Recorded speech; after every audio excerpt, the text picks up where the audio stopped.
I want to tell you about my own story, from mathematics to tattooing.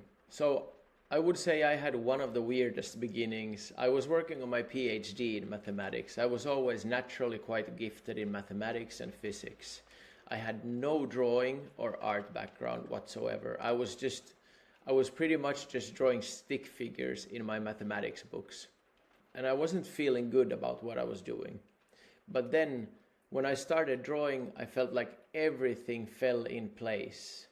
That ignited a completely new passion in me, like a driving force I've never seen before, and it completely changed my world. And I just want to tell you where I started from and show you everything that tattooing has brought to my life. I feel like it can serve as inspiration for you as well, because what tattooing has given me is something beyond words.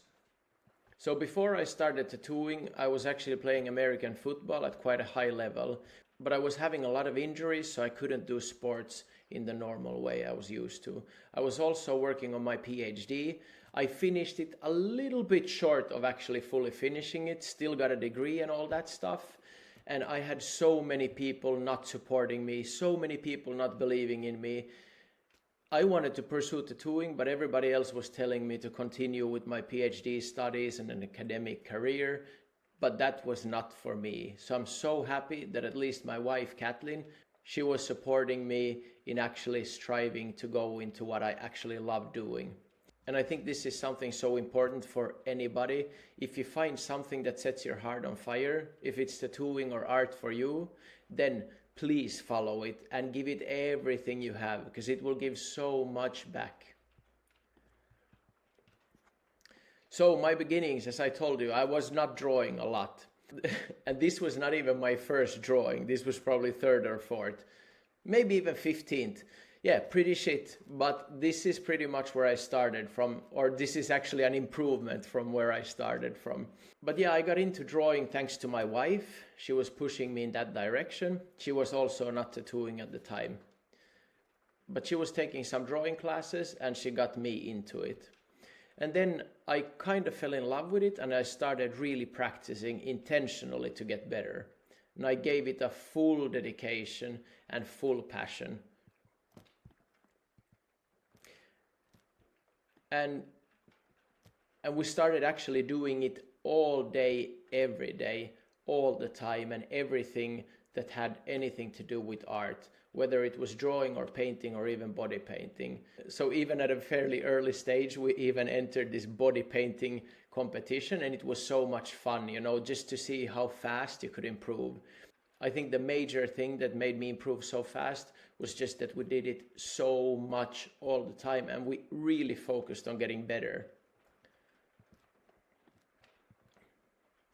And yeah, when I say literally every day, all day, I mean it. We were drawing till 3 a.m. in the morning and getting up at 6 a.m. to be able to draw before work. And as soon as we came back from work, we started drawing again. Slowly and surely, the watch that you saw as my 15th drawing or whatever, it started turning into something more realistic. So the change was clearly visible for me. And then I started playing with colors as well and started actually understanding some nuances better. And it involved also painting, not just drawing. And then we started experimenting with tattoos. And let me tell you, the transition is not easy. And it wasn't easy for me, and I don't think it has been easy for anybody ever, because there's so many things to learn about machines, needles, how deep do you go with the needle, just so many questions, and what can I do, everything. It's such a new world, and it's very difficult to get proper information, because there's a lot of information out there, but pretty much I would say 90% of it is nonsense, and you will have so many different opinions that you don't know what's true. So having somebody in your corner who can really help you, that makes a world of a difference. So when we started prioritizing hygiene. Luckily, I had a lot of medical people around me who actually knew how to handle different things. So that was one thing that we wanted to really nail down before we ever touched human skin. And even when we started practicing, on fake skin and stuff, we made sure that every single step that we did was correct as if we would be tattooing human skin. But I can tell you that there were so many challenges and also sleepless nights and stuff. It's not an easy thing to learn tattooing at all. And I would say that if anybody could get any kind of mentorship or learning from somebody who already knows what they're doing, this is like gold worth, you know. And luckily, I had some people who knew something about tattooing. I wouldn't even call them tattoo artists, but people who were tattooing. So I also learned a lot of bad stuff from them, but thank God I had some kind of logical sense in my head, and I understood that not everything is fully correct, you know, when these people were speaking and trying to teach me. So I picked up on a lot of good stuff, but I also picked up on a lot of stuff that I immediately realized is not a good way of doing things.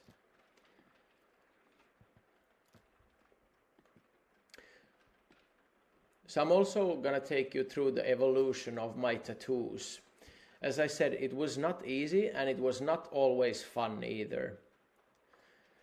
Going through scarring, blowouts, stencil wiping off, issues with clients, cancellations, whatever, you know, it's not easy and it can be mentally very, very difficult. That's again when just having somebody in your corner or somebody who understands can help so much. And you know, it wasn't only about learning how to use equipment. When we evolved a little bit, it was also about understanding how to run a business. Like, how can we actually get clients and all this stuff? How does it work? You know, what are the regulations? Everything. It's not the easiest of things to navigate if you haven't been an entrepreneur before. So there's a lot of struggle and it can be emotionally difficult, and it will be for everybody, me included. But as I said, I had someone to lean on. We started our journey together with my wife, Kathleen.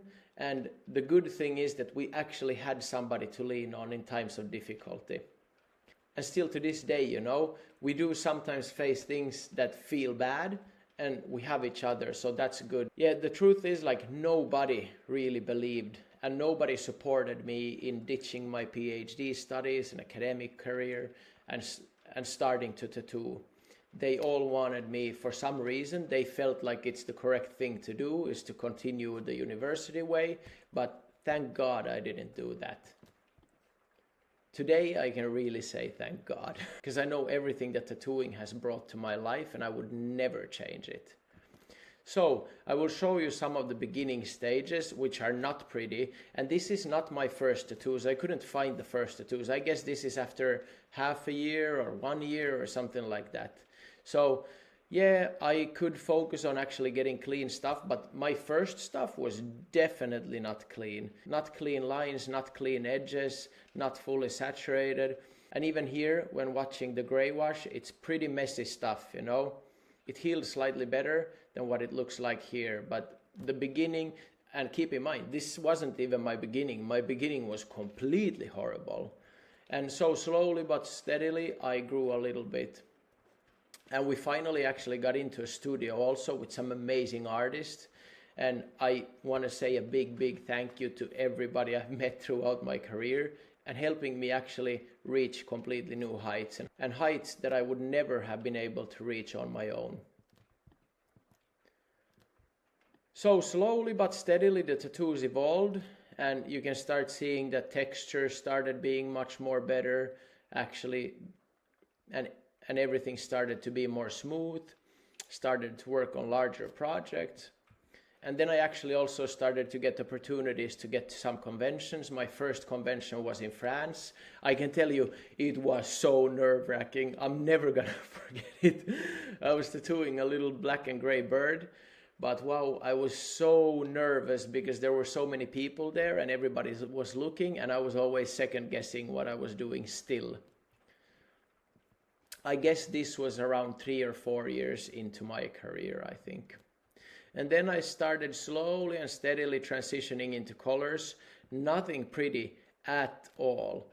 Like, the way I started transitioning was pretty much starting to play with black and gray opaque pieces and then just adding a little bit of color here and there. But luckily also the color tattoos started to get better and better with time. And slowly and steadily I started to get more into actual color. And then I started winning prizes in international conventions, started doing guest spots. Guest spots was amazing because I met so many new artists who had so many different ideas on how to do things, and I just picked up so much information from here and there. And the cool thing was, like, at this stage already, I don't think I was good, but I was good enough to start getting interviewed by live TV. For example, the national news in France was interviewing me just before I won this prize. I think it was in Marseille or Nice, can't remember, one or the other. And then my tattoos evolved a little bit from there again. Clearly a step towards the better. And again, visiting conventions and more prizes.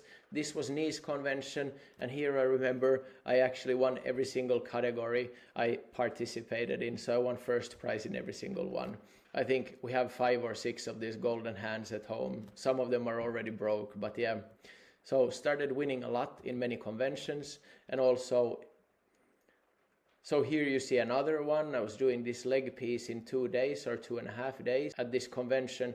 This is Titanic convention in Belfast, an amazing convention with so many good artists. And I was lucky enough to pick up best leg tattoo during that convention, full of amazing artists. Still absolutely not the standard that I hold myself to these days, but I think at this time it was a very good piece for me in the position I was in my career at that time. And from there my tattoos evolved more and more, and I started doing larger and larger pieces, and started also learning to get very, very good healing with my tattoos, because I did have a lot of issues with healing in the beginning stages, like actually understanding proper techniques when it came to fully saturating tattoos. And started playing with different styles, like mixing Japanese and realism, and again picking up more and more trophies. And more trophies again at this convention. I think I won 4 first places. So, but at one point in my career I realized, like, I don't want to go to conventions and compete anymore. I've won my fair share of prizes, and it's been amazing, don't get me wrong, but it can be stressful, and I leave with a plastic trophy, or maybe some nice trophy, but in the end it doesn't really matter for me anymore. At one point in my career it mattered, and I understand that, but I think at this stage I can step to the side, work on my tattoos and do it my way, and let the people who want to compete, let them compete fully. And it's absolutely not to say that competing is wrong or anything like that. I just don't feel like it's for me anymore. I've won enough prizes and I'm very happy at this point in time. The cool thing is I even got invited to China to the International Tattoo Convention in Beijing, and I was a judge's mentor. Yeah, that was a really cool experience. And the cool thing is I've been able to travel all around the world just in conventions and judging and everything else, in America, Asia, all over Europe. And nowadays I'm getting a lot of invitations to conventions. I'm pretty much accepting, I would say, less than 5% of them. And the cool thing is that the majority of the conventions who invite me, I get to go for free. They pay for everything, which is amazing again. But I get so many invitations nowadays that I can't accept all of them. And I also don't want to travel all the time because we've been traveling so much in our life. And that's what I'm telling you, like, I could never have imagined something so cool. That tattooing has brought so much good into my life that I actually have to stop saying no to some of the good things flowing in. It's amazing. And one highlight of my career was for sure when I started getting sponsors. Like, I appreciate my sponsors so much, but I understand now that it was more of a status thing, kind of like winning competitions or something like that. It's cool, but again, it doesn't matter in the big picture that much. But yeah, I started getting sponsors from inks, needles, machines, creams, conventions, as I said, everything. Even tattoo magazines sponsored me. So that was really, really cool. And I'm still working with a lot of brands, and the only reason I'm working with them is because they're amazing people, amazing teams, and they have amazing products. And I want to speak a little bit about the opportunities and businesses that this amazing craft has opened up for me also. Like, we have created an aftercare method that did not exist on the market before we created it. We have made it worldwide. It's in the States, it's full in Europe, and now also in Australia. So that's amazing. Again, something I could never have imagined when I started and quit my PhDs, you know? I was just thinking I'll get to draw some art on people and I actually love what I'm doing, you know? And now we also have a machine brand that we're working with. We got to design and have some of the features that we want to have from the machine. So that's very awesome as well. We have our own clothing brand, which we have also been able to get out to the world, to many different places. And lately we've even gotten this clothing brand into a respected museum, you know? So it's super, super cool. Again, something I could never have expected. We got to work with Vans also, filming their spring collection and tattooing in a store, which was super cool. And we got invited to painting airplanes, which is amazing. In fact, I even through a client connection of mine, got into signing an airplane agent deal where I was supposed to be an agent for Boeing airplanes, you know, just because of the connections through clients that we made. Again, something I could never have imagined when we started. TV and radio interviews, amazing. Collaboration with some superstars. And so much traveling that we actually had to start cutting down on it because we were spending more time on the road than we did at home. And one of the greatest things I think for me has been our studio, Studio Malm. Our own studio in an amazing place. We have such an amazing vibe, amazing people we're working with. The location is just perfect. The cool thing is we have very international clientele, people flying from everywhere in the world, and not just to visit the city, but only to get tattooed. We actually have people who travel 12 hours just to get tattooed for 2 days and they fly right back. They don't even see the city. So that's absolutely super cool, I think. And our operational system is super smooth. We don't have a lot of stress. We have a very cool shop manager who handles things so well. Very good systems in place for data, everything. So everything works super smoothly and we can really concentrate on our art. Honestly, this is the biggest dream come true for me. The way our studio works, and it feels like a second home, you know. So just to tell you a few things, like we have 900,000 website visits every year, which is insane. And we're not doing Google paid ads. This is for me like a second home. It's a space for creativity and friendships, and it's freedom for me. And I want to tell anybody who's into tattooing or want to learn tattooing or just get better at tattooing, like anything is possible. And you probably can't even imagine what's possible. I should be living proof of that, no? I started from not knowing how to draw. Come on. And so, yeah, the cool thing is, as I said, we got to tattoo a lot of famous people and international clients, singers, and also people. This girl, for example, she traveled to us all the way from Florida to get this leg sleeve.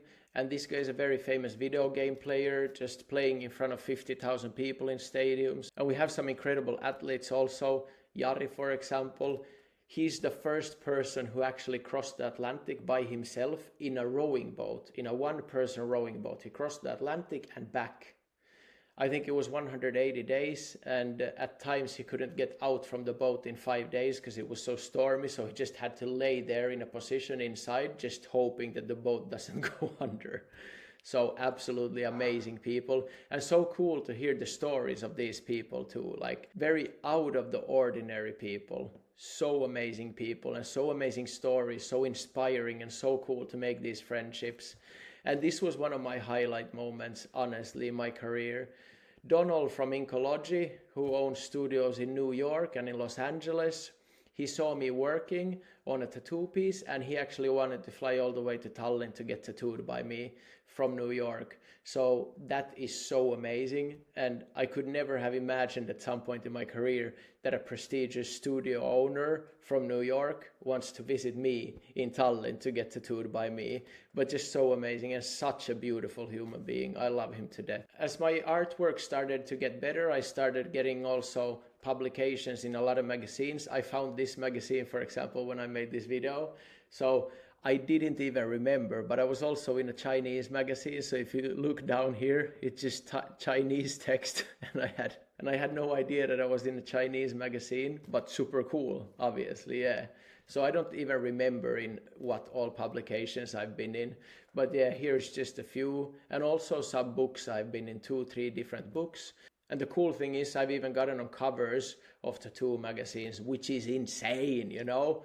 Again, like so many things happened that I never, ever, ever could have imagined, you know? And this one, just so many highlights in my life, I can't imagine. But I love sharing this. I'm getting so happy when I'm just remembering all this stuff. Yeah, me and my wife, we got into the National Museum of Estonia and showcased our artwork there for a full year. This was amazing. So they invited us to do a piece there, and obviously we said yes. This was on fake skin, but anyway, just an amazing opportunity. And again, something like, I think all of these things are things that I never could have imagined. And just such blessings and things that I'm so, so grateful for. And just shows me that my decision to just change directions completely and follow my heart and put everything I had into this was so worth it. Some of the greatest things really that this job has been bringing with it, not only the stuff we've spoken about so far, but just being able to work with so many amazing artists, and not only locally but completely around the world. It's just amazing, forming incredible friendships, collaborations, working guest spots or having people guest spot with us, just amazing people.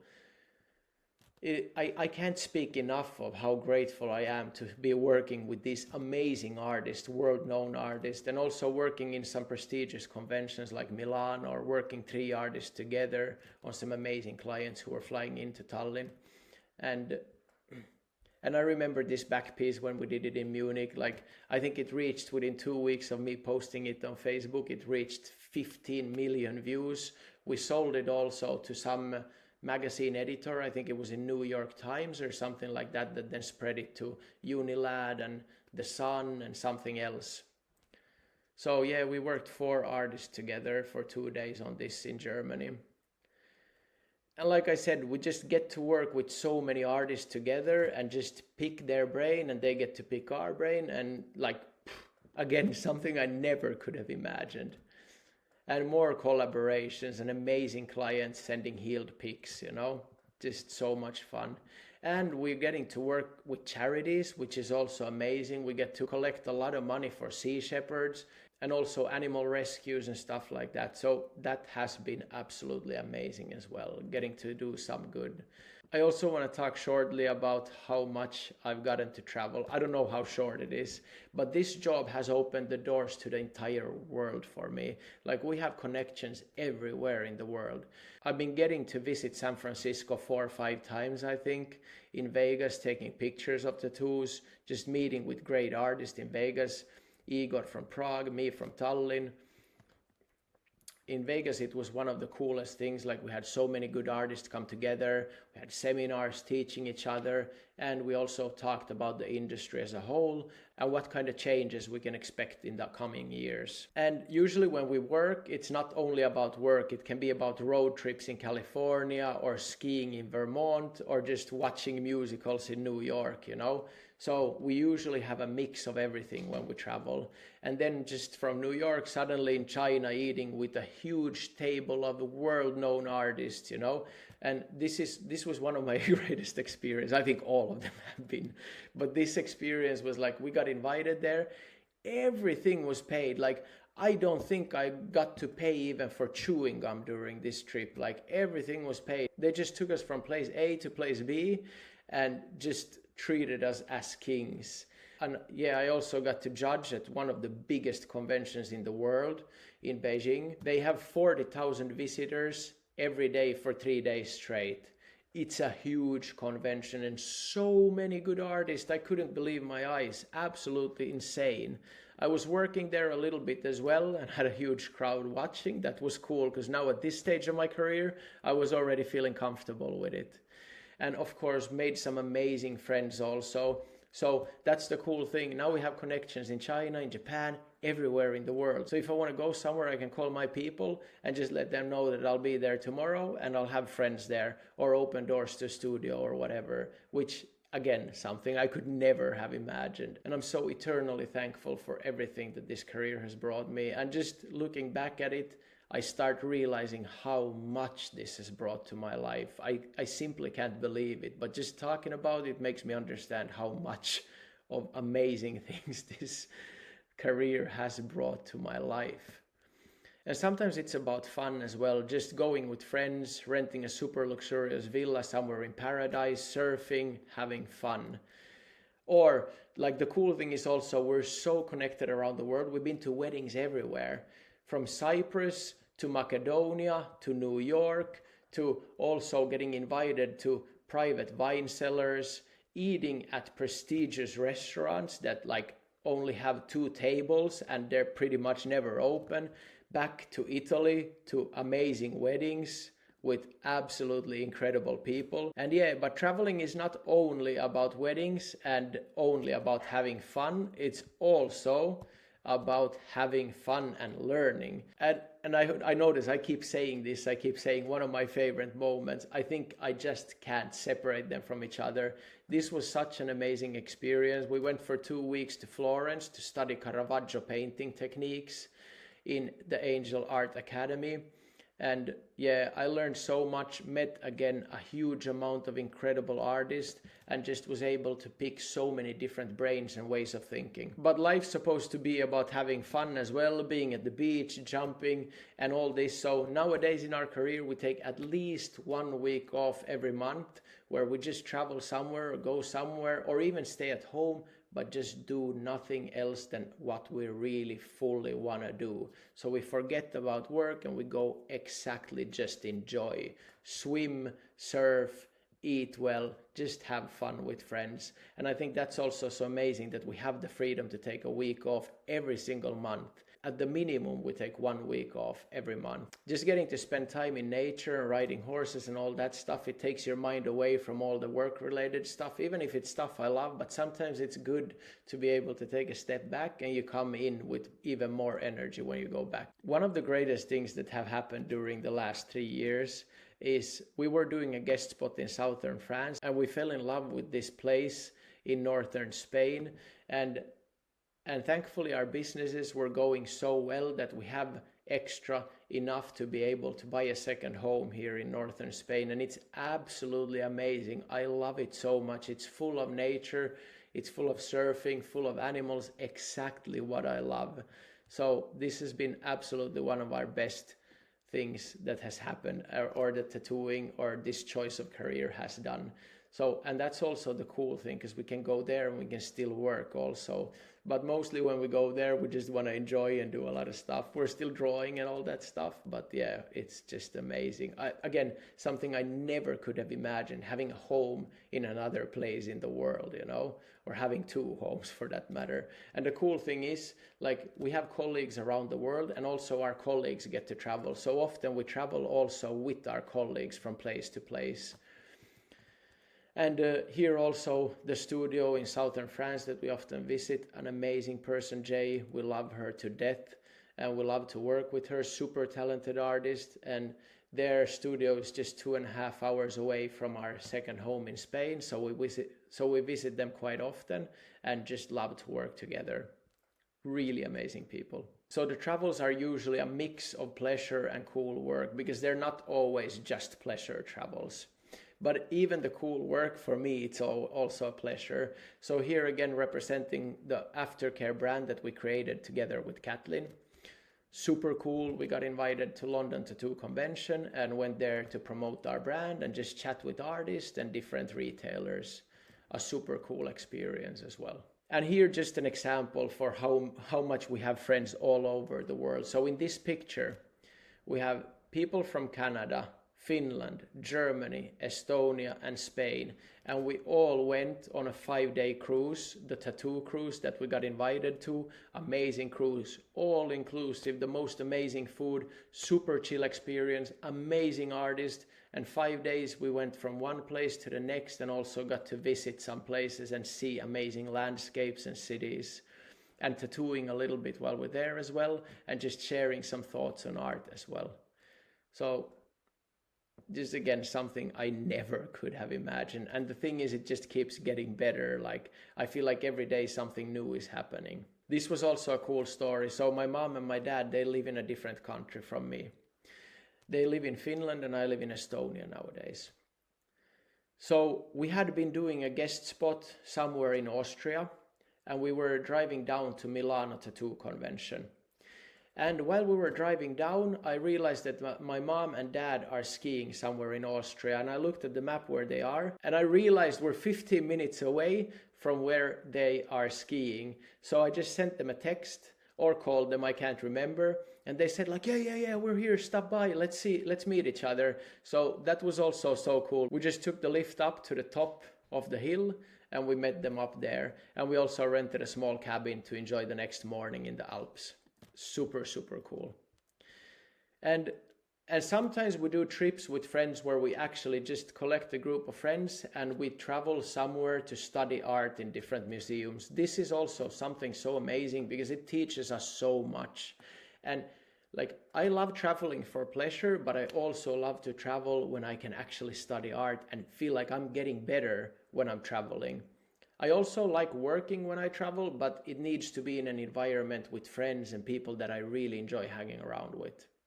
But if I'm not working tattoo related, then I also like visiting museums with friends and just learning at the same time. And I think this image actually tells a lot. This is so cool. We rented a nice villa with our friends, and then we also get to work at the same time. So renting a villa, spending time in the sun and by the pool, and also going to conventions, working in the same trip, just amazing.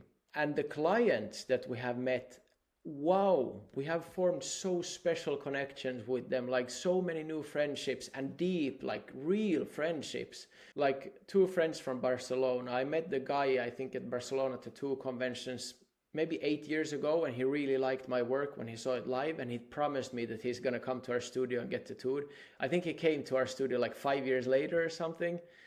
And then I realized who the guy was. We clicked very well, and we've been just connecting so well.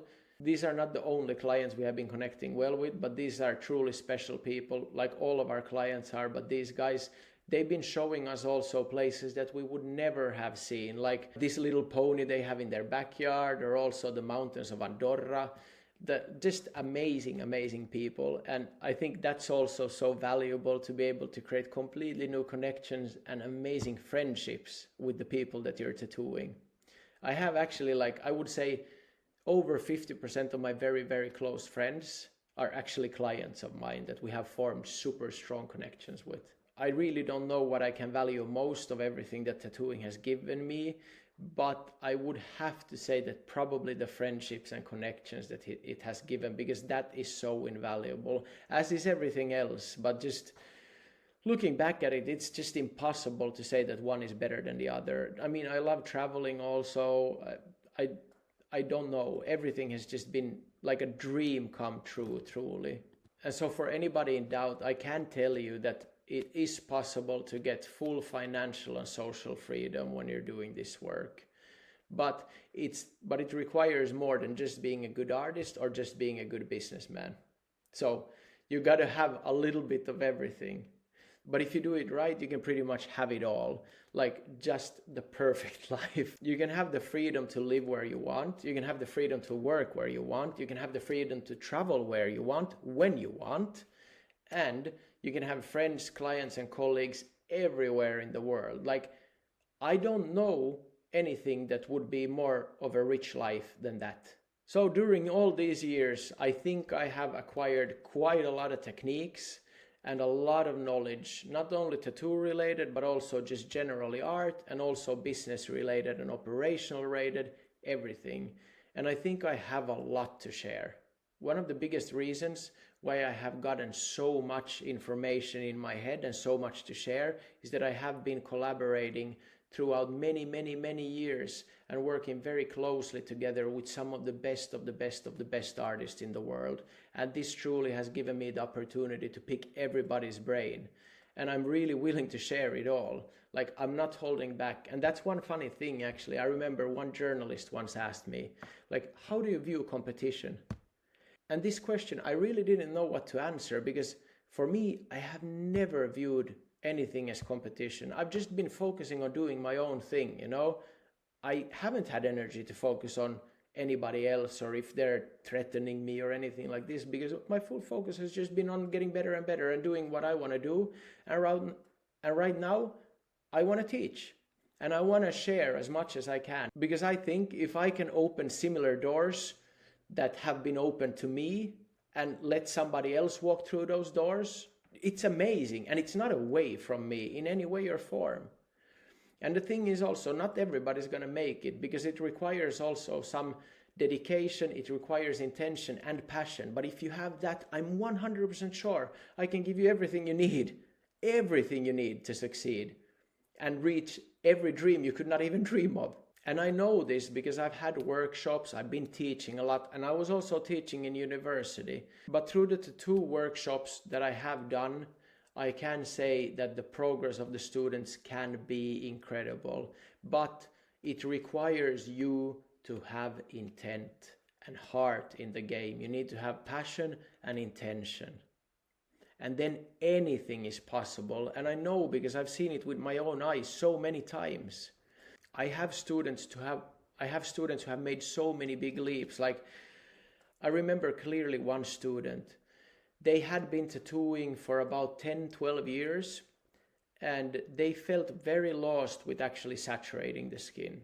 And so I held a few days of theory and explained things, and I saw that they were slightly skeptical, you know, because they had built in such a strong understanding of how things are supposed to be done, but obviously it wasn't working for them.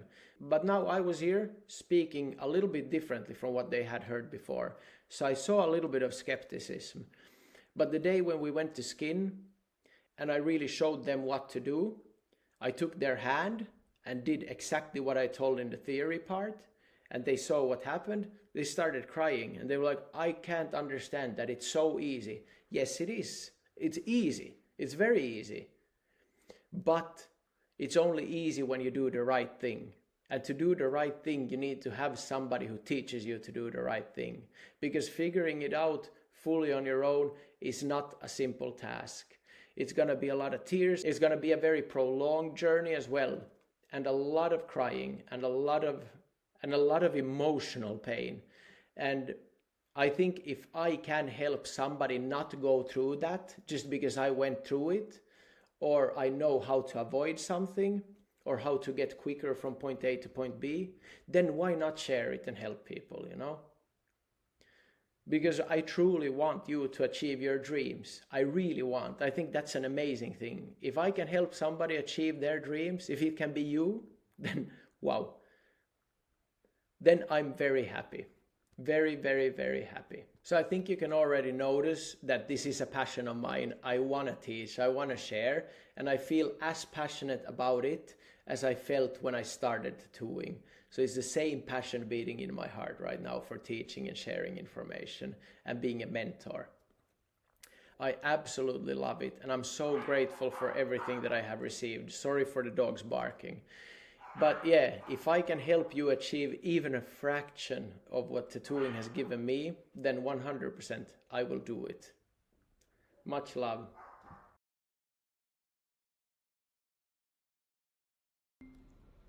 Ciao. So today you're going to be seeing me with horns here, because this is an important one. Hygiene 101, extremely important. And I see so many artists who are not really well aware of what we should be doing. And I think the big case here is also that we see so many other artists not doing the correct thing, right? So hopefully we can change a lot of things with this module. So please pay attention to what I'm saying and try to understand everything. And if you don't, then ask questions below, right?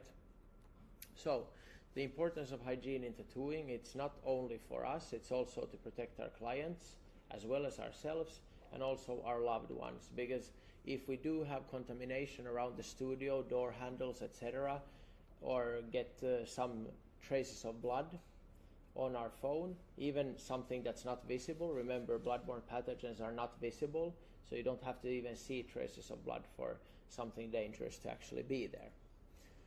So if we get this here, then let's say you get your phone home and your child plays with it and gets some of that on their hands and then touches their eye. voila, they might end up with hepatitis or something else. So really, really important to understand the next topics that we're going to be talking about. So just understanding the risks and responsibilities in our profession, and then actually taking the proper measures and actions to really have a safe environment for everybody who's working there or visiting. And as I said, there are major hygiene knowledge gaps in the industry, and I think this is because we're just blindly following others as sheep and think that because we see somebody do something, we expect it to be okay. Or because we've done something for 5 years, we think it's okay just because nothing has happened, but we really don't know. It might be that something has happened, we're just not aware of it, right? So even with hepatitis or something, the symptoms might come out half a year, 1 year, 2 years later. And in these cases, it's very hard to track back to where it came from, and perhaps your client doesn't reach out to you. Please read the PDF also. There's a lot of very good information there, so please do take the time to read through that as well. And for everybody here, I would suggest to also take some bloodborne pathogens courses or cross-contamination courses that are offered by your local government, wherever in the world you may be. So search for those. Cross-contamination, what's the definition of cross-contamination? It's pretty much transferring of microorganisms between surfaces or objects. And this pretty much boils down to a simple, like you wouldn't cut raw chicken with a knife and then cut a tomato that you would be eating raw. So touching one place and getting contamination on your gloves, and then touching something that's supposed to be clean with those dirty gloves, now the clean area is also contaminated by the blood of those gloves. So common mistakes is the way you handle equipment, the way you take out trash, the way you touch objects, and so forth. And just some examples are just often seeing artists just adjusting lights, reusing gloves even I've seen, or touching the phone, touching their headphones, even shaking hands, or adding ink with contaminated gloves, or keeping ink bottles on their workstation thinking they're clean.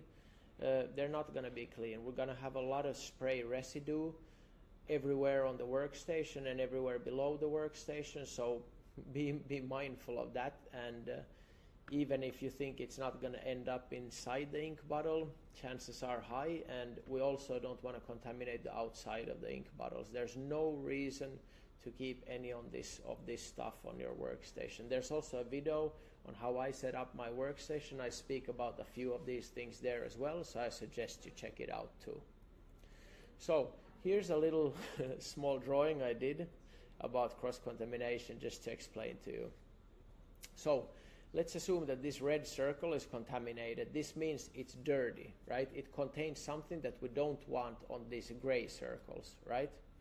So now if this red circle touches this gray circle also becomes red now, so contaminated. Now these two are contaminated because they touched each other. This is clean or sterile, and this is clean or sterile. When they touch each other, they're not contaminated now, right? And in the same way, if now this element here is contaminated and it touches the next one, it also becomes contaminated, and so forth. So keep that in mind. And also there are differences. There's a clear difference on what clean and sterile actually means, and we're going to go into that soon. So some prevention tips is always clean your hands before putting on gloves, and use hand sanitizer as well. If you touch the gloves with dirty hands when you take them from the package, now you have contaminated the clean gloves, and this way you don't have clean gloves anymore. Make sense? Okay, sorry for the horns. Hopefully you can keep your attention still. So avoid touching any non-sterile surfaces or non-clean surfaces during tattooing. Now this doesn't mean that, like, of course you can touch your machine and your needles. They contain now your client's blood, so you can touch those with the gloves, but once you have touched them with the gloves, you should not touch anything that's not supposed to come in contact with your client's blood, right? So you're not going to be opening a door, touching your phone, anything like that with these gloves. If you need to touch something like that, you remove your gloves properly then you wash your hands, then you even use hand sanitizer, and then you can touch these areas, okay?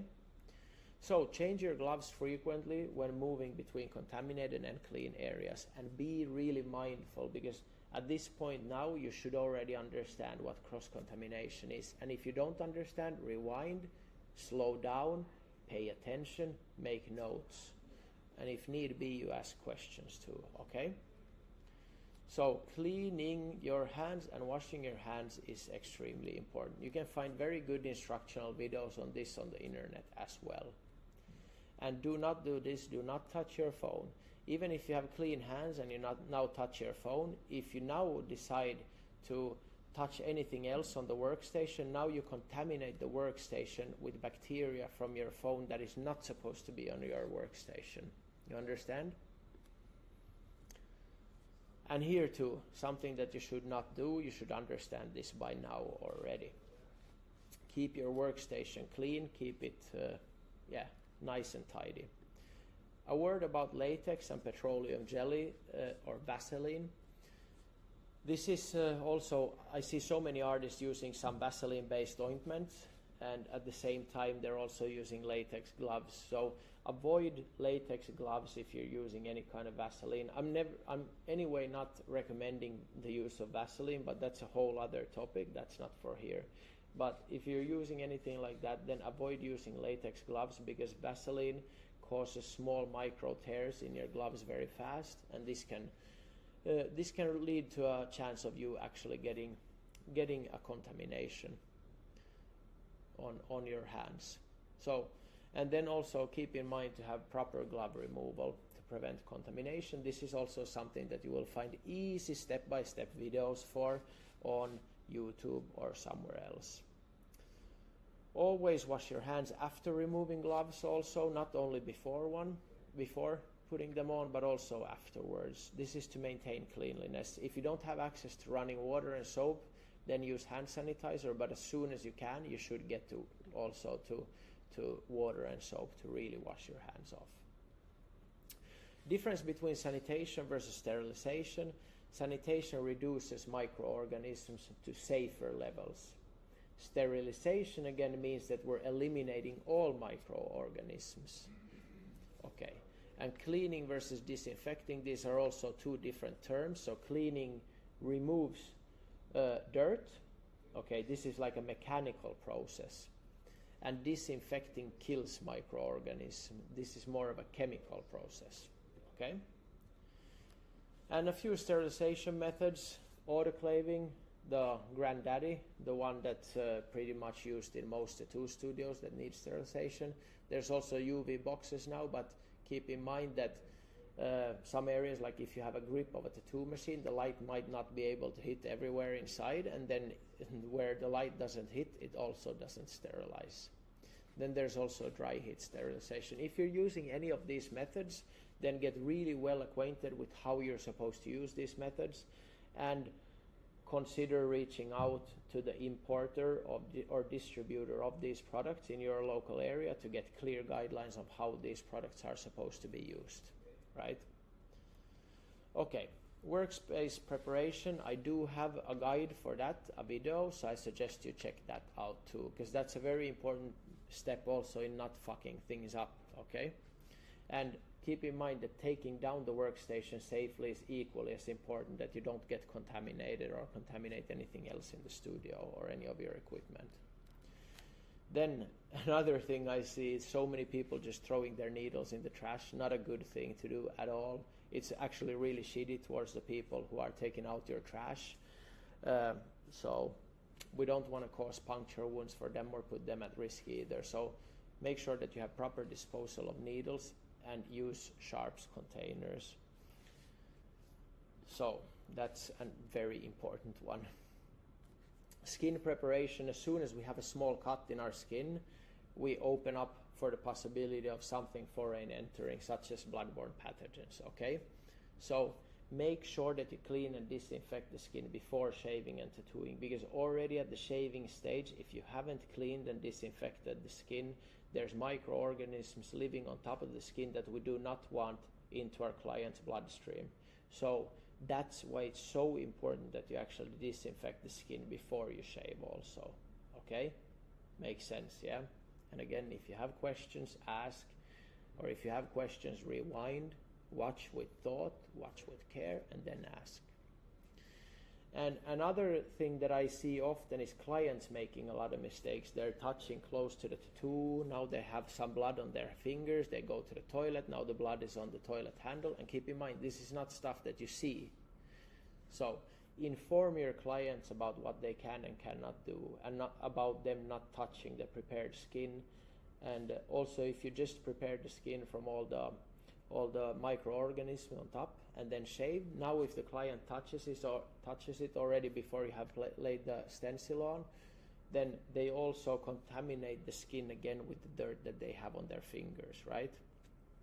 That's why it's so important to communicate. First, you have to understand this. You need to learn the correct ways of doing things, and then you need to communicate it to your client as well. And don't be in this mindset of thinking like, yeah, I've been working like this for 10 years, nothing happened, fuck that shit. I'm 100% sure that if you have bad habits, then a lot of bad things have happened, but you might not just be aware of it, right? So a few common bad habits to avoid, and I'm sure there's a lot more. These are just a few examples. So wearing bracelets, you will have spray residue, you will have contamination of them. Wearing rings or watches while tattooing, like why? Why wouldn't you just remove them and not put yourself at risk, right? And if you're applying stencil or ointment without gloves, not a good one either. There's no point in doing that. Wash your hands, take a clean pair of gloves, and then do it. Okay, don't blow into your gloves or clean a tattoo without gloves. Again, no reason for it. And if you blow into the gloves, you will be spraying a shit ton of microorganisms on top of the gloves as well. So that's one case that we, like, there's so much bacteria living in the mouth as well. We want to keep that away from skin. So keep in mind, it might make sense to wear a mask. This is not something that I want to enforce on everybody, but just there's a big amount of spray residue when we're talking. If you're never talking with your client and if you're not breathing, then for sure, no issue. But if you're going to breathe or if you're even going to talk, then there will be spray residue for sure. And this might enter your client's bloodstream. So keep that in mind, and it might actually be very dangerous. There are cases where people have died from getting tattoos just because of bad hygiene, right? And it might not take a lot. It just takes one thing to be off. Okay. Then, as we already said, touching phones or headphones during tattooing, it's not a good thing to do. If you need to do it, remove your gloves, wash your hands, touch your phone. Then again afterwards, wash your hands and clean your hands or disinfect your hands, and then you grab a new pair of gloves and get to work, okay?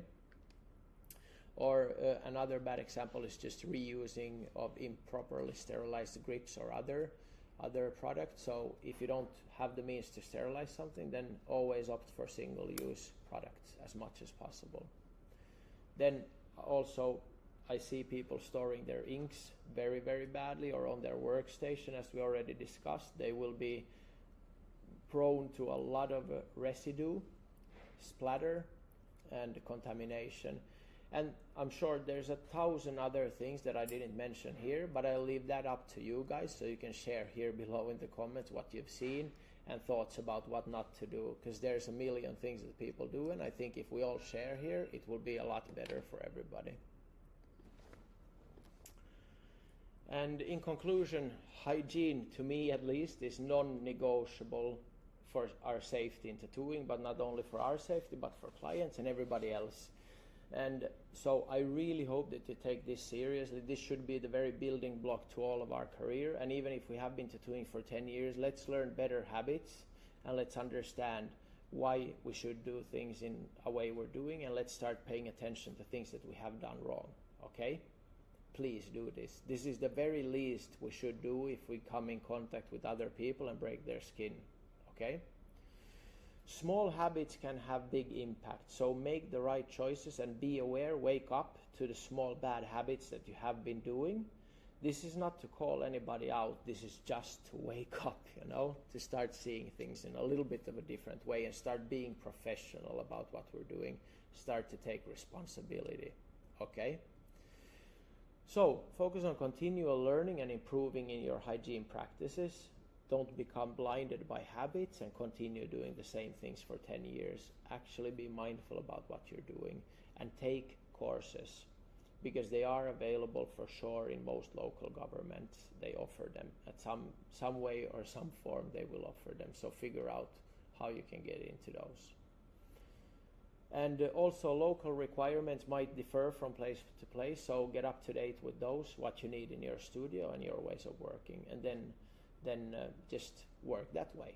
Okay, so if you have any questions, you know what to do. Just drop them below and we'll go from there. And also drop the thoughts that you have of what you've seen people been doing and which is not okay to be doing, because we can all learn from each other's comments here.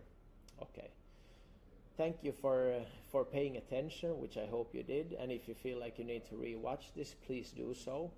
I think it might make sense. Much love, and thank you everybody. I'll see you in the next one. Ciao.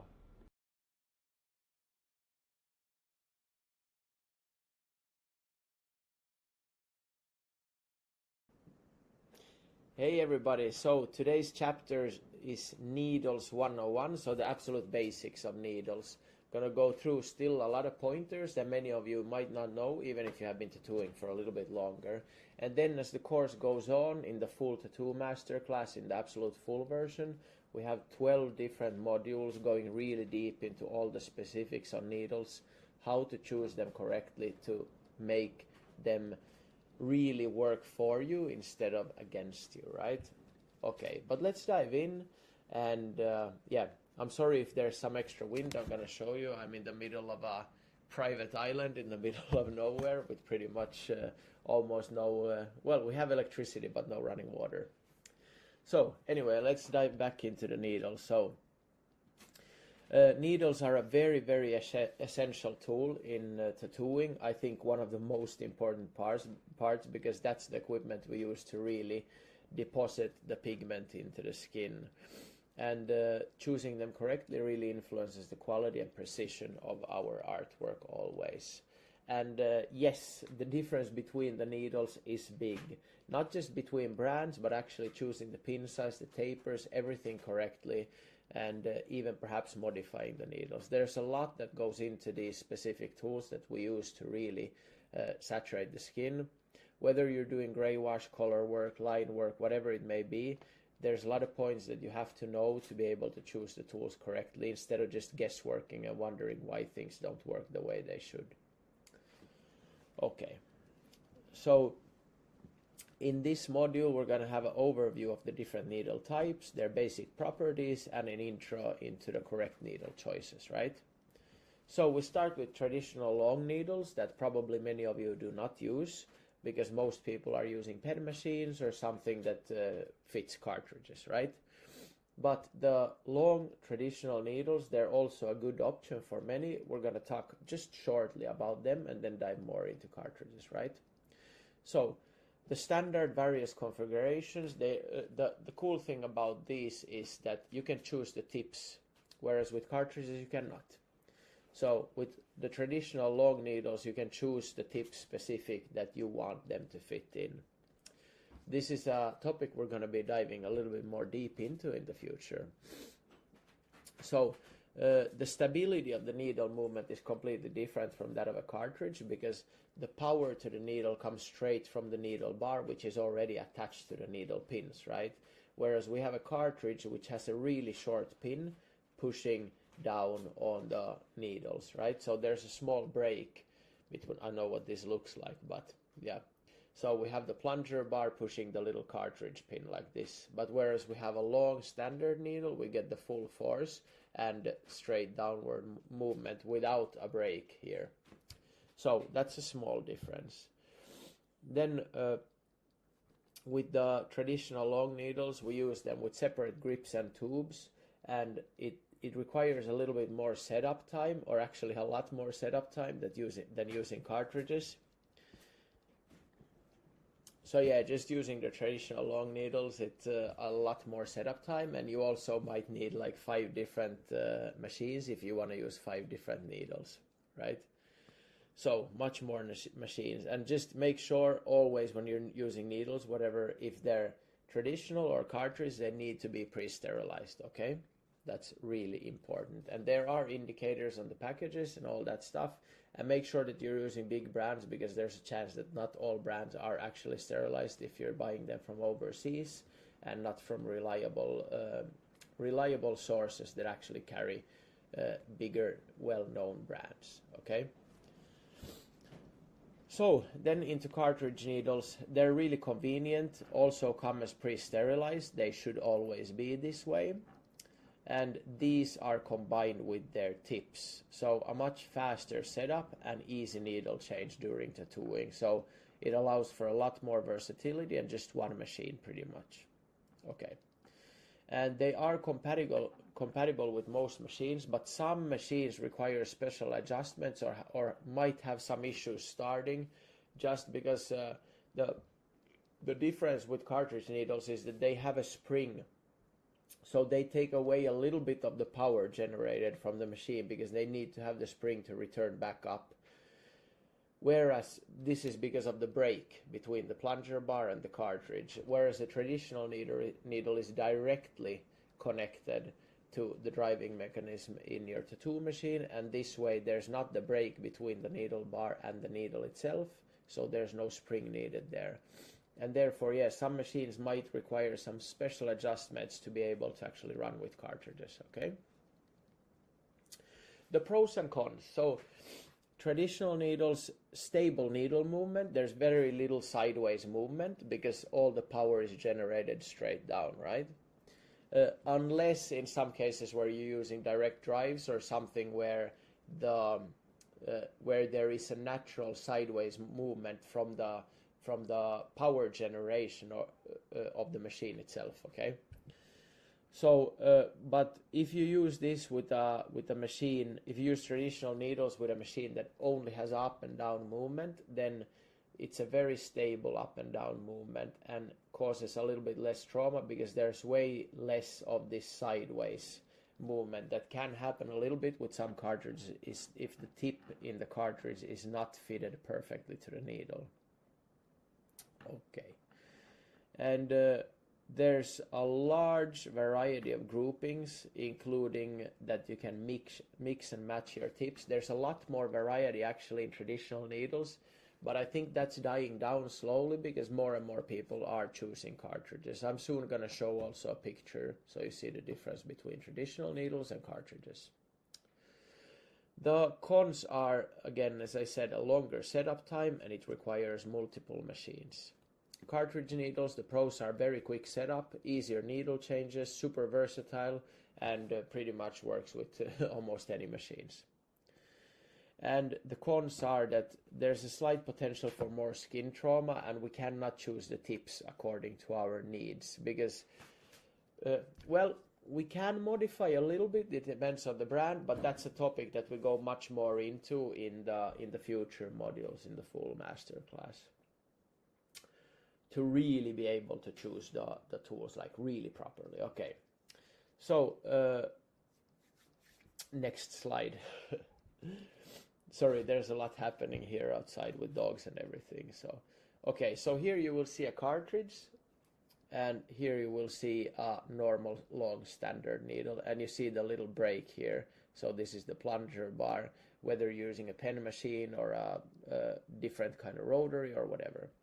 So plunger bar pushes this little pin that then pushes the needles out from the cartridge. Now this little cartridge here, it's super easily interchangeable. Sorry, it's super windy outside, so I have no idea how much this noise is here. How much you hear it through the computer audio system. Hopefully it doesn't bother you too much. Because I'm inside a house where pretty much the walls are just letting all the air in. Okay, and the standard needle, so it's, as you see, fully connected right here. But again, these might not work with all of the machines either, especially if you're using pen machines. There's no way to fit this one in there.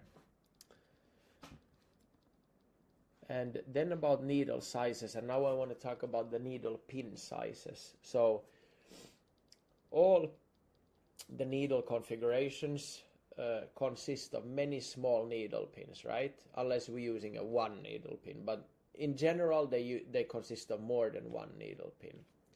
And the diameter of each needle pin also matters because it impacts the ink flow and the amount of skin trauma that we're causing. So the smaller the diameter, the finer the details, the less trauma, and it allows for a little bit more multiple passes. When again the larger diameters, they're faster saturation and they're really ideal for solid colors. But that's again something that we dive a lot more deep to in the future modules of needles. So the most standard pin sizes are pretty much a number 10 or number 12 gauge, so 0.3 millimeter or 0.35 millimeter. And so 0.3 is more for fine lines, shading and colors. Some people use a 0.25 also, but in my opinion it's very, very inefficient in saturating. Of course it causes a little bit less trauma also, but yeah. A 0.35 is the like really standard needle, very versatile, used for shading, lines and color. Pretty much my go-to needle, but you shouldn't just do exactly what I use, but rather learn what to use when.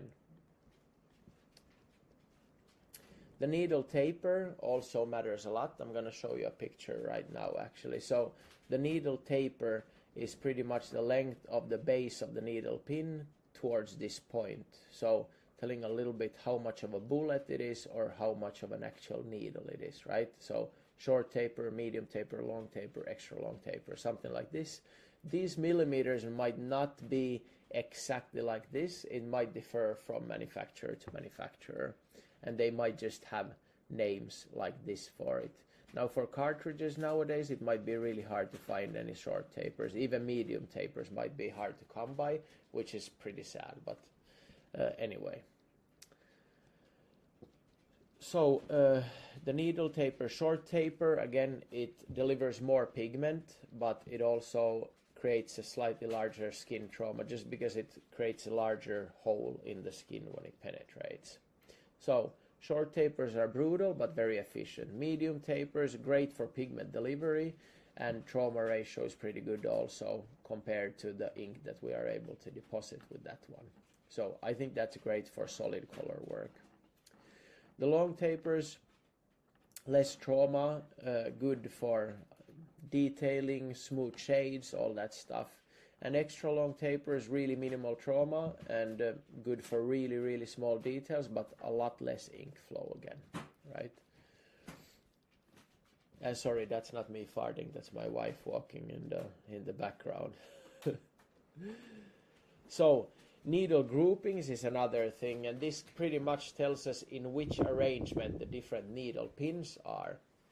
So in these slides I do not have the visuals included unfortunately, but I have them in future slides and you can find them on the internet as well. But round needles, these are tightly grouped, and round liners, they're really tightly grouped. You can think of them as painting brushes, right? So round liners really go towards a point at the end, so they're really tight and meant for sharp lines. Round shaders, they're more loosely grouped. They can be used for shading, coloring, and also for a little bit softer, slightly more blurred lines, right? And they're not as tightly grouped as the liners. So liners are a little bit like this, and shaders are more like this. Okay, yeah. Maybe not the best example with the fingers trying to show. Then we got flat needles. This is just a straight line of grouping like this. And this is used for shading, color packing, and sometimes also for straight lines, and some people can use it for calligraphy as well, because you can easily move it like this. And then we also have magnums, and they're usually like two flat needles stacked on top of each other like this. So the middle needles kind of fit in the holes of the lower part, right? So there are 2 rows stacked needles for faster saturation. And there exists a lot of variants on this also. So straight magnums, round magnums, which are also called soft edge, or even something called slanted magnums, pretty much like we have brushes as well.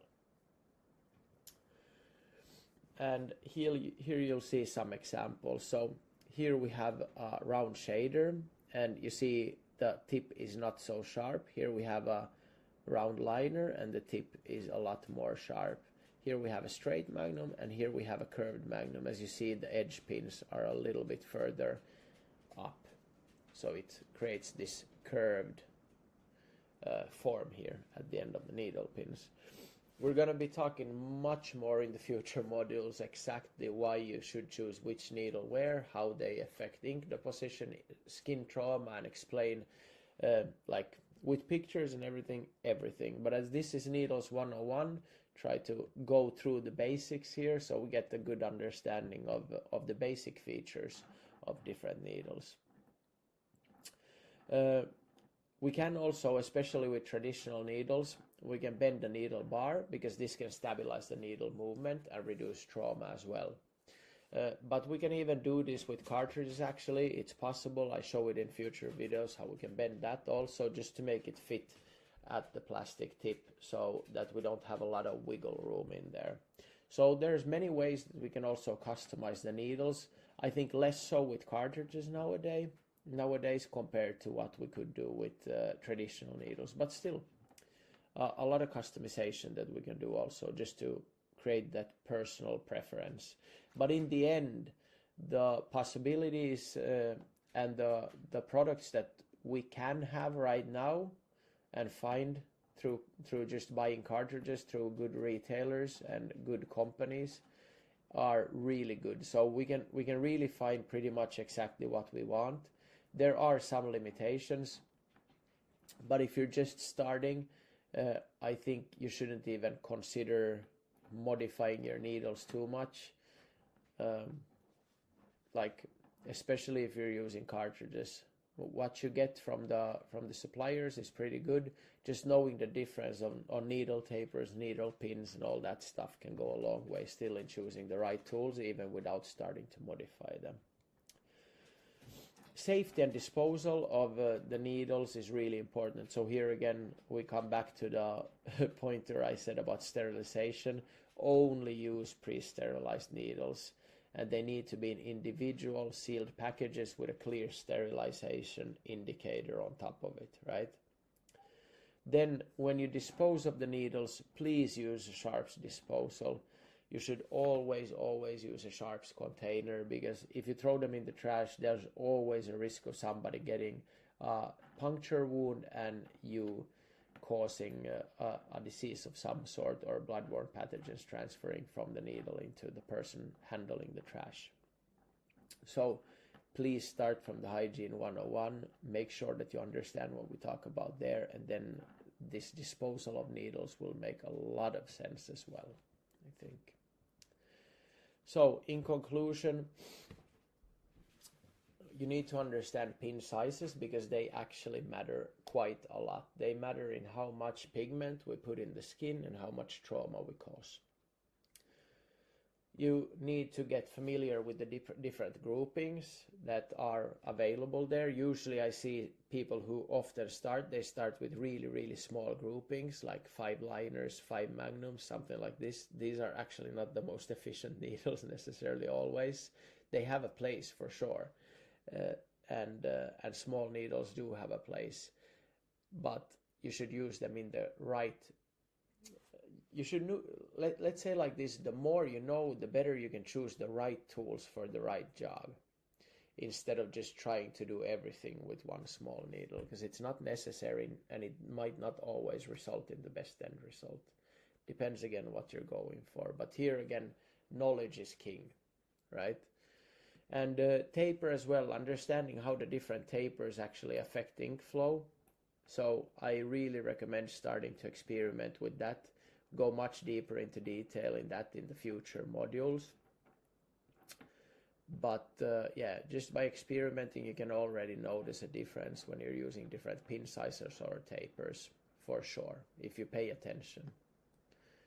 And we discussed the standard needles versus cartridges, and I think 99% of you are already using cartridges, fairly sure of it, because the benefits pretty much outweigh the cons pretty drastically. Now, I understand the reasoning also for still using traditional needles in some cases for line work, and if you like to have a setup of many different machines, then why not? It's a good needle. And then in conclusion also, please keep in mind safety, as we just spoke about. So always sterile needles, and also the handling of needles, which means using a disposable container. I would recommend also reading the PDF just to refresh what we talked about here, and making sure that nothing was kind of flew over your head, and repetition is always king. I think under here also it would be awesome if after watching this you would share, either you might have some extra questions, you can shoot them here, or you could also add here what needles you're using, why you're using them, what you have noticed to be beneficial or not beneficial, as many people can learn from your experience as well. Okay, so I'll see you in the next one. Much love, and remember, this was just the basic 101 on needles, introducing a little bit some of the features of the needles so we can get started with everything. Okay, awesome. Have a beautiful day. Ciao.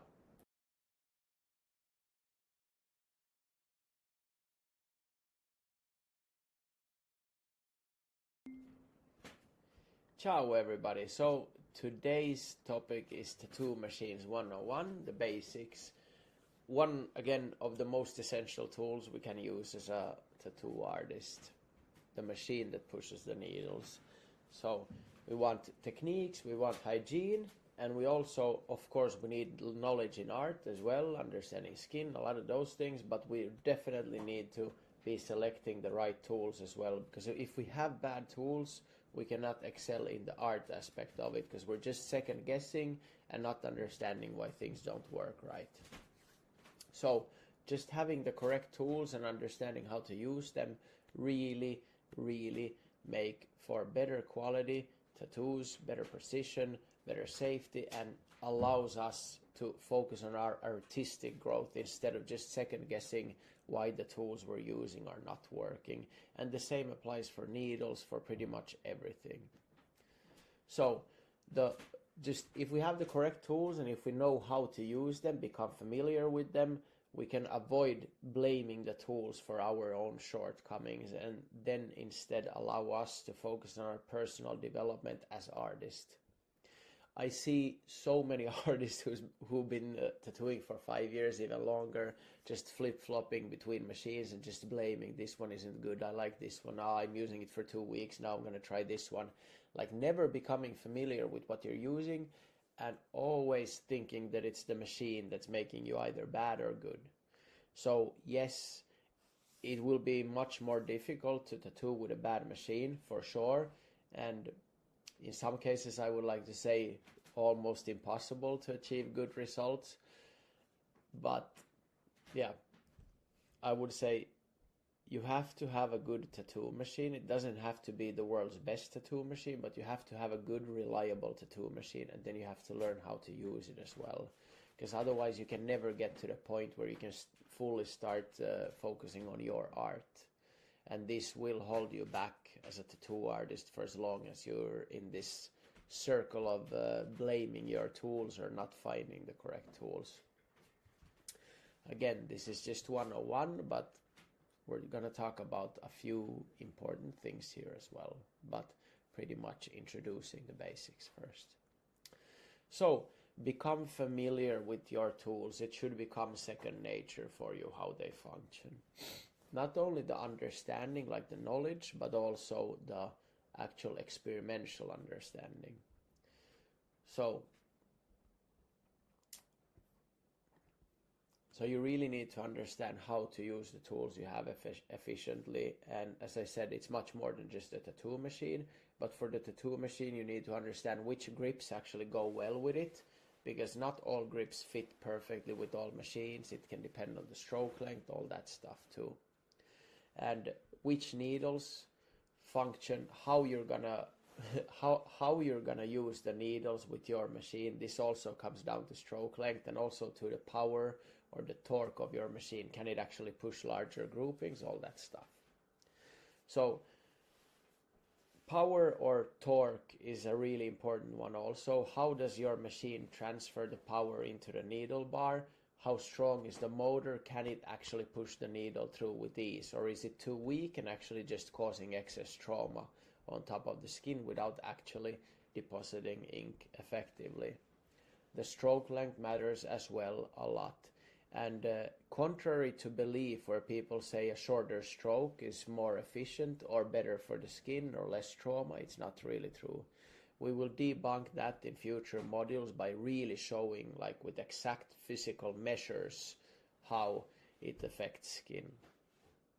Then you have to be able to clean your tools. There's so many tattoo machines nowadays, also by big brands, that don't take proper responsibility and don't allow for easy access to clean all the parts of the machine, and then it can lead to higher risks of cross-contamination, which is a word you should be very familiar with by now if you have watched the Hygiene 101 and dove into the PDF of that as well, and actually took the time to understand all of that. So, I already talked about the importance of choosing the right tattoo machine and also becoming really familiar with how to use it, right? So we want to eliminate pointing to the outside for the issues that we're facing in our tattoo career. We want now to be able to start to focus on our artistic growth. Sorry, not autistic growth, but artistic growth. So there can be some varieties that you want from your machine based on style, technique, or just your preference. But in general, it should come down to it should be powerful enough. More power doesn't mean that it causes more trauma. More power just means that it can penetrate the skin with ease instead of causing excess trauma by not penetrating the skin properly and just scratching the surface, still causing trauma to the epidermis. These are probably terms that not all of you are familiar with yet, but as the course goes on, these will become very familiar terms.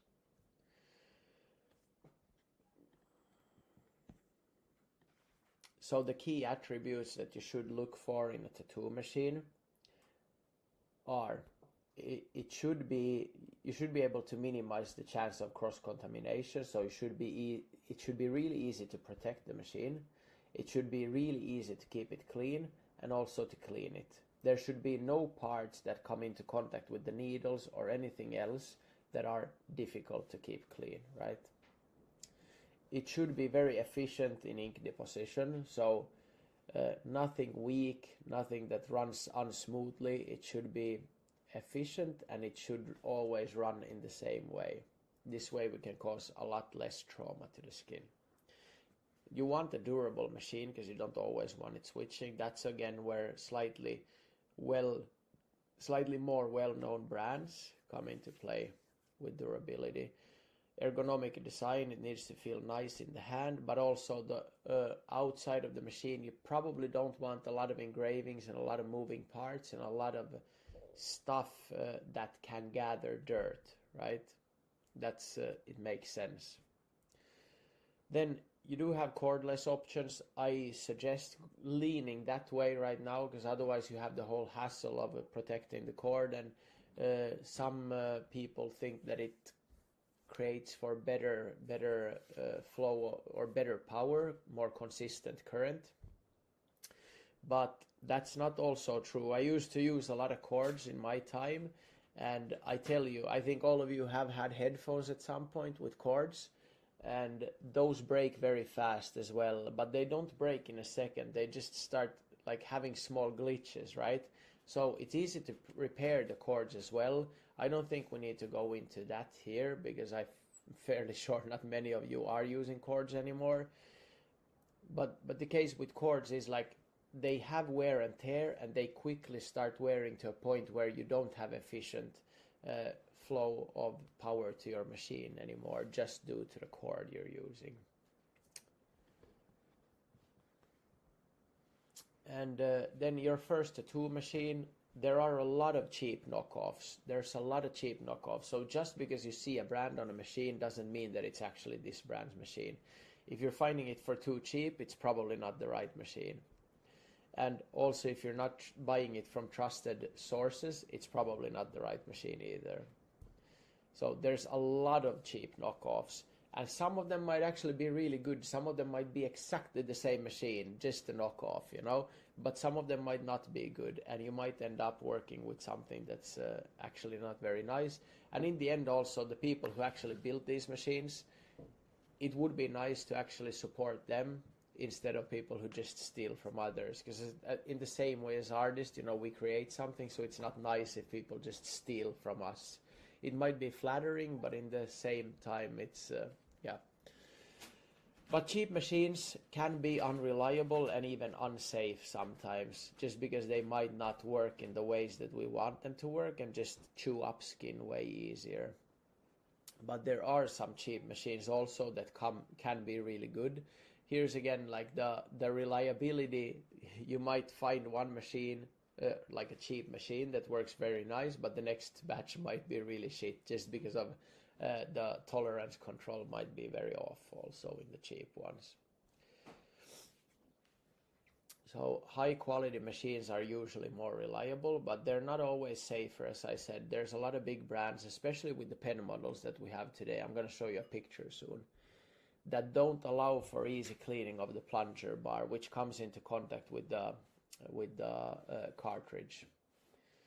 And here again, like, no matter how much you tell yourself or hear any other artist saying that they're using the cartridges in a way that they cannot be contaminated, and the inside of the cartridge or the needle pin, oh, it has a safety membrane or anything like this, it's complete nonsense. Like, there's a lot of spray residue on your workstation, and there is no way that you can handle your needles so well that the inside of it would not be contaminated. So the plunger bar will also be contaminated. If somebody tells you this is the case, then tell them to just lick the back of the needle and prove them wrong, you know. So if they say that's so clean, they should be able to lick it or put it in their eye or whatever. Like, it's not clean. It might look clean, but it's not clean. 100% sure not.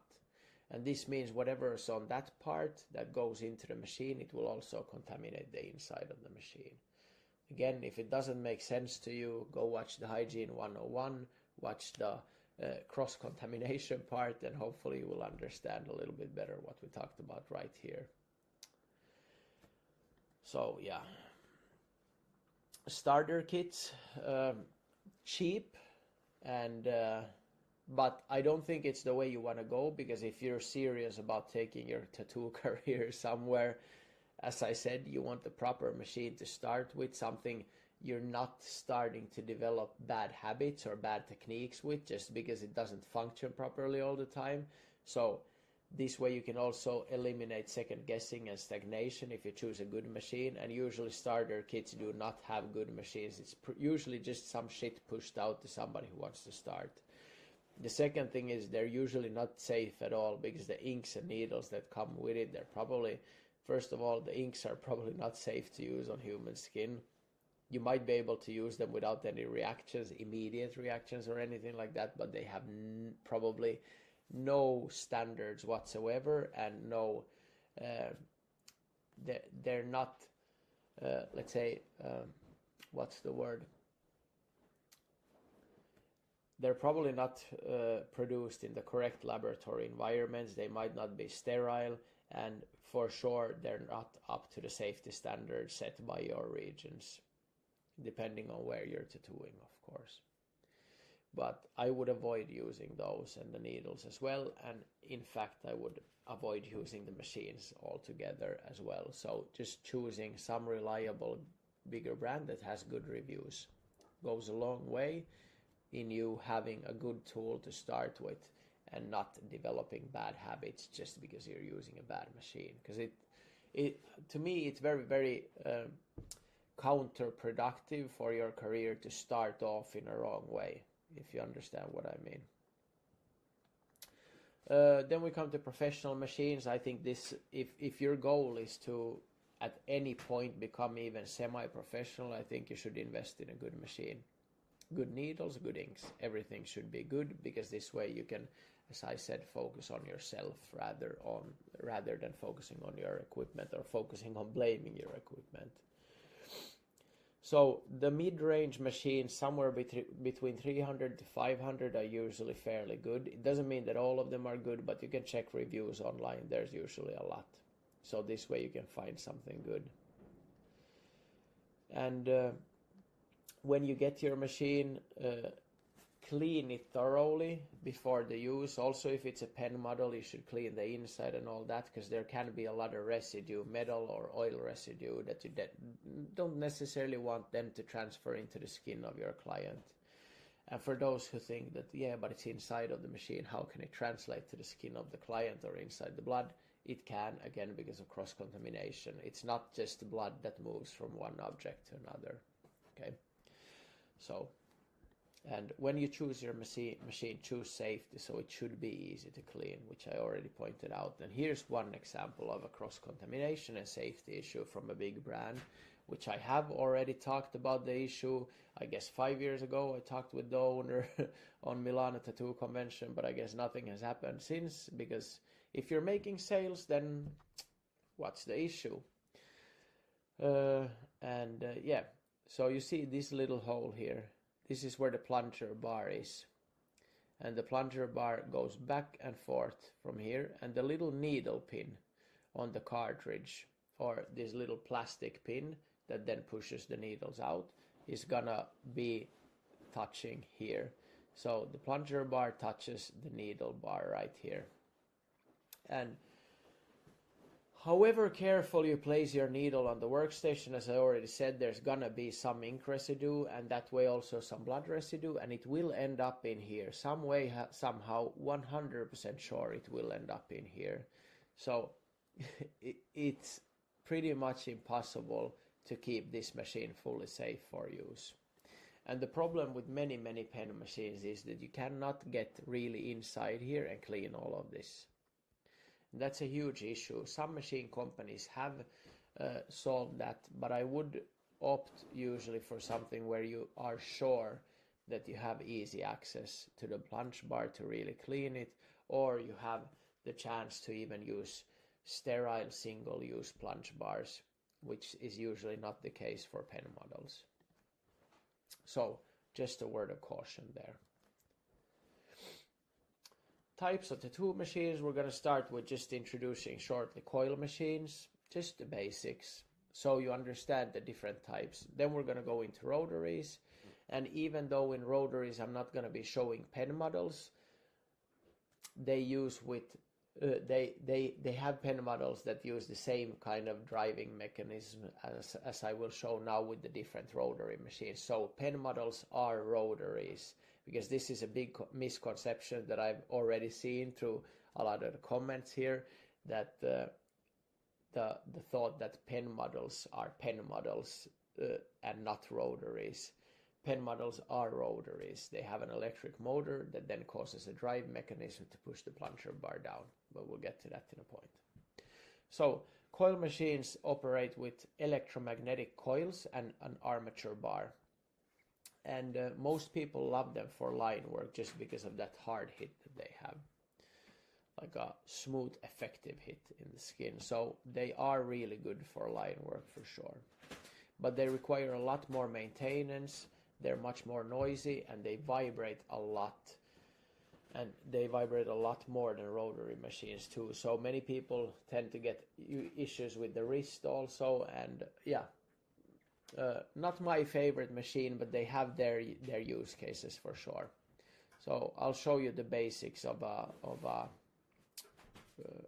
coil machine. So we got the frame here, and then in the next image you'll see we got the electromagnetic coils right here, the ones marked with orange, and right here we have the armature bar, the light blue one, and then we have the spring and the contact screw. And usually in coil machines people use a rubber band just to stabilize the needle bar going down here, because otherwise it's just moving like this, and if it's moving like this instead of up and down, we will have a lot of movement here, just chewing up the plastic tip quickly. And this and this small part here is called a nipple grommet, this red part here. So that's still used in some machines, not only in coil machines, but in some rotaries as well. It's required to add a small plastic piece called a nipple grommet so that the plunger bar or the actual traditional needle bar can be attached to the machine. But that depends again on each machine separately. For those of you who are using pen machines, you do not have to worry about any rubber bands or nipple grommets.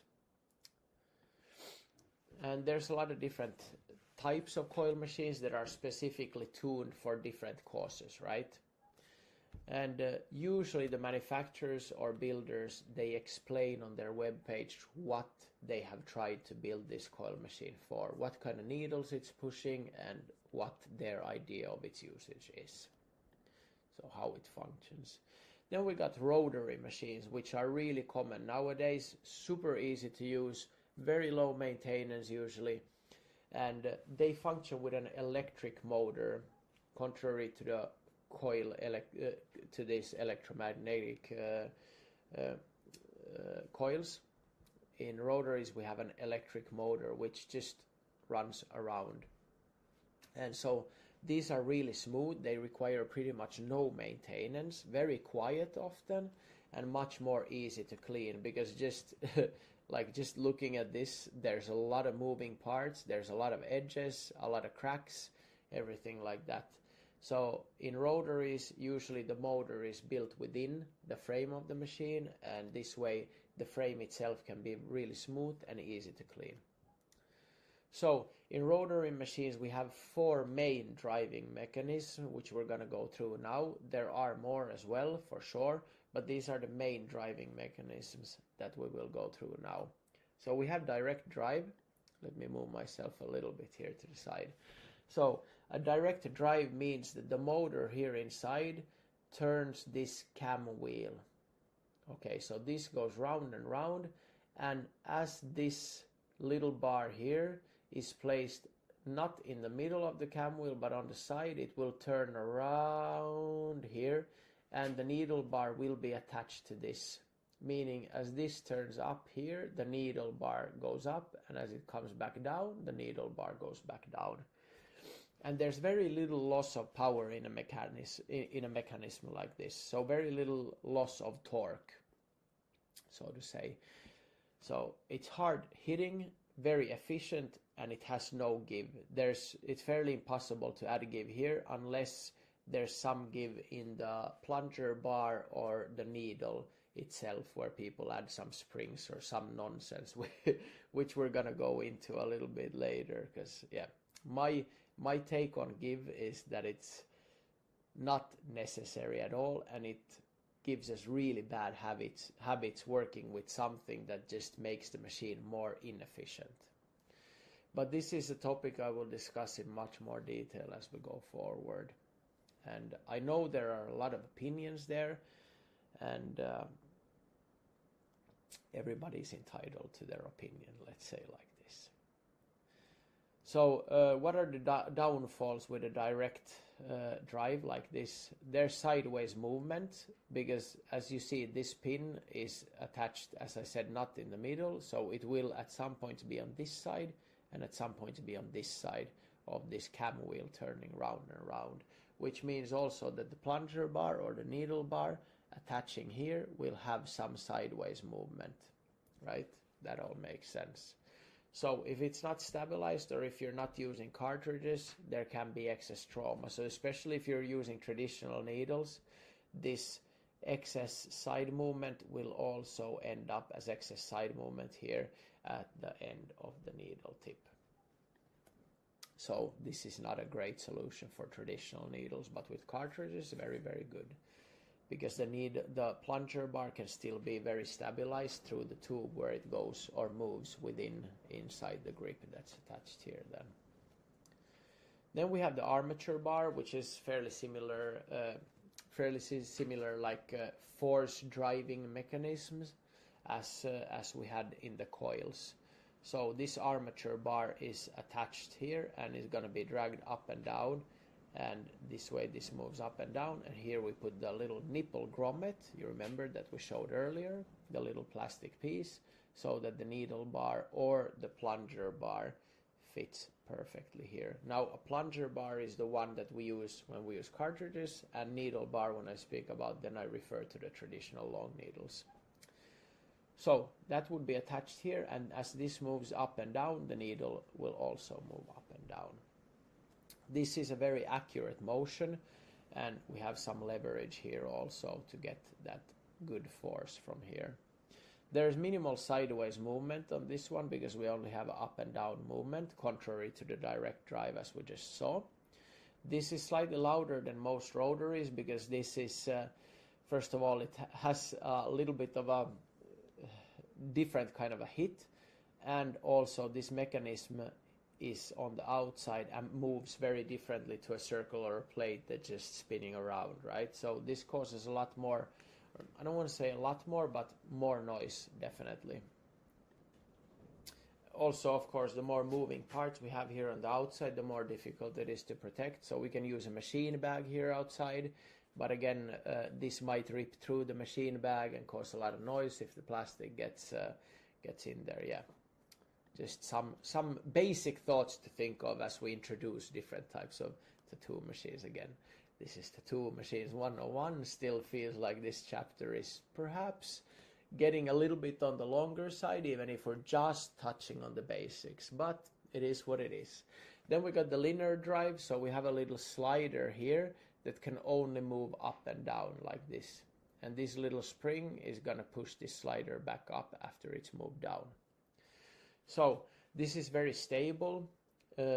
Often it also gives some kind of an adjustable give, which I spoke a little bit about. So give is pretty much gonna, let's say like this, one easy way of creating give here would be to increase the power of this spring. I'm trying to use terms that everybody will understand. So this little spring here that's pushing up this this linear drive or this slider mechanism. So if this little spring would have a lot more power in it, in example, it would not compress as easily, then it would kind of work as a give mechanism where this slider cannot move the full range of motion, or just the movement up and down becomes weaker. And this is the whole idea with the give, is pretty much that when we're using large needles, that or the idea with the give is that we're not, that the machine doesn't allow us to go too deep, right? That's pretty much the idea. But the problem becomes that the machine also tends to become weaker. There's a lot more that goes into it as well. But you'll have a huge difference when you use a 3-liner versus a 49 mag, for example. So if the machine can barely push through a 3-liner, do you think it will have any chance of pushing through a 49 mag through the skin? There's no way in hell it will be able to do that. So what you're going to end up doing if you have give is easily just chew up the surface of the skin and not actually depositing ink in the right layer. And this is a huge issue. And a lot of people get so comfortable with using give that they think it's a good idea to make the machine weaker, whereas it's actually not. We're going to debunk all of that in the future modules. But the case is that we want to deposit ink. We want to be effective with depositing ink, even when we're doing subtle gray wash.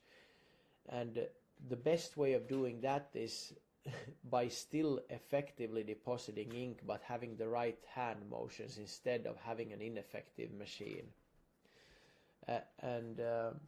So this means your machine will work very differently depending on what size needles you're going to be using. And yeah, we're going to be diving a lot deeper into that as we go on, but just if you start working with a machine that just is weak, you start developing very bad habits. And sorry, the dogs are about to start barking, so I'm a little bit seeing here if I need to pause the video, but it seems that everything is still under control. So yeah, if you're an artist who becomes so used to using give, you easily start learning very bad habits, also like ineffective, inefficient ways of tattooing. And if you've done this for 5 years, I can understand that in your head it becomes like an idea of, yes, this is the correct way to do things, you should always use give, it causes less trauma, and blah blah. This is nonsense that people have been feeding to themselves and to others for too long, I think. And yeah, as we go on, we're gonna debunk that. Like, if you want to use give, use it. It's your choice. My point here as we go forward is to really physically go into some aspects of tattooing and explain it in simple terms, and using physics to show what we're talking about, and making things so simple that everything will make full sense and there's no second guessing about the topics anymore. But still, even though we're going through all that, and with needles and everything else, going through exactly how they work, how to choose what, and it's still up to you to choose what you want to use. Obviously, I'm not here to put anybody in a box of do only this. This is the only way of doing things. I'm just trying to explain exactly how everything works, and this way, after that, you can make your own choices. And this is still Tattoo Machines 101, so let's stick to the absolute basics for now. We got the swash drive. This is not so common, actually. The three other options of rotaries that I showed are much more common. But in a swash drive, we have a swash plate that turns and creates a smooth motion, up and down motion here. And it can actually generate quite a good power transition. But here again, there's a lot of moving, so it can wear down over time. And here also, in some cases, we can adjust directly the give from the swash plate.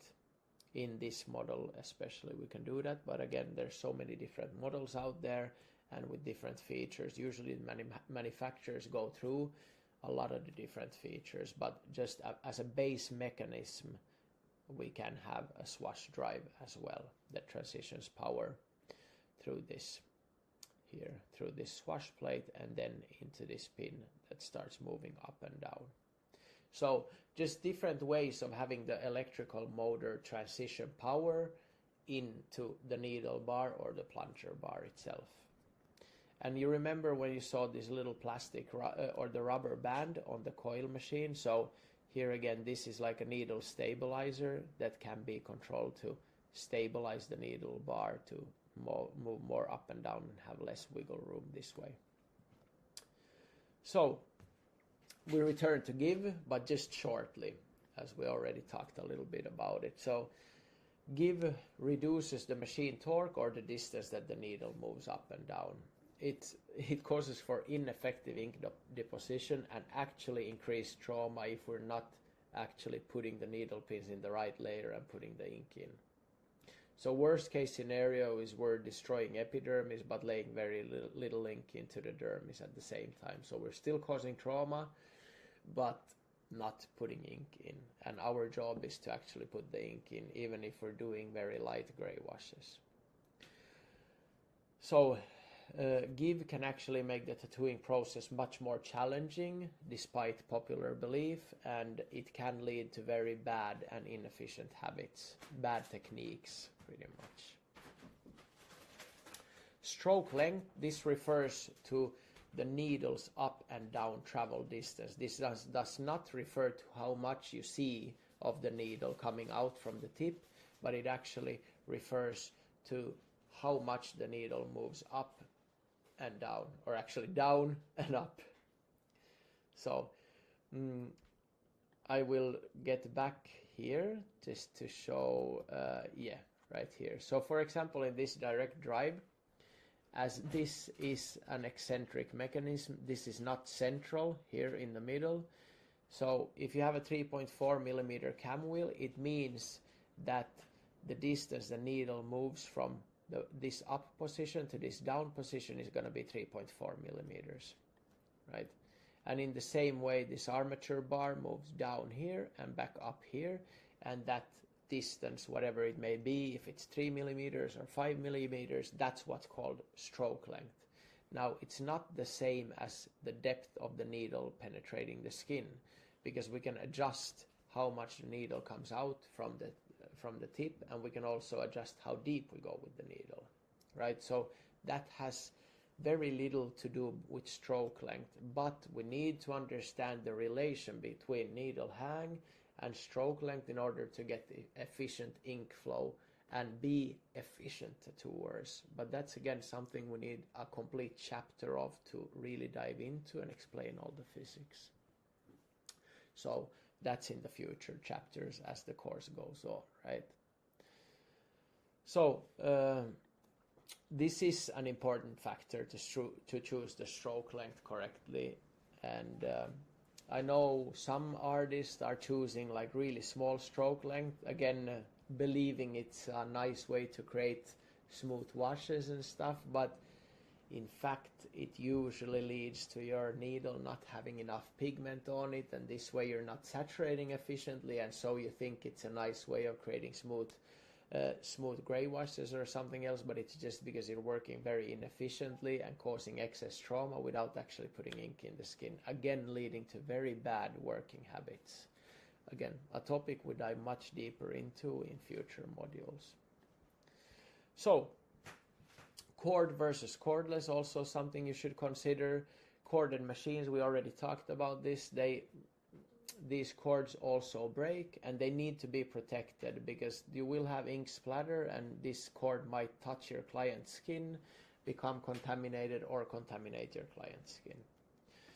Again, if these terms about contamination and cross-contamination do not like sink in fully, or you don't understand exactly why we should cover this or why it can be dangerous for the client or for you not covering or keeping this clean, then please return to the Hygiene 101 and try to understand, like take your time, understand what I'm speaking about, read the PDF. If you still have questions, then ask them below, but take your time to really try to understand that. And then you can also choose the cordless variations where you can use battery packs for a lot more flexibility, such as in this case, for example, where a battery is attached here, and you have a clean, easy usage and much more flexibility also in movements. Especially for me using, like working on larger pieces, it's such a great thing to have a machine with a battery. It allows me to move around a lot.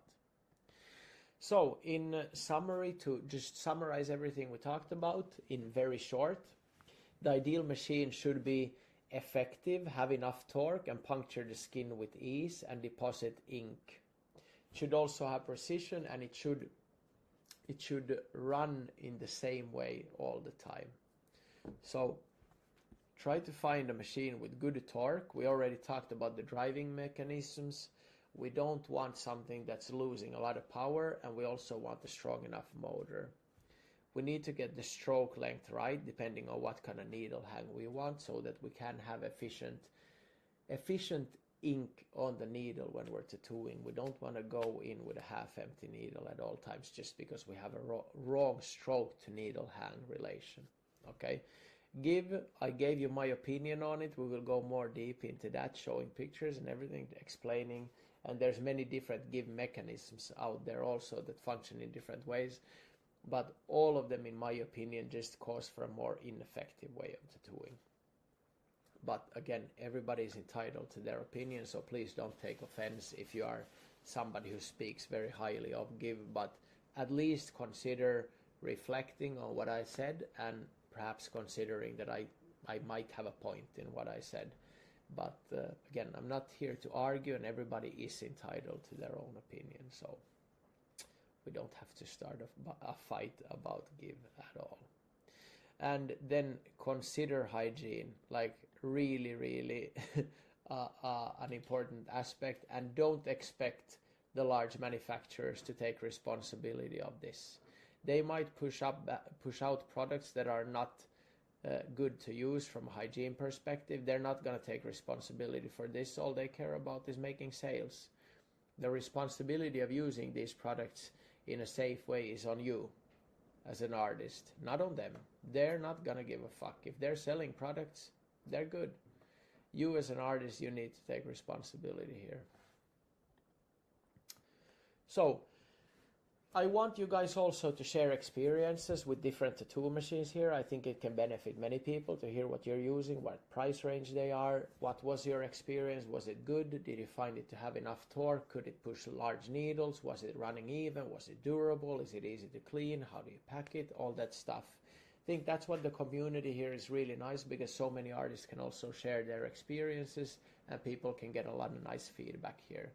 So below, discuss the pros and cons and just interact with the other community artists. I think that's why this community is so fucking amazing. Much love, and I'll see you in the next one, I guess. Yeah, ciao.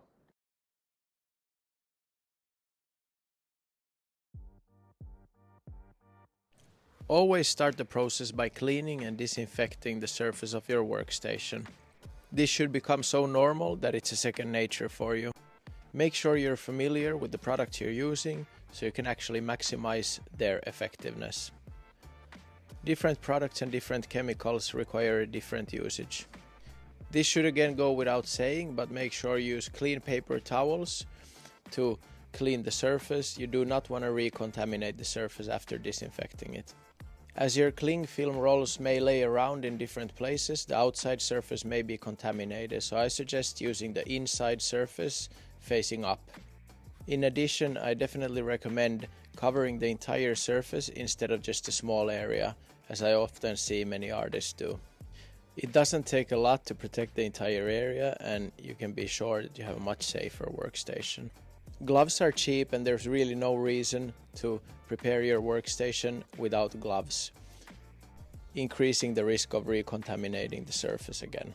So use gloves.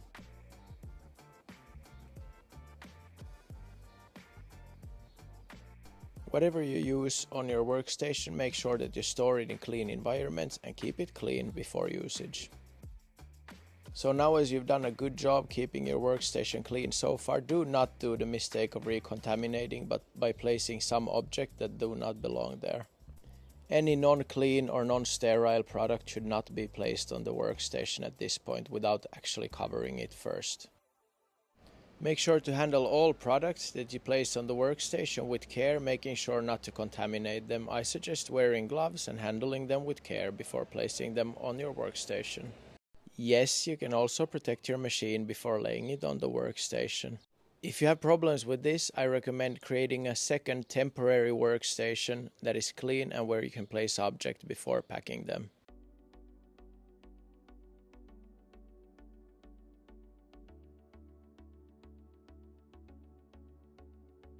I see so many artists create a really nice clean workspace, but after that they just place a lot of stuff that's not supposed to be placed there. Just instead of placing your entire needle package and stuff, just open the needle boxes and drop the needles on your workstation. The needles inside the packages are clean, so make sure to drop them there and keep the workstation clean instead of putting the entire package there and again possibly contaminating your workstation. Many of the basic ink cups out there on the market are not handled with great care, so I suggest using sterile ink cups that are actually protected and safe.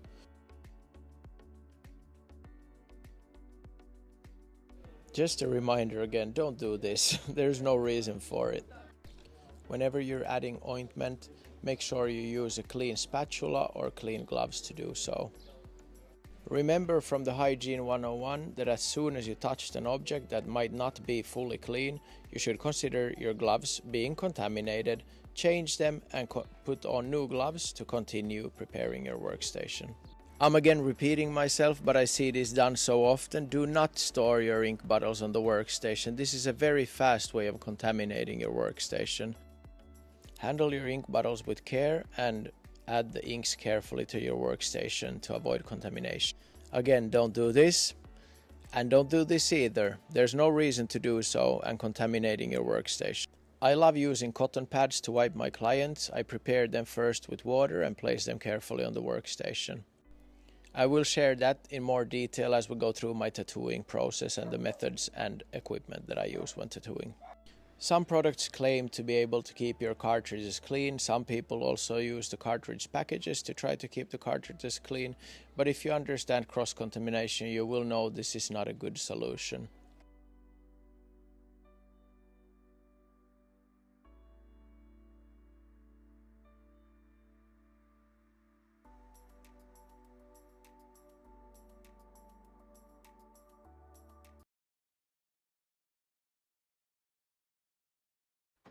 Ciao bambinos! Okay, today we're gonna dive into color theory. I'm super excited to talk about color theory, and I hope all of you forgive me because I have a lot of stuff going on besides just teaching you guys, but I'm always trying to give a little bit back every now and then when I have time.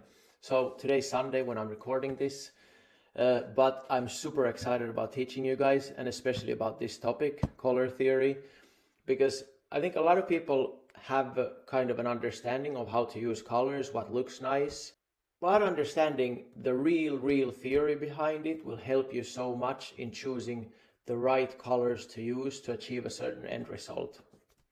So instead of just doing guesswork, with knowledge, we can make educated choices, and thus we can create a much more interesting piece of art. Okay, let's dive in, guys.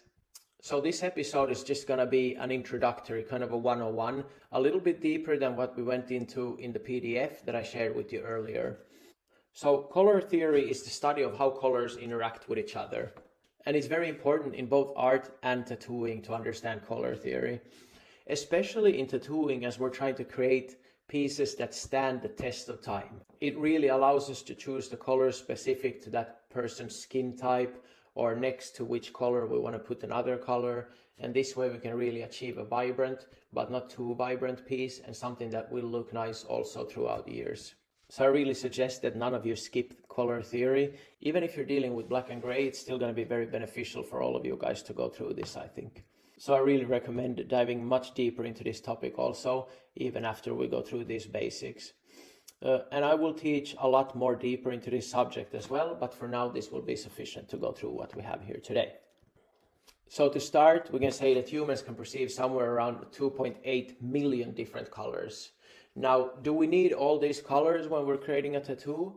I would argue no, because first of all, our canvas is a skin, so we're going to have changing skin, aging skin. We're going to have, sometimes the skin is going to be a little bit darker, sometimes lighter, sometimes sunburned, sometimes scarred, etc. We're not dealing with a blank canvas, and I would even say that with a clean blank canvas, you still don't need 2.8 million colors. What we're trying to achieve is a peaceful, good harmony. Now it makes no sense to just be nitpicking and trying to achieve very specifically one specific color. Went through hues, chromas and value already earlier if you read the PDF. So these are things we should nail fairly well. So we need to understand the value of a certain colors in a certain place of the tattoo or artwork, because this creates depth, right? Then we need to understand the chroma, how vibrant do we want the color to be, and also the hue, so we're dealing with the right family, you know? So is it more of a yellow green, or is it more of a bluish green that we need? I will quickly introduce a few models for you guys. We're not going to dive deeper into these models because it makes no sense. So what I'm going to introduce to you is the red, yellow and blue model, which is a subtractive color model. The reason why we're not going through CMYK and RGB is because these are more used for printing or for screens. And red, yellow, blue is the one we're going to be using as artists. Now, obviously, it does not hurt if you want to educate yourself more on these other models as well. But for now, we're just going to stick with red, yellow, blue. Those are our primaries in these models. I'm going to show you the next few slides just quickly. So if you want, you can pause and read and then we'll do more research. But I really don't think it helps that much when you're dealing with art on normal mediums such as paper or tattooing.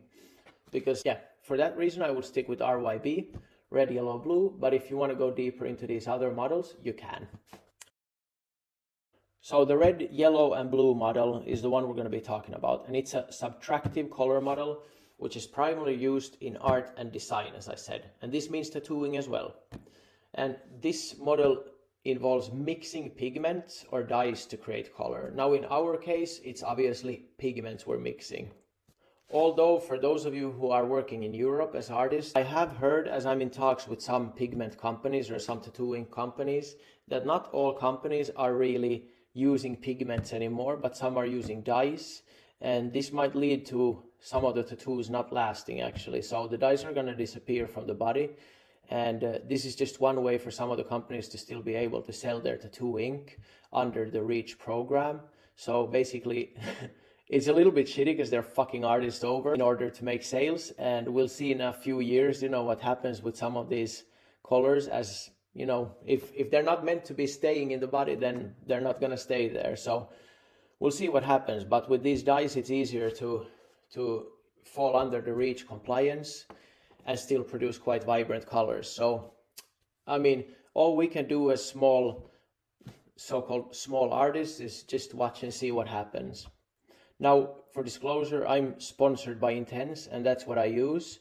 And I do know for a fact, but at least by discussing with people on the inside there, that they are using actual pigments. Now, for that reason, they might also not be able to produce the most vibrant colors as of now, but those are at least gonna last if they're speaking the truth. And I do believe they're speaking the truth because I know the people there quite well.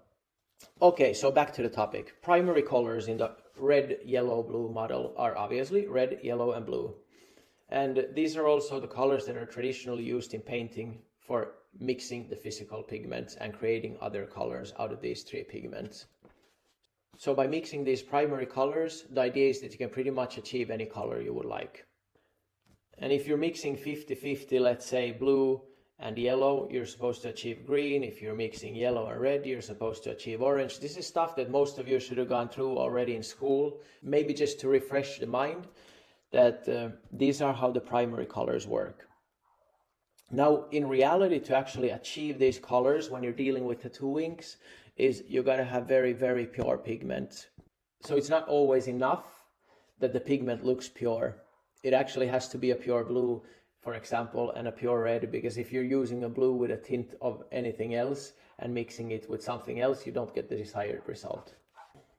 But again, this is color 101, so we're not going to go into depth on that right now. Let's just get through this, and you're still going to learn a shit ton in this module, I'm sure. And for those of you who already know everything we're going to be talking about, just stay patient. We're going to go further into all of these topics as we move on. So what are the limitations with the red, yellow, blue method? Well, it's because we're mixing physical pigments, so they might not accurately represent all the colors that we can perceive with the human eye. So sometimes it might be difficult to achieve very pure, let's say purples or greens by mixing these pigments together. But I would say if you're dealing with realism, it's easy, because very rarely do you need any very, very pure colors. Most of them are muted down, and you can still achieve very vibrant colors by just mixing pigment. Now, for those of you who like to do more fantasy type work or cartoon stuff or anything else that relies on very, very, very bright colors, for those of you, you might want to choose colors that actually come readily mixed in the ink bottles to achieve those very, very vibrant, bright colors. So for those of you who are interested in the CMYK model, you can just pause the slide and read through and do more of your own research. We're going to stick to just the basic yellow, red, blue here. And it's pretty much the one I would say just to follow if you're an artist. But to each his own, that's what we're going to go through here. And then the RGB model, which is more for screens. So again, you can pause if you want to, but this does not relate to you a lot as a tattoo artist. Okay, so as said, we're dealing with the red, yellow, blue method. So these are the primary colors that you need for mixing the other colors, and these cannot be created by the use of other colors. Okay? Now, secondary colors from these are going to be orange when you mix yellow and red, green when you mix yellow and blue, and purple when you mix red and blue. But I said here again, it's extremely important that you actually have a pure blue and a pure red if you want to achieve that purple, right? So let's say your red tints more to a yellow. Now it's not going to be close to a pure purple anymore. A little pinch of yellow pigment in the red is going to drag down the saturation of that purple color. So it's going to be more a muted purple. Then we got tertiary colors and so forth. Basically, mixing is endless with this method, and this is pretty much what I use when I'm tattooing, but again, we're going to go much more deep into that as we go further in the course. Now I want to introduce you to the most basic color wheel possible. I'm sure there's a little bit more basic image of it, you know, where we just have 3 colors or something like this. The primary colors, the secondary colors, and the tertiary colors as well. Now, an experienced artist would definitely not need a color wheel anymore. This should be kind of second nature in brain, understanding which colors to mix to get a certain other color. But in the end, I think it's really good training. And for anybody who wants to train, you can start with a few primaries of oil paint or acrylic or anything like that and try to mix. Now, if you're mixing 2 primaries and you're not getting the desired result, start asking yourself, are these actually true primaries, or are they muted down or mixed with some other color and they're maybe not actually pure? So if you go to your art store, you can ask them for the most pure red, the most pure blue, and the most pure yellow, and maybe add a white and black in there and just start playing with mixing those colors, yeah? So to introduce a little bit more of a complex color wheel, or we could even call it a color ball, this is the Munsell color system, where we have 3 axes. We got the value, which is changing from really dark to very light at the top. Then we got the hue, which we already introduced in the first PDF I shared with you guys. So the hue is telling which color family we belong to. And chroma again is the vibrancy of that specific color. Okay, let's introduce a new word for some of you. This is complementary colors. So in the Munsell color system, we call a complementary color if it's 2 colors of equal value and chroma on opposite sides of the hue circle. If you're mixing these together, they're going to create a neutral gray, which is of the same value as these 2 complementary colors. And here again, just to refresh your memory, what value means, what chroma means, and what hue means, yeah? So you can stop if you need to. I'm just going to go forward because this is stuff you can just stop the slide and read through if you need, yeah? And remember, guys, you always have the option also to ask questions after we post this module. So I'm going to pin a commentary field to it once we get there. So it might be that the video is up already, but maybe 2 weeks later we get the commentary field there. And then I need your guys' feedback. So if we're missing something, we can go through that again. If it's a more deep subject, like how to combine colors to achieve certain things in your artwork, then you got to wait for that, because that's going to be a completely new module again, or how to mix your colors when we're tattooing. So as said, we start from this and we build a solid foundation for each and every one of you. Another good thing to understand as an artist is color temperature. So we got warm colors, we got cool, and we can use these to create different feelings or atmospheres in our artwork. A little reminder again about what saturation is. So saturation is the intensity of the color, but when we're tattooing and when we're going into tattoo techniques, when I'm speaking about saturation there, I might be speaking, or I will be speaking about actually saturating the skin, meaning that how much pigment we're putting into the skin, even if it would be a gray color, which we here would call a 0% saturation. But when we're talking about tattooing and saturation, I'm going to be speaking about how much pigment there is in the skin. And then I might be referring to the color as its chroma or intensity.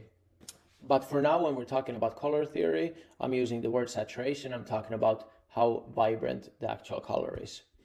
So one tendency that I see a lot of artists do is they just try to pick the most vibrant color for everything. And this is not a good choice if you want to create any kind of nice artwork to look at. So a very high saturation can create a very strong visual, but there needs to be a balance, because in all honesty, one of the worst things to watch is, just as an example, take an orchestra where everybody's playing full volume and it's just not going to sound good. There needs to be some balance in that as well. And it's true for artwork as well. Like, everything in the artwork can't be screaming. There needs to be some harmony and some balance in the artwork. So do not always opt just for the brightest colors everywhere, because your artwork is pretty much gonna look like shit unless there's a reason for it. And that's something we're gonna go through much more in detail when we jump into creating color harmony. But as said, we're going through step by step. And then remembering also that what's next to one color will make that color look different. So if you have areas with less saturation, it will make the more saturated areas will also pop more, and it will create the viewer's eye to catch that point easier. So here's an example of a very oversaturated image, and you just see it's not nice to look at. It's like none of us want to look at this, or this would definitely not be something that would be hanging in a museum. So there needs to be balance. Everything cannot be vibrant and just screaming at you. It's not nice for any human eye to look at usually. Here's a better example, The Wild Poppies by Claude Monet. As you see, he has some very, very vibrant colors here. The red poppy is in the field, but everything else is quite muted down. He has some of the cooler feeling on the above, in the sky, in the light blue. But clearly the most vibrant piece here is the red poppies. But it's not an overly vibrant piece, and it's actually very easy to look at. And you see how he guides the eye also first to the flowers and then to the rest of the picture. Then we got value, which we also introduced earlier. This is pretty much the brightness or darkness of the color. And what's true for saturation is true for value as well. So don't overdo it. Obviously, some cases a silhouette image can look very nice and you just have strong white and strong black and that's it. And it can also look nice to just have a saturated color and black. But, you know, in most cases, we don't want to do it. So it's kind of about learning when to do it and when not to do it. And you can also use it to just guide the viewer's eye.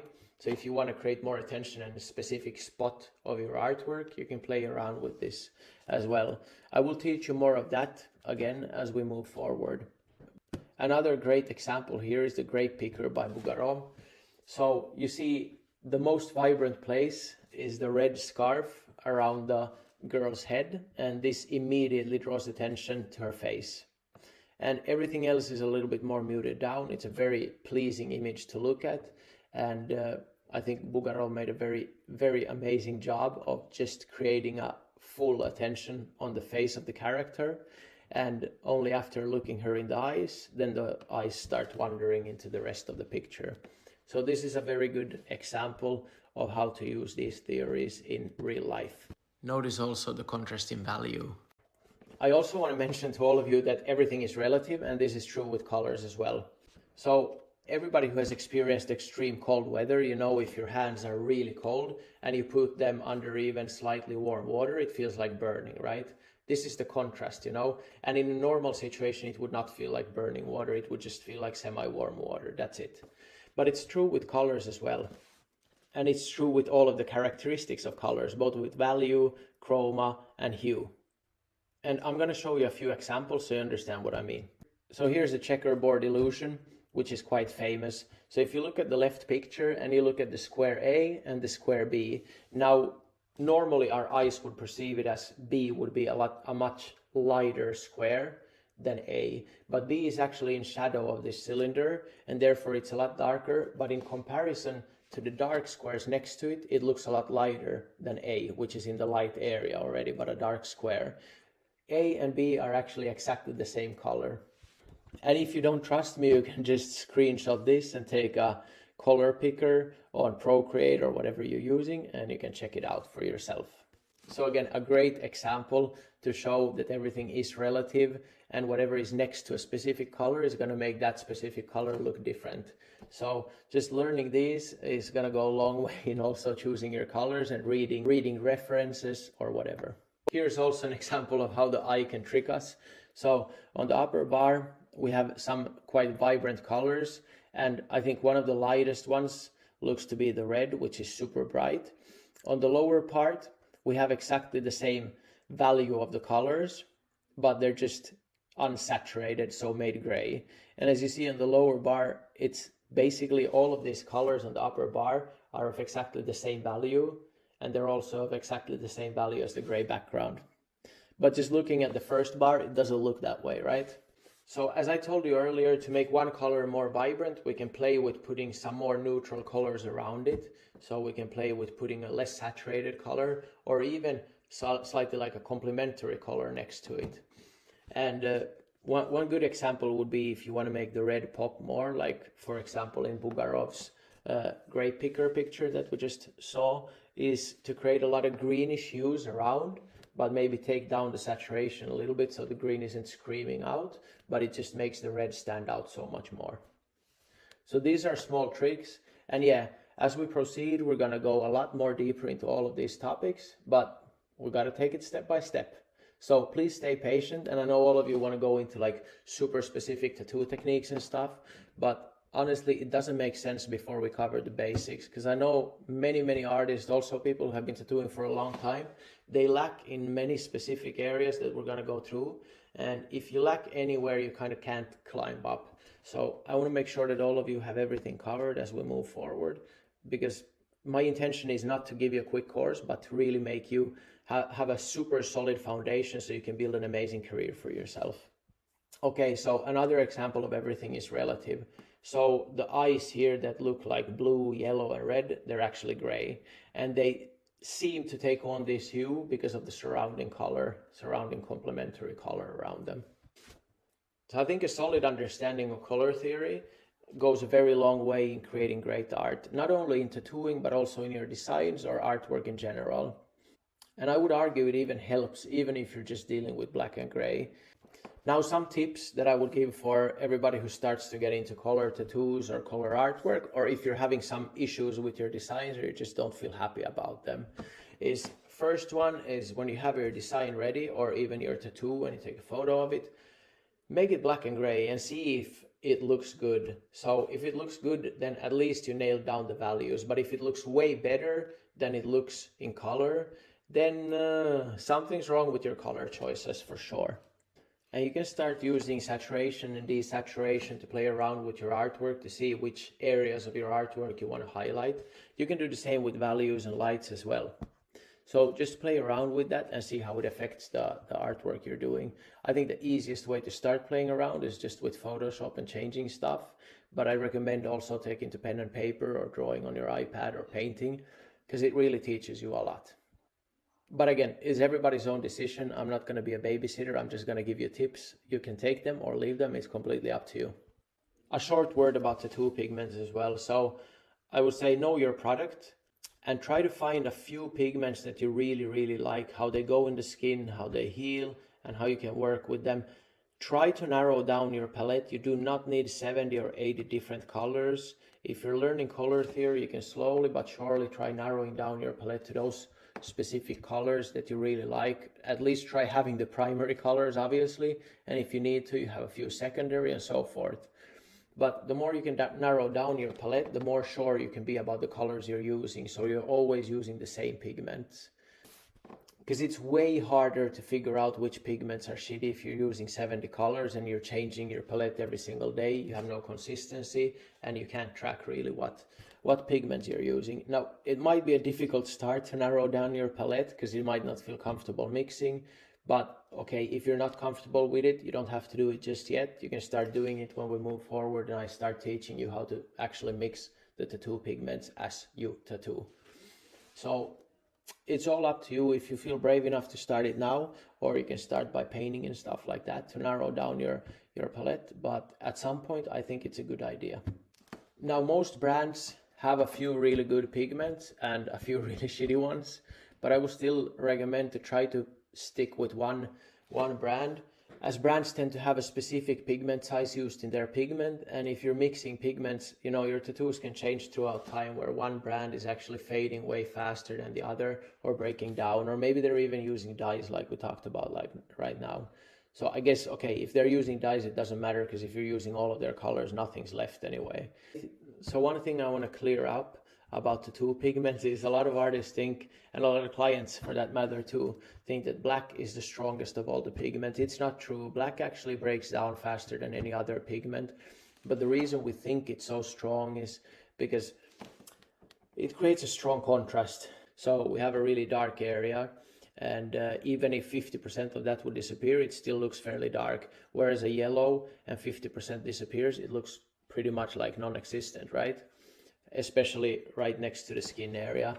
But that's again where color theory comes into play. So just putting specific colors next to each other can make other colors stand out better. But as I said, black is actually the weakest of all colors. It maybe to the basic eye, it does not seem that way, but it breaks down the fastest. And white is actually very strong, and it does not break down easily. And these are talks that I have had with a lot of artists. Actually, one artist who was lasering himself and studying actually every single particle and how they break down and under laser. And I've talked also with some ink companies, also owners of the ink companies and laboratories, and everybody's pretty much saying the same thing. So yeah, I think that's something new for most of you, because it's a widely believed concept that black is the strongest color. Now, yes, it will create the strongest contrast to your skin probably, or maybe purple or something, but yeah. Okay, let's move forward. So the basic thing is, I would just ask you to trust me and just be brave, explore, try to learn more, and try to experiment with what you learned a little bit here today. And stick with me, because I'm also going to be teaching you much deeper on this subject. But if you want to dive deep into it by yourself, feel free. I would be super happy about that. And as always, when we pin the comment field here, I really, really value your feedback. If you have any questions, anything like that, I'm happy to answer them here. I might not answer every single comment, but what I will do is, when there's enough comments or questions, I'm going to do an answer Q&A kind of video, or even a live where we talk about the questions. We'll see how it goes, yeah? But anyway, as said, I really value your feedback and I want you guys to be interactive. Now, I know most of you, or a lot of you, don't want to be interactive and you just want to hide behind the shadows, and that's okay too. But for every single one of you who feels even slightly okay with being active in this group and putting yourself out there, I applaud you and I really thank you, because that's the reason I'm doing this, because you guys are also interactive. For me, it makes no sense if everybody's just a ghost, and I'm doing it for myself. So I really thank all of you who are active, who are asking questions, who help me doing this course in the best possible way. And you guys are really the ones I'm doing this for, you know? So thank you so much, and have a nice day.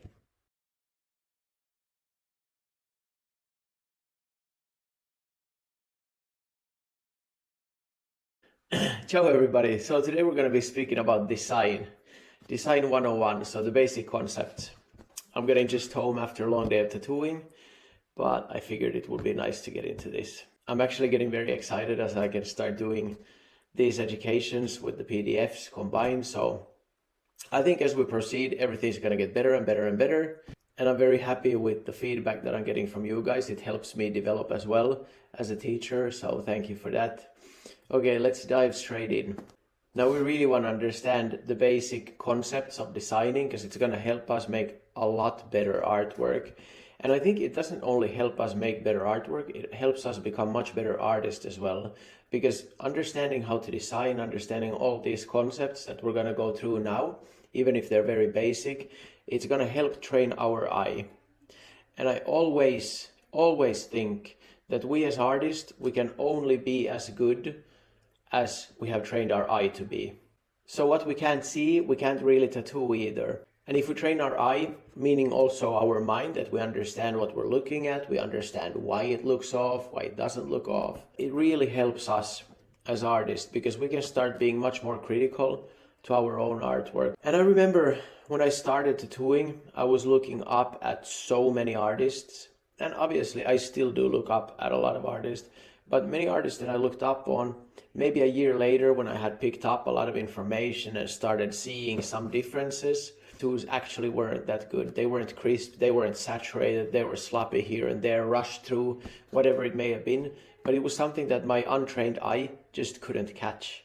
I would hope and invite all of you to take this very seriously, because it's going to help you so much in building a career that's going to open up a million doors for you. Pay attention, and after that, reflect a little bit and start thinking about what we actually went through here. And not only that, but the next few weeks after you watch this, start paying attention in your own artwork, whatever artwork you're looking at. Start paying attention to the things that we went through here. And if you need to, you come back to this and so forth. This is the best way of learning, and this is how you actually implement all of this information into your brain. Okay, let's start.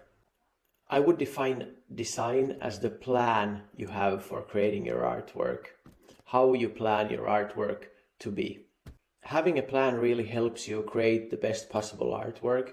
Obviously, there's some freedom also, and you should be very free when you're creating, but just setting some kind of a plan, understanding what kind of canvas you have, how big it is, how many details you want to fit there. If it's a large canvas, maybe you fit some more details, but you don't want to make it too crowded either. So if it's a small canvas, maybe you don't make it full of details, so forth.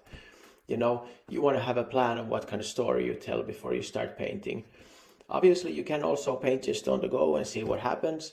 But I think, especially as tattoo artists, we have clients, we want to present something. So having some kind of an idea of what we're going to be doing helps a lot. And if we know how we're supposed to put this idea into place to make it the best possible end result, then that's going to go a long way in creating something absolutely amazing. So we're going to go into a few design elements that we can use when we're creating our designs, and some principles, as well as the basic concepts around composition. So some elements of design can be color, texture, lines, value, etc. We're going to go through each of these now here step by step. So we start with lines. Now this is something that most of you will be using when you're tattooing. As a artist who works mainly with realism, I'm not really working with a lot of lines. It's more sharp shadows, soft shadows, transitions, etc. But obviously there are some lines, but the core concept when people think about tattoos is usually line work. So obviously we have a lot of different types of lines. In tattoos, usually the very basic line that we see is of an even width. So it's very monotone, right? We can have straight lines, curved lines, or dotted lines. If you look at nowadays at some cartoons, you will see that a lot of lines also are kind of dynamic, so they have a different weight. They're not monotone, they're not the same thickness, but we actually have a flow within the line. Not just a line curving, but the line actually starts from being wide and ends up in a very, very tiny tip. So this way we can create a very dynamic image and even have dynamics inside the line work itself. Obviously, the use of lines can also help guide the viewer's eye. So whoever's watching the artwork, we can use lines in a way that we catch the eye of the viewer and transition it into one specific point of the artwork. With lines, we can also create the feeling of movement, everything like this. And so lines are one element that we can be using when we're doing our designs. We obviously have other shapes, such as geometric shapes, which are usually very regular, such as triangles, circles, or squares, what have you. We have organic shapes, which are irregular, more naturally occurring. And we can use a lot of these shapes in forming the foundation of our design, depending on what we want to create. Now with all these shapes and lines, we can start creating forms, creating the illusion of three-dimensionality, where we have different values, hues, and colors that create the illusion of depth, illusion of form, illusion of volume. So as you think of a 2D object, we don't really think of shadows on a 2D object in the same way as we think of a 3D object, where the light hits and some surfaces are actually going to be in the light, some are going to be in the shadow, and so forth. Well, we have positive and negative space. These are two words that I want to teach you now because they might come up at later stages also in your career. So positive space usually refers to the elements of interest in the artwork, whereas negative space often refers to the elements that are not of interest, but they're going to be complementary and they're going to be needed for each other. So negative space could be something such as the background, or if we're tattooing, we can leave what we call negative space in the skin. And the usage of this can in turn create the feeling of space where we have something in the foreground, something more in the background. We can create the feeling of space by overlapping, having something in front, something in back, something even more further in the back, and so forth. And obviously the use of perspective, where things further away start looking smaller, things closer to you start being larger. Color is obviously an element we use when we're designing, and we already discussed the basics of color and how to use it in your designs. So really understanding color, if that's something you're going to be implementing in your artwork, is crucial. As we already discussed, we don't want to make something scream. We don't want to make something too colorful. We want to use it tastefully. We want to know when we're using very high chroma colors, when not, how we're playing with value, how we're playing with different color families, how they function with each other, etc. And in colors, we haven't gone into color harmony so much yet, but we will. And color harmonies is pretty much how you're going to be combining different families of colors to create some kind of harmony in your artwork. So some colors work way better with each other than others. And there are some rules or kind of guidelines on how to combine colors to create the best possible outcome and feeling in your artwork. Now, another element we can use is texture or even lack thereof. And we have visual texture, and then when we're painting, we even have tactile texture, which means that we're having thick layers of paint or something like that, that we can actually touch and feel that it's different. And visuals are, again, just when we're playing with some texture that is visually there. Obviously, when we're tattooing, we're not going to be playing with tactile texture, just with visual texture. We can use texture to grab interest. If we have one area in the artwork which has a lot more texture than the rest, then probably the interest or the viewer's eye is going to catch this point first. And we can even create the illusion of depth, where some artists use this very nicely, where they have really textured and sharp in the like close-ups, but everything further out is blur, or vice versa. You see this a lot with photographers, but also you see a lot of artists who implement this a lot in their work, and it really works nicely.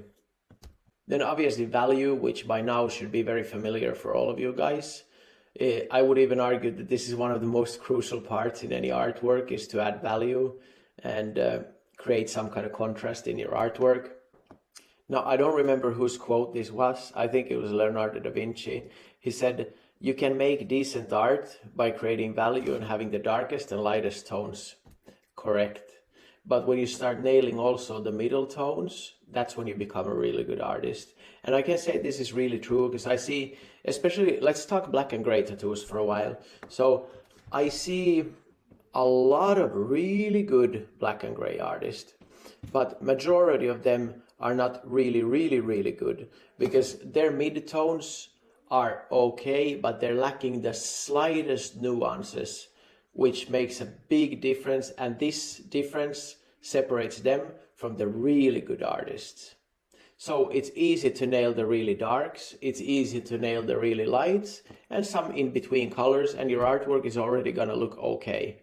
But when you start really paying attention to the most subtle differences, that's when your artwork becomes from good to really good. It's a slight difference, but this is also just training the eye to start seeing those really tiny, small nuance differences. And if you want to achieve these differences, then obviously you need to nail down your techniques as well. It's not just only about training your eye, but you need to have the proper techniques to create very subtle differences.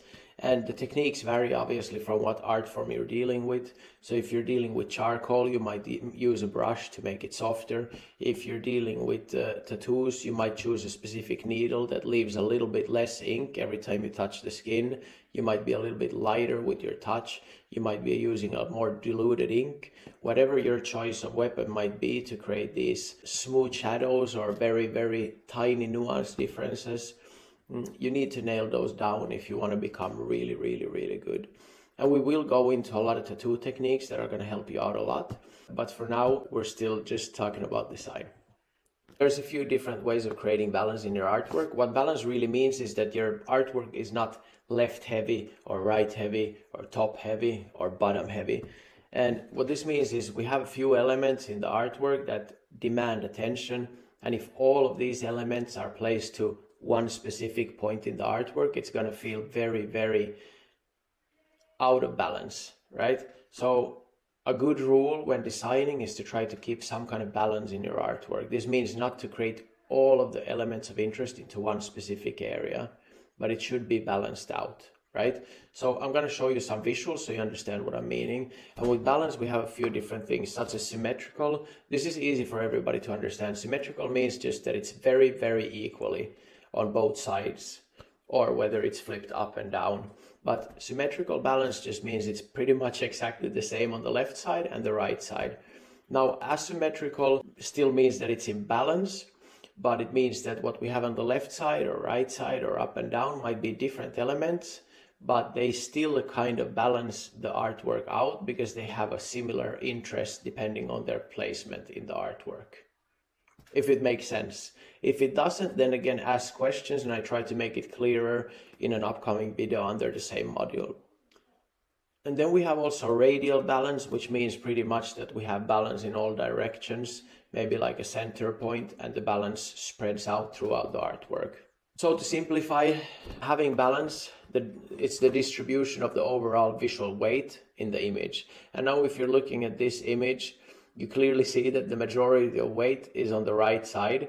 So this is clearly tilting towards the right, this image. And if we want to be perfectionist, we would rather move the red square more to the left and the yellow square much more to the left. Or even change them to be exactly of the same size and form and have them on equal distances. But so this image obviously is not in balance, right? A very, very simplified example so you will really understand what I mean. So these boxes and triangles and lines are elements, right? Visual elements in the artwork. And they should be in balance. We're going to go into some more complex examples soon, so you'll understand how to actually incorporate it into artwork, yeah? So here's an example, again, a simple example of a more balanced image. And now a few factors that contribute to the visual weight of an element is going to be the size, the shape, the color, the value, texture, etc. So we might even have something like a face, which is going to draw all the attention. So if you have 3 faces down in the right lower corner, and on the left side you have let's say 3 blue flowers, but the background is blue as well, then all the attention is going to still go to those faces, and it's going to be not in balance picture. So some elements carry more of a weight than others, let's say like this. Yeah. Now let me show you also a few images. Let me pick them up from here. So here you see on the left, you see symmetrical balance, and on the right you see asymmetrical balance, right? So you understand what that is now. But they're both in balance. And here's a good example of radial balance. So everything spreads out pretty much from the center, and it spreads out fairly symmetrically, right? So this is what we would call radial balance. Okay, back to the slides, guys.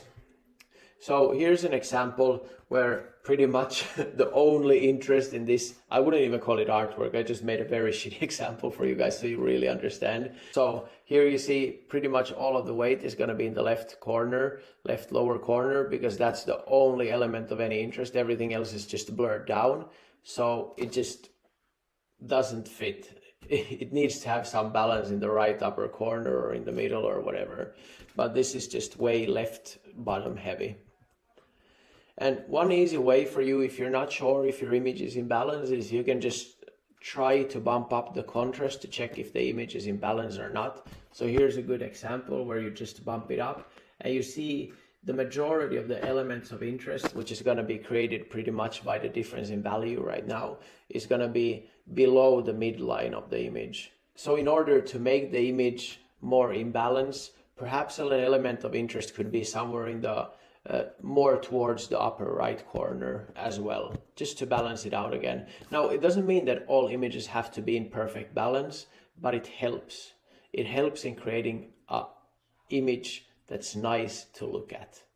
So how can we create contrast or create demand of looking at somewhere in the picture? We can create it by color, we can create it by value, which is the very basic definition of actual contrast. But again, when we're speaking about contrast, it just means the difference now, yeah? So it can be a difference in color, which means that one color is screaming way louder than another one, right? So this is going to create high contrast.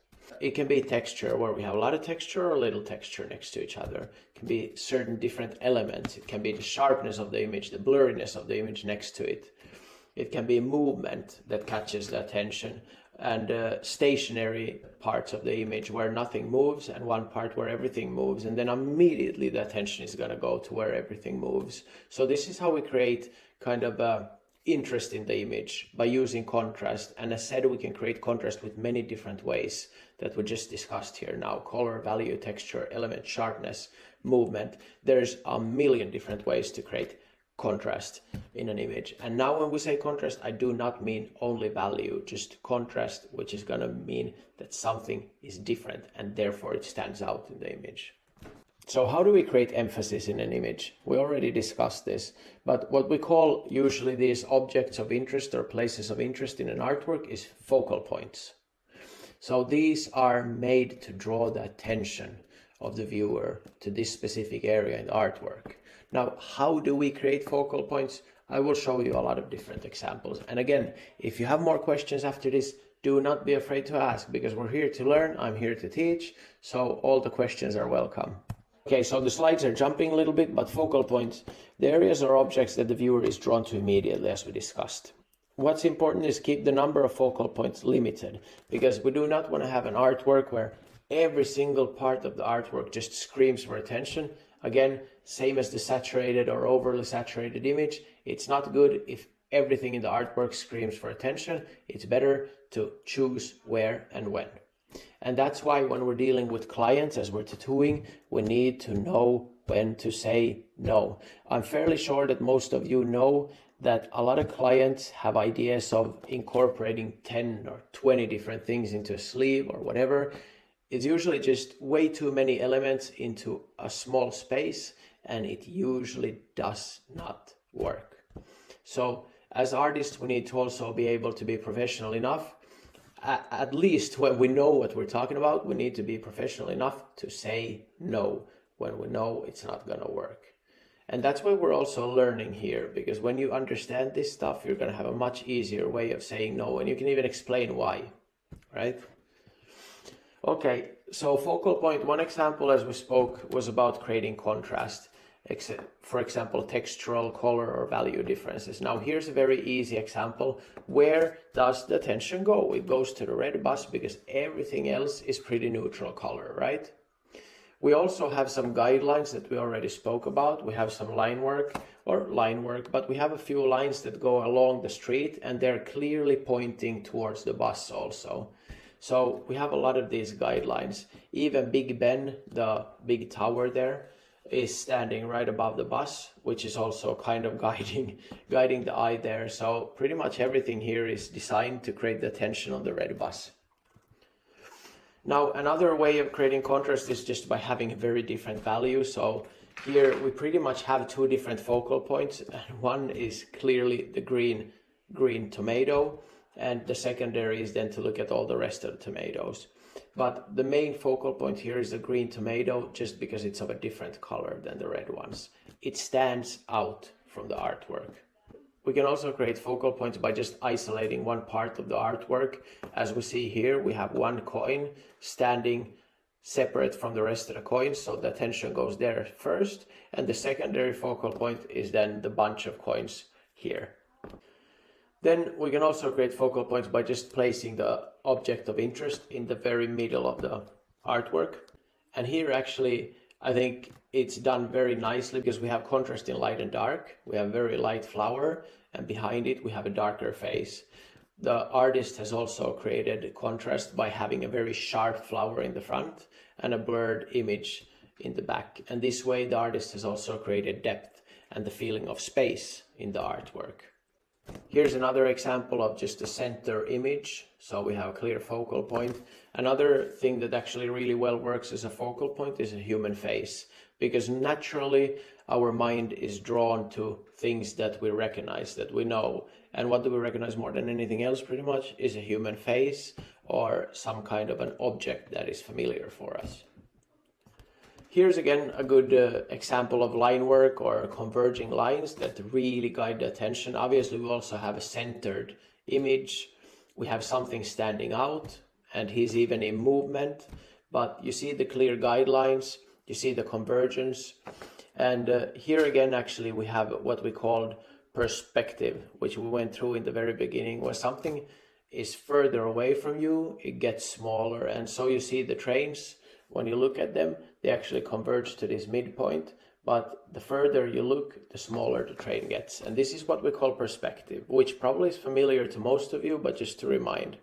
Now, another way to create focal points, or pretty much the same way as we just did, is to create some kind of curves or something that leads us to the place we want to see, which here would be the sun. But you see, the entire road moves the viewer's eye directly to the focal point. Obviously, the focal point will immediately still be a focal point because it stands out as something recognizable and something that actually is different from the rest of the image, which is now the burning sun here in the background. But what helps is to have something that leads the viewer's eye there as well. And here in this case, it's the road. Here's an example of a tattoo we did quite a long time ago. It was for artists me, Kathleen, Adrian and Mori. I think this was one of the first artworks where we started actually blurring the background. I think we could have done a much better job on it. But anyway, so we as you see the change, they get blurry more in the background, and yeah, this is stuff that you can also do in tattoos. And obviously the red nose will also help in in drawing attention, as well as does the face with textures and less textures in the background. Now we got motion, obviously. You see the only thing here moving is the kid, but plus he also stands out from the background, so we have another focal point. If any of you think that something else in this image is a focal point, then please tell me, but like it couldn't be more obvious that this is the very thing in the image that the eye is going to be drawn to. I would suggest now when you start creating your artwork, figure out where in the artwork do you want to create the first point of attention. If your artwork is not something where you feel comfortable incorporating what we're talking about right now, or if it's just not, easy to incorporate what we have talked about here, then at least do yourself a favor and study some artwork that exists out there and try to see the things that we have been talking about here today. Another way of creating a focal point is by framing it, by having something around an object. So framing is a very powerful tool, and we can do it. Here's a very good example also. So we have something very blurred in the front ground, and then we have the sharper gorilla face in the middle. And here the blurred leaves act as a frame, and immediately all the attention is only going to go to the gorilla face. There's really nothing else to look at here. Now, if you would want to go absolutely apeshit crazy, then you could color the eyes like bright red and turn down the chroma on everything else and just increase the textures. But sometimes too much is too much. So here we have something that's nicely in balance when it comes to blur, sharp, colors, everything. Now another artwork that I actually found, can't remember where I found it. I'm sorry if somebody knows the artist, let me know and I will give them credit. But this artwork really shows like great know-how of what they're doing. You can see all the curved lines that just automatically creates kind of flows for the viewer to start looking at the face. Now this red line is drawn by me so that you can really see what kind of artwork the artist created to really draw your attention to the face. Then the face is obviously going to be of great interest as well. Plus the face is of a color that really stands out from the background, and the face is lighter than the background, and we got red lips. There's just a lot here that really draws the attention to the face. Now, if we look at another image, some person might like this. I personally do not. And there's a few reasons. I think, first of all, it's just way too high chroma for me. Everywhere it's just screaming colors. The second part is that there's really just my eye wanders around the image too much. There's nothing where my eye really rests and looks at the image in peace. And obviously this is all, depending on who's looking at the image and what kind of feelings, emotions it awakes in you. But for me, there's really nothing to rest my eye on. It's just screaming. There's nothing peaceful about the image. Maybe that's the whole idea. Maybe that's the point of the artwork. I value artwork that has this classical sense, harmony. They kind of follow some rules, but not to be strict with rules, but they understand what makes a good work of art.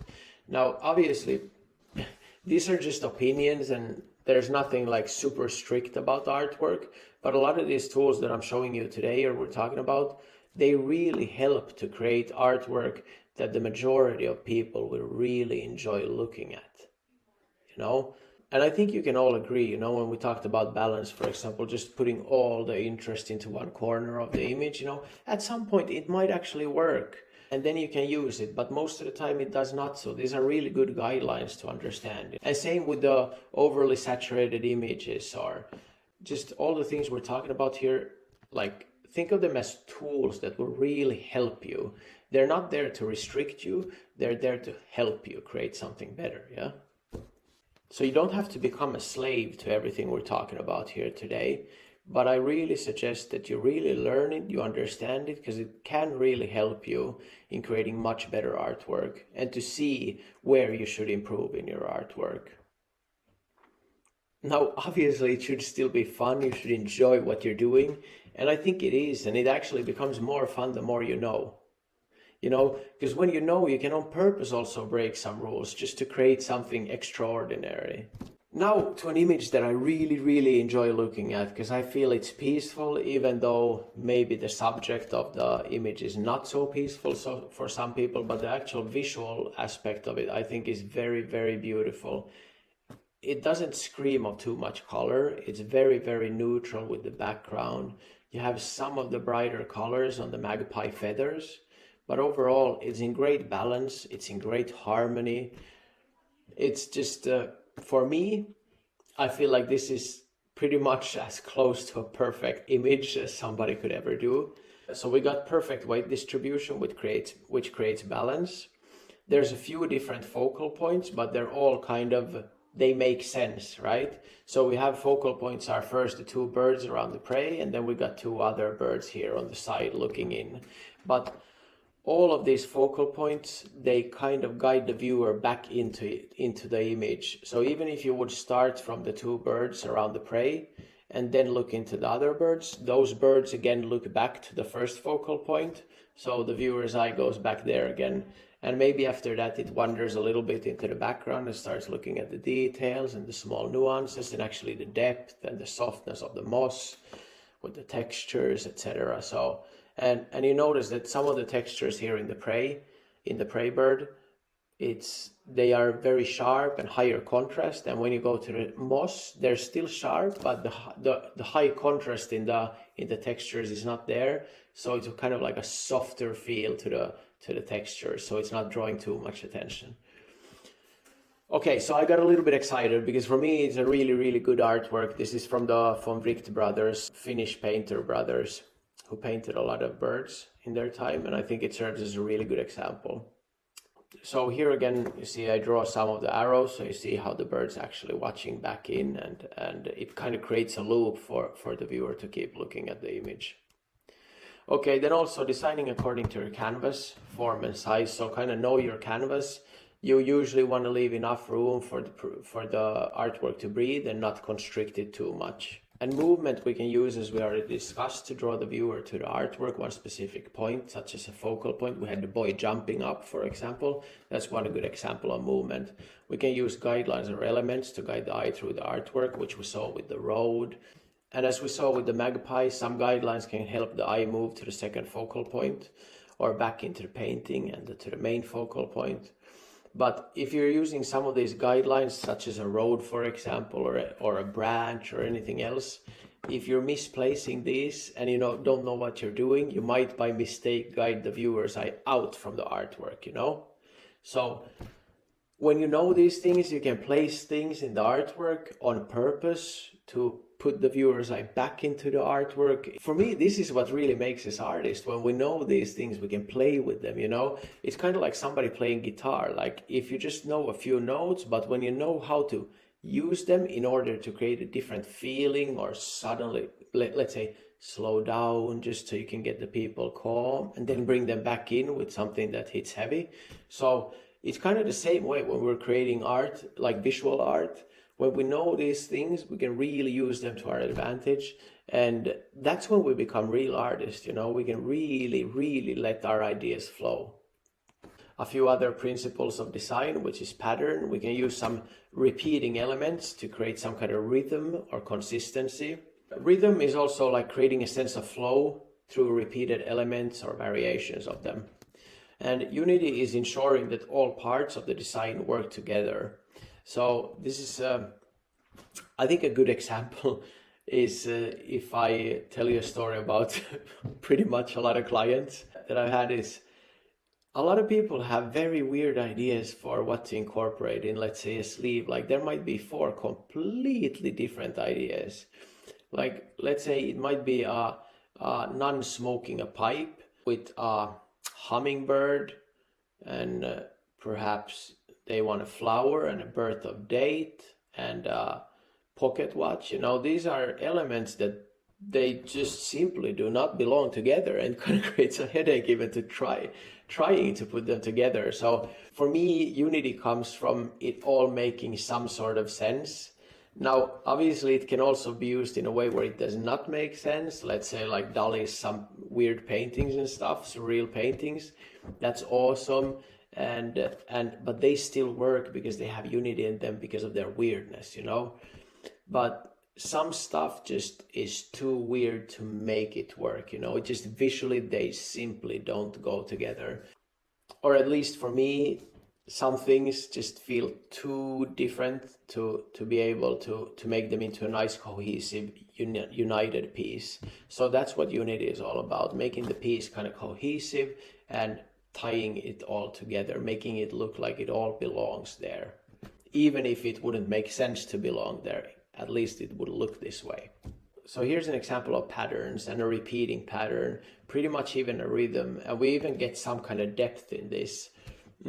But you see a repeating pattern, you see also that the artist uses a lot of the same objects. Some are turned different ways, but it's still pretty much repeating. This is what you will see a lot of on wallpapers or anything else like that. So for anybody who's dealing with geometrical tattoos or stuff like that, that's where we have a lot of repetition. And it works amazingly. But it can work not only in geometrical artwork, it can work in a lot of different artworks to have some repetition of elements and therefore like creating a rhythm.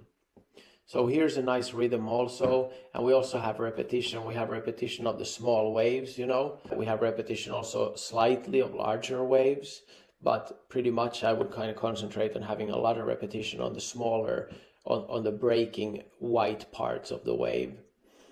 So, and this also creates a very nice rhythm. And as you see with the rhythm and also even repetitive patterns like a Van Gogh, here you see the stars, they're kind of repetitive. We have nice rhythm in the flow of the night sky. We pretty much have the same flow through most of the elements. And so here it's pretty much pattern, it's repetitiveness, it's nice rhythm, and it's even unity because it all kind of ties together and makes sense. It's supposed to be in the same picture and it makes for a cohesive image. And also the rhythm really lets the viewer stay in this picture and observe. And that's what I think actually makes some of his work so special, that he creates so much rhythm within the small details of his artwork that people stay there for a while.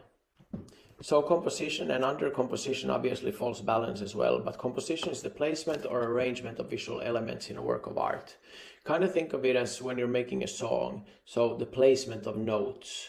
So now instead of notes, our elements would be some colors, values, forms, shapes, guidelines, whatever elements we want to use. As we went through elements already, but the composition part is in how we want to arrange them in the artwork to create a certain feeling or tell a story. So in composition, we need to concentrate on the focal point, which we already talked about: contrast, isolation, placement, convergence, blurring, motion, sharpness, faces, figures, framing, textures, whatever. It can be pretty much anything that creates some sense of look here feeling. Then in the composition, we also want to create some kind of balance. Perhaps we want to create movement, rhythm, unity.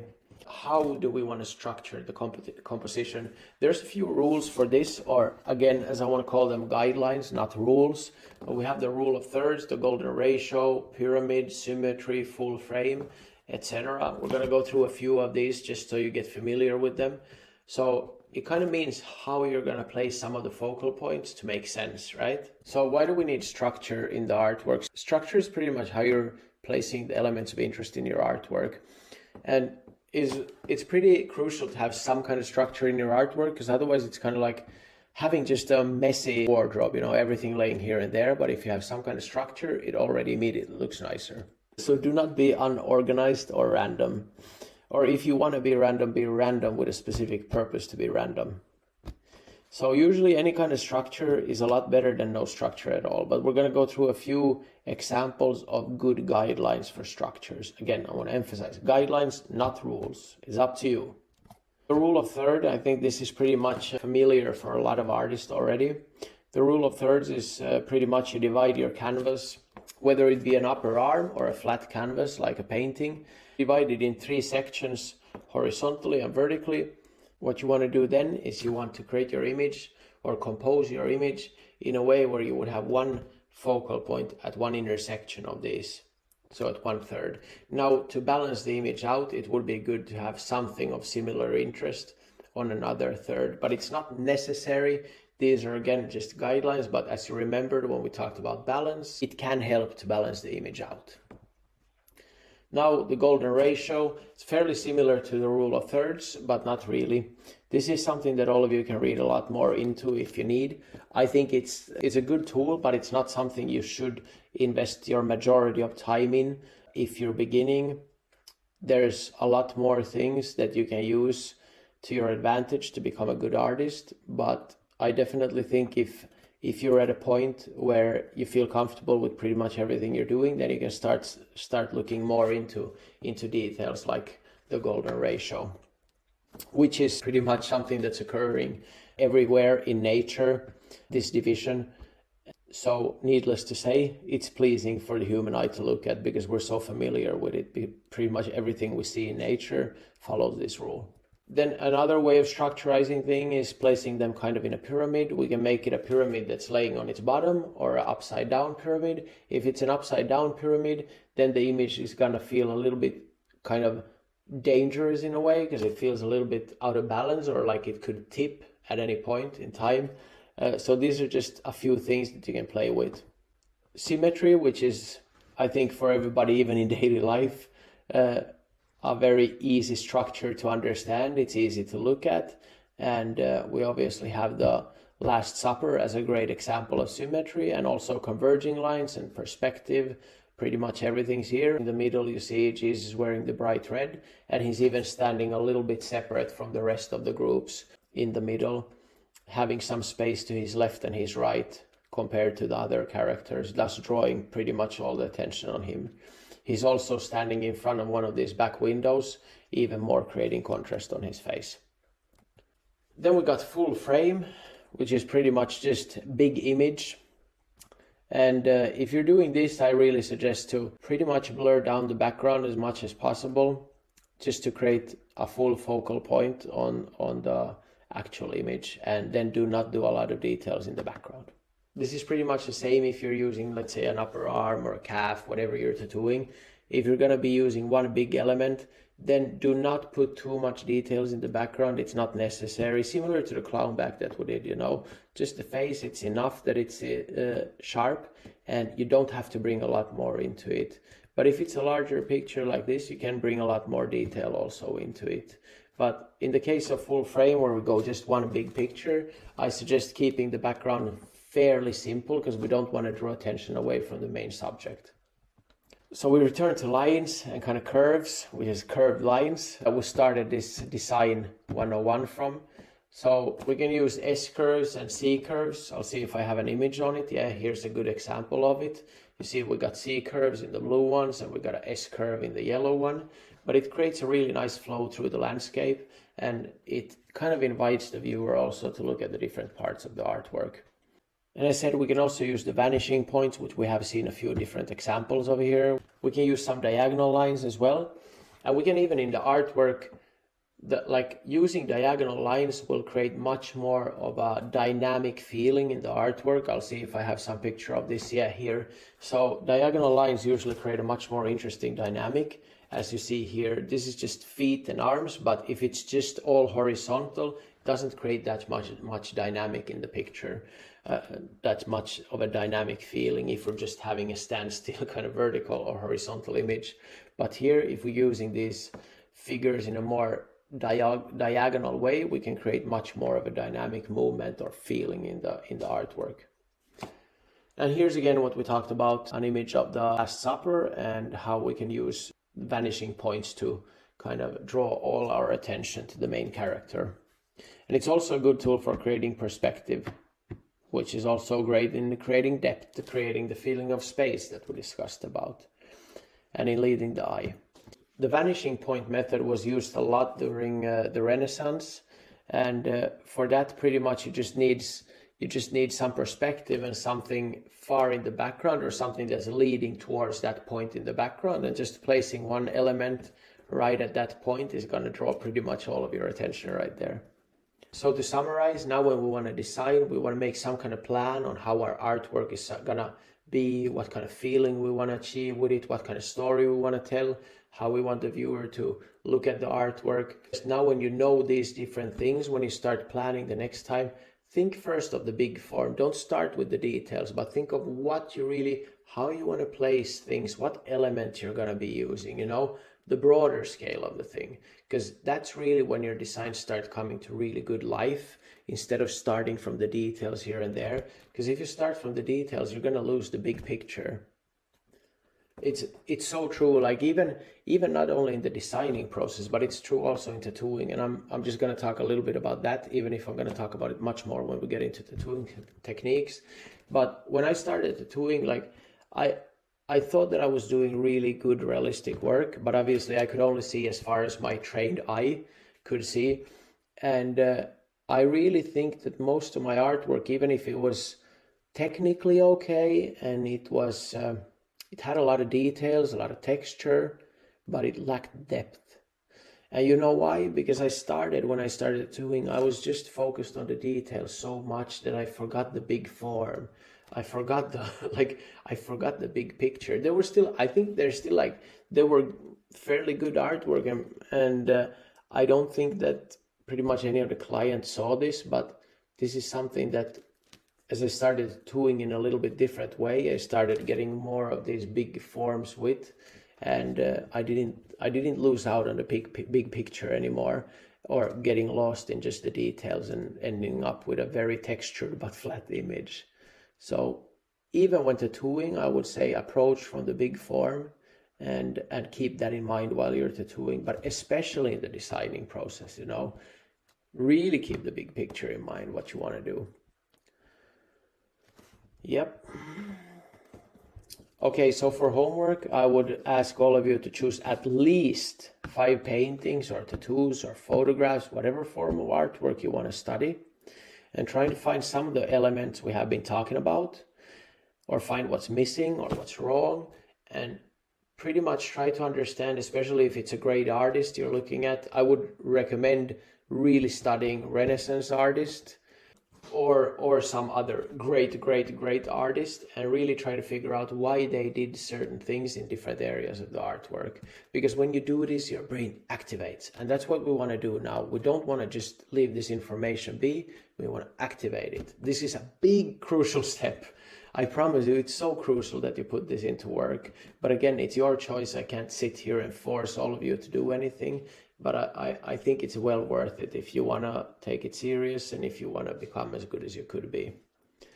So think critically and systematically, and think why you think they have used certain things in their artwork, and why do you like it, why do you not like it.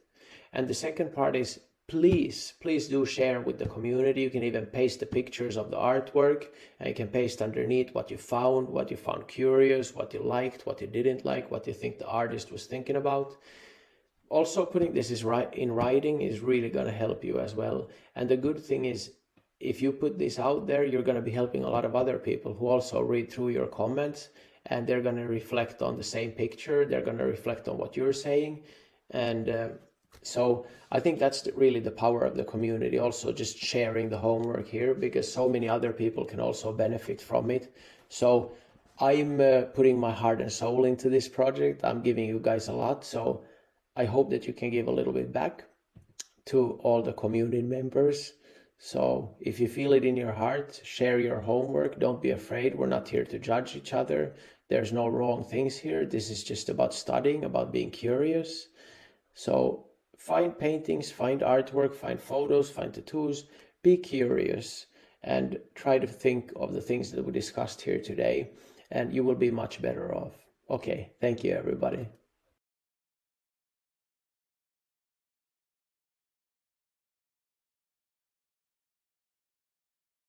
Hey everybody, so today we're going to be talking about how to apply the design principles to actual tattoo art.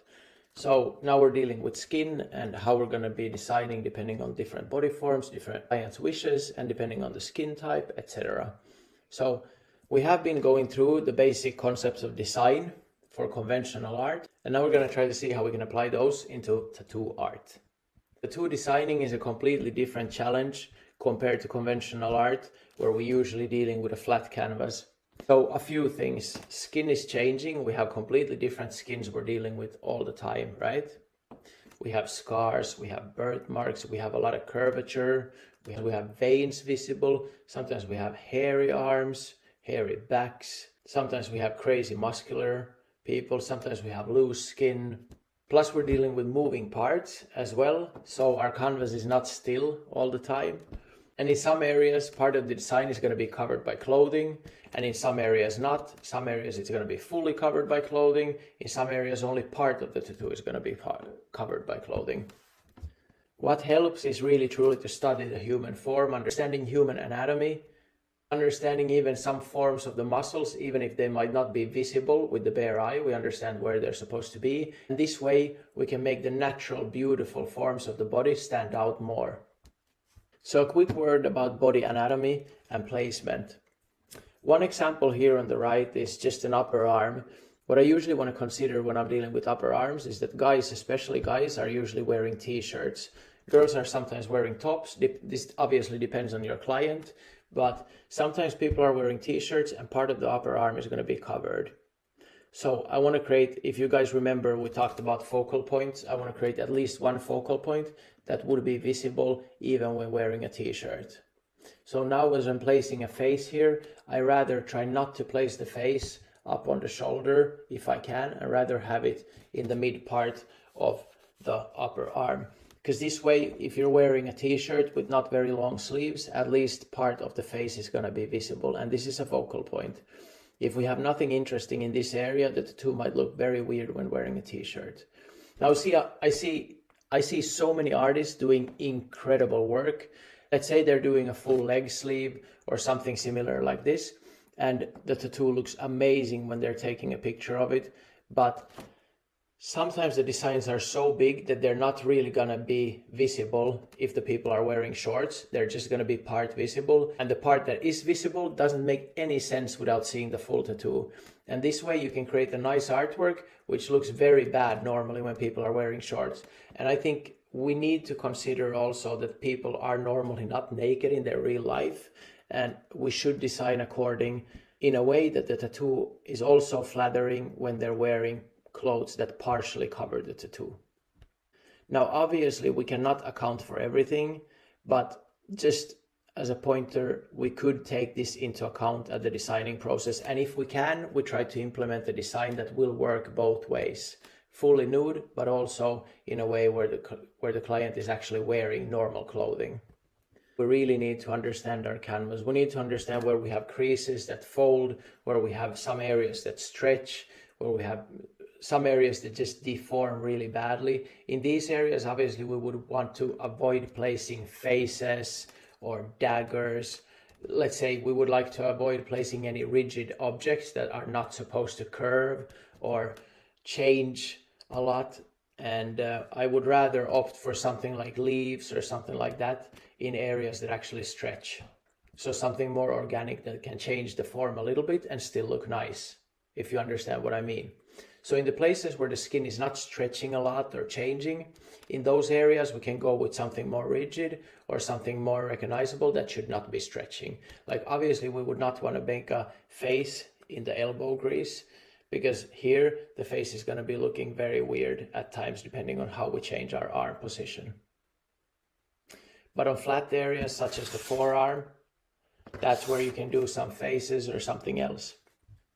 So understanding this goes a long way. These are just the basics, but I think it's good that we're covering them as well.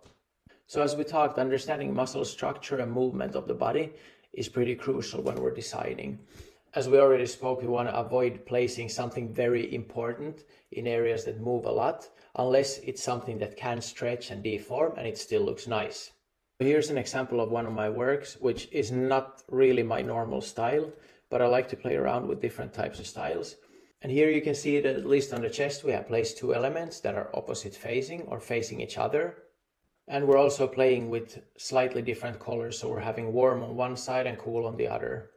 And it's kind of true throughout the entire sleeve. So if you see the lower arm as well, the colors up there are repeating themselves in the lower part.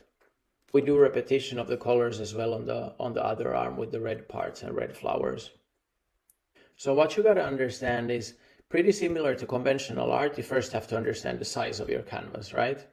So understanding what we can place there and it's still looking good.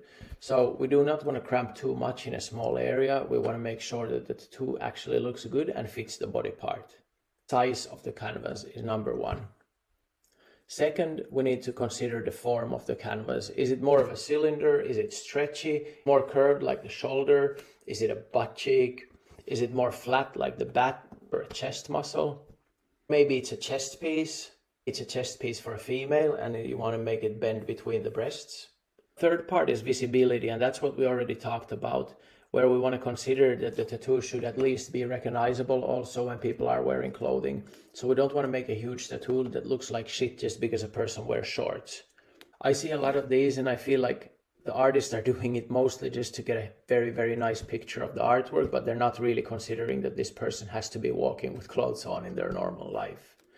So consider your client. They're going to be very thankful for that, because you might still make a really nice artwork if you don't consider them, but they're going to feel like shit and probably never want to be wearing shorts if you just, do a design like that. So keep that in mind. Then another thing that we should consider when we're dealing with the human body, because it's not a flat canvas, is the direction we want to make some of our elements stand or face. So we're going to go soon a little bit more into that and into each of these topics. But direction is important because we might make elements face one way or the other, and one might look a little bit off on the body. So we want to make sure that we're understanding in what direction we want to face our elements so that they look in harmony with the body, that they look like they belong. Another thing that we need to discuss as we move further is the light source. Where do we want the light source to actually hit the element that we're placing on the body? So these are a few, again, guidelines. They're not rules, but they're going to be guidelines, and they're going to help you design and make the best possible designs that actually fit and look nice on the body. So first one is size. And obviously we can make something small like on the left side, but in that case, if you're making just a rose or something, I would recommend doing some leaves and creating some flow in it. If you're dealing with microrealism, it's fine, but avoid making it look like just a sticker. Unless you actually want to go to make a sticker style. That's a completely different thing.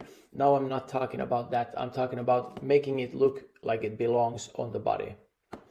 And this rose, it just stands way too alone. It needs something else to look really nice. It's technically done well, but again, I think the design just screams to have something more there to actually make it look nice and as a complete piece. Now, the second part is a really old work of mine. I think it's like 8 or 7 years old.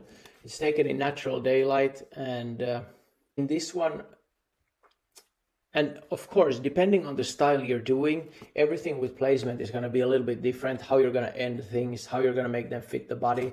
With some styles, it's way easier to actually make flows along with the body. But here again, the only thing that I wanted to show with this old piece of mine was that with this piece, I tried to actually use the entire body part to make it feel like it fits that body part. Now, it's not perfect by any means, but I'm just trying to show you how with one style you can actually make it fit, and the other style, it can also be smaller, but you still need to figure out how to complete the design so that it looks like a complete design. Now let's go into visibility and forms and how we want to make the tattoo fit the body. Now we're using guidelines, and as we talked about, also focal points. So you see the design actually looks quite nice, but a few things here that I would change. First of all, you see if the person is wearing short shorts, you're just going to see something that doesn't really make sense here, right? And on the other hand, the image anyway would need some kind of a focal point here where the sword is pointing to. So placing another face or some object that the soldier is actually trying to attack right there would go a really long way in making this design perfect. Or I don't want to say perfect, but actually much, much better. And if you would place an element of interest right there where I have drawn the green circle, then in that case, first of all, you got the both guidelines guiding the viewer's eye directly to that point. But second of all, also now if the person is wearing shorts, it actually looks like something of interest, something to look at, instead of just the hand and some blurry stuff, which doesn't make any sense. And now, how do I know this? Because I made this mistake 1,000 times in my career, and I made it for my wife as well in many tattoos that I made for her. It's not the end of the world, but it's something that when you're critical and you always consider how you can make your work look better, then you start understanding that this is something that you really should consider, how to place the elements of interest in your artwork to actually look really nice. So another good example would be, for example, a snake here climbing up the leg. I would consider even having 2 snakes in that case, because I would like to have one head that's visible when they're wearing shorts, and perhaps then one head above the bikini line or somewhere at the hip.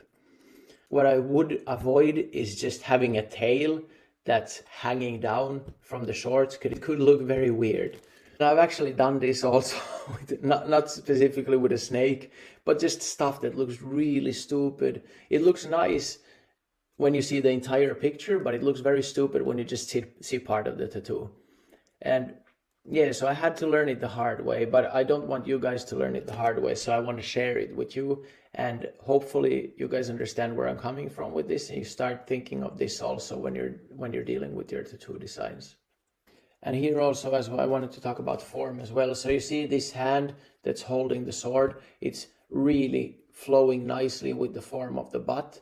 It could even flow maybe slightly nicer, but I think there's a really nice flow there. And the second part is this arm going down that flows really well with the front thigh. So I think in that sense, it really, even for a realistic piece, which is really difficult to create flow with the body in realism, it's way easier when you're dealing with geometry or tribals or what have you. But with realism, we're kind of restricted to being true to the positions of humans, etc. So we can't fake things too much. So it's often a really, really big issue on how to create flow with the body. But I think here it's actually done quite well. Then the fourth part I think that I wanted to talk to you about was direction. So now on the left side you see the face looking backward, and this immediately throws the viewer off a little bit, because now the face is not in harmony with the body. I would assume that most of you see this, but when you're looking at the right side, the face looks to be more in harmony with the body. So generally speaking, again, this is not a rule you have to obey by. If it looks better the other way, go for it, but I would say 99% of the time it doesn't. So we want to make most of the elements face forward on the body, not backward, because something in our brain goes, whoa, this doesn't look right. Why do we have all these guides and rules? Well, it's because the human psyche when the majority of people view things in one way, that's how we create artwork that pleases the majority. Now, you don't have to please the majority, but I think that's why we also want to have straight walls, not tilted walls, because it looks off to a human eye. And in the same way, we want to create our designs so that it looks correct to the human eye. And that's why we have the guidelines. You understand? So here's another example, maybe not the best example, but it will serve for now, and maybe slightly too high chroma, but that's not the point. Now what I want to show you again is when we're dealing, for example, with the chest, in general, we want to make the face or an element that we have face inward, preferably. So on the left side, we have something that's facing out, and in general, we do not consider this to be in harmony with the body. And on the right side, again, the face is looking inward, and this is much more in harmony with the body. Now, I just want to stress again, this is just an example. This is not a final design by any means. Just an example to show you a little bit what we consider pleasing to the human eye in general. So as we talked, the direction your tattoo should face is pretty much forward in most of the cases. When you're dealing with the back, I would say that you would preferably want your tattoo not to face outward, but rather inward towards the spine if you're going to have it on the side or on the shoulder blade. So kind of similar to the front side, we deal with the back side the same way. But when we're dealing with the side of the body, in general, we want the pieces to look to the front. How about light sources now? Well, in general, we want to consider it starting from the middle and curving out like this. Whoa, I do not know where where this what was this? Okay, anyway, we got some sparks flying there. I don't know where that came from, but it was pretty cool. So in general, we want the light source to start from the middle like this and curve out to the sides. This pretty much means that we want to have the light coming from the middle. So as you see on the right side, the light hits from the middle. And in this case, the light hits correctly on the face. And in this case as well, the light on the upper face actually looks correct here on the right side of the arm. On this one again, I would say that it would be better if the light source would be coming from the right side. But again, you might not be able to hit on all these points. Again, they're just guidelines. You might not be able to create the perfect design every time. They're just guidelines. So if something looks better, then break the rule. But you first got to know the rules to be able to break the rules. Because if you break the rules and you don't know the rules, then probably you're making it by mistake and you're doing something wrong and it looks off. But when you know the rules, it's easy to break them on purpose because you know it looks better. So one other thing that I want you to consider is that our body naturally, when we're standing, we're going to have some shadow areas. For example, the inner thighs, inner calves going to be in the shadow. So if you're now placing an object on the front thigh, for example, then consider keeping the part of the tattoo that is closer to the inner thigh, in example, closer to the shadowed area, to have the shadow there instead of the light source there, because we want to take advantage also of if some area is actually in the shadow, we would like to avoid placing the main light source right there or the main place where the light hits. The same with the back thigh. So if you have an image that's curving more towards the inner thigh, you would like to place the shadow more toward the inner thigh part of that tattoo and have the lit up part of the tattoo more in the part of the leg that is actually lit up instead of the part that is in the shadow, if it makes sense. If it doesn't make sense, then tell me and I try to make a visual for you to make you understand. And I think for all of you, it's a really good exercise to start to draw some flow on the human body. You can ask for a friend or somebody in your studio, or maybe even a family member if you need to, and start trying to trace the different flows and muscles of the body, because it's going to help you so much in your design work. And the more you practice this, the better you will understand the actual flows of the human body. Now, for sure, we're going to be showing this as well in some video, but for now we have so much to go through that I think it will be way too long if we dive into this right now in more depth.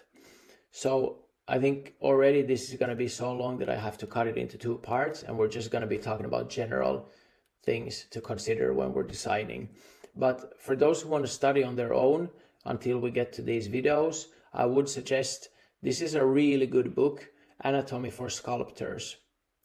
And I would suggest that you guys get it, those of you who are interested. It's a very, very thorough book, and it goes through also how the human body changes when you're bending, when you're moving. It even goes into the facial features of the body. And I think it's also important for people who want to make portraits or just draw figures, but also for anybody who actually wants to complement the human body with their designs. An incredibly good book. I mean, there's a lot to learn. So for those who are not interested in that, don't buy the book. But for those who actually want to put time into that, I think this is a great resource, and you will probably not regret buying the book. And I want to say I'm not getting a single penny for saying this. So this is not something I'm promoting or anything like that. It's just a really good book that I think helps a lot when trying to understand human anatomy. So now, as we're dealing with skin and not canvas, we have many things to consider, such as eventual scars, birthmarks, rashes, dry or non-elastic skin. What's the color of the skin? Is it hairy? Is it loose skin? Has it been lasered? Is it going to be a cover-up? There's just a lot of things to consider when we're designing. And yeah, so it just makes our job so much more complex. I think actually what's good about things that are difficult is if you're the one who is ready to put work in and get really good at what you're doing, then the majority of the people are not going to be doing that. So if you make it to the top, if you become really good at what you're doing, you do not have so much competition. Like the competition in things that are difficult is usually going to be at the bottom. That's when there's a lot of competition. If you get really good at what you do, and in all areas of what you do, there's really no competition, because there's not many people who are willing to go through the steps to actually get really, really good. So if you're one of those, kudos to you. Awesome. You're going to have a very easy life after you get through the hard parts. So we went through some of the elements that we're using in design in general, but they're pretty much the same in tattooing. So we got lines, shapes, forms, we want to create some space, depth, want to use colors, want to use values, we want to use texture. So a lot of different elements that we can use in our designs, and they're pretty much similar to the elements that we already introduced when we were talking about Design 101. Now, as I'm showing some elements or some other, I'm going to be showing at the end or maybe in part 2, a lot of tattoo work and examples of what works and what doesn't work. And I'm going to be using some AI images that are going to show some kind of tattoos, and we're going to kind of break them down. But keep in mind they're AI generated, so don't focus too much on the tattoo like saturation and stuff like that. We're just going to use them as examples so that I can break down the different things that we go through here and show examples of what works and what doesn't. Now, line work in tattoos, everybody should know how important it is. Here's an example of really, really shitty lines. And I can promise you 99% of all clients who ever get a tattoo will see the difference in good and bad lines. They might not see it when they're looking at your small Instagram photos, but when they get tattooed by you, if you're doing line work and your line work is not on point, wow, they will notice, 100% sure. So this is really bad line work, and I hope every one of you see it. It's really, really bad line work. Now what happens here is, first of all, the line width changes, and also the saturation of each line changes a lot. So in some parts you have barely any ink, in some parts you have too much ink, in some parts it's too thick. There's really no consistency here in the line work. Well, pretty much everything else here is really bad as well. But if you're at this stage, no worries. Practice your line work and practice it a lot, but probably do practice it on fake skin until you feel really comfortable doing really crisp and good lines on fake skin. And if you're at the stage where you're dealing with fake skin and you're having trouble with curvature and stuff, wrap some fake skin around the bottle, for example, because then you have the curvature there. Or buy some of these, hands or legs or anything else that is not straight, and try working on your line work there. But what you really want to be good at, if you're dealing with any kind of line work, which you probably will if you're doing tattoos, then you want to be able to pull really consistent lines, which means you always want to be sure that you're leaving enough ink there. You want to be sure that you can do an even line weight, or if you want to, you can build up the lines as well. We're going to go into a lot of different techniques on how you can actually create line work, because there's many different ways of doing lines. But anyway, I think what I want to teach you guys here is to really see the difference between good and bad line work. And at a later stage, when we get into tattoo techniques, we're going to start with the very basics, but there's so many tricks to everything, whether it be coloring, shading, or line works. There are just many different ways of creating many different things, right? So usually there's not just one way, and we're going to go through them. But as said, at least learn what line work is supposed to look like and what it's not supposed to look like. Do not be satisfied with anything less than perfection when it comes to line work. And yes, it sometimes means that you do not breathe when you're pulling a line. Or it sometimes means that you ask your client to hold their breath when you're pulling a line. It depends on what part and how tiny the line is. Now, the thicker the lines you pull, the easier it is to get them crisp and sharp. And the thinner the lines you're tattooing are, the easier it is to get some wobbling in them.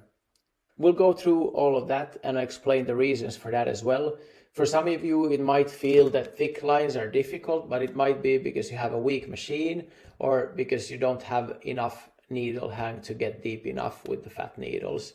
But that's something that if you watch the needle module and the tattoo machine module, you should understand by now. If you don't, then ask questions under those modules and I will be covering that. Or I would actually suggest that you watch those modules again and actually watch them with thought, because I do explain a lot of the basics that you will need for doing good tattoo work there as well.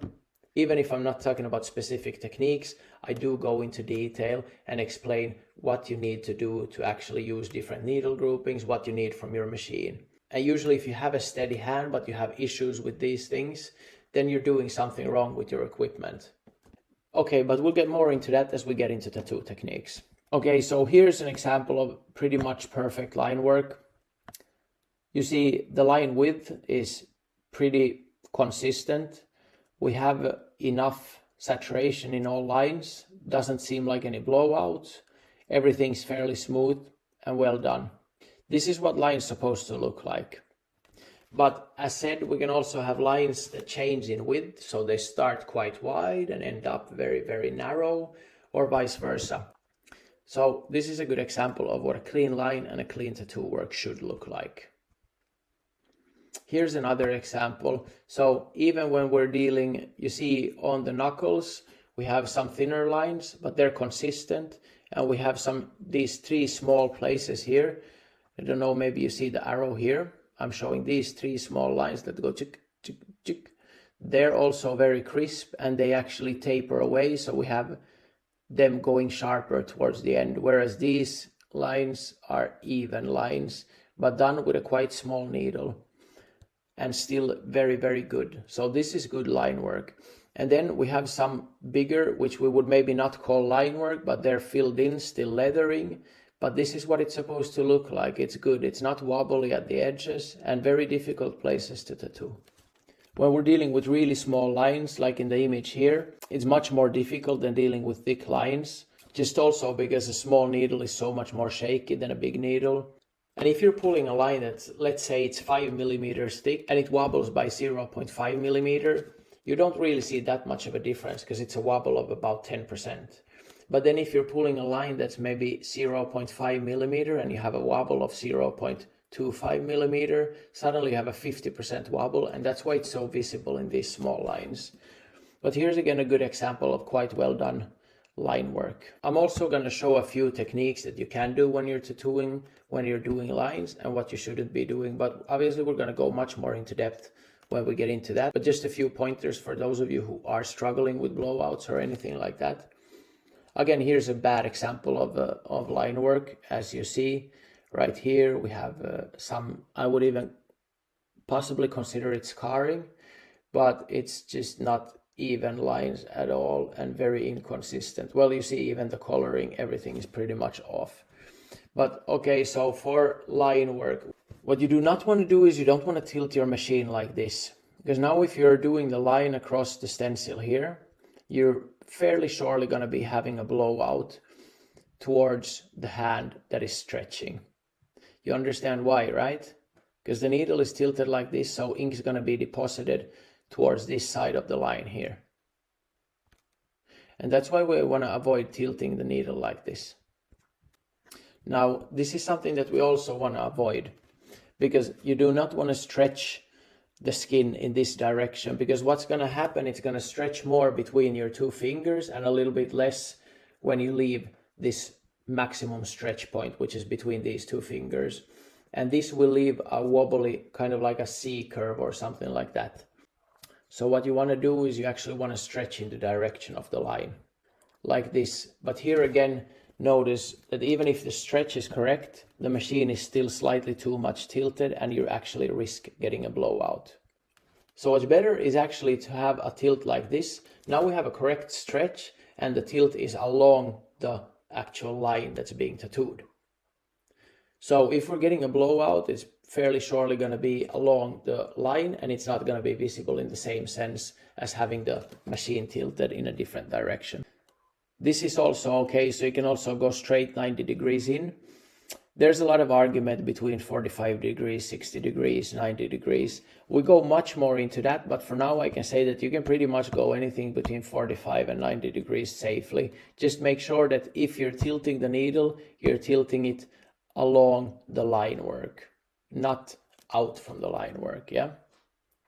Another thing that can help you, you will notice that there's different tips for each needle cartridge, and different brands also have different tips.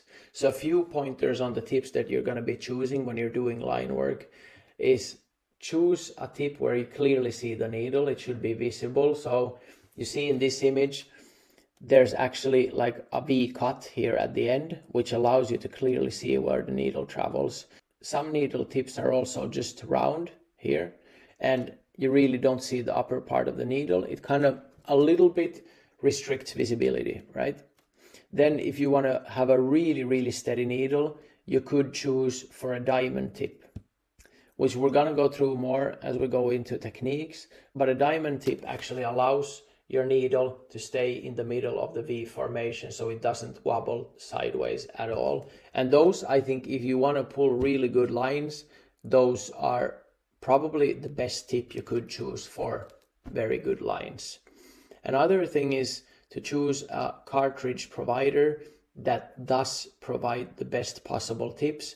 That means that some cartridge providers actually provide tips that one tip actually fits a 7-round liner, a 5-round liner, and a 9-round liner. Now, what do you think? You think the 5-round liner is going to wiggle a lot? If there's room enough for a 9-round liner to fit in that tip? Yes, of course it's going to be wiggling a lot. So when you're using your cartridges, pay attention, you know, are some of the needle groupings really loose in the tip and some not? If that's the case, then these needle brands are actually not providing you with the best solution. So you want to find quite a snug fit for your needle, but not too tight because you still want some ink flow through the tip. Here's an example of a needle that wiggles a lot, but this was back in the day. This was a quadron needle, but I think they have fixed this now. And an example of a needle that wiggles a lot less. So this is just not having too much space in the tip. And here you will see an example of a needle which you will have a lot of trouble tattooing with. So you see it's leaning towards one side, and it also looks to hit very uneven. Here's the diamond tip I'm speaking about. So you see it's kind of a triangle in the lower part, and the needle really stays there. So lining with a diamond tip, the needle is going to stay straight in the middle of the tip.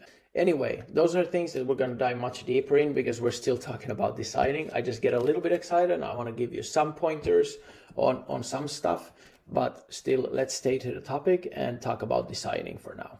Now when we're choosing some elements to fit into our designs, we want to consider the shape of those elements and how do they fit that specific body part. So in this example, you see pretty much if we simplify it, the lower leg is more like a V shape, not an A shape. So you would in general want to avoid a large element that grows very wide at the bottom, especially if you're dealing with a body part like the lower leg. So instead of opting for an A-formed element in our design, we would rather opt for a V-formed element in our design as it fits that body part better. Now, obviously this is very simplified, but it's simplified on purpose just to make it easy to understand what we're going for here. And how do we create form? Well, basically pretty much in the same way as we do with 2D. We do it just by adding shadows to it. Here's a good example. So I often see a lot of artists who do fairly good gray wash or black and gray work, but they're missing the mid-tones. And I want to show you an example of what happens there. So an untrained eye will still consider it be very good artwork, but the more trained your eye is, the more you're going to be picking up on people missing the mid-tones or something like that. So this picture shows a face of David, the sculpture, the statue that was made by Michelangelo in the Renaissance times. So let's see what happens when an artist kind of doesn't have the balls to do the mid-tone shadows, but they do them slightly too light. That's what happens. So it still looks nice, but we lose a lot of information in the picture and a lot of form. You see? You see the difference? Okay, so one step further is if the artist also doesn't recognize the light parts and just everything becomes one solid gray mush. They kind of nail the darks and the absolute highlights, but everything else is very even. And then we have a very flat image already. And again, if they're just nailing the dark parts and that's it, we pretty much have a very flat image, just looking like a silhouette, something like this. So we're still going to recognize what it is, and an untrained eye might still be, it's a nice portrait. But come on, who are we kidding, really? And this is what I'm trying to explain to you, why it's so important to train your eye, because your work can only be as good as how good you have trained your eye to be. And so what I learned at one stage in my career when I was talking to some amazing artists was they saw things when they were doing portraits that I did not see. I couldn't see it even in the reference pictures. And they said like, yeah, it's not even visible in the reference picture, but I know it's there. I know it's there because I've studied faces. I know where the bones are. I know where the muscles are, etc. So I can bring it more to life. And that's what a really good artist does. They bring something into the picture that's not even visible in the reference. They make it better. And they make it better because they have studied. They know what's supposed to be there. Or they pick up on some subtle stuff that other artists would never pick up on. So for some artists, like a yellow is just a yellow, but the more trained your eye is, you're going to be picking up, is it a cool yellow, is it a warm yellow, etc. So here's again an example of what we kind of went through there. So on the left, we have the original image. In the middle, we have the image where everything kind of turns to smush. And on the right, we have an image where it's mush, and the person hasn't even had the balls to kind of put the blacks in, but rather just went with like a dark something. So we got to nail all of the midtones, but we also got to nail the really dark ones, and we got to nail the white ones. So we really got to hit the whole scale of nuances to create a great artwork. And that's why you need to study. That's why you need to train your eye. That's what we're doing here, slowly but steadily. So the third part that we talked about was space and how to incorporate that into tattoos. Well, it's pretty simple because it's pretty similar to dealing with any kind of other canvas as well. So here's, I think, a pretty good example. It's one of my tattoos. It's a healed picture in our studio.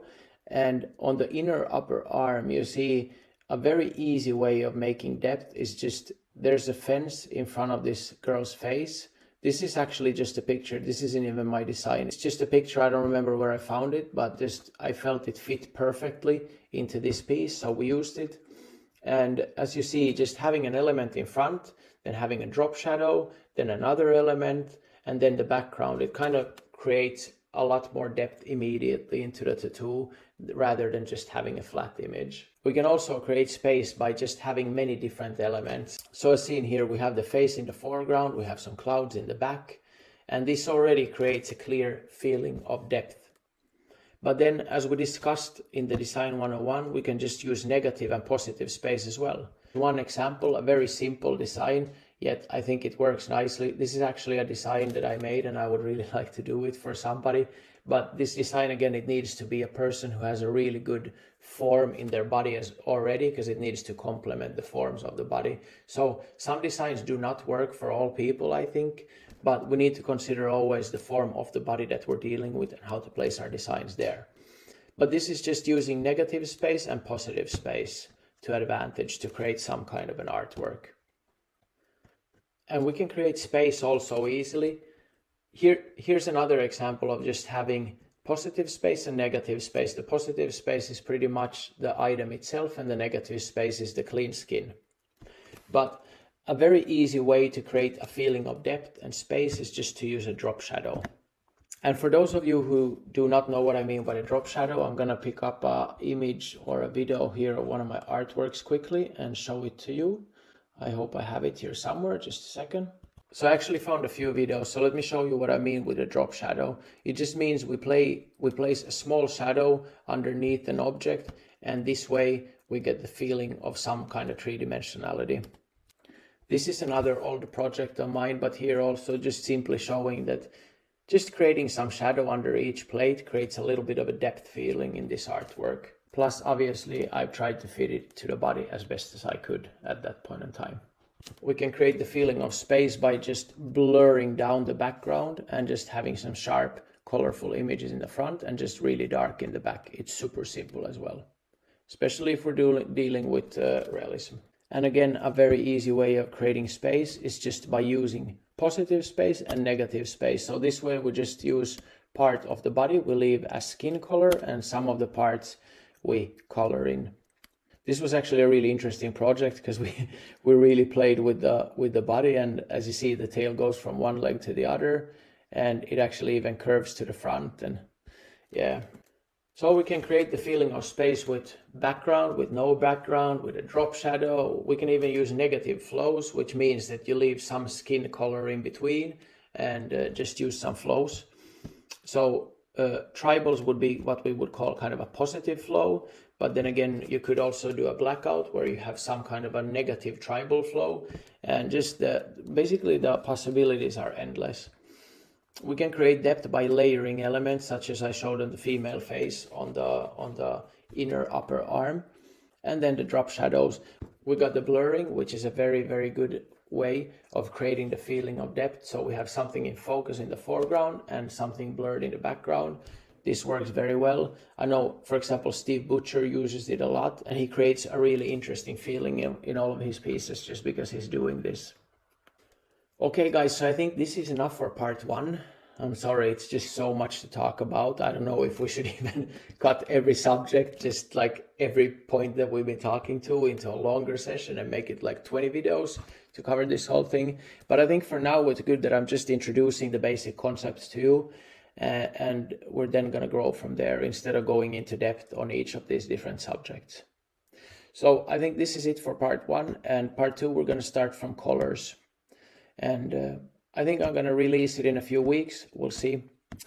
So thank you guys so much for sticking through, and keep yourself active. Reflect on what we went through here today, and I'll see you in part 2. Ciao.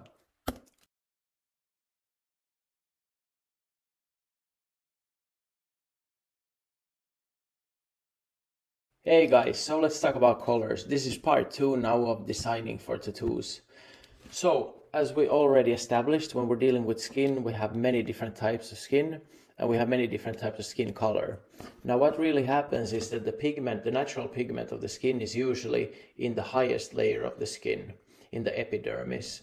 And the pigment in this layer of the skin is called melanin. And now the tattoo pigment, we're going to be depositing one layer below the epidermis. And that now means that if your client has a darker skin type, it's going to act kind of like a brown glass on top of a painting. There's really no way around it, because there's a difference if we're drawing on, let's say, on black paper, the pigment is going to be on top of the paper. But if we're drawing on white paper, whatever we draw, and then we put a brown glass on top of it, everything's going to be a little bit more a browner nuance. That's the color that is going to be reflected back into our eyes. So for me, at least, it helps to understand this, and then understand that the end result is going to be some kind of combination, or the end visual result is going to be some kind of combination of the color that we deposit in the skin mixed with the natural pigment of the skin. Now, the natural pigment of the skin is usually of a warmer color. So it's pretty much a very muted down orange. Some people are more orange than others, and some are very dark, some are very light. In the end, the pigment is exactly the same, but the way we see it is going to be different because of this natural pigment in the skin, which is going to be laying on top of the pigment that we just deposited. So needless to say, the fairer the skin, the lighter the skin, the more visible, the more bright everything is going to look. And this in turn allows us to design something. Let's say if we're dealing with very fair skin, then it allows us to design something with very small nuance differences, and we can expect these nuance differences also to actually be visible through this skin. But as soon as we're dealing with darker skin, we're going to have that brown glass on top of the tattoo pigment. And what helps here a lot, this is a very simple trick, but is to simplify the design a little bit, where we skip the smallest nuance differences and kind of bump up the contrast a little bit. And I think it's important that we as artists also tell the truth. So obviously it is possible to do very nice tattoos also on darker skin, but it also depends on how dark the skin is, and I think it's our responsibility as artists to design accordingly. So some of the lightest tones of yellow or peach are pretty much going to look exactly the same if the skin is even slightly darker. Even a slightly tanned skin is going to blur out these color differences between light yellow and light peach. It's going to look pretty much exactly the same. But what you can do to get these colors a little bit more separated from each other is to exaggerate a little bit the colors, which means we can make them a little bit higher chroma. And if they're on the lighter side, we can make them a little bit more light. If they're on the darker side, make them a little bit more dark, especially if they're next to each other. And this way we might be able to see some differences. But again, it depends on your design how necessary these nuance differences are. And I really suggest that depending on the skin type, you need to design accordingly. Obviously, we can talk about this much longer, but as you already saw in the part 1, it dragged out quite a lot, and we're trying to keep it as 101, so the basics. So I'm going to give one more tip about using colors, and that's related to the skin tone usually being a warmer one. so more towards an orange one. So if you want to fade a tattoo or have a nice smooth fade, because if you're fading cold colors, it's already in itself such a high contrast to the skin color that especially if you're dealing with high chroma blues, it's very, very strong contrast to the skin. And if you're fading this, it's still gonna be quite a strong contrast to the skin. So if you want the smoothest of fades, then I usually suggest to choose a warmer color for that. But that again depends on their design. Do you need a cold color in your design to be faded or not? But if you can choose, then usually opt for something more warm because it's way easier to blend into the skin naturally. Now, how do colors last? There's a very common misconception, and the idea is that black is the strongest color. It's actually not true. I think I mentioned it in one other module already, but I've talked with quite a few manufacturers and also artists who have actually studied pigments with microscopes and lasers and study how they behave. And black is the pigment that breaks down the fastest. The reason why we think it's so strong is because it creates the strongest contrast usually in the skin. Unless maybe purple, deep purple, something like that actually might create a stronger contrast. Now, in fact, I do know that some of these artists choose to use deep purples instead of black because they know that this lasts longer, and to the human eye, when you're looking at it, you kind of don't see the difference that easily. It actually looks very, very dark if you have a pure indigo or something very, very deep purple. So their choice for this is actually that they know that this color lasts better than black, and they know that in 10 years it's going to be way darker than the black. And if they're having an area of some warmer colors such as reds or something, they're going to go for a very, very deep red, but something that's pretty much almost black. So a dark value red that looks pretty much black, but it's still a pigment of color which does not break down as easy as black. Now, I don't suggest all of you to go and just pick any random color from the shelf and try using it instead of black. Black is a good color, and especially if you're beginning or if you don't know what you're doing, then don't go ahead and do something crazy like that because you might end up regretting it big time. So I would say do that only when you feel like you're really sure of what you're doing and you do understand pigments at a higher level than what we're discussing right here, right now. What can we as tattoo artists do so that our tattoos actually last as long as possible? Now, I'm going to share a few things with you. There's obviously much more again on every topic that we could talk about, but just to name a few of the most important ones. Number one is to really know your colors, know the pigments that you're using. And again, I want to stress, as I stressed in the module earlier, I really do not recommend using a huge palette all the time because you're really not going to learn the pigment you're using and you're not going to know how they heal and how they behave through time. If you have a more narrow palette, you're going to really understand how the pigments work, and then you can start narrowing down and throwing away some pigments that you don't feel good about or that don't last. And this way, slowly, you can start establishing a palette that is still versatile, but you also know that the pigments are really good. So one example is I use Intense and I really love it. But again, I'm not trying to do any marketing here in this community. I'm just going to speak very honestly about everything, or at least I'm going to try to share honest information and honest know-how or what I believe to be true. So for me, Intense have always had kind of strong pigments, and they might not be the easiest to put into the skin, but I found that they heal very true and very solid. But with Intense also, there was one color in particular, there was one light yellow. I don't remember the exact name of the color, this was ages ago. And every tattoo that I used this color for, the pigment was gone 6 months later. And so even though I really loved Intense as a color, they also had a few pigments that simply were unusable. I think this issue has since then been fixed. But just to show you that if you're not knowing your palette, then sometimes you might end up using for 10 years some color every now and then that just ruins the tattoo altogether. And if you have a broad palette, you might not remember which colors you used where, and you're going to have a much harder time figuring out which color was actually the bad color. Second thing is communication. Talk to your clients, like really make them understand how important it is to actually protect the tattoo, because the rays of the sun, they're going to be like a slow laser. So what happens is when the sun rays, when the UV rays hit the pigment, some of the pigments slowly but surely they start breaking down into smaller particles, and then the body can absorb them and take them away. And this is how the tattoos actually fade through time. So make sure your clients understand this and they value the artwork that they get. And this way you can be sure that the tattoos are going to be vibrant for a much longer time. Third point, I don't even remember, is it second, third, whatever. I'm just sharing a few pointers here. So third point is, do pack your colors solid. So let's assume that you can put a certain X amount of pigment in the skin, and that's the absolute maximum that the skin can hold. Then this is really what we're trying to achieve when we're dealing with colors. We're not trying to do a lot of faded stuff. If you want to fade it, if you want to make it last, I suggest to fade it with actual full pigment, similar to an oil painting, not a watercolor painting. And why do I say this? For a few reasons. I've seen some artwork that is 20 years old, quite a lot of them actually, from different artists who have been in the game for a long time.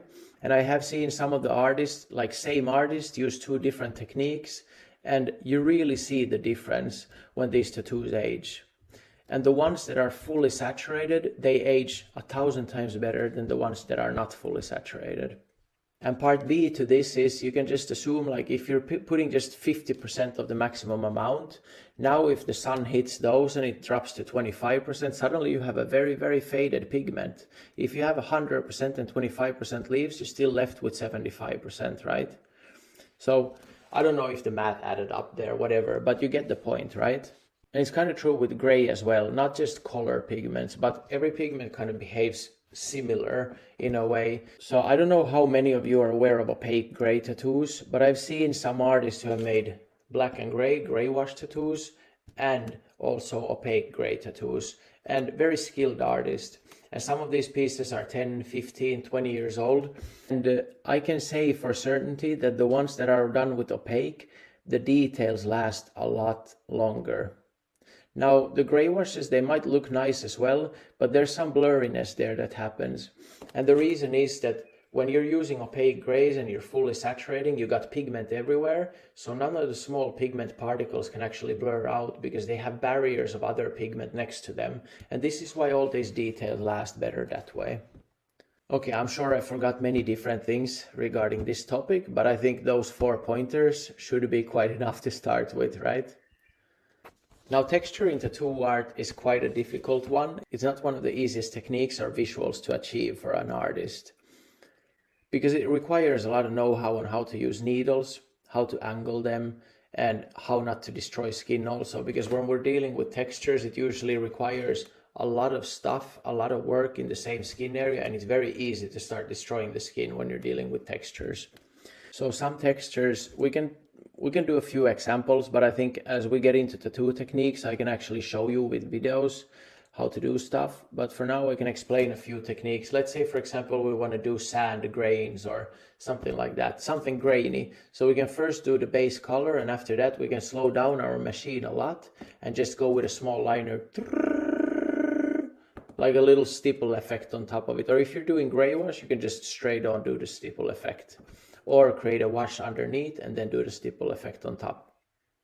If you're doing some kind of fur, depending on how high contrast the texture is, you can either just tattoo every contrast separately, but what I would usually suggest is first tattoo the large form, whether you do it in gray wash or in color, and after that you can do the texture. Let's say it's fur, and you can do it with having a magnum and just hitting the skin a little bit, like tick, tick, tick, or with a liner, tick, tick, tick. But again, it depends so much on what kind of fur it is. Maybe you actually want to create the flow of the fur first and then some strands of hair on it. But I think it makes sense to go more deep into these topics when we actually start doing visuals and when we have laid down the actual groundwork.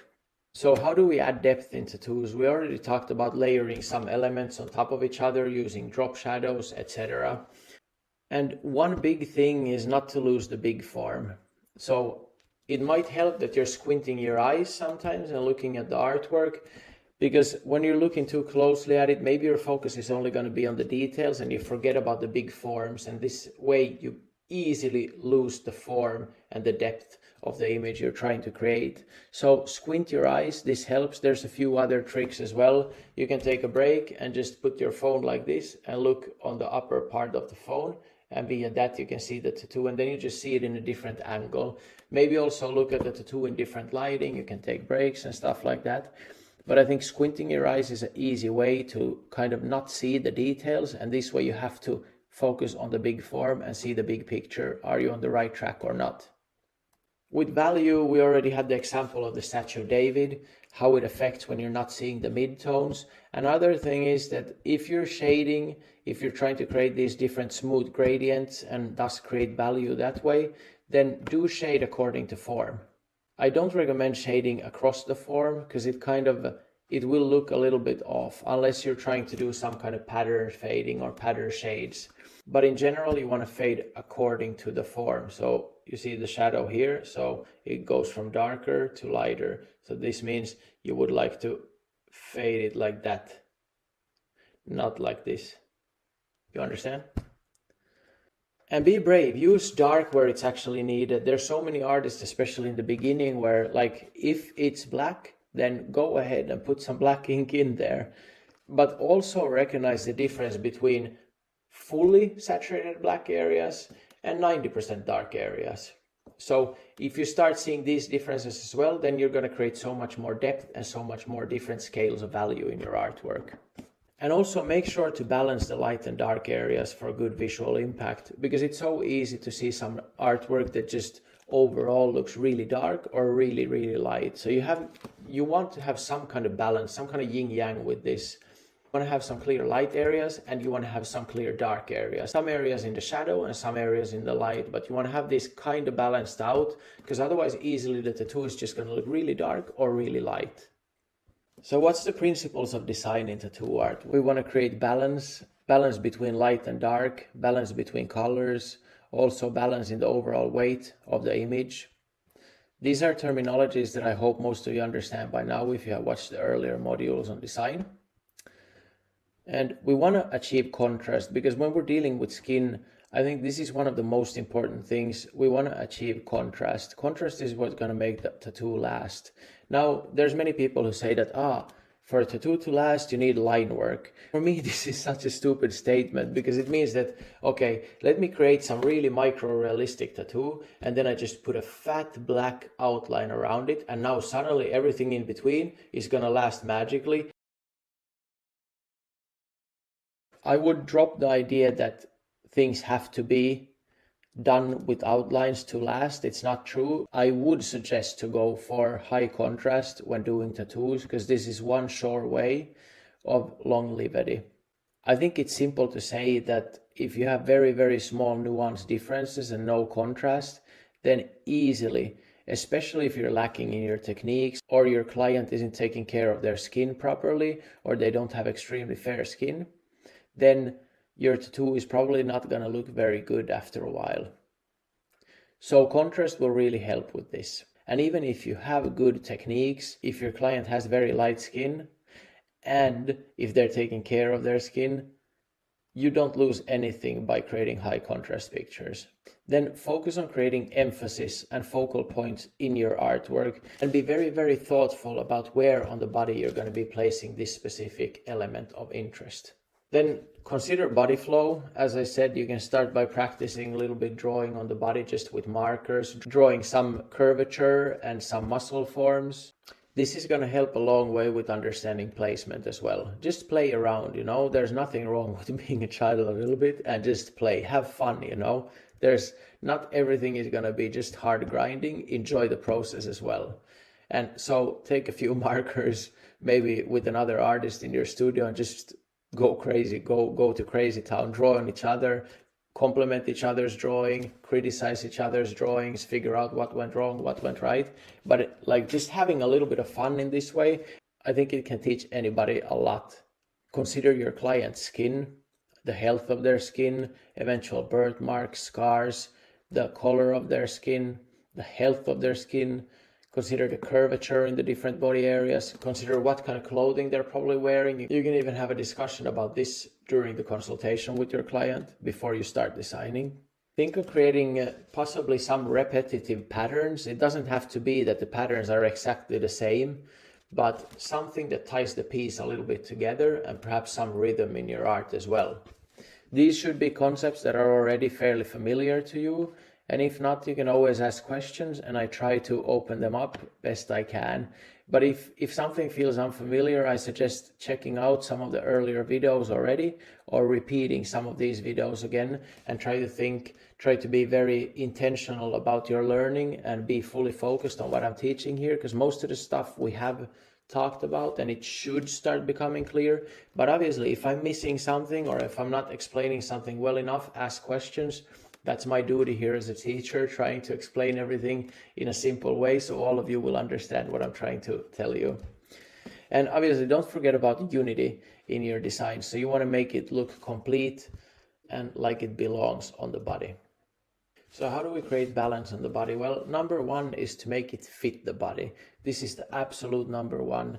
So have a talk with your client, figure out where they want the tattoo. I think one very easy way to make many tattoos really flatter the body is the body has curvatures, it has flows, and I think it's super cool when we can make something not rigid but flowing.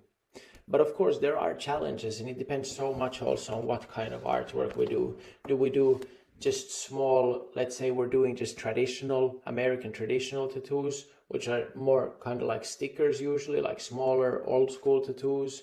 Or are we dealing with actually some neo-tribals, are doing Japanese sleeves or something like that? Obviously, like Japanese tattoos have a very rich culture of amazing flows, and it helps to study that for sure. But also a lot of tattoos that have no background, it's very easy to create very interesting flows on the body.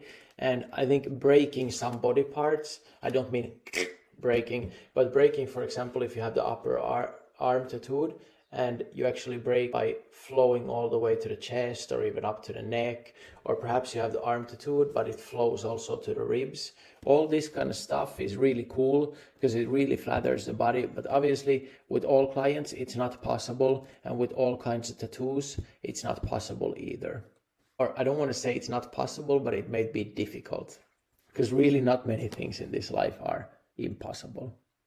So most of the time we're not dealing with fully symmetrical designs, but we still need to try to achieve some kind of a balance. So even when we have asymmetrical designs, we try to achieve some balance.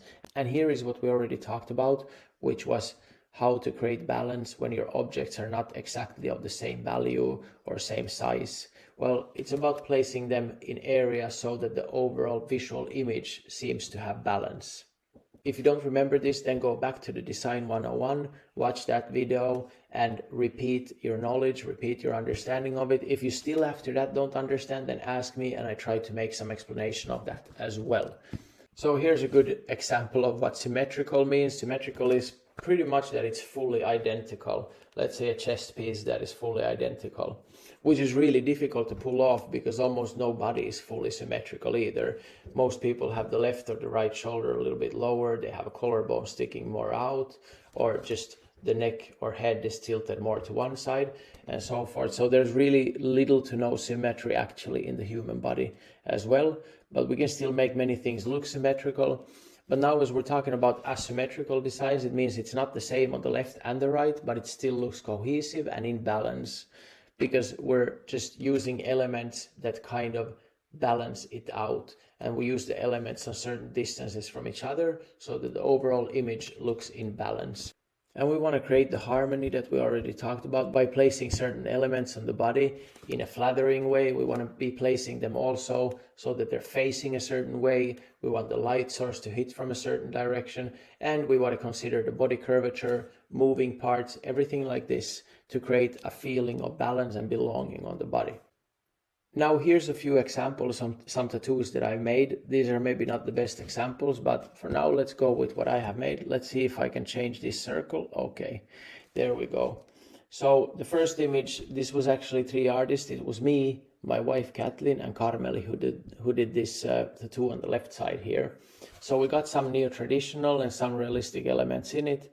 And what we tried to do to combine the full artwork and make a cohesive tattoo is to have repetition of these oranges down at the bottom and also up at the hip. And as you see, we also try to use some flow. You see some of these leaves down here in the ankle. We're trying to flow them according to the flow of the calf. And then up here we also have leaves in the flower, and these leaves kind of complement the flow of the hip and the flow of the butt. So that's the idea behind this design. And then we want to have one big element here on a prime spot, which is the outer thigh.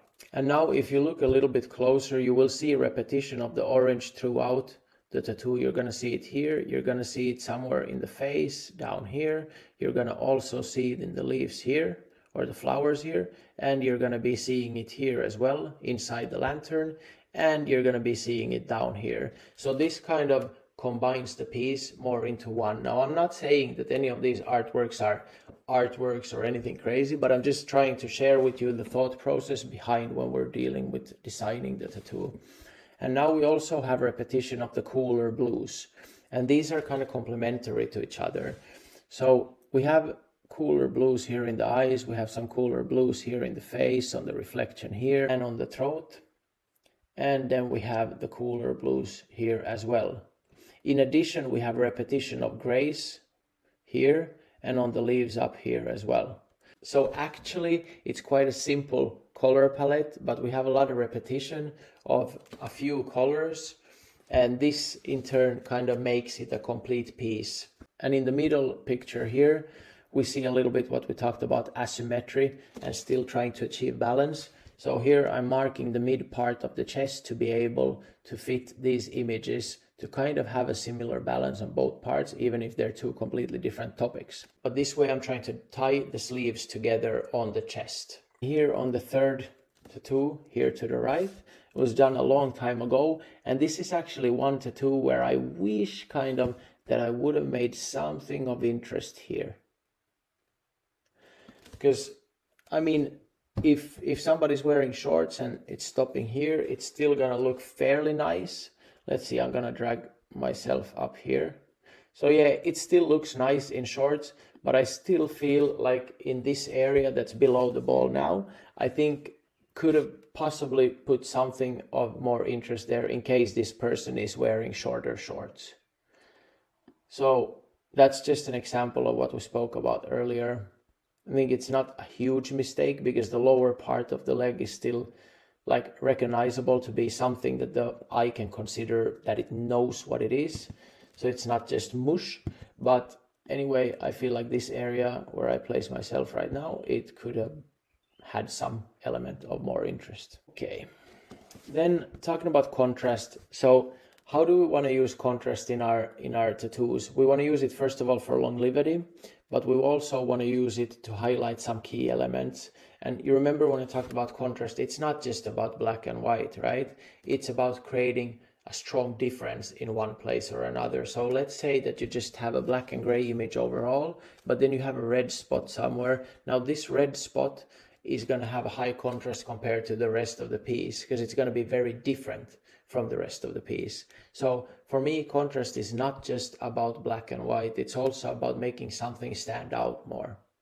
And this is a good way to highlight some of the key elements that you want to incorporate in your tattoo artwork to make sure that they're going to function as actual focal points and draw the attention of the viewer. And as I already mentioned, just to see if the overall contrast works and if the image is clear, just squint your eyes and it should still be readable, unless we're talking about microrealism or something like that. But any larger tattoos than that, they should be readable when you squint your eyes. That's when the design is clear and solid. So if it's only based on textures and no big forms and you squint your eyes, it's just gonna look like mush. That's why the squint your eyes test is so good. It really tells you if the big form, if the design is actually readable or not. Now, we can create contrast with textures as well. As we talked, if you have really blur somewhere and then you have something really sharp with a lot of textures and the rest of the image does not have a lot of textures, this is a really nice way of creating also some kind of contrast, like a different type of contrast in your artwork. Same as sharp versus blur. And also your color choices can help a lot in creating strong contrast. For example, choosing complementary colors, such as we showed in the one leg sleeve. We did 3 artists where we actually had some cool colors and some warm colors. These are going to create a very strong contrast to each other compared to a red versus an orange. A blue versus an orange is going to have a much higher contrast or separation between them. So really remember to create some kind of emphasis in your designs. It should not be a boring image to look at. There needs to be some points that are standing out more than others, but there should not be too many of them. But focus whenever you're doing designs that not everything is drawing equal amounts of attention, but be thoughtful about it. What do you want the viewer to actually look at? This is going to make many designs stand out so much more when you start understanding this and start separating one place from another. And there's so many ways to do it. One of the clearest things that we just talked about was contrast, and not contrast again in the sense of just black and white, but contrast in the way of really separating it from the rest of the artwork, whether it be from the rest of the background or whatever. And you can do this with colors, texture, sharpness, blurriness, everything we talked about in the last slide. But be thoughtful of it. You want to create some emphasis in certain areas of your tattoo. If you actually now take all this that we have been talking about and you're really thoughtful about creating your next designs and you think about these things, I think many of you are going to pick up on a lot of things that you have never thought about before. Even if now it might just feel like, it kind of makes sense. But, if you really put time and effort into it and you put intention into making your designs as good as possible and intention in incorporating what we talked about here, you're going to be learning a lot, and suddenly your eyes become better at seeing things. And that's what we're going for here. And whenever you're dealing with some artwork where you can create movement, I think it allows for much more dynamic artwork, much more interesting artwork. Now, obviously, if somebody just wants a big portrait, let's say on their upper arm or lower arm, it's quite a stationary image compared to an action character or something like that. But you can still probably create some kind of movement with hair flow, unless it's a bald guy that you're doing a portrait of. But there's always some ways of creating some flows, whether it be negative space in the background or anything else. Now, if you're dealing with some other styles or some other elements, maybe flowers with leaves, it's so much easier to create flow. And whenever you have this possibility, really consider the forms of the body and also the movement of the body, because you can play around a lot with this. So whenever you have a chance to deal with something where you kind of have freedom to create movement and dynamic images, then I think use it to your advantage, because those are going to look absolutely sick, those tattoos. So creating some patterns to create cohesion. I showed the one leg again where I showed the different colors that we used. So that's also kind of a repetitive element. Now the element was color. You can, instead of leaves or colors, also use anything else. It can be something as simple as if you're doing some ornamental stuff, that you have similar ornaments on the upper part and the lower part. Even if you have something different in the middle, it still ties the piece together. Something of similarity, when you repeat it, it kind of ties the piece better together. But if your lower part is completely different from the upper part of the tattoo, they're going to look like two separate pieces. So be kind of mindful of this and use repetition of some elements into your advantage. And repetition of same elements doesn't have to mean that they're exactly the same. They can just remind of the same element. They can have the similar texture to the element in the lower part. They can have the same color or anything, play around with it. So especially for large tattoo pieces, I think what's extremely necessary is to plan in advance. There's so many sleeve tattoos that I see that are just like put a few elements here and there, and they're tied together with just a basic gray or any other color. But when you start having repetition in the images and even repetition in the background itself, and it's planned beforehand, that's when you start having some much more interesting large pieces. So unity is pretty much what we aimed for with the earlier discussion. So just ensuring that all parts of the tattoo actually work together and create a cohesive whole image, a united image. Meaning that the tattoo does not look like it's made out of 2 or 3 or 4 completely different parts. And as we move on, we're definitely going to go into the techniques I use to achieve a unified look, especially in larger pieces that I work with. Because right now, pretty much the smallest tattoos I'm dealing with are full sleeves. So it's kind of an everyday thing for me to try and design large pieces. I mean, I'm still learning a lot, but I also think that I have a lot to teach regarding that, as it's something I do pretty much on a daily basis. So I think now, again, looking at the time, I've been recording for about 1 hour, and I had some coffee break or something in between. But anyway, I think when I cut it down, it's going to be at least 30 minutes. And I think for that reason, we're going to do a part 3.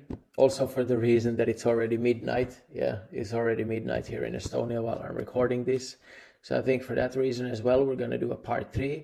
And in part 3, we're going to be looking at actual tattoos, or some of them are also going to be AI generated, but they're going to be really good examples, and I'm going to point out some things so you guys understand what we've been talking about here and what works, what doesn't work. So it's kind of an art critique for the part 3. Okay, so thank you guys again for sticking with me. And this was actually planned to be like a 30-minute thing altogether, but it ended up then being like 3 different parts. But I guess it's okay.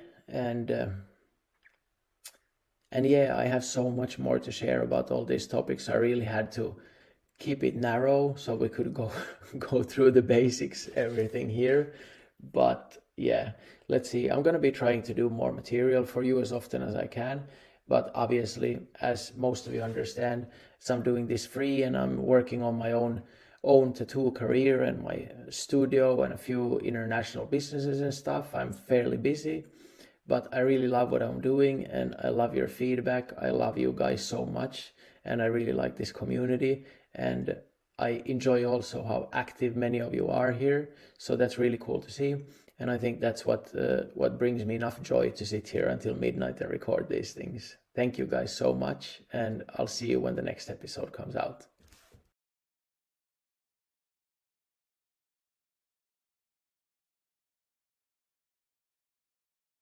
All right, so part 3 finally. Just came back from an amazing Sunday morning. 5 hours out on the sea, watching seals, and just enjoying sunshine, rain, thunder, fog, everything you can imagine. But it's good to dive into some tattoo-related stuff here a little bit with you guys. Thanks for being patient again. I know this dragged out a lot. I'm still trying to keep it like basic, but I thought it would still be cool to check out a few designs and go through what's good, what's bad about them, in my opinion. Now, some of these designs are AI generated. Don't focus on that. They're created just in order to showcase a few things for you guys. So on the left, we have a bodysuit, a friend of ours we made in Beijing, an amazing piece. I don't remember the name of the artist, but as you see, we have a few things going on here in this piece that we have already discussed. One is contrast, so we have very strong, we have black and negative space. So we have positive space and negative space. We also have symmetry. We have flow with the body. As you see here, we got a nice flow on the upper back. And as we said, we have symmetry. We have a lot of repetitive patterns, which ties the whole thing together and forms a really nice, united, cohesive, full piece. On the right-hand side, we see something quite similar, but here the patterns are not identical, or they're not repetitive, but there is still some repetition, and the patterns are similar enough for us to kind of, or for the eye to see them as similar. So it's all tying together anyway, even if they're not all equal. On the left, again, we see some amazing flow, which is always a lot easier to do when we have some naturally flowing things such as vines or leaves or flowers. Here also, the artist has played with a lot of positive and negative space, and it works really well. It's high contrast, and we have a lot of repetitive patterns. Even if they're not identical again, it still forms a united piece. And as you see, you don't always have to achieve symmetry for the piece to be in balance. There's still a very nice harmony and balance about the piece to the left, even if it's not symmetrical. And you see the flowers and the leaves are repeating. And with the help of all these vines and leaves, we can easily create nice flows throughout the body. On the right-hand side, we have something much more symmetrical, also used kind of positive and negative space. And quite interestingly, the artist has chosen to use some blue colors instead of black colors.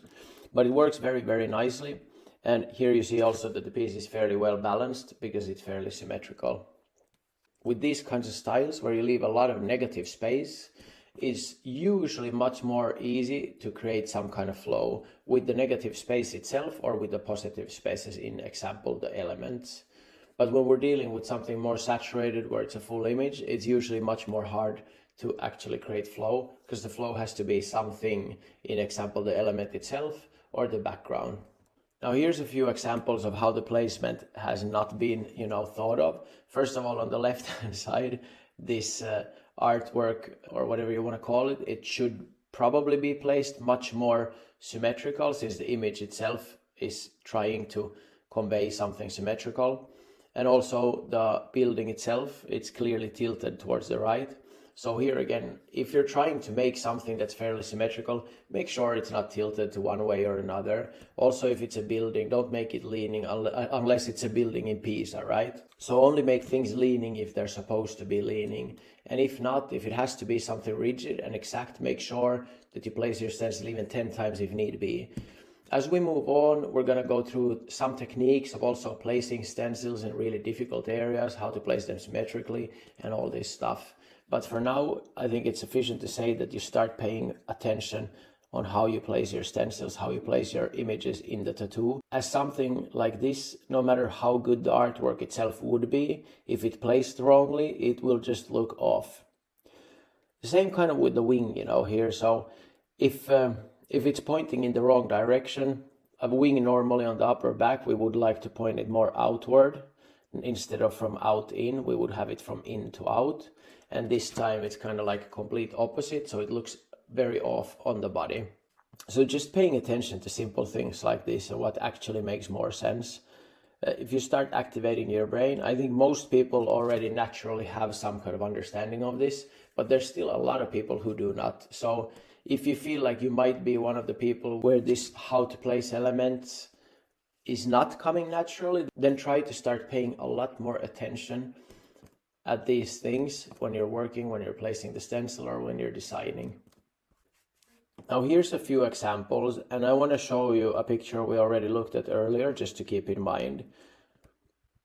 So the image here to the right, it's not covering the full back, but it's very breathing, and it's naturally flowing and getting slightly tinier towards the lower back. So it shapes a little bit of a V form when we're looking at the weight of all of the full image.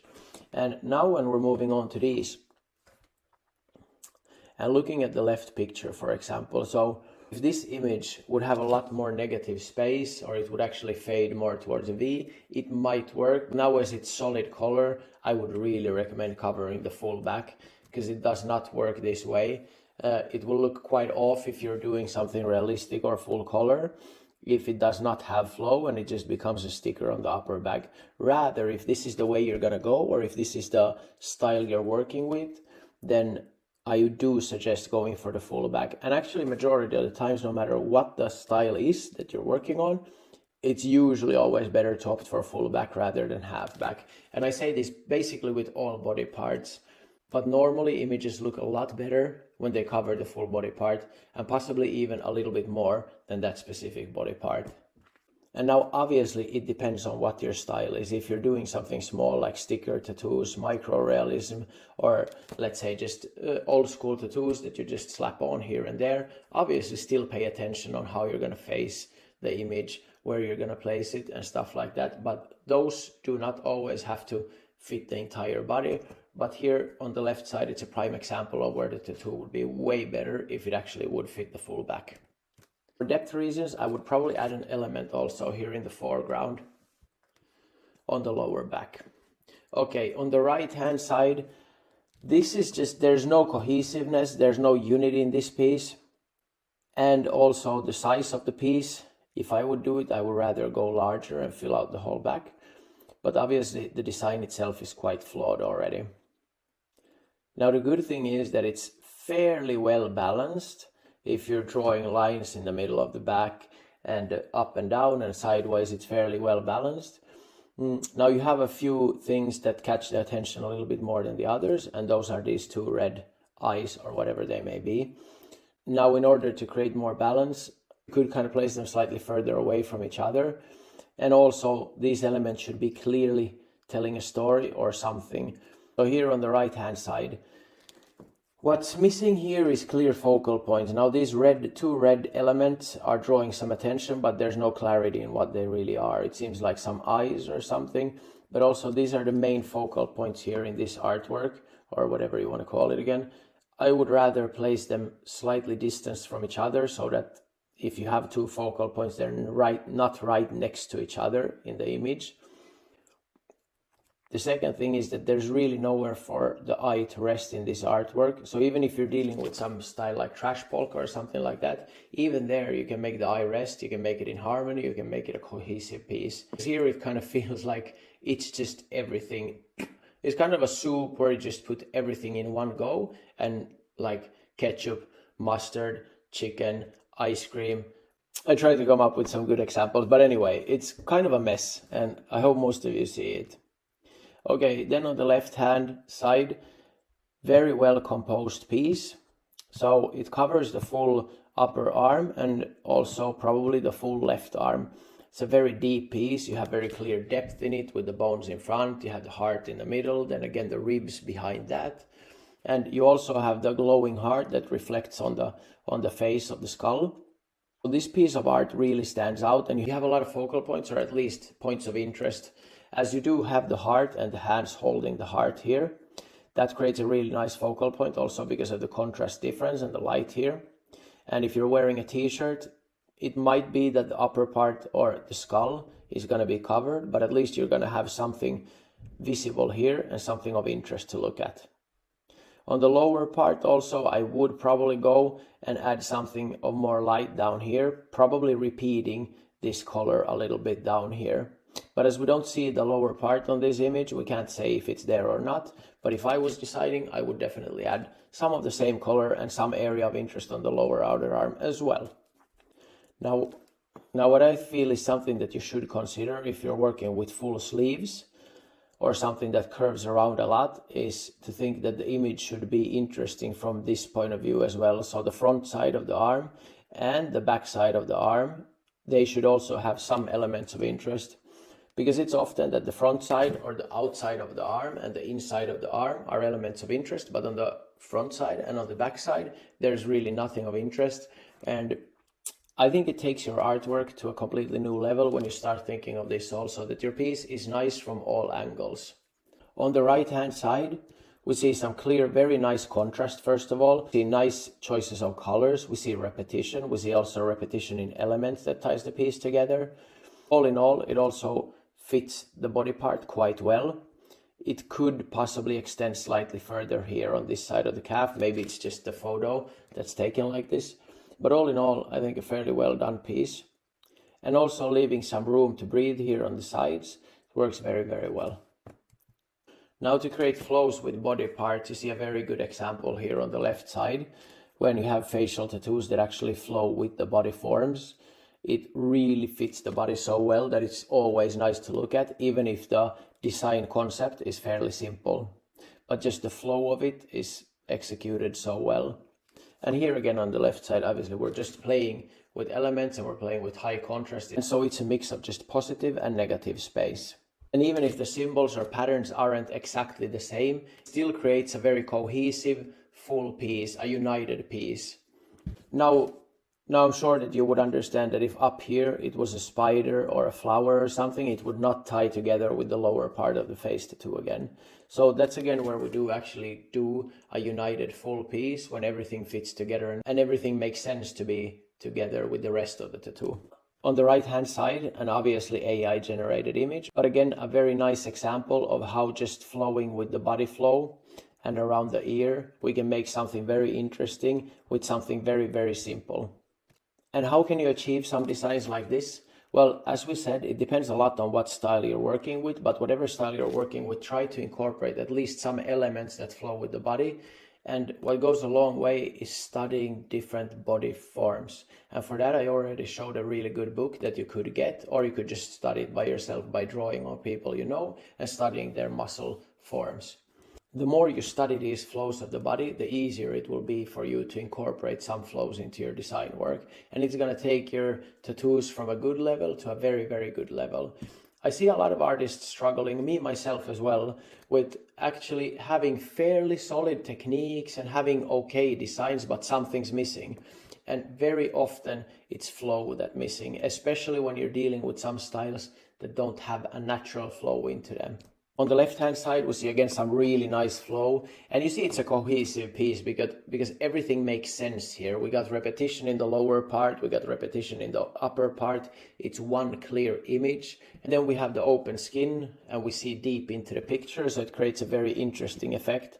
And also the artists have chosen to create some kind of light coming from within, which is really cool, still using high contrast at the edges to create the feeling of depth. This piece already in itself, because it has so easy flow with some of the branches and roots, and because the image is big enough, it creates a really nice flow on the body. Some really interesting flows by itself. Now, if this image was a lot smaller, it would look kind of misplaced on the body or something that's not belonging there, but this piece looks like it really belongs on the body. The right hand side, I think the artist has done a really good job. We have some repetition of the colors below here. Even on the sword we have some red. We have some repetition of the elements, so flower, flower, flower. And even in the background we have some flowers, but more blurry. And this creates depth. Obviously then we have the main element, we have the sword and the samurai itself.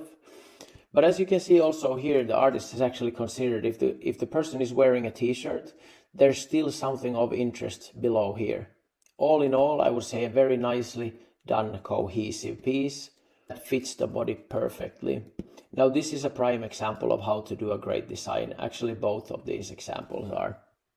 Now, of course, if you find some issues with this or some things that should be changed or made with nicer flow or whatever you think could be done better, or something I missed that was actually done really good, then definitely let me know in the comments, or let everybody know in the comments. I think it's always beneficial. Everybody, we can all learn from each other.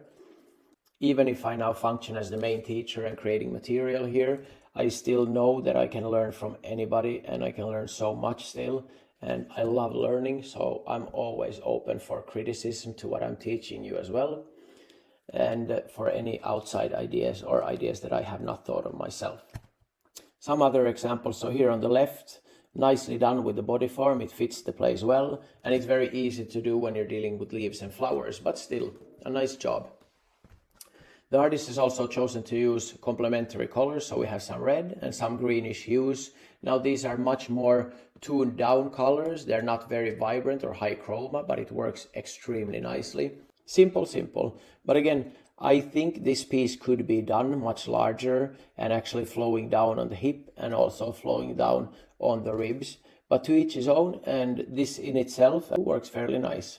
Now on the right hand side we have an even smaller tattoo, and I think the artist has actually done a fairly good job by pulling a thick black line around the object itself, because it really brings it to life and creates that high contrast on the skin. And on the left hand side and on the right hand side, actually two really good things that I want to show you is on the left hand side we have some slightly larger objects, so it's easy to make some very smooth shades and small nuance differences that are still going to be visible through time. But if you're dealing with something very, very small and tiny like this, it makes sense to create a higher contrast everywhere, as it's going to last better. And when I say last better, I just mean it's going to look better for a longer time. And clarity, always remember to maintain clarity of the overall design. So you don't want to cramp in a lot of nonsense in the design. Keep it as simple as possible and only add elements of interest if you need to. And be thoughtful of what you're adding and why. Because it's easy to cramp it up with a lot of stuff, but remember that usually if you're putting something else in the image, it's usually drawing attention away from your main element. So be thoughtful of what you're adding and why. In an ideal world, whatever you add to the design should just emphasize the main element or the artwork itself, instead of just drawing attention to 1,000 different places at the same time. And as a prime example of this, the right hand side image, which is a total chaos, and there's really nothing peaceful about the piece itself.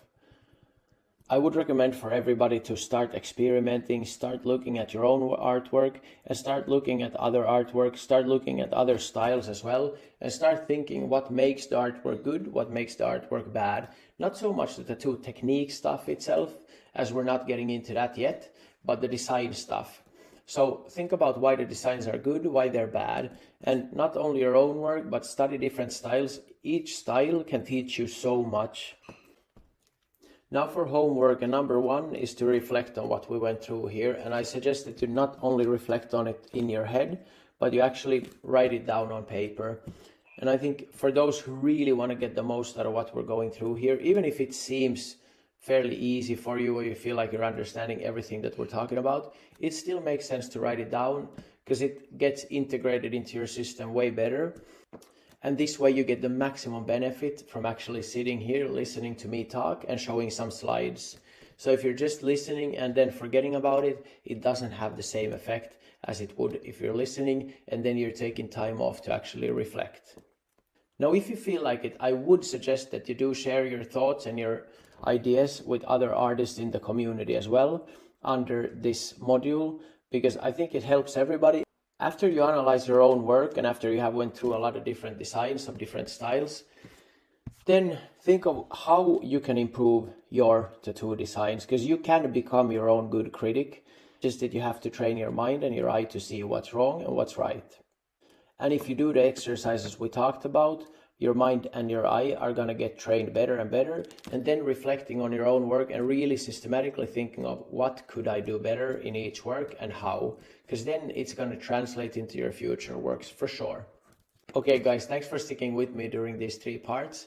It was pretty basic stuff, but I think it's still very beneficial to go through. And after this, we're going to move on to the next sections. I'm going to try to keep it shorter in the future so we don't have to have 3 parts on every topic and stuff, but I can't promise.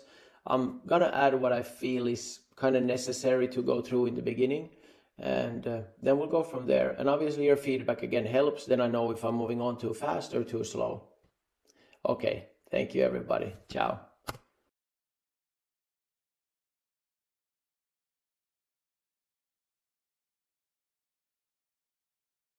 Hey again. So today we're going to be speaking about mindset.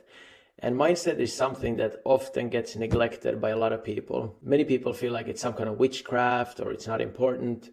But truth of the matter is that mostly we are kind of slaves of our own mind, especially when we believe everything it comes up with.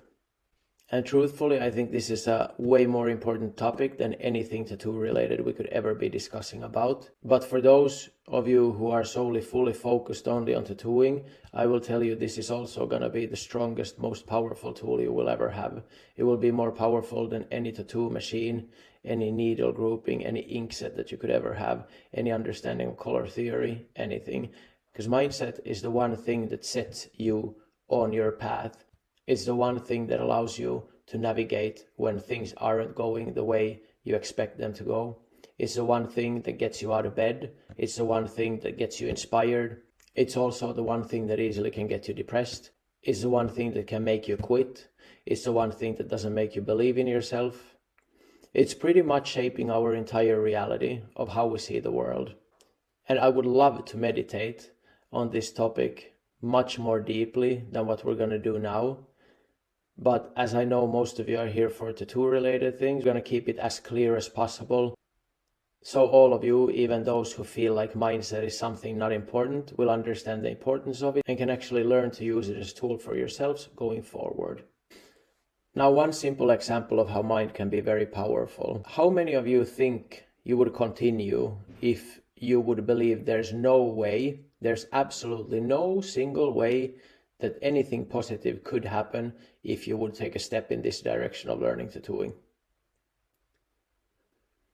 Now, how many of you do you think would go down this path and put a lot of energy in it if you would think all of your wildest dreams could come true if you just set path and set a direction of learning tattooing?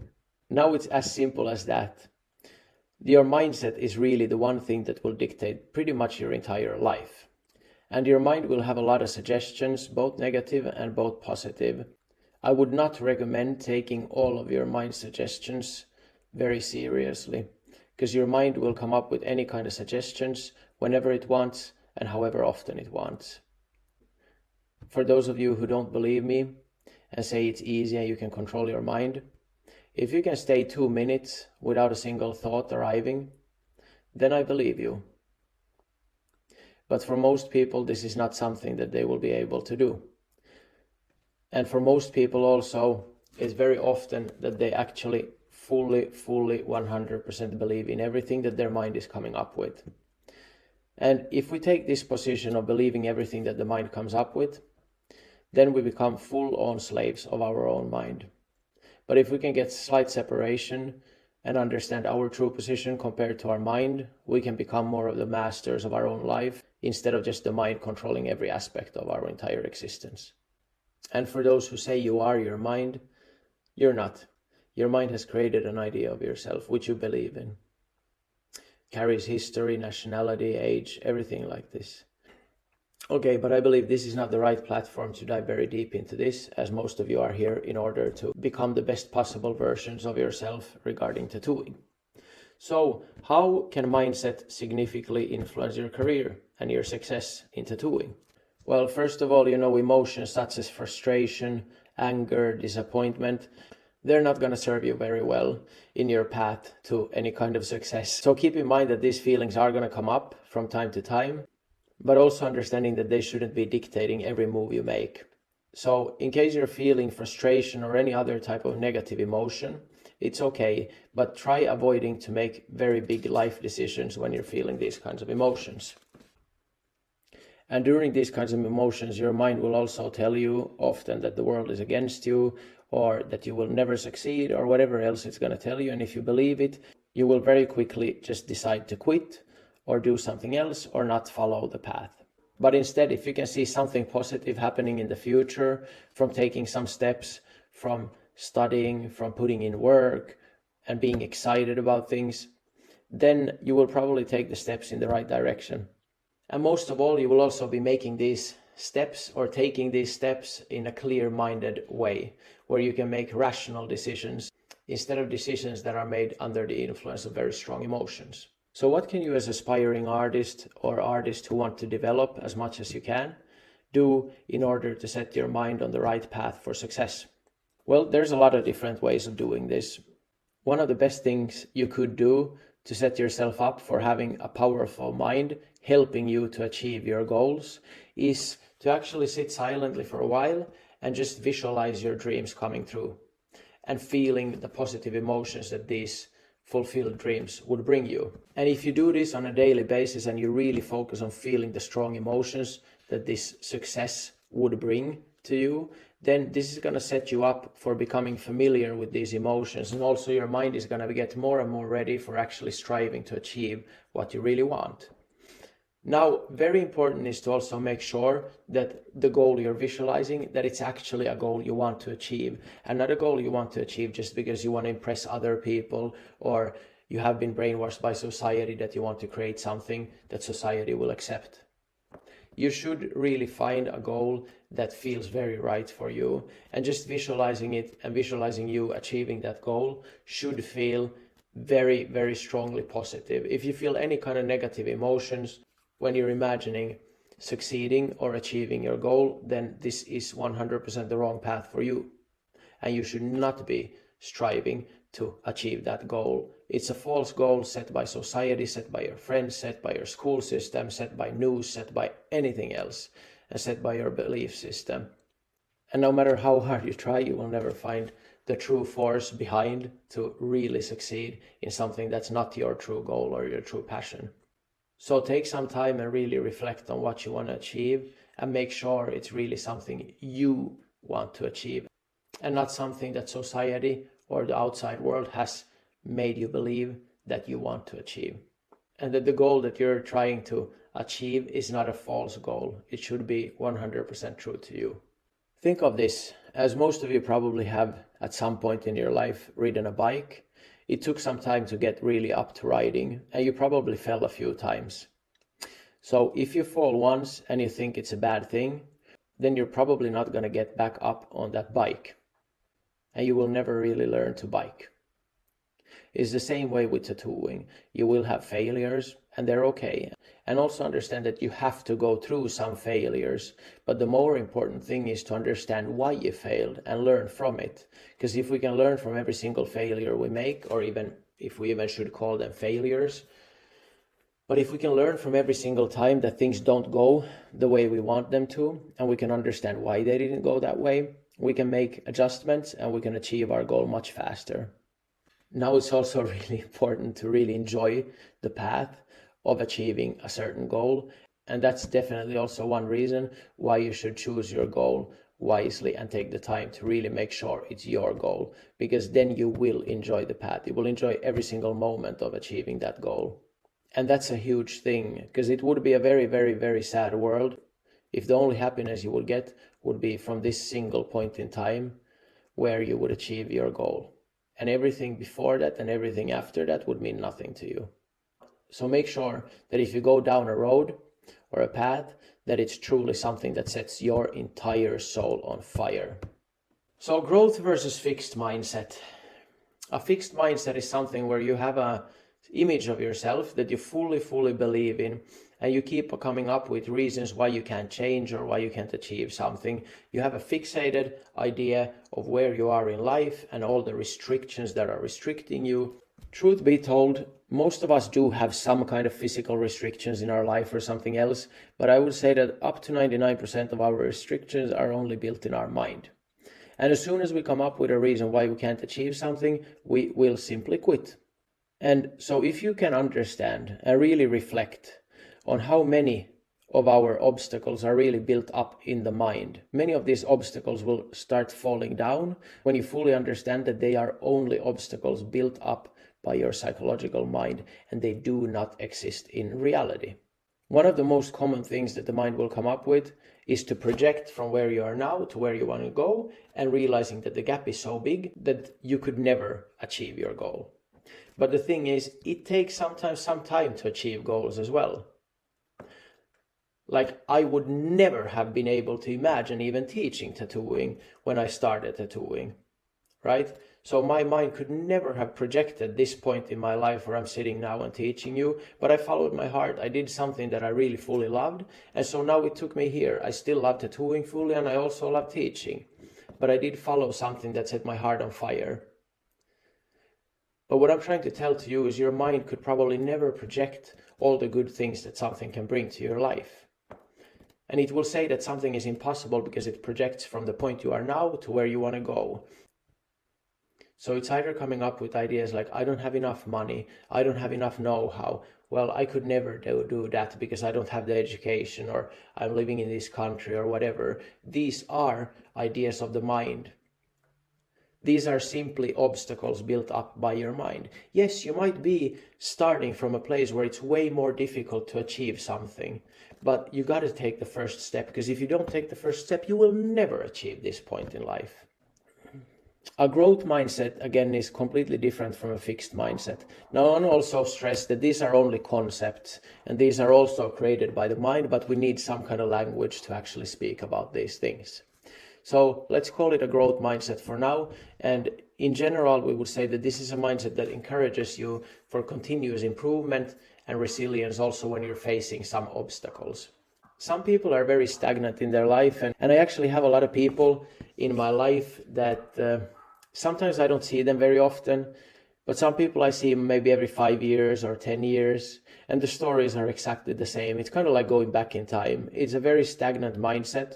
It's fine, but it's a lot of complaining and blah, blah, blah. And every story, every joke, it's exactly the same as it was 20 years ago or 10 years ago. And then I have people in my life who are constantly seemingly changing, and their entire lives are changing. So be open for continuous growth and seek it and enjoy it and embrace it, because it's amazing. It's pretty cool to be able to live every day and not know what it's going to bring, and also not reliving every day again and again and again over 20 years, but rather getting to experience completely new things every day, every minute of the day. It's absolutely amazing.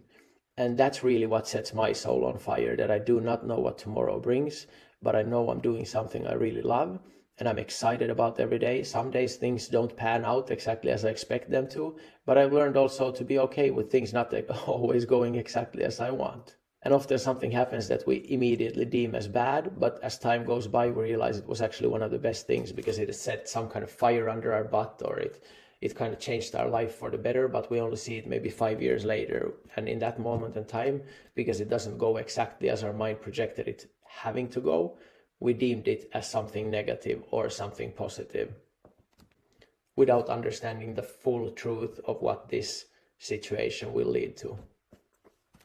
Now, a quick word about positive thinking. I don't want to tell all of you that you should only think positive all the time, blah, blah, blah. But I would encourage you to do it. It's way better than thinking in a negative way. Thinking in a negative way is pretty much just labeling the outside world and saying that it doesn't meet the criteria that we decided how the world's supposed to be. And as soon as it doesn't fit the model created in our mind, we deem it as bad or negative. And we try to force the world to be in a certain way instead of just accepting that this is the way things are and it might be quite okay. So I'm going to speak shortly about a few things here. But what I would like to do is give me feedback if some of you would be interested in going more deep into this subject of mindset, because I think I do have a lot to offer. In fact, I do think I have a lot more to offer than I do about tattooing, but this is not something that I'm promoting on social media or anything like that. But if there are people who are interested in looking beyond the mind, then I'm very happy to go down that route with some of you as well. So give me some feedback under this video and let me know also if there is interest for something like this. And if there is, maybe I pick a few of you to discuss some of those things. But those are not going to be anything tattoo related, those topics. They're solely going to be about really looking deep within. But let's get back to the more superficial things. So the impact of positive thinking on creativity and productivity. I think most of you know that when you're angry or frustrated, you're not going to be making the correct decisions. I don't think any person pretty much ever has made a good decision when under anger or frustration. It tends to cloud our mind very much. But overly positive thinking can do the same. In general, however, positive thinking tends to make us choose more wisely than negative thinking.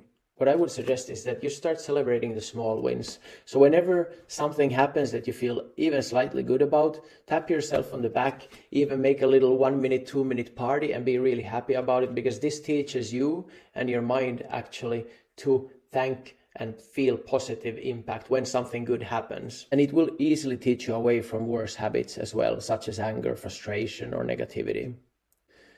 And again, when you're feeling these negative feelings, I would say try not to take strong action when you're feeling strong emotions of negativity, but rather watch it and let it pass. And after that, reevaluate the situation and make a much more rational decision.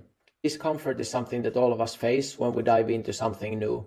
But if you understand that discomfort is related to you learning something new, you growing, you getting into the deep end of the pool, you actually changing, you actually starting to change the very life you are living, then you can start seeing it as a positive thing. Very many people stop at the first feeling of discomfort and they do not go further. And this stops any development very, very fast, or at least it slows it down. So be and learn to become comfortable with feeling discomfort. I would even go as far as say thank you when you're feeling discomfort, because it is a sign of progress. There is a place and time for comfort zone. That's a place where we can integrate something newly learned, but you should not be stuck in that feeling for too long, because if you're too comfortable for 10 years, you're pretty much going to be the person I just talked about who lives the same day in and day out.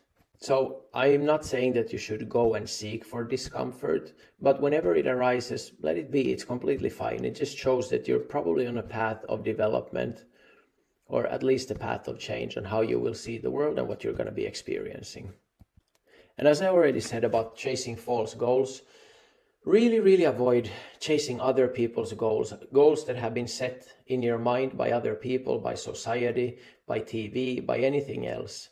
It's so often that people try to chase something, whether it be money or a career as a lawyer or whatever, or fancy clothes. But 99% of people are chasing things that they are not really interested in, or that doesn't set their soul on fire. But they are chasing things in order to get other people's approval.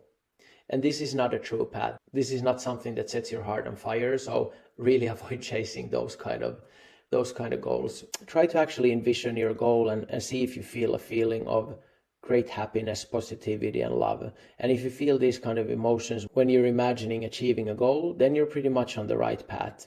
And things will feel a lot easier than going down the wrong path, I promise you. And dare to ask why also, because it's so easy to say like, hey, I want $100,000. Then like, why? Why do you want $100,000? Well, I want to open my own studio. Why?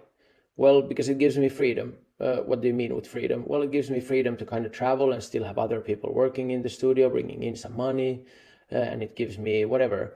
And then again, so why do you want freedom? Why do you want other people working for you? Because I want to travel. Why do you want to travel? Because it makes me feel alive.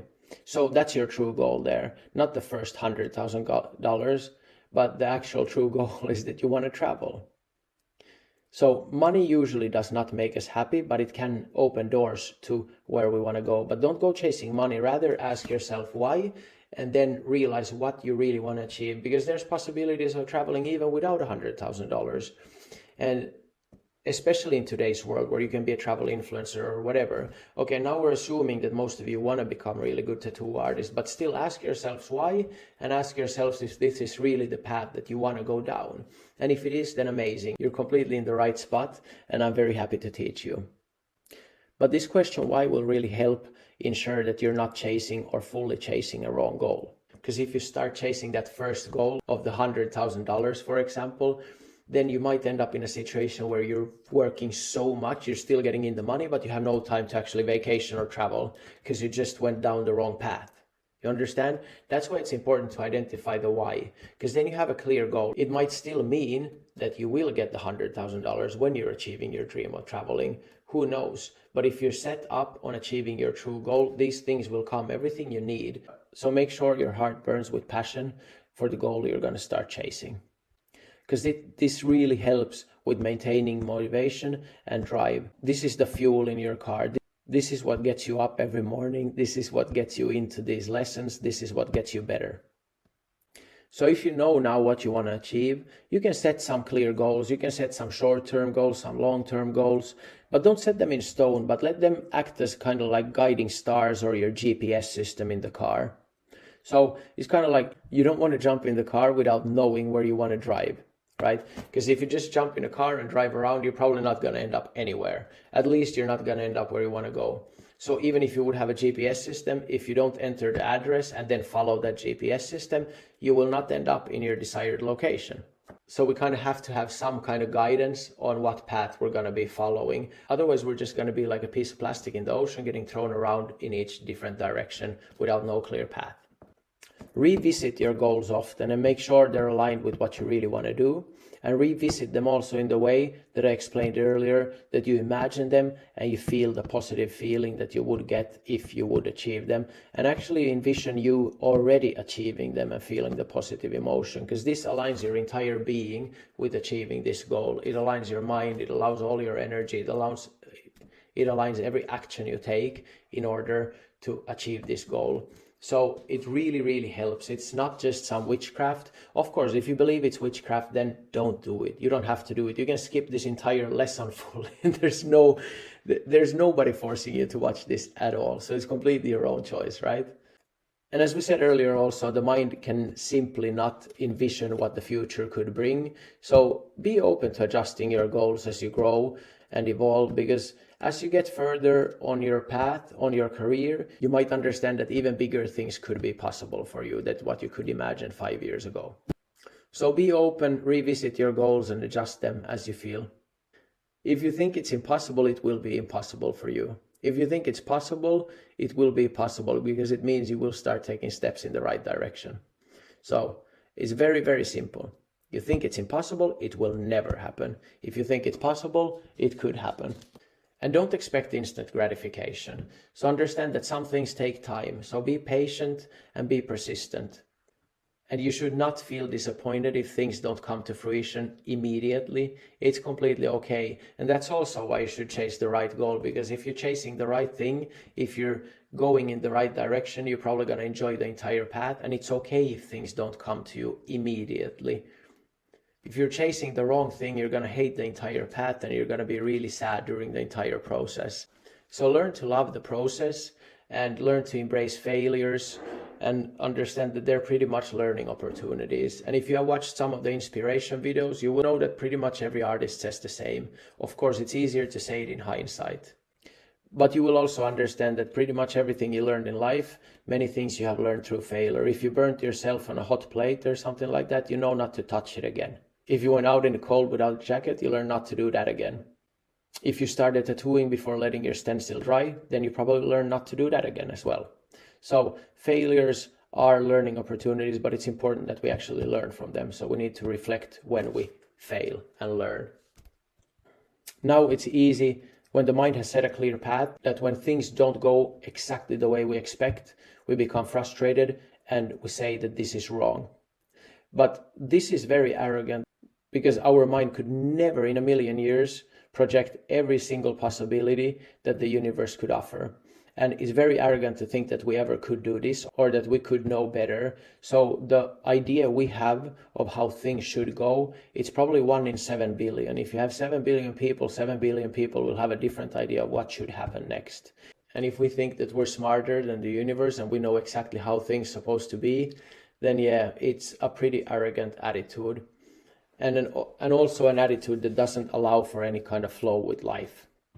But if you approach any kind of seeming obstacles with a flexible mindset and understanding that we don't have to force the world into a certain form, but rather when perceived obstacles occur, we just flow around them, we choose another path, we use them in our advantage, we don't try necessarily to always fight them or break a wall if it's in our way, we rather just go around it. So as Bruce Lee said it, flow like water, my friend. Become aware of self-doubt, fear of failure, criticism, and do not let that steer you away from your goal. This is completely normal that some kind of emotions like this will happen through your path. And this is just the mind's way to try to steer away into chasing again somebody else's goal. Just be aware of these feelings. They're completely normal and they will occur from time to time. Let them come and let them leave, because they will leave. The only way any thought will actually live is if you give it some attention. No thought will ever exist or live for a long time if you do not give it any attention. And that's actually the trick to the question I asked you earlier here. If you can keep your mind completely empty for a few minutes. So as we talked about these negative emotions, you should also learn to embrace criticism. Many people will be there to teach you, but if you can't take any criticism, it will not serve you well. You need outside opinions as well. You need people to speak up. You need people to tell you when you're wrong. It will all be good for you if you can just embrace it and listen and learn from it. Now, every opinion you hear from the outside will not be beneficial for you. So you need also to take things with a grain of salt, but it doesn't mean that you have to become angry when somebody criticizes you. Just relax, put your ego to the side, listen to what people have to say, reflect. If you feel it's correct, you take it in. If you feel it's not beneficial for you, you put it away. And that's the way to do it, not to become angry when somebody critiques you. It will be beneficial for you to get outside critique, so start embracing it. And surround yourself with support. Build a network of like-minded supportive individuals. It will help greatly. I think this community serves you well in that way. There's a lot of people here who have similar goals to you. And if you write your goals down here, I think some people might have similar goals. Who knows, maybe you end up setting up a studio together. Maybe you end up doing guest spots with each other. Who knows? But use this community to your advantage as well and create friendships, create study groups, whatever you want. And if you have the chance, try to create also offline communities where you have somebody that you can actually lean on and you can talk to. If not possible, then this community will also serve you well. And as said, love the journey. Make sure you're following the right goal, because then you will enjoy every step of the moment. Yes, even the seemingly negative moments when you feel like some obstacles are in your way and you flow around, or the negative emotions when things don't go exactly as you want them to go, but then you learn from it and you realize it was actually necessary because now you're way ahead of where you were before you faced this difficulty. So focus on enjoying the journey rather than just the end goal, because it's not worth smiling just at one moment in time. Rather enjoy every step of it. So now if you have set up your clear goals, you know what you want to achieve, and you know it's a goal that you really want to achieve for yourself, something that sets your entire soul on fire, something that creates passion and drive, then start taking clear intention and action. It's not enough just to visualize and getting these positive emotions. You need to take a few steps here and there as well. So setting clear intentions of what you want to achieve, and then you take actions in order to achieve this. But remember that the actions that you first think you need to take, they might change depending on each situation. So don't predetermine the exact path. This is kind of, again, to return to the GPS example. If you're setting out to a certain destination, but then your GPS shows that, hey, this road is blocked or it's full of traffic, you're gonna navigate to another road. And that's fine, because your end goal is still the same. It's just another route to achieve it. And be fully present when you're trying to learn something. Don't fuck around mindlessly, because there's so many people who just say, I want to learn something, but they're not actively there. They're scribbling something, playing with their phone, watching TikTok at the same time. This is not going to serve you well. You're pretty much not going to achieve a lot in your life, probably. You will get much more out of things when you are fully present and you have clear intentions. And as I already said, celebrate the small wins. It really means a lot. So kind of learn to be happy for everything good that happens in your life. There's also nothing wrong with sharing your success with the community and spreading some positivity and motivation. Now, if somebody feels very jealous because you're feeling positive, it's their problem. You don't have to be ashamed of achieving something or being happy about something.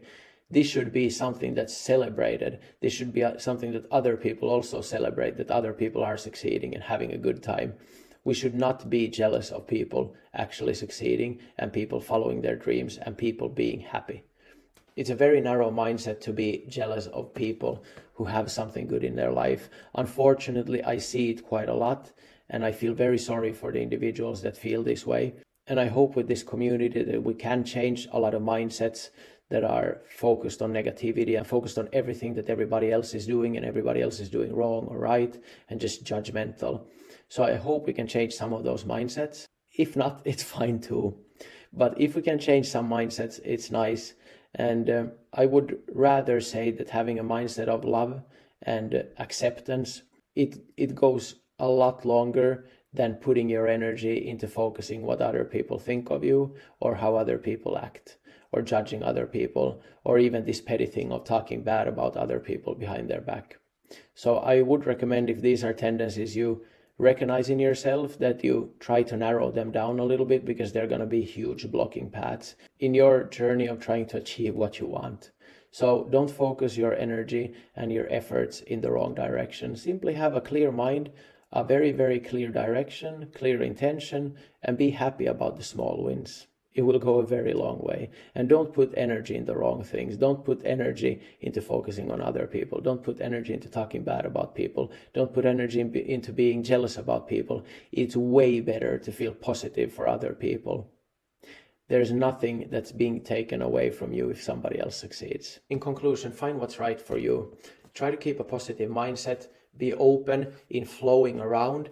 Don't set a clear path that this is exactly how things are supposed to go for me to achieve the goal. You can still have the goal as a guiding end result, but be open to flowing depending on situations that come up. Focus on having a growth-oriented mindset. Focus on letting go of all the ideas that hold you back, all the psychological walls that have been built up throughout time.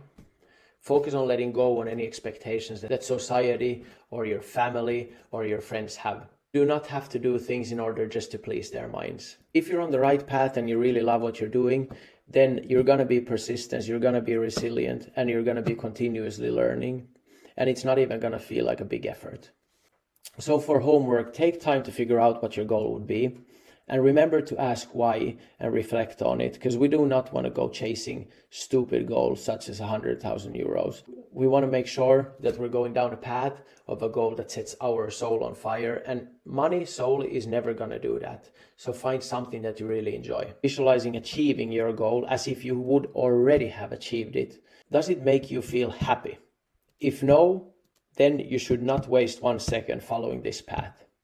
So after you do number 1, definitely do visualize the moment you would be achieving this specific goal, and do feel what kind of emotions it brings.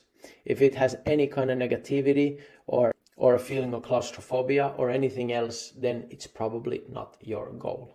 And if you feel like it, I understand these are quite personal things, but if you feel like it, you could share it with the community as well. I think it would be a very good idea, but I understand that not everybody is very open and you're feeling like people are judging. It's okay. You don't have to put yourself out there, but I definitely want this community to be supportive. So if there are people who are clearly not supportive or trying to put other people down or jealous, then I will have a talk with them or just kick them out of the community. It's completely fine for me, because I don't see any point in having people like that hanging around. Putting your goal out there like publicly, it can feel scary, but it's also a way to show that you accept that you're okay with pursuing your goal. If you share it with the community, then write it in present form as if it would already have happened. I recommend trying this exercise out, and if you don't want to do it publicly, write it on paper, but write it as if it would already have happened. There's some magical click there that happens. So for those of you who want, try it out. Thank you guys, and I'll see you probably next week again. Ciao.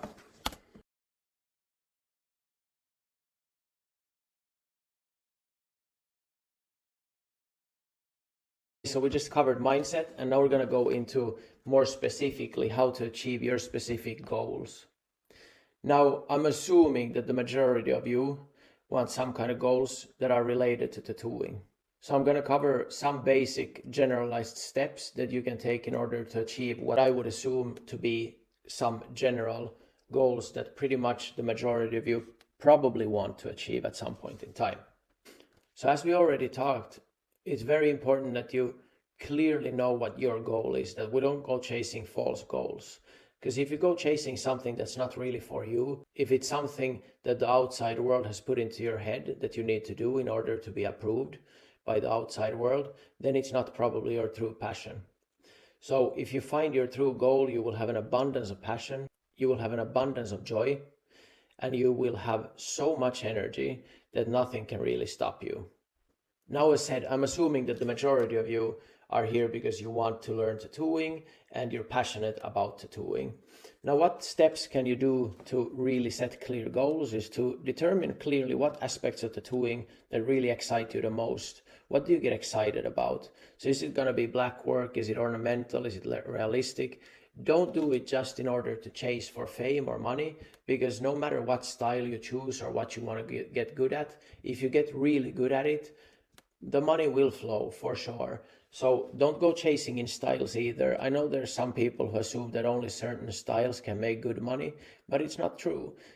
If you're really good at what you do and if you create something special, then people will fly to you from all around the world. So make sure that the style you're engaging in and the style you want to pursue and becoming better is something that really you enjoy doing.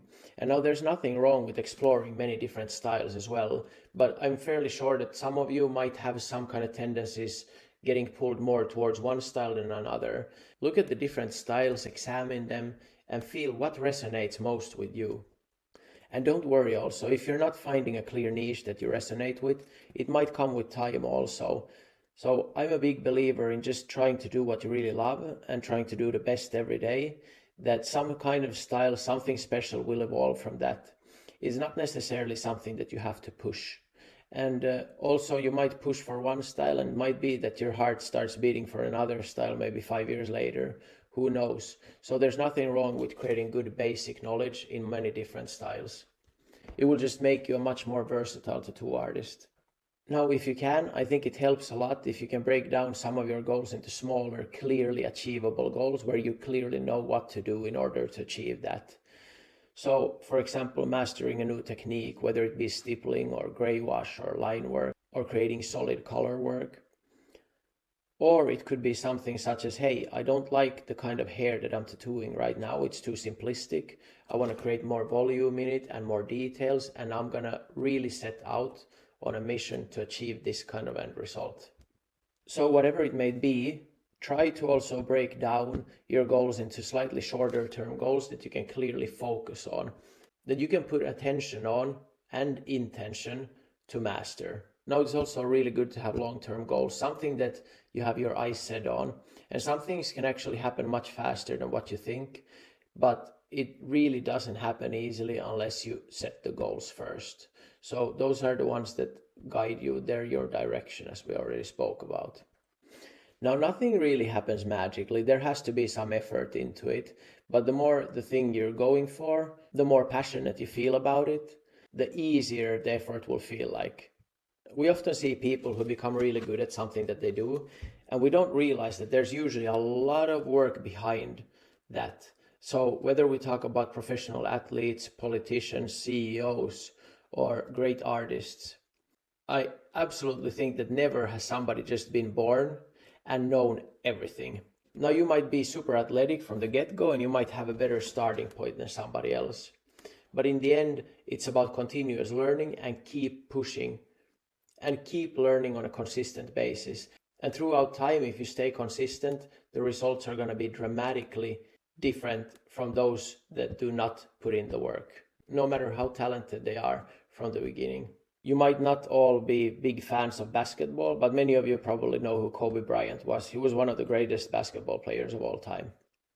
But he also trained like crazy. But what I could argue, and what I would argue here, is if Kobe Bryant never touched a basketball in his life, and you practiced every day, 8 hours, consistently for 10 years, I would be betting everything I have that you will beat Kobe Bryant any day of the week. So consistent work really beats talent in the long run. Talent might have a head start, but they're not getting further if they're not consistently progressing. So keep that in mind. It's not a sprint. Stay on your course and keep consistently improving and learning something new every single day. And amazing things will happen. Now, how can you continuously improve and learn? First, be critical of your own work, but don't be critical to the point where you start bashing yourself and you kill all joy and all pleasure that you get from tattooing. Avoid growing an ego that will be very, very proud of everything that you do. Because as soon as you think you're really good, that's the end of pretty much all development. I can tell all of you that even if I'm teaching here, yes, I feel like I have a lot to give, but I also know that I have so much to learn still. And if I ever thought that I know it all or had this kind of feeling, then I would simply quit. But I see this quite often in artists that kind of develop to a certain level where they feel really good about themselves. And I see all development, all progress just stop immediately. So avoid building up any kind of arrogance. And usually arrogance is even just a cousin of insecurity. But it's still a disguise that does not allow us to be humble enough to learn. I recommend doing workshops. I recommend also getting out of your comfort zone, whether it be trying new styles, whether it be attending conventions, guest spots, go to museums, get inspired, study, and take time to practice also. This is one important thing. So many people are only focused on working, but you need to take time to practice as well. You need to take time to actually practice certain techniques. So if you're always trying to perform, you don't take enough time to really practice where you're trying to learn. So performance and practice should be separated. We can return to this subject at a later stage, but I think it's very important. Practice is the time when you can actually practice different things and learn from it and reflect, and you can on purpose practice specific things to get better at. When you're performing, you're under stress, you don't try so many new things, you're just trying to get to the end result. And it's very different from practice. Now, if you don't want to practice on human skin, you can always return to fake skin, or you can paint or draw. These are all good ways of practicing as well. So remember to take some time off if you really want to develop. Take some time off where you focus solely on practicing. And this is where these short-term goals really come to handy, because you can set up to do something very, very specific, such as I just want to be able to color this one square fully black, and you start really practicing that if you have been only doing line work before that. Or it can be something more complex, like making a super long fade from red to yellow, and you want to make it very, very, very consistent. So whatever your specific goal might be, take some time off and practice that certain area until you're very happy with it, and then you return to another segment that you also want to start practicing and becoming better at. Now, this type of continuous learning is going to yield amazing results. I will also look into possibly arranging some kind of get-togethers. Obviously, this is not possible for the entire group here, but we'll see what we can do, possibly something where we could actually have a workshop or something of 20, 30 people physically somewhere, or even a smaller group. I don't have something specific in mind right now, but we'll see where this community goes, and if there's interest for something like that, we could arrange something like that at some point in time as well, because I think those learning experiences are extremely valuable also, especially if they're more than one day where we can be together for a full week, and people can actually practice tattooing, where I can even hold your hand and actually show exactly what I mean with the things we're talking about here. But anyway, that's something that we will see once this community develops, and see if there is interest for that once the time comes. Okay, so keep practicing regularly, dedicate time daily, or if you're not daily, at least once a week to practice and refine some specific techniques of yours. So don't focus only on working, because your development is going to be very stagnant if you're only focused on performing and not actually practicing. So definitely work on dedicating some specific time separate from the performance, in example, tattooing for work. Work on both painting, drawing, designing, and live tattooing, as this builds a lot of confidence and skill. So whatever you do on paper or with paint, it will translate to skin as well. It might not translate immediately, but it will translate. So take some time for that as well, and enjoy doing it. So it all doesn't have to be a performance. Enjoy, for example, just trying to mix colors and see what happens, you know. Take time to practice and be curious. Be like a child, you know, learn new things. It's one of the greatest things we have in this life, is to learn new things. Now, in order to build a good clientele and stuff, we're going to go much deeper into how you can actually do this. But one important thing in actually getting to work on what you want to do is show your work and showcase your best work. This means you don't have to showcase every single practice you do. You don't have to showcase everything. Work on showing quality, work on showing the best you can, and work on showing the stuff that you want to work on. We will also talk about photographing tattoos and photographing artwork in general and how to present it. I would say always try to ensure high quality. I see so many badly taken photos. Sometimes the artwork is good, sometimes it's bad, but if the photo is bad, it doesn't really matter how good the artwork is, because the photo, if it's bad, nobody's going to have any reaction to it at all. So you have to focus on getting also capturing a good artwork, but don't solely focus on getting a good picture. You also have to be able to first create a nice tattoo and then getting a nice picture of it. And seek feedback. Now we already have a tattoo critique feed here, and I suggest you use it. There will be a lot of feedback for most of you. I see it getting more and more active on a daily basis. So use it to your advantage, and also be active there in critiquing other people. Remember to only use constructive criticism. There is no reason for anybody to start bashing anybody else. Only critique somebody if you have something to say that will actually help this person develop, not to take down their self-esteem. Most of you seem to be very amazing people who offer really constructive and positive criticism for people to actually develop, and that's amazing. But I suggest that all of you start using the feed for critique, because it's an amazing tool. Now, you do not have to take all critique 100% to heart. Some critique might not be valid, but listen to everything, take it in, and reflect on whether it's valid or not. Connect with other artists, build a social network, and this community serves as a really good social network. And as said, I will see if I can arrange something more interesting in physical life for some of you who might be interested as well.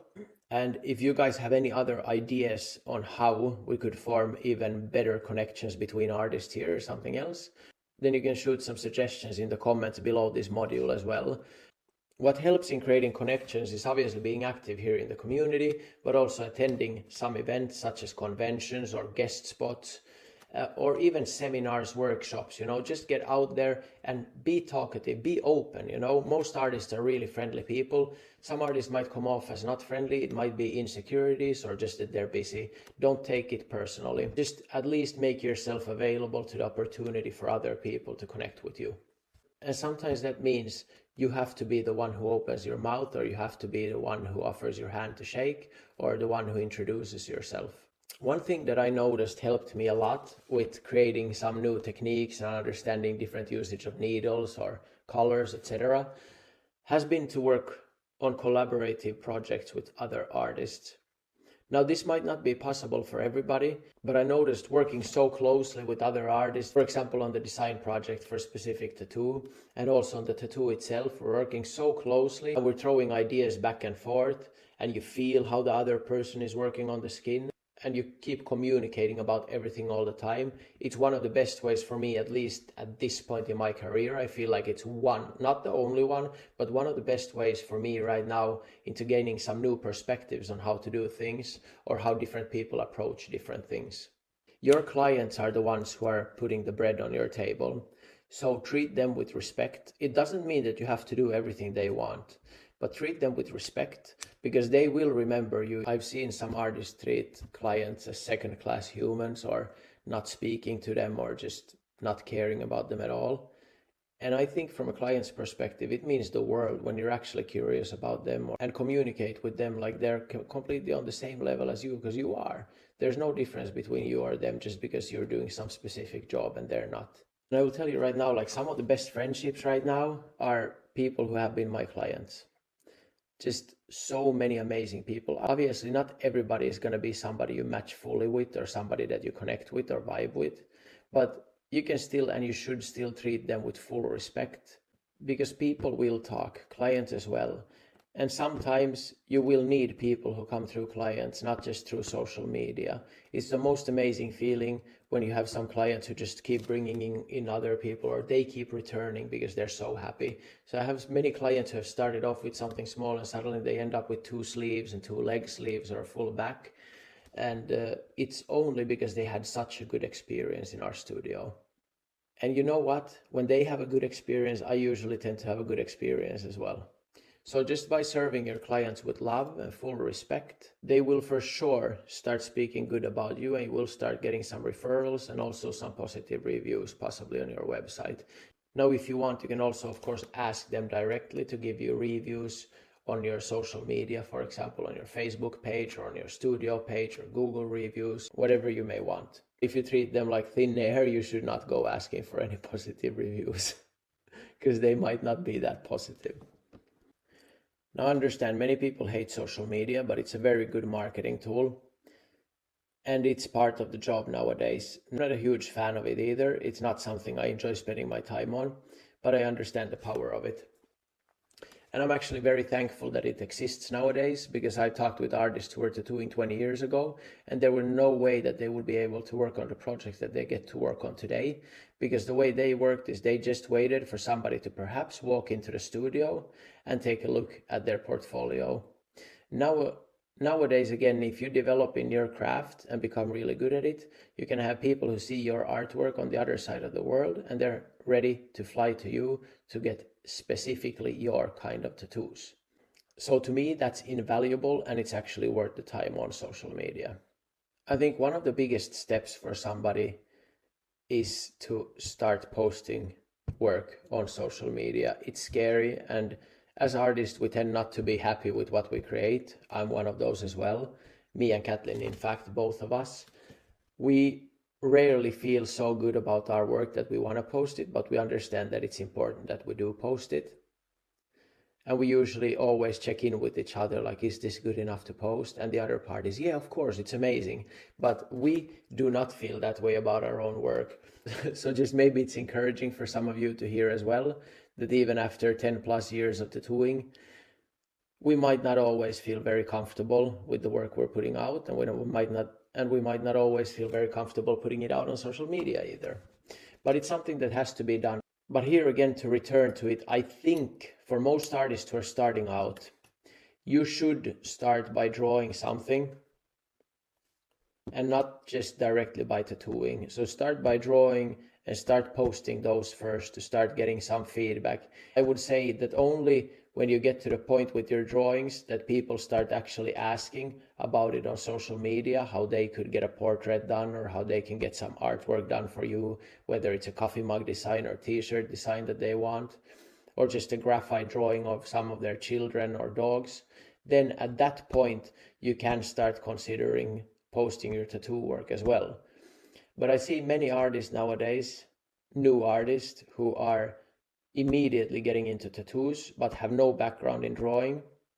Now, you can do it this way, but I think it's a shortcut that will kill your career early. So do take time to draw as well. Do take time to paint. It's extremely important because that's where you really learn. Now, I don't think it's impossible to learn tattooing if you're never drawing, but it's a very, very steep hill to climb. The chances of you succeeding are way slimmer than what they would be if you would also take up drawing and painting. Once your tattoos are at a point that you feel happy about them, then start posting them. And if you're getting a lot of bad feedback, then it probably means that you should return to the drawing board and start also practicing your drawing techniques, because then you're lacking in an overall understanding of art, not so much necessarily only in tattoo techniques. Another part of social media that I see many artists forgetting is to actually engage with the followers, because that's why it's called social media. We're supposed to be social there. And the reason is that many clients will become much more familiar with you when you're actually answering to their comments and communicating with them even slightly. I don't mean that you have to create full-on chats or long discussions, but just a smiley face here or a smiley face there goes a long way, and they feel like you heard them. And this will create a much more strong foundation between them and you will get more engagement also in your post. There's only positive things basically coming from it. First of all, you will get more engagement on your post. They're the ones who are probably every time going to comment because they're getting something back from you. They're the ones who are always going to like your work. They might start resharing your work. So they are creating a lot of engagement on your post, and you are even creating extra engagement by yourself just by answering to their comments. And in addition to this, these people might become your clients someday, and you can be damn sure that they will at least recommend you as an artist to anybody ever asking about tattoo artists. So it's a very simple tool, but something that I see many artists neglect. Second one is to create a professional website. Now, I do know that the majority of people are working on social media mostly right now and not so much on websites, but it pays off to create a good website. Like I can tell you right now on our website in Studio Malm, we just checked the numbers I think a week ago. We don't have any Google ads or anything, but we had the website for a long while and it's actually fairly active, even if we're not posting a lot there right now. But we have almost 900,000 people visiting our website per year, which I feel is quite a lot for a tattoo studio. The thing about website is also not all of your clients are going to come through social media. Many people will go on Google and they're going to Google tattoo or tattoo shop or best tattoo. Matter of fact, I think 2 weeks ago, I had one client and I just out of curiosity asked her, like, how did you find our studio? And she was like, I just Googled best tattoo in the world. And somehow she ended up on our page after a few pages first, and she liked our work and she ended up in our studio. So you never know. I'm sure as we grow the courses and I start developing more and more material, when this whole pack of information grows, we can go into much more detail on how to actually create efficient websites, what you need there, how to boost SEO and so forth. This is not specifically tattoo related, but this is also a big part as us being entrepreneurs on how we can make a huge impact on how good our living will be and how much money we will be making from actually tattooing. So it's easy to think that the only thing is just to post a few pictures on social and just tattoo, but it's much more than that. If you want to actually approach it as a job and as an entrepreneur that builds the business into something larger, then there are many aspects that we will be talking about also, and I will be guiding you clearly step by step on many of these different things. And obviously we will be talking a lot about tattoo techniques as well, but I feel like it's such a broad thing to be an entrepreneur and an artist that there's so many different aspects of it. And if I can teach you to be as good as possible in all of these different areas, then I think you can make something pretty amazing out of your career. So I said it's also a business, and it's funny, but I see many artists who are really good, but they're living from paycheck to paycheck. So there's no tracking of expenses. There's just money coming in and money flying out very fast.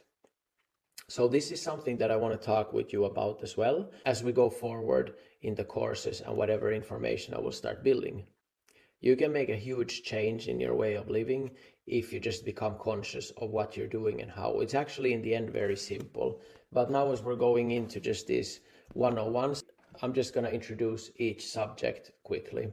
And if you want, you can of course take time and investigate it yourself more deeply, but I will do my best to cover as much as I can for as many years as I have energy in me, and we'll see how much I will be creating during the next few years.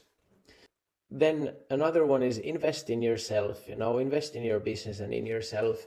So you have the option of, let's say you just made some money making a tattoo. So you have the option of going and buying a Gucci bag, or you have the option of going and buying a workshop, or buying a new machine, or buying new inks, or maybe you want a new tattoo chair, or better lighting, or better camera setup, or whatever it may be. So one is you're investing more in your business and in your own growth as an artist or as an entrepreneur. The other one is something flashy that you buy quickly but doesn't give any value to you going forward. Then time management. I also see a lot of artists spending kind of nonsense time on stuff that does not develop them and does not bring in any business. Now, it's fine if it's done on purpose, if it's something you really want to do, but I see very inefficient communication with clients. I see people losing clients because of communication. I see people having cancellations over and over again. I've seen it all through my years, and time management is something that, like, doing something once very efficiently will help you in the long run. As an example, let's say you have a client who is reaching out to you, and you probably have a lot of clients who are reaching out to you. If you have a clear form of all the information you need from them, you can always send this out, and you create it beforehand. So it's the same thing that's being sent out pretty much automatically, and then you get all the answers needed instead of communicating and writing separately to each client every time. You save so much time. Just imagine 1,000 emails, and if you just write it once and have it go out. Now, there are some very efficient ways of doing many of these things, such as booking or deposit payments, or handling information about aftercare, or not ending up with cancellations. And I will share a lot with you on that topic as well as we go forward. But as said, I need to keep everything a little bit cramped now in the beginning as we're going through the 101s. But it's still something I want to introduce to you now, and I want to teach you the stuff that I have learned that is very effective for me, because I think it will serve you greatly in the long run. So as you see, this community is not only going to be specifically about artwork, it's going to be about everything that I know and that I have learned throughout the years to make a very efficient and effective business. Another point I want to stress is you need to learn to balance work with your personal life, because it's exciting in the beginning and it's still exciting after 10 years. But if you work too much, you're not going to be inspired. You're not going to be creating the best artwork. If you're tired, you're not going to want to go to work. You're going to try to finish your artwork too fast. It's going to end up being not the best end results. So you need to learn to manage your time. And there's very effective ways on this as well. And many people have this assumption that, okay, the more I work, the more money I'm going to get in. But it's not really that simple. Because sometimes if you work more, you're going to be stressed, your quality is going to go down. Instead, working a little bit less, your quality is going to go up. People are willing to pay more. Plus, if you work less, you don't have that much time to offer. So now you're selling something that isn't even available all the time, which again leads to people wanting it even more. And now if it's not available all the time, what happened? Prices have to increase as well. Now all these things go hand in hand, and we need much more time to cover it thoroughly. But with this one, again, I will go with the flow and I will see how much stuff I can create, how much I want to create, how much I have time to create. But I will do my best to share as much as possible with all of you guys of what I have learned throughout the years. A few reminders from the Mindset 101 as well. Reward yourself when you're reaching specific goals, even if it's a small achievement. Be happy about it, be joyful, and take time to also reflect on your progress and understand where you started and where you are now. And even when you're facing troubles and stuff, understand you're probably like light years ahead of where you were 2 years ago in your understanding, in your knowledge, in your terminology, in your clientele, in everything. And if there's no development in 2 years, then maybe you have a stagnant mindset. And maybe you need to reflect on that. Or maybe you don't have any clear goal that's actually driving you in a certain direction, so you're just floating around. That's possible too. But when you reflect on your progress, also reflect on your goals and ask if they are currently vibing with you or if your goals have changed slightly. Keep doing stuff that you are interested in and keep mingling with other artists. It really helps to be inspired. And if you feel stuck, try new styles, try collaborating with artists, try visiting museums, try new techniques, or take workshops. Go do something that you're not comfortable with or something that you don't do every day. And most of all, enjoy what you're doing. Try to really enjoy what you're doing, because it's a great, amazing thing that we get to create something on a daily basis and we actually get paid for it. It's one of the best things one could ever do. So just final pointers for achieving, again, a good career in tattooing. You have to, first of all, you have to have the right goal. You have to be inspired about art. It's not enough that, hey, I want to start tattooing because I heard many people make a lot of money on it. You will not have the right drive to start creating amazing artwork. You need to be a little bit into art. You need to be really interested in creating art and into becoming really good at creating art, not only to sell tattoos. It needs to be a combination of both, probably. But you need to have a love for art and you need to have an interest to become better. And after that, you need to have persistence and resilience.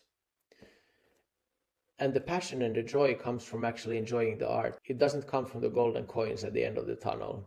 It comes from you actually enjoying art and you wanting to become really good at it. So focus on systematically and intentionally, continuously learning and growing.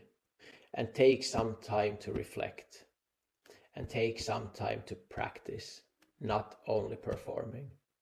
Okay, thanks guys again. I know this was like fairly shallow on all the pointers, but we're getting close to 1 hour here when I'm filming this, and obviously I will cut it down. But slowly and steadily we'll get to the deep end and we'll get to dive much more into the details of each of these subjects.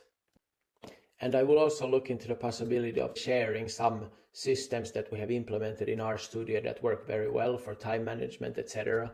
As we go on, I'll see how we build this community. As always, it's amazing if I get some feedback from you guys. Okay, thank you everybody. See you probably next week again.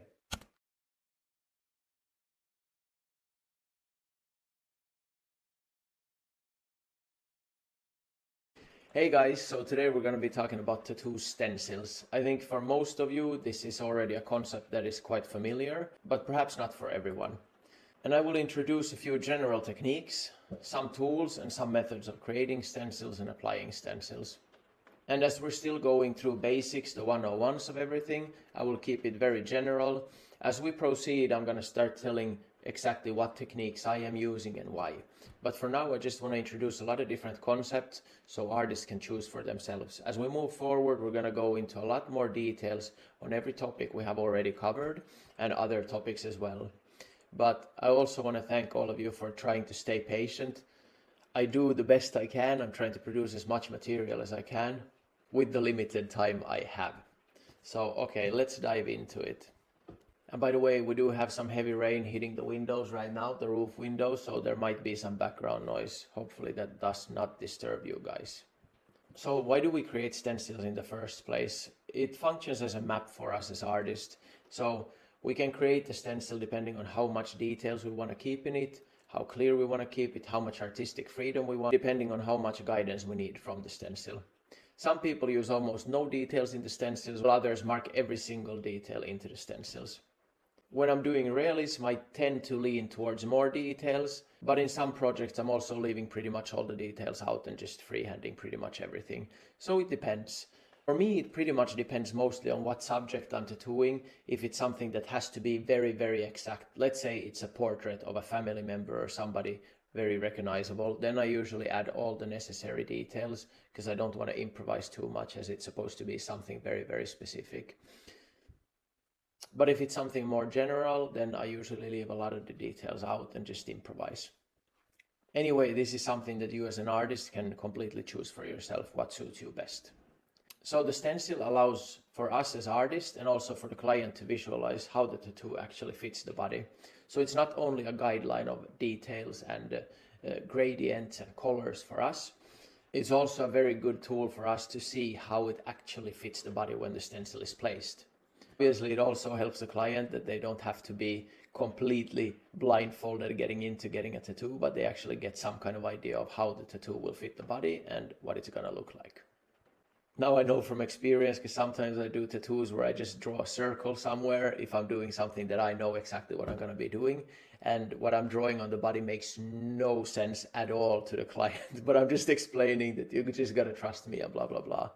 But it usually, if you have already worked with this client, it's much easier. The problem usually stems from if it's a client that has never been in your tattoo studio before and you just draw a round circle on them and tell it, okay, let's go. So, but anyway, stencils exist in all different forms and varieties depending on the artist's need. And now we can go into some different methods of creating stencils. And let's discuss a little bit the importance of the tattoo stencil as well. So as we said, it's a guideline for us as artists, and especially in intricate designs with a lot of details, it is quite crucial. So let's say if it's fur, then it might not be as crucial, but it's something that has to be very exact, such as the arrows on a clock or a compass, then pretty much it might be better to mark it exactly as it is, because it gives us such a good guideline in order to create something exact. So there are pros and cons also with this, because if we create something very accurate, it will be much more difficult to fit it to the body. And if we instead choose to freehand the design, we can flow with the body much better, but we lack in exact details. So it's a game of choosing what fits best for your specific project. And that's why I think it's actually really good to learn all different ways of creating stencils or marks on the body. If you grow as an artist, you can start using both methods or even different methods to combine into your stencil work or your preparation for tattooing. And I actually argue the same for tattoo techniques. It always makes sense to learn all the different techniques, because no matter what your style is, you will benefit from being versatile. And as we already discussed, stenciling or freehanding, it helps with visualization. It assists in positioning and scaling on the body. The other good part is that it speeds up the tattooing process. So in my early stages in my career, and still to this day, sometimes stencils do rub off. And there's a lot of ways of making your stencil stand much stronger, but in some cases even these tricks won't do good. I recently remember one project where one of my clients came back from a trip to the south, and her skin did not look burnt at all or no issues at all. Fairly pale skin, and skin looked very healthy as well. So I placed the stencil, did all my preparations as normal, let the skin dry, let the stencil dry, and then we started. And what happened with the first wipe was that her skin started peeling. When the skin starts renewing after seeing some sun after a while. So after about 10 minutes, pretty much half the stencil was completely off, because the upper layer of the skin had just peeled off like a snake. And obviously, the more confident you are in your abilities as an artist, the less this affects you. But what I noticed, even if I wasn't stressing about this so much, I knew I could still make a nice tattoo even with half the stencil gone. I noticed it takes a lot longer when you don't have the guidelines. Because especially if it has to be exact and in proportions, you need to take more time to figure out that you're doing the correct thing before putting the needle in the skin. So actually stenciling will speed up the game a lot more. But of course this is not 100% true, because if you're used to just freehanding everything without any prior markings, then perhaps that is way faster to you rather than actually being a slave to some guidelines. But in general, stenciling will speed up how we work as well, because it eliminates second guessing. So I'm going to introduce a few different ways of making a stencil. One is slightly more old school than what people are using nowadays. So that's creating a tattoo stencil by hand. What are the materials we need? We need a design that we print out on paper. Then we need some carbon sheet stencil paper, and we need a pen or a pencil. Now, a ballpoint marker can serve well for thicker lines, etc. But if you're dealing with something like realism or anything else that requires smaller details, then my recommendation would be a 4H graphite pencil that you make very sharp on the edges. This allows you to make very intricate details without destroying the paper. And the 4H is also hard enough as a pencil that you don't have to keep sharpening it every minute. And so the process for creating a hand stencil is pretty much that you have to trace the design by hand, but use a flat surface under the carbon sheet paper and the printout. Let me get out a video to show you just the basics of how this can be done. So you see I'm using a ballpoint marker here and pressing fairly hard on the paper, and I have a carbon sheet paper here below. And then what's going to happen on the back side of the paper is that some of this carbon sheet paper is going to be attached to the back side of this paper, as you will see soon when I switch to the back side here. And this can then be used as a stencil. As you see, these lines are then transferred to the printout, and it can be used as a stencil. So the benefits of this is that it creates a very strong and long-lasting stencil. In my experience, it's even more long-lasting than what we get from the thermal printers or the ink printers. But there are a few drawbacks. It is quite time-consuming to create the stencil. The paper on the print paper is actually fairly hard, so it's not perfect for curving around the body and placing. If you mess something up, you have to start from the get-go. So let's say, for example, if you lay the stencil and you realize that the print is slightly too small or too large, then you have to draw it all again. Also, if you're working on a bigger project and you need to replace the stencil a few months later, then that's also an issue, which is easily solved if you're using digital stencils. Because then you can just simply print out, save the size that you need, and you just simply print out a new stencil in a matter of seconds. So let's look at digitally drawn stencils. What do you need? You need some devices, such as an iPad or some other kind of digital drawing device. And you need some applications as well. Procreate or Photoshop or something similar.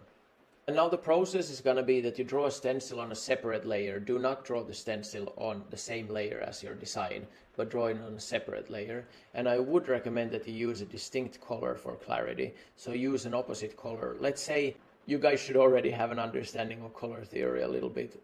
But to keep it simple, let's say your design is fairly mostly warm colors, then use a cold color to draw your stencil, because this will be so much more visible where you have marked and where you haven't. It's just way easier this way, at least in my opinion. Here's an example of where I draw my iPad and I use a blue color, which in contrast to the yellow is very strong. And here also simply just marking the desired details in the design, and I'm again using an opposing color to the red. And to check if I have marked everything, I usually drag down the opacity of the layer beneath the stencil or the opacity of the stencil layer. Now if needed, I will show more step by step on how I do this on iPad, but for now I'm just introducing these different concepts, because otherwise this will again be very, very long, because I'm already in at about 20 minutes of filming this before editing, and we're probably not even halfway through. So what's the benefits of drawing stencils digitally? It's easy to edit and resize. It's very high precision, because you can zoom in, you can make your stencil lines thicker or thinner, so it's very, very versatile. Some of the drawbacks are that it requires digital drawing equipment, which can be on the more expensive side, and it will require a thermal or stencil ink printer. Now, digitally created stencils, this might sound similar to what we just discussed about, but digitally created stencils is slightly different, and I'll tell you the reason. So what I mean when I say digitally created stencils is stencils that are created using some kind of app or AI or something similar, something that recognizes the differences in the image, in example the contrast differences or color differences, and creates clear patterns according to this. Now there are some downfalls with this as well, because it doesn't allow you the full freedom of creating exactly the details that you want. Now it is adjustable, but still it's not exactly the same as you drawing the stencil. But sometimes it's actually better and sometimes it's worse. It depends on the picture, on your design. So tools that you need is similar that we already talked about. You need some kind of hardware and you need some kind of software for it too. You will also need a thermal printer or a stencil ink printer for this. So the good thing, as said, is you can create a stencil with just a few clicks, so in a matter of seconds pretty much. So it's very time efficient, and it can be very, very accurate, especially for line work or graphic elements. In fact, it might be even a better option for you to use this rather than use your arm, because usually when we're drawing, if something has to be very exact, we're off a little bit. And the next step when we're tattooing, we're also off a little bit. So for me, I have noticed when something's supposed to be very, very exact, this is one of the best methods. And as I said, I'm often mixing different methods in my stencils as well, depending on what kind of features I want from my stencil. And I said the drawbacks are that it lacks the personal touch of a hand-drawn stencil, so you are not in full control of all the details and the ways of the stencil being created. There's actually quite a lot of apps on this one, and some apps that try to sponsor me as well. Some are really good, some are not as good, and then also there's really easy possibilities of just creating your own stencil just straight on Photoshop or Procreate. And this is really easy, also just a few steps, and you can actually adjust quite a lot of things there too. And that's something that we can go into deeper when we move forward, and I will introduce different ways of actually creating these stencils and combining them, etc., and where I see the pluses and minuses in much more detail. For now, this is introduction. So what kind of stencil printers do we have? We have thermal printers and stencil ink printers. What do these do? They print the design directly onto a stencil paper. We do have both in our studio. I would actually go and say that the stencil ink printers are much higher precision compared even to the thermal printers. Much higher precision, because thermal printers, they tend to have a little bit of the stencil of the carbon just splattered around here and there, and some lines or stuff is not that consistent either, so it's not necessarily fully saturated. The thermal printers are also not very good at printing out lines that are not fully saturated, whereas the stencil ink printer actually can print also nuance differences in the ink. And the drawbacks here, of course, are that it requires initial investment and also possible maintenance. For example, one stencil ink printer that we had in our studio, it broke down after a year, I think. Now, the good thing is that with the stencil ink printers, they're fairly cheap. The ink is the one thing that costs. I also wanted to add that usually the paper that comes with the stencil ink printers, it's slightly more on the harder side compared to thermal printers. So in case you want to place stencils on curvature, then I suggest going for thermal printers, because this paper is so soft that it's way easier to align according to the body's curvatures. But again, both have their benefits, and the stencil ink printer is actually also much faster than the thermal printer, because you just press a button, you don't even have to feed it paper, whereas the thermal printer, you always have to feed in the paper. I'll show you a few videos again so that you get some understanding of the different patterns that these printers can create, and also how they function. But again, as said, this is something that we can go into in more depth as we move forward. For now, I'm just introducing a few different methods of creating these stencils. So here we see a thermal printer, and you see the paper has to be fed in and then printed out. Now, it's important to also remember to flip the image, because it's going to be printing a mirror image, and when you place the stencil on the skin, you actually want the image to be facing the correct way, or the same way as you had it on your iPad. So before printing, flip your image. And what I sometimes like to do is, I do have some parts that are exactly printed as it is with the stencil ink printer. This would never work with the thermal printer as well.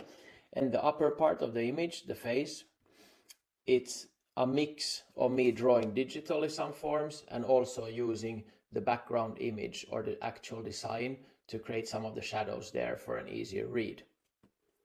This one I recommend a stencil ink printer for, not a thermal printer, because if you have this amount of shadows and blacks there, it can be pretty messy using the thermal printer.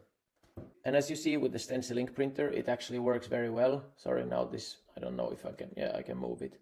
So all the details will actually be there, and it's way easier to work if you're doing something realistic. This stencil again is created with a stencil app and then printed on thermal paper, just so you see a little bit of the difference. So this is not self-drawn, just because of the amount of detail and stuff. I felt like for this one, the app was actually perfect.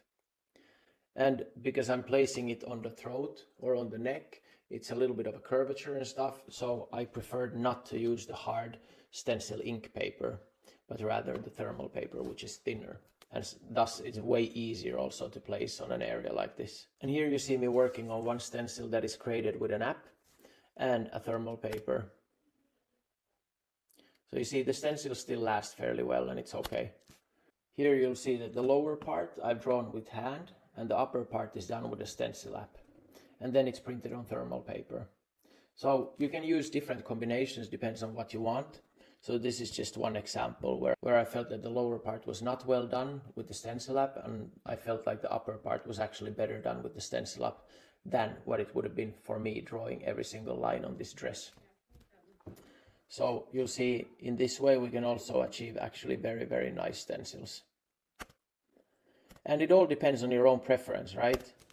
Okay, so now you have some kind of grasp on what you can do with different printers and also with hand-drawn stencils.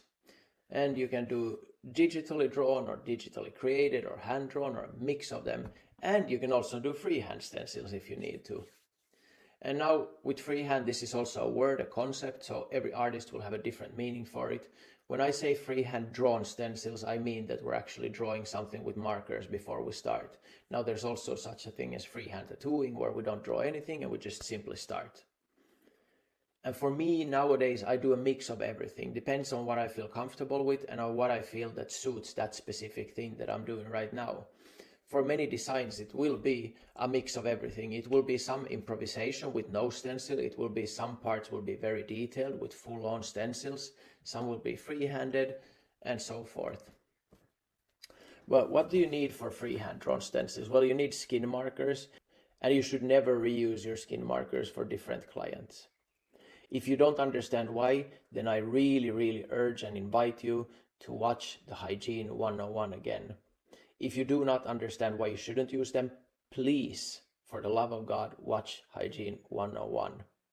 It's too often overlooked and people just want to get into tattoo techniques and not take proper care of hygiene. But if you want to become a tattoo artist, if you want to penetrate other people's skin, then you have to also carry some responsibility on knowing what you do. So please revisit that if you do not understand why you wouldn't use skin markers again on different people. So what's the process of drawing a freehand drawn stencil? Well, you draw the design directly on the client's skin. Some of the benefits are that especially for larger projects, you can really play around with the form and the curvature of the body. So now you have full freedom to adapt your design to the body flows and muscles. But it requires a lot of practice and a lot of advanced artistic skills. And as I introduced to you the one book, if you go and watch the Design 101, to create flow with the body, you need to understand the body. So if you want to get into that before we get into that properly, then you can buy the book. It has nothing to do with me. It's just, I think, a really good book for any artist who wants to learn about human anatomy. The drawbacks is also that using some kind of freehand drawn stencil, it's usually less precise, so it's not that suitable for detailed work, unless the details you're going to incorporate in your work are something that you can freehand or something that you could just go with the flow. But if it has to be some detailed work that needs to be very exact, then I always suggest to opt for a stencil, because our aim, at least from my perspective as an artist, my aim is to create the best possible outcome, not to show off that I could do something freehand but the outcome would be worse. So sometimes the outcome is better when we choose freehand, and that's for flows, etc. But sometimes the outcome will always be better when we use a stencil, and that's for family portraits or something else that needs to be exact. There's no reason to show off there and try to show that you can do something freehand. This is only to boost your ego, not to show the best possible end result for your client. But again, it depends what the approach and what the end goal is. And then as said, there's also freehand without guidelines. This is like ultimate artistic freedom. This is like tattooing directly without any prior markings on the skin. You should never do this unless you feel fully extremely confident in your skills and what you're about to do. So if you feel like you need any guidelines for what you're about to do next, then you should use them. You should use the proper guidelines, whether it is a hand-drawn stencil, a digitally created stencil, or just marking something with a marker on the body before you start. But do what you feel is best for that specific task. Some of the materials you will need for making a stencil and transferring stencil is carbon sheet, thermal paper, thermal printer, stencil ink printer, digital drawing devices, pen, graphite pen, ballpoint pen, marker, stencil liquid or spray, razor. You will also need skin disinfectant. But as said, you do not need all of these things. It depends on what kind of stencils you want to create. But the more options you have, the more versatile you will become as well. So how should you prepare the skin? I usually recommend first washing it with some green soap because you get some excess oil off. And then after that, use a skin disinfectant or rubbing alcohol also to really clean the skin and kill all the microbes living on top of the skin. After that, shave the area and use disposable razors. Again, if you don't understand why you should use a disposable razor, please return to Hygiene 101 before you proceed anywhere further than this. Okay. So as said, importance, ensure hygiene and prevent infections also at this stage. Before you start placing a stencil, make sure that you clean the skin with skin disinfectant. Use single-use razors, and after you finish, you throw the razor away. You do not use it again for somebody else, and there's no reason to lay it on your workstation afterwards either. We don't need excess dead skin and excess hairs lying on the workstation. Even if we already rubbed with skin disinfectant, there might still be some microbes living on these areas, so we don't need to replace that on our workstation. Let's keep our workstation clean and ensure our client safety. The next step is to rub some kind of stencil transfer medium on the skin. It might be a spray, it might be a liquid, it might be a cream or something similar. So apply a layer. Usually don't apply a thick layer. In this example I'm applying too much, but what you want to do then is just wipe off the excess. You do usually not need a lot, because if you use too much it usually smears the entire stencil. So here I'm wiping off some of that excess cream. I usually let it stay for 30-40 seconds before I apply the stencil. There's no rush. It will still work. Well, it depends on what kind of medium you use. After that, just place the stencil carefully. Go a little bit forward. So you place the stencil carefully and make sure to press it evenly on the skin. This is now like the simplest way of transferring a stencil. We will go into much more complex stencils as we go forward. But yeah, make sure to apply proper pressure on the entire stencil and make sure it's evenly attached to the skin. You can even leave it on for a while and then take it off. And when you take it off, make sure that the entire stencil is there. And if you need some parts again, then just replace the stencil, push it back. So slowly remove the stencil. This is not a speed game. And as you see, there might have been a little bit too much medium here because the stencil has bled a little bit. Now this is not something that would bother me as an artist anymore at all, but just if you want to have really crisp lines, then make sure that you start learning how to apply your specific medium and how much you want to apply of it. And voila, there we have a stencil. Now at this point I would still recommend you to wait about 15 minutes before you start tattooing. If you will start tattooing immediately, at the first wipe this stencil will be light, so let it dry a little bit and it will stick way better. As you see here also, I've taped a few stencil papers to each other and I'm removing it very slowly, so I'm making sure that I have everything I need. Larger stencils might seem scary, but it's pretty much straightforward, the same thing. It's just about placing the stencil correct, perhaps having some guidelines on how to apply the stencil in the correct positioning, and also taping some of the stencil papers to each other to combine the full piece, or placing them step by step, part by part. But this is all stuff that we can dive much deeper into when we go forward in the course. And in some designs as shown, some freehand is necessary for some flows, etc. And sometimes I do partially stencil, partially freehand. In this example, again, it's much more freehand on the upper part and much less on the lower arm. It depends on what I want to do and what I'm comfortable with. Here's again an example. This is actually a cover-up, but on how to place a stencil, aligning it to what we have already done to make it symmetrical. But we will go much more into detail on how to do these things as we go forward in the course. So just to recap, what do you need for drawing a stencil by hand? You need a print of the design, you need a carbon sheet stencil paper, and you need a pen or pencil. Trace the design with appropriate pressure, and then you have the stencil marked on the back side of the print. This can be used to apply directly on the skin then. Then digitally drawing stencils, what you need is applications, and you also need a printer, like a thermal printer or an ink stencil printer. You need to open a design and choose a contrasting color, then create some extra layers so you can draw on a separate layer. Once you're finished, you duplicate the stencil layer and then change the color to black, because you do want a strong stencil line. So if you have drawn with a very light color, let's say yellow, stencil printer will print something with not a lot of stencil pigment on it, and you will have a very weak stencil. Probably also have to flip the design horizontally before printing. Freehand with marker, as we already said, use only single-use markers. Prepare and clean the skin always before applying a stencil, no matter if it's freehand or if it's printed. And when you draw on the client's skin, make sure to use gloves. You don't want to touch the skin again with your hands.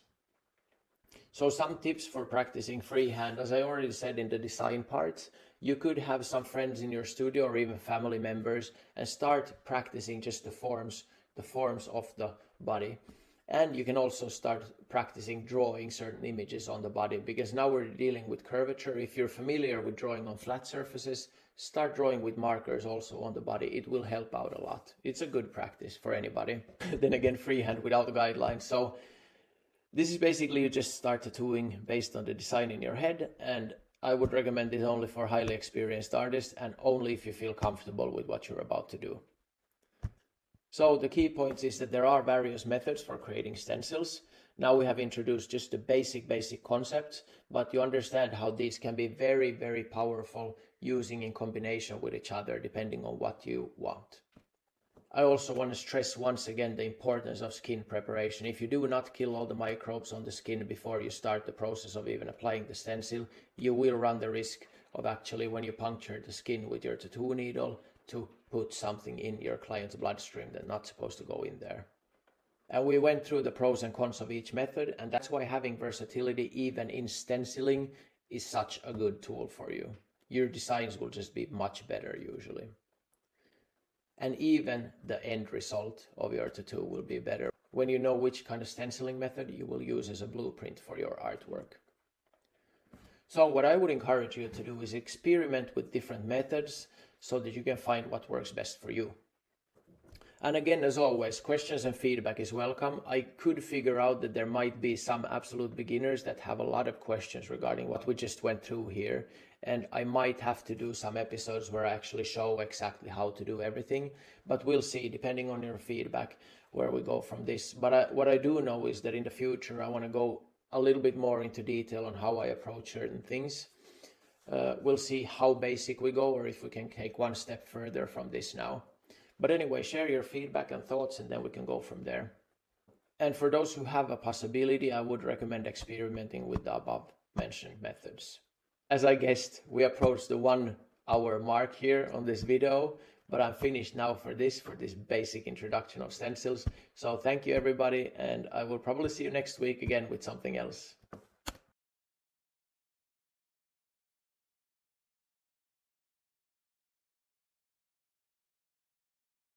Hey everybody, so today we're going to be diving into tattoo techniques, but we're going to start from the very basic concepts of tattooing first. So this will serve as a foundational chapter for what we're going to be diving into then. So as in every aspect of life, we first got to learn to walk before we start running.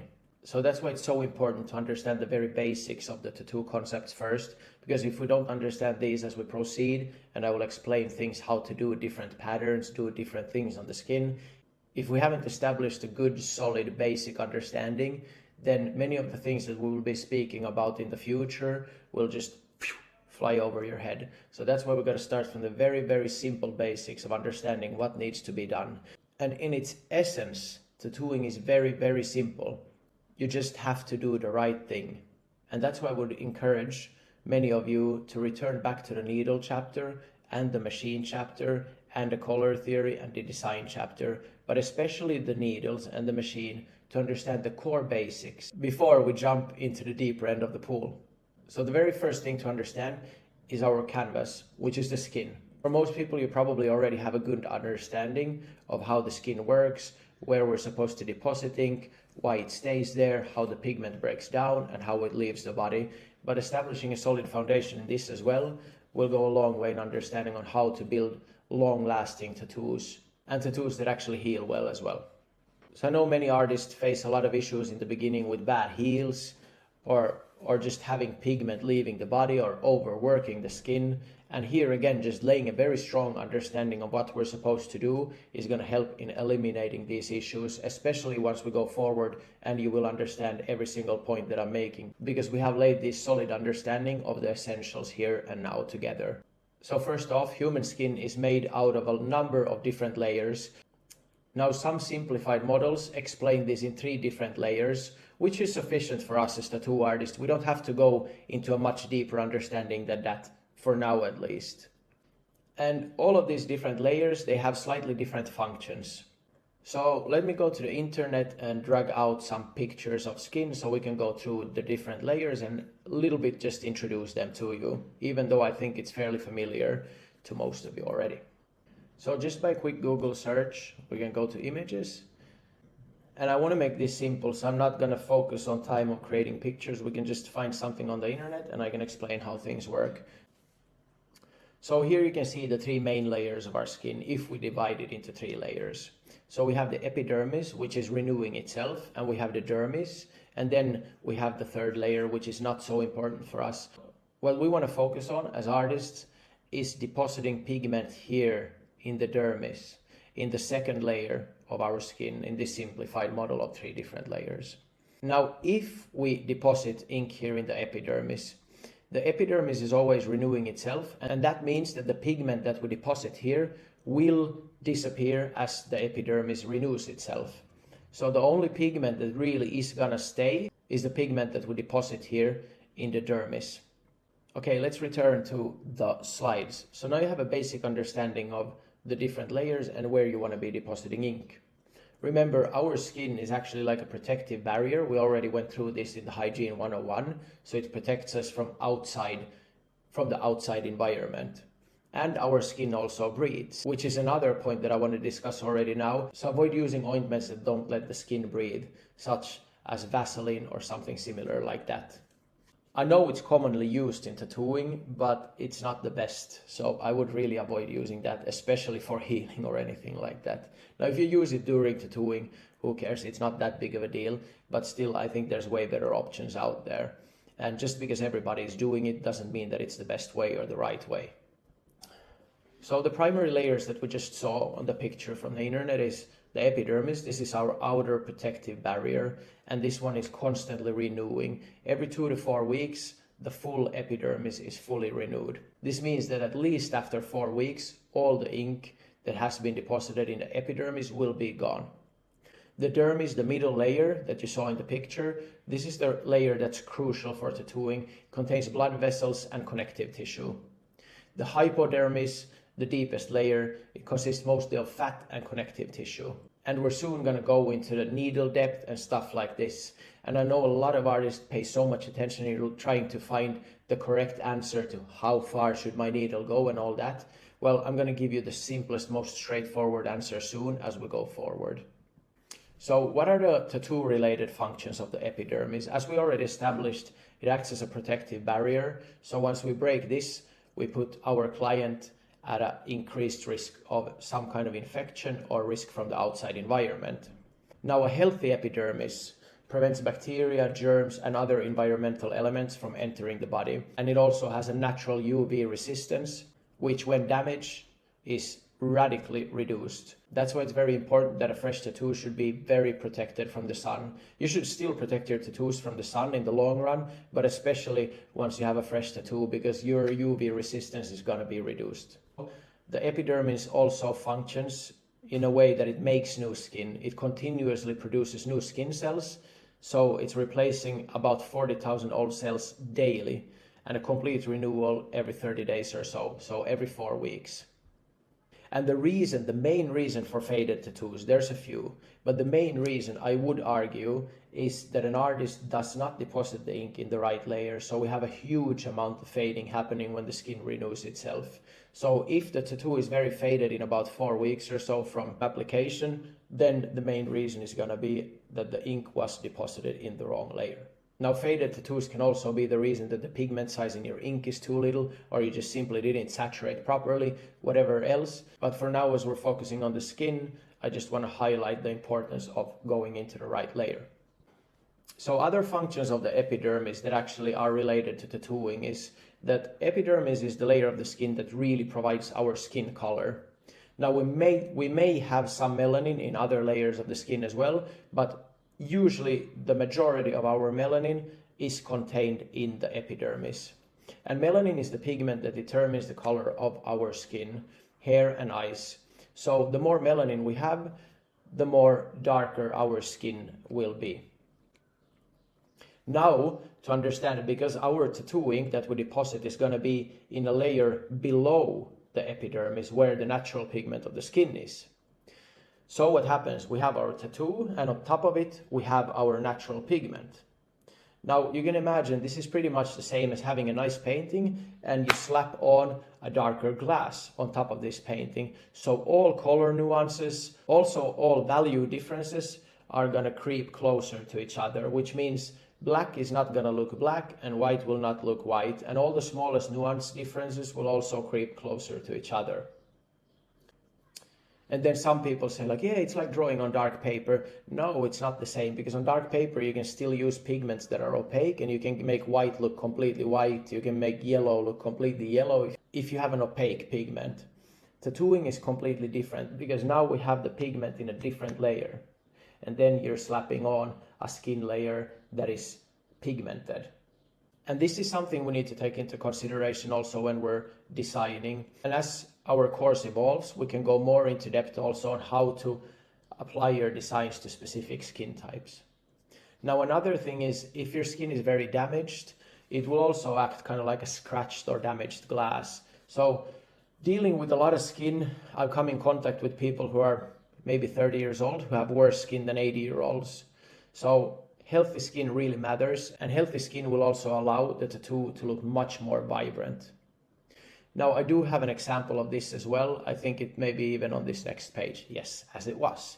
So here you see a very unhealthy skin, but the tattoo here below, I believe it was 5 years old or even older. This picture is also from the internet, and but I'm going to use it for educational purposes now. So the client has burnt his skin here, and a part of the epidermis has just come loose. So you see the color of the tattoo pigment below the epidermis is actually very vibrant, very solid. It's exactly as it's supposed to be. But when you have a dead layer of skin that's not healthy, then your tattoo will not look very good as well. So the pigment's still there.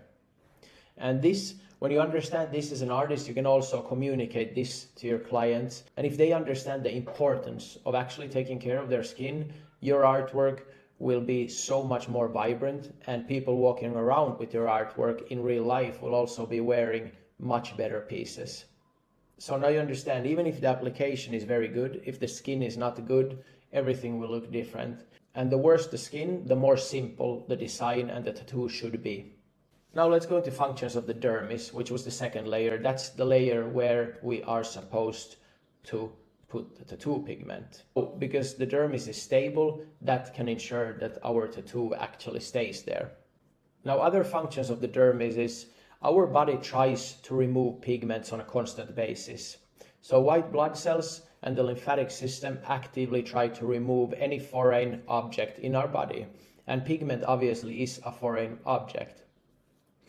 But the reason why tattoos actually stay in the skin is because the pigment sizes that we use in our ink is supposed to be of a size that is large enough so that our blood cells cannot capture the pigment and remove it from the body through the lymphatic system. Now what happens with laser treatment is that when the laser hits the pigment, it breaks it down into smaller pieces. And I know, like a visual, 3D visual animation, everything like this would be amazing for this. But I think also if you're just staying intentionally focused on my words, you will also understand what I'm meaning. And perhaps if this course and community evolves, we can have some money to actually create some kind of visuals for you guys as well. But for now, I think you will understand everything if you're just remaining focused. So if the laser breaks down the pigment size to be small enough for the white blood cells to capture the pigment and transport it away through the lymphatic system, then the tattoos fade.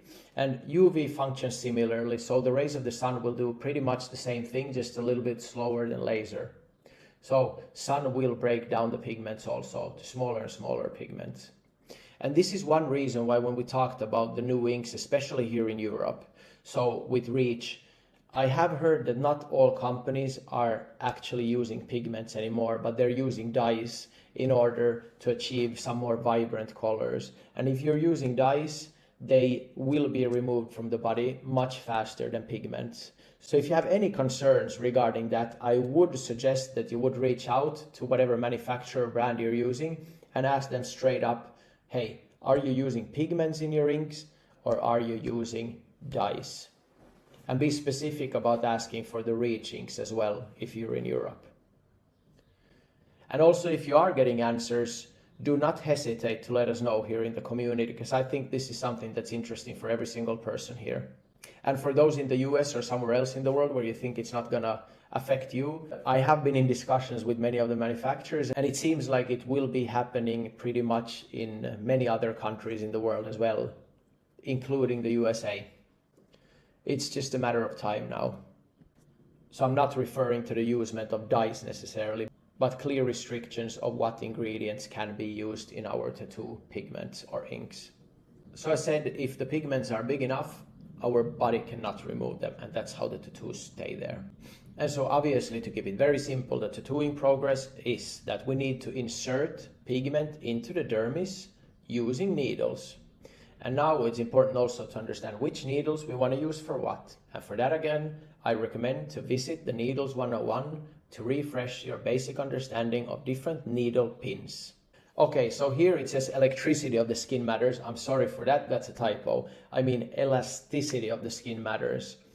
So many of you have come in contact with different skin types, and most artists understand that the more elastic the skin is, the easier it is to work, the longer you can work it without causing trauma. I often compare it to fresh, healthy leaves that you can bend and they don't break, compared to bad skin that is not elastic. Is kind of like an old leaf that you bend a little bit and it just breaks into small pieces.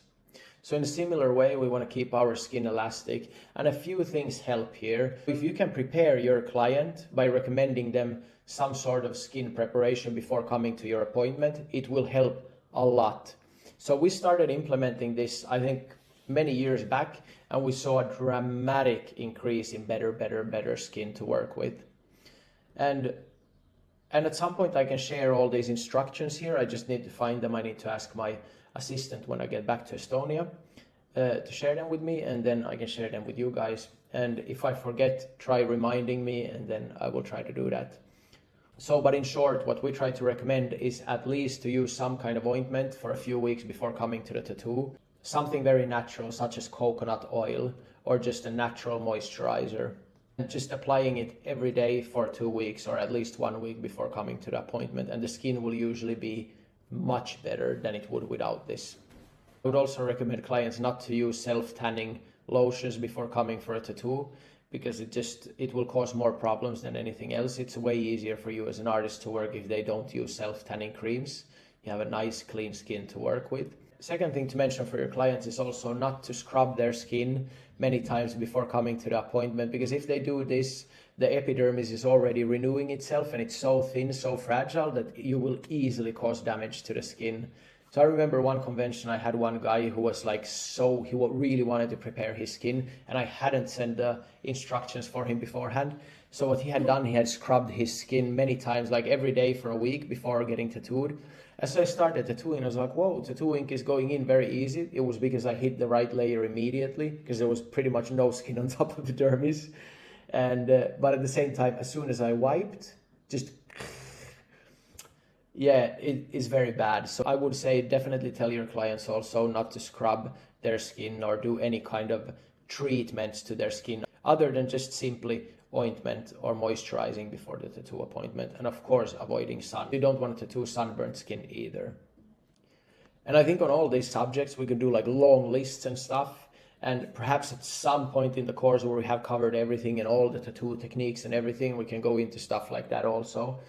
Or if you guys feel it's even more important, then we can go into it in more depth even before tattoo techniques and stuff. But I think these are anyway not the most important things to go into depth now, perhaps at a later stage. So needle depth and technique, this is something that's so often discussed on the internet. People say, hang your needle out 2 millimeters. No, hanging out 1 millimeter, 1.5, blah, blah, blah. Let's get to the fucking basics of it. So what we're doing is we're creating small punctures to deposit pigment. And what matters really is the individual needle pin size and the taper.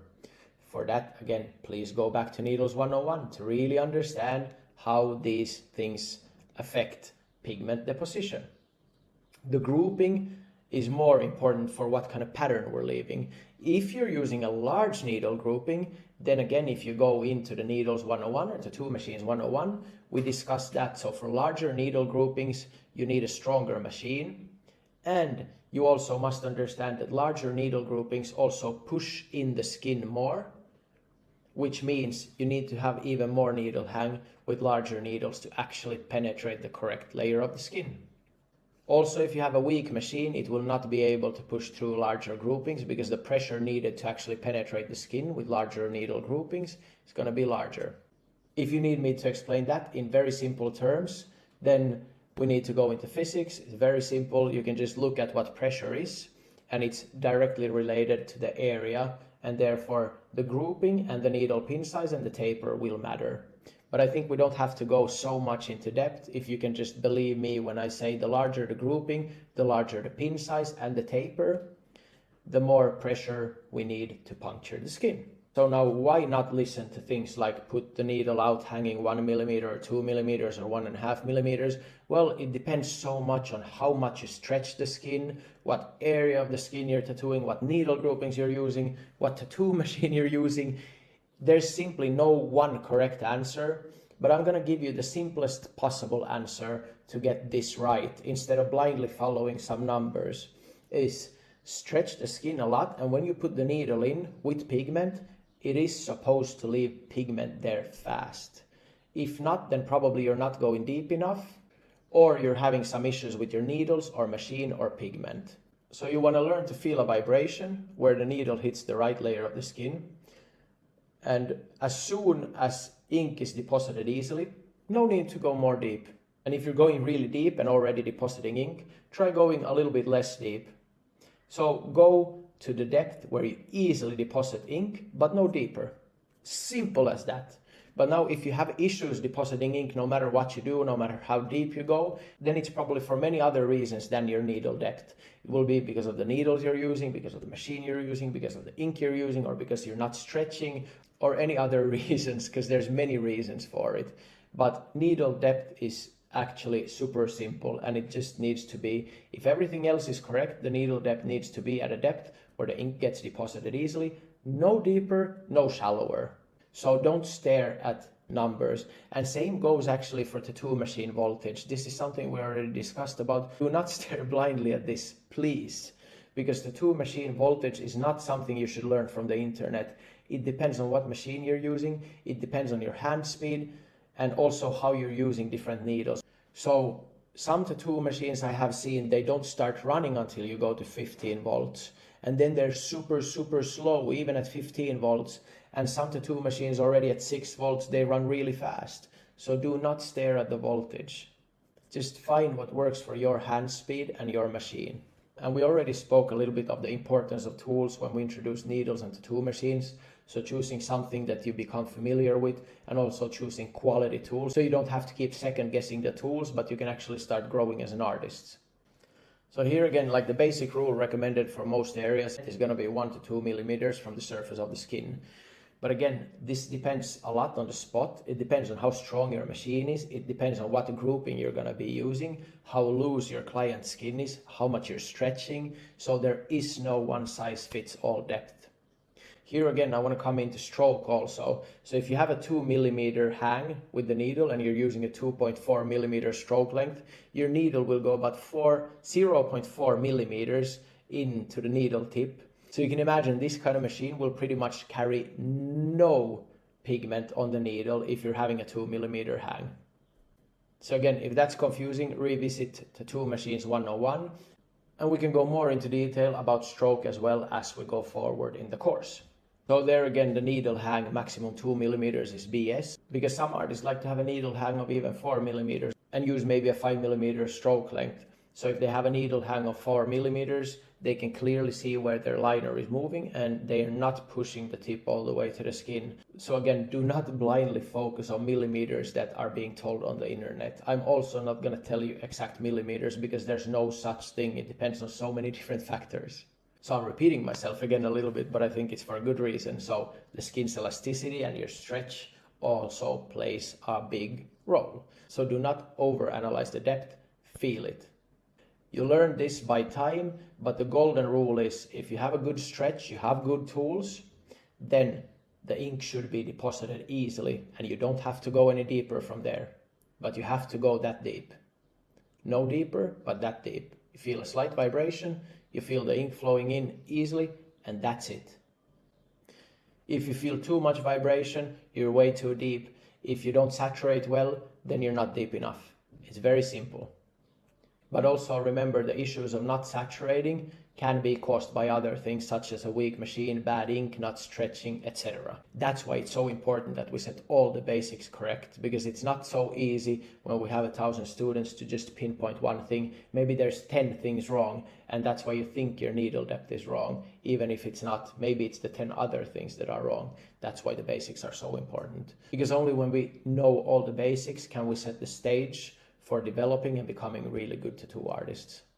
So after depositing ink in the skin, the immune system initiates some healing. This is going to be inflammation. This is not the same thing as infection. Inflammation is when the body has been hurt and it calls for white blood cells to rush to the area to start repairing and removing foreign objects. So when the outer layers heal and renew, the only pigment is going to be left in the dermis. And our immune system will have a continuous slow removal of pigment as much as it can and as small as the pigments get. When the pigments get small enough, it starts removing them more and more. We also need to consider skin aging. So this is changes in skin elasticity and structure, and it really impacts the tattoo appearance, but it also impacts our way of tattooing.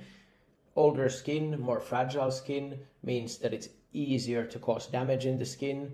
It's more difficult to actually put pigment in the skin. So because the entire structure of the skin is different, it can also be even wrinkly skin, which causes more difficulty in tattooing. And that's why I think it's also important when we're designing, we need to understand, for example, the inner arm.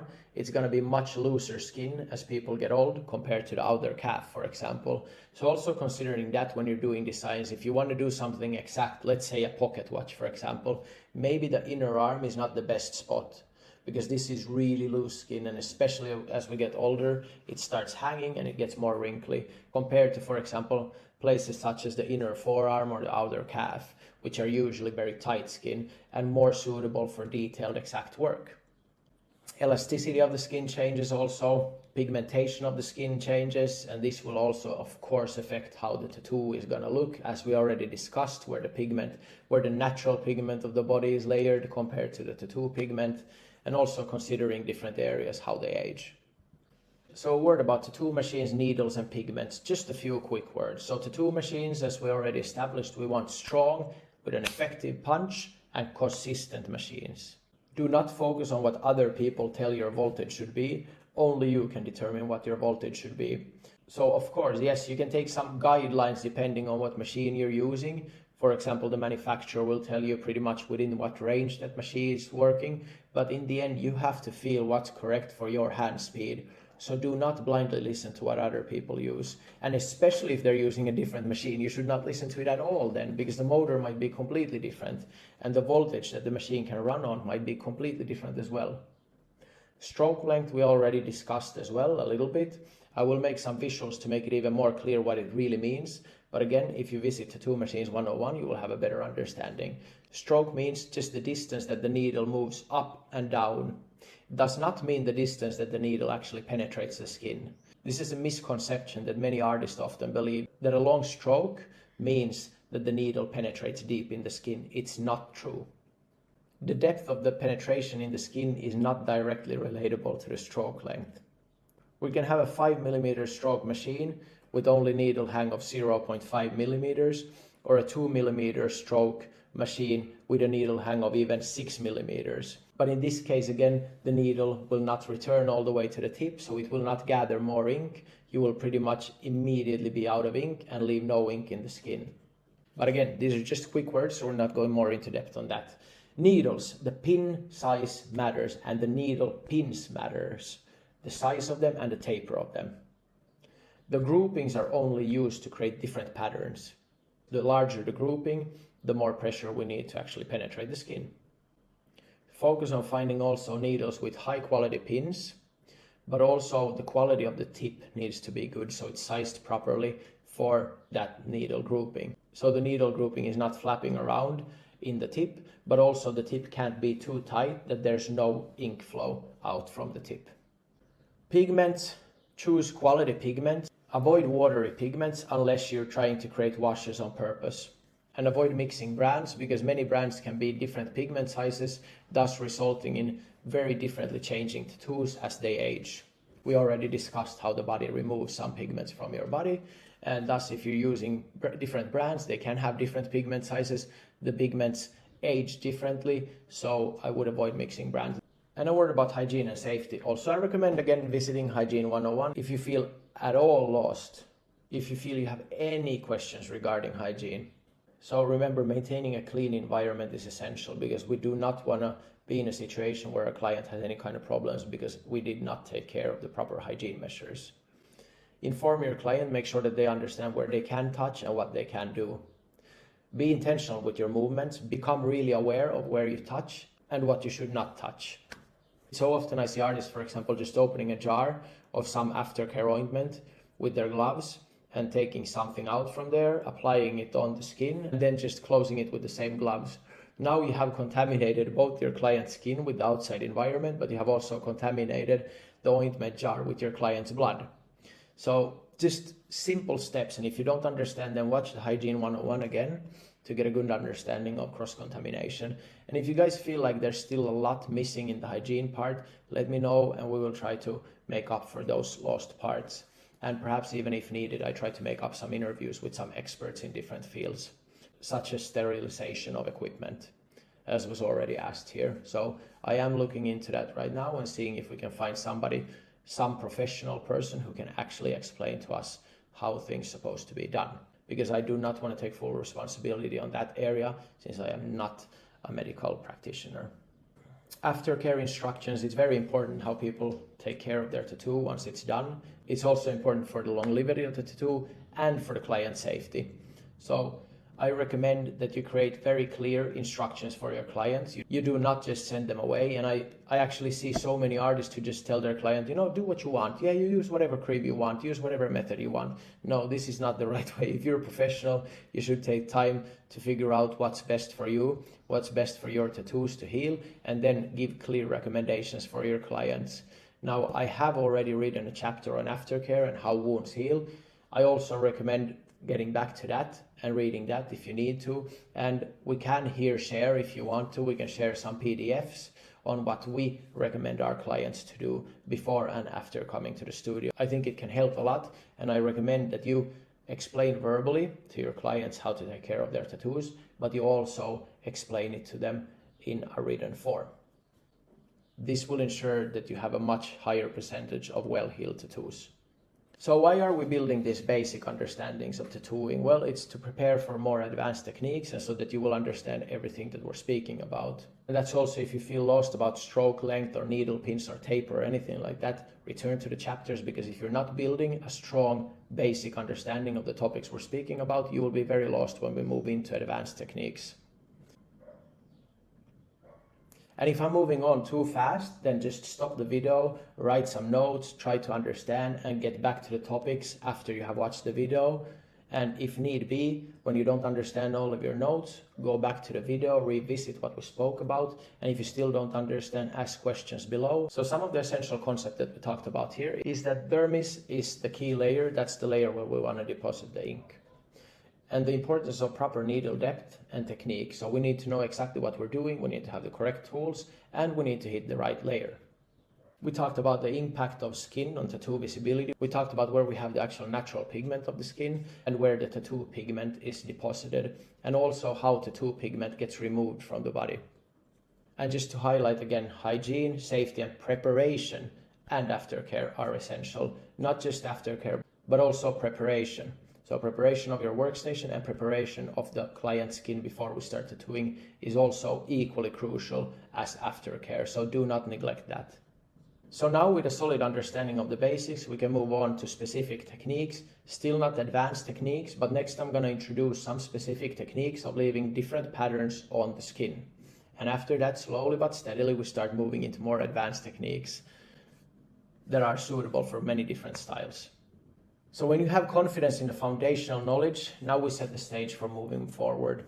So you don't have to second guess every single detail, because if you keep second guessing every detail, there's no room for actually focusing to learn new things. If your mind is constantly asking about 20 different things, we cannot move forward and just focus on one specific thing and how to master this. First, understand everything of the basic, and then one step at a time. And slowly, we build a very strong understanding. So again, as always, Please ask questions so I know if we need to incorporate something more. And thank you everyone again for today.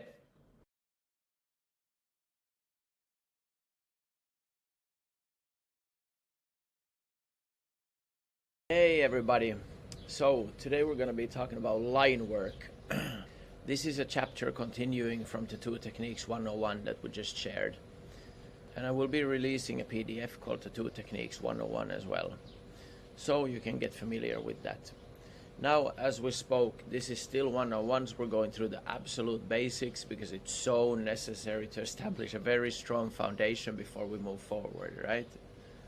As we're dealing with the introduction to tattoo techniques, we're just going to go through an overview of the very fundamentals that build up the tattoos and the techniques that we're going to be using. It will be very hard to develop if we're not mastering the basics, because then we're going to be having so many question marks moving forward. We're going to face some troubles, but we don't know why. Because in tattooing also, it's very simple and very straightforward, but there's so many different variables. And if one of these variables is off, then the entire artwork or technique is not going to work. And easily you're going to start second guessing every single move that you're making, even if it would just be one single thing you need to correct and everything else is correct. So you might start changing your machines, you might start changing your needles, you might start changing everything. But in the end, perhaps all these things were already correct, but you just missed on something like how you stretch the skin.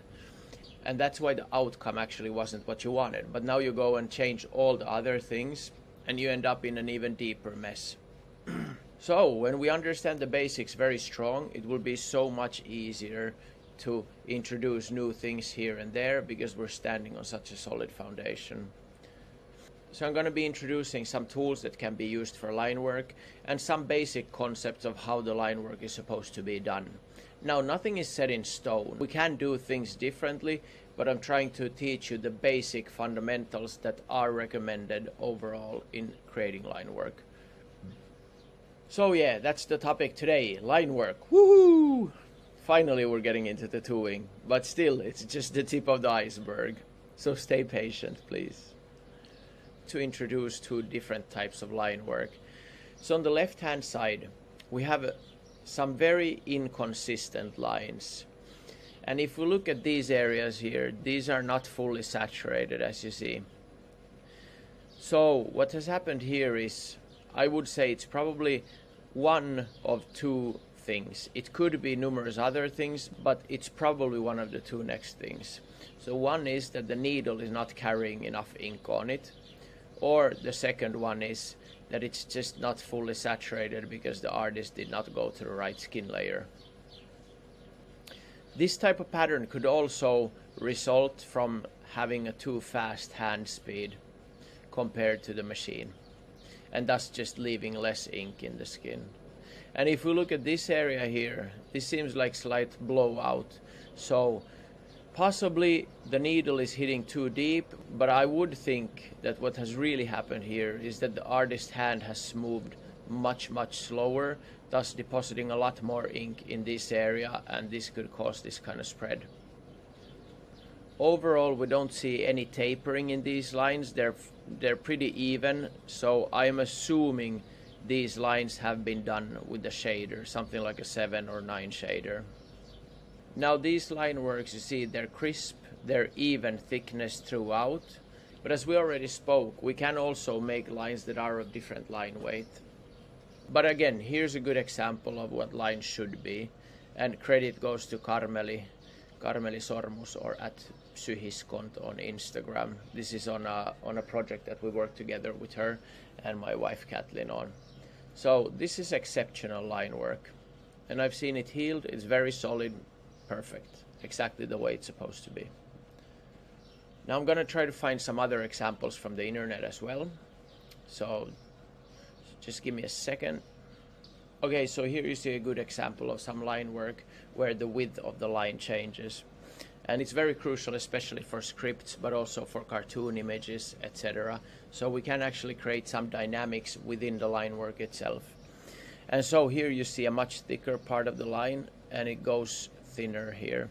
These kinds of lines can be built up, or they can simply be tattooed with a tapered needle. Now, this amount of thickness going into this thin line can probably not be tattooed simply by a tapered needle, but it can easily be built up. And if you look at these areas, it's clear that some line work has been made here on the edges, and then it's been faded or colored in here to make it even thicker. But this is a prime example of dynamic line work, right? Here's another good example. Sorry, the picture is very small, but this was one of the best examples I found. I couldn't find who the artist is. But anyway, let's look at the line width. So we have very thin lines here, and if you look at under the pumpkin here, we have very, very thick lines. And this creates a much more dynamic image when we play with line work like this. So I suggest after you watch this module that you actually go and look at different tattooed or line work tattooed artwork and actually examine it and think about what we spoke here today about line width and dynamic lines. Now there's a place for completely even lines, there's a place for dynamic lines, but just get familiar with it, because after you understand the differences, it will be so much easier for you to actually start incorporating these things into your artwork. Okay, so we covered a little bit the basics of what line work should be, and also introduced the concepts of dynamic lines. So line work is really one of the fundamentals in tattooing, not for all styles, but in most styles it is the structure and the one thing that brings definition to the artwork. So it's a very fundamental technique to master for pretty much every single artist out there. Now some people become very accustomed to just using one specific needle, and that's okay, but I think it will serve you well if you become familiar with more different needle types and how to actually use them.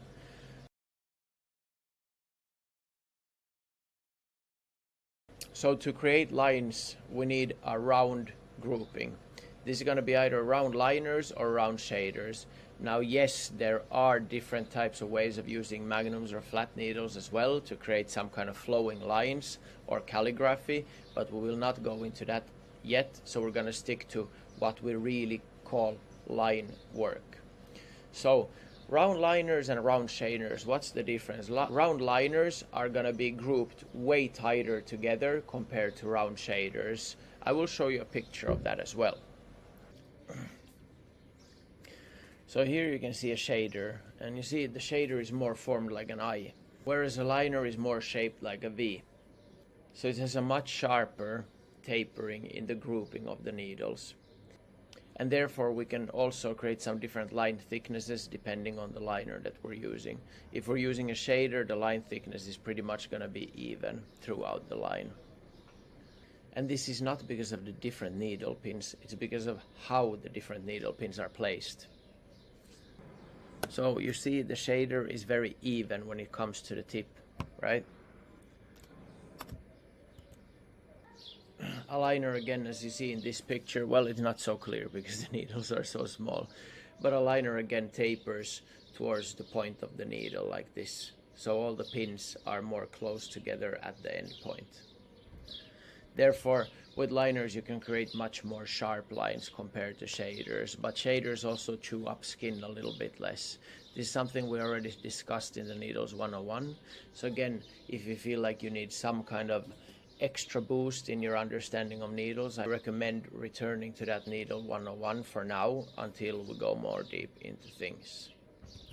Okay, so perhaps this clarifies a little bit. You see that all these needle pins are actually tapered more towards a point in a liner, like here.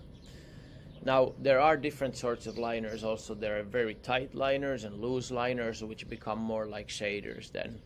But you see here, there is a clear tapering of the needle pins going more towards a point at the end.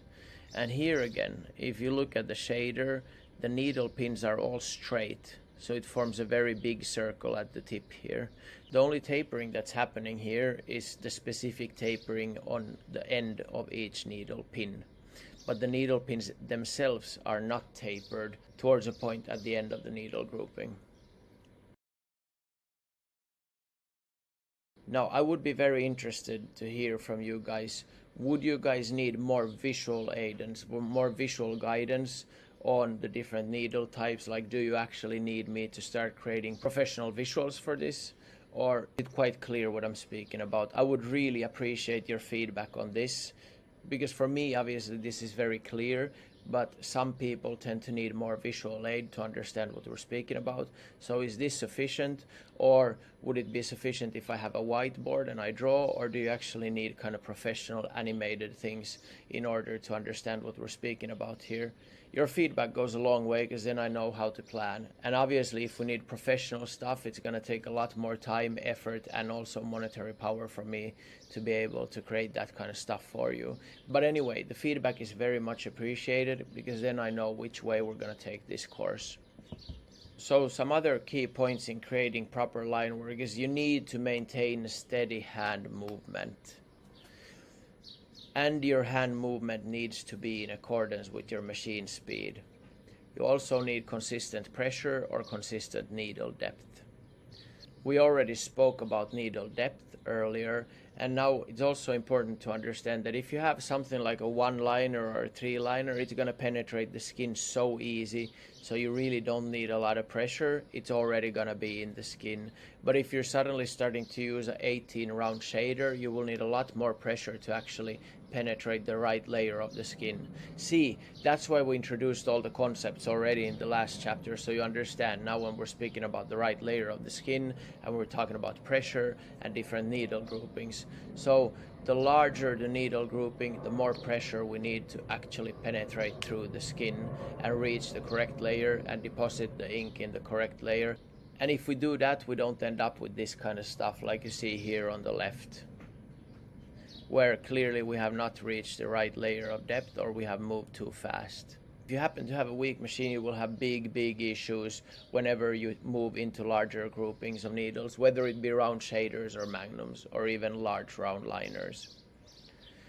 Now keep in mind regarding the needles as well, if you're using round liners, they're more tightly grouped, which means you're going to have more poke holes in a smaller area, and this also leads to more damage, but it also leads to a faster saturation. So keep in mind this relationship as you choose your needles. Also, round liners tend to have a much sharper edge at the line, whereas round shaders tend to leave a little bit of a softer edge on the line work itself. The needle angle that you penetrate the skin is of great importance, because if we go perpendicular to the line work we're trying to create, we can cause a lot of blowouts. Now, a blowout means when the pigment spreads, and usually the pigment will spread towards the side that your needle is leaning towards. So focus on, if you need to angle your needle, then angle it along the line, not across the line. And in general, before we go into more depth, a needle angle between 45 degrees and 90 degrees is perfectly fine. I don't think that's something we need to be focusing on right now, other than if you choose to have an angle on the needle in comparison to the skin other than 90 degrees, then do not lean across the line work, because then we again cause the chance of blowout. Stretching is a very big part of tattooing, and especially for line work. Now, if you're tattooing a very tight skin area like the outer calf or inner forearm, then stretching is still crucial, but it's not as crucial. When you start tattooing areas such as the ribs or inner upper arm, something like that, and you need to create proper clean artwork, then stretching is so crucial. Because what happens is, if we don't stretch the skin and we have some loose skin that we're dealing with, your needle depth will not be consistent. Also, the deposition of ink will not be consistent. It's gonna be also like kind of like a drum that you would be tapping, but the membrane on top of the drum would be loose. So what will happen, especially if we have larger groupings, it's just gonna push the skin down, but the needle is not actually gonna penetrate. But once we tighten the skin, the needle goes through much easier. And this is a habit that is hard to learn in the beginning, because your fingers are gonna get tired. You have maybe too much ointment on your fingers and the skin's slippery and all this stuff. I will introduce a lot of ways to learn to really stretch the skin, but for those who have some issues with that, just start paying attention and start being intentional about really stretching the skin, because you're tattooing is going to get so much easier when you really have stretched skin. Now, many things that can also help with this is how to position the client for difficult areas. Because if we can position our client in a way that the skin is already stretched as much as possible, we do ourselves a big favor because it leaves less stretching for us with our hand. Okay, again, I could talk about all of these topics for so long, so I need to keep it a little bit on the shorter side. So this is still 101s. And I'm sure at some stage we get into actual visuals where I tattoo and I teach and I speak about each thing. And maybe we need to break it down into smaller areas. But first we need to cover the ground on each of these things so that we can then go into more detail. Round liners.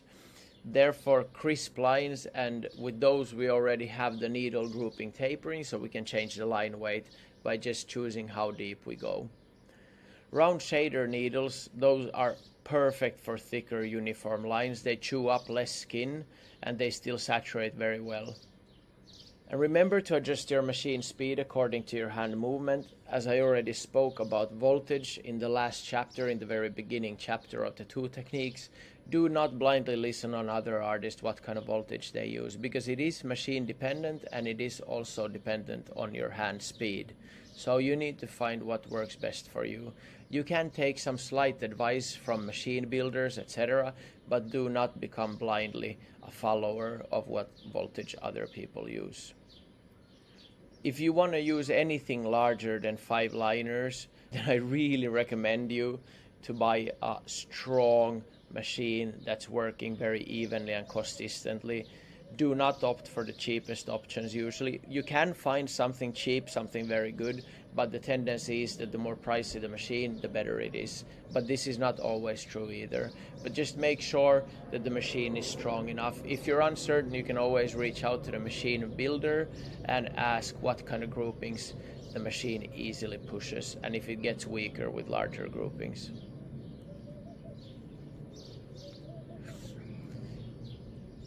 For line work also, I would recommend a punchy machine, so something with a larger stroke, at least 3.4 up.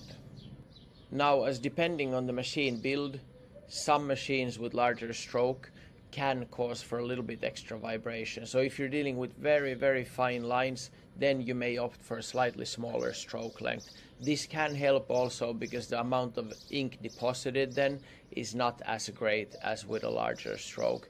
Because this is again something we already talked about, so I feel like I'm repeating myself a lot, but these are important things. So if you have a very small stroke length, your needle will probably not go all the way into the tip to gather more ink. Therefore your needle will carry a little bit less ink on it and you need to renew ink more often. Diamond tip is something that I want to introduce to people doing line work because I think it is a huge benefit. Although they do not exist as much as they used to exist. So I recommend if you find a needle brand that uses this kind of tip, or if you're using conventional needles, then you can choose tips easily for yourself. But if you're using cartridges, then if you can find needle brands that still create diamond tips, I really recommend using them because this will hold the needle in place. I will show you some pictures of this so you understand what I mean. But first I'm going to speak about it a little bit. So the traditional tip used for liners is like a round tip where the needle just hangs in between here and it can move a little bit from side to side, right? So a diamond tip has more of a V at the bottom. So when you pull a line, the needle is going to sit very straight in the middle. It can't move to the left or to the right. So we have a much more stable needle. So for anybody, especially fine line stuff, I really recommend looking for diamond tips for yourself. And if you find a good brand, you can of course share it here in the community. There's no harm in that. I think many people will be actually very great.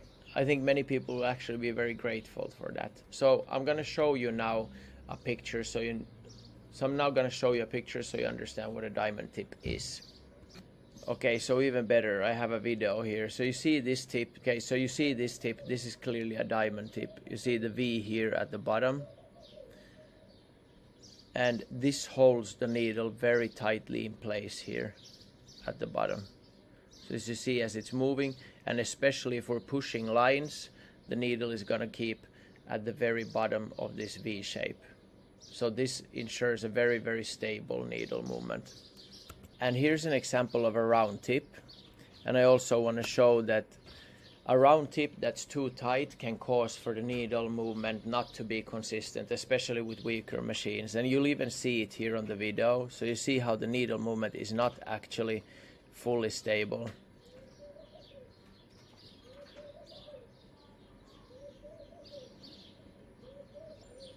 So the tip needs to have enough room on all sides, and also this obviously allows for more ink flow if the tip has more room on each side of the needle. And here's an example of a round tip that is too large, and you will see the needle actually moving within this tip. From side to side it's possible. So a diamond tip ensures that our needle actually stays fully in place at all times. I also want to show you a trick, although this should be done only with sterile equipment and only clean equipment. So nowadays anyway you can find needle tips with great visibility, but here's an example of a perfectly circular needle tip like you see here, and we can just make a little V cut in it so that we can actually see the needle from the upper part, just to get a slightly better visibility on it. Now you should not use something like I use here, especially unless it's very, very clean. But this way you see that the tip now actually allows for much better visibility of the needle hitting the skin. The good thing is that most brands already offer these kinds of tips now with cartridges as well. Here's already an example of an open tip where you actually see how the needle hits.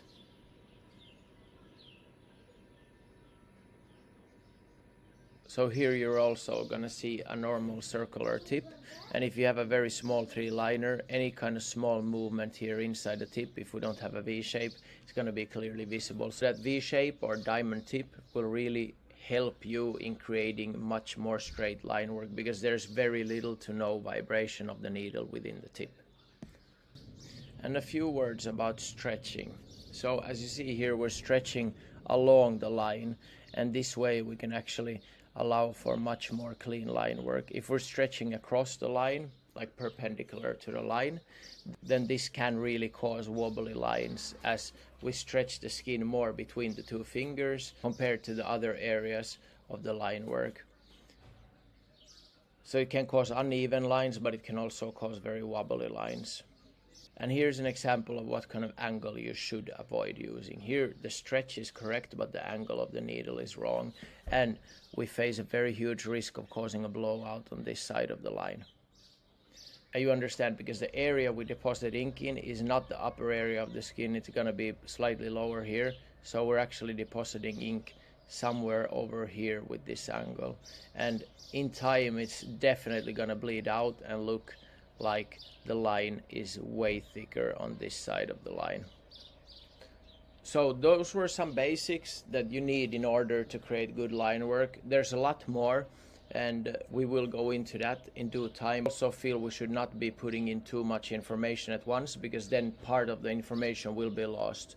So one step at a time, and we create a very, very solid foundation for you guys, and not to cramp up your mind with too much stuff at once. So I want to also introduce a few practical exercises. And one of the best ways, I think, to learn line work without actually tattooing, as this is something that you can practice all day, every day on your own, is using a marker. What you can do is you can prepare first some line work or some stencil with very thin lines. They can be straight, they can be curved, etc., whatever you want. But something that is complex and actually challenges you. And then try to follow along these drawings with a marker. Because what happens with a marker is if you angle it wrong, it's going to bleed out, just in the same way as a tattoo needle will cause in the skin.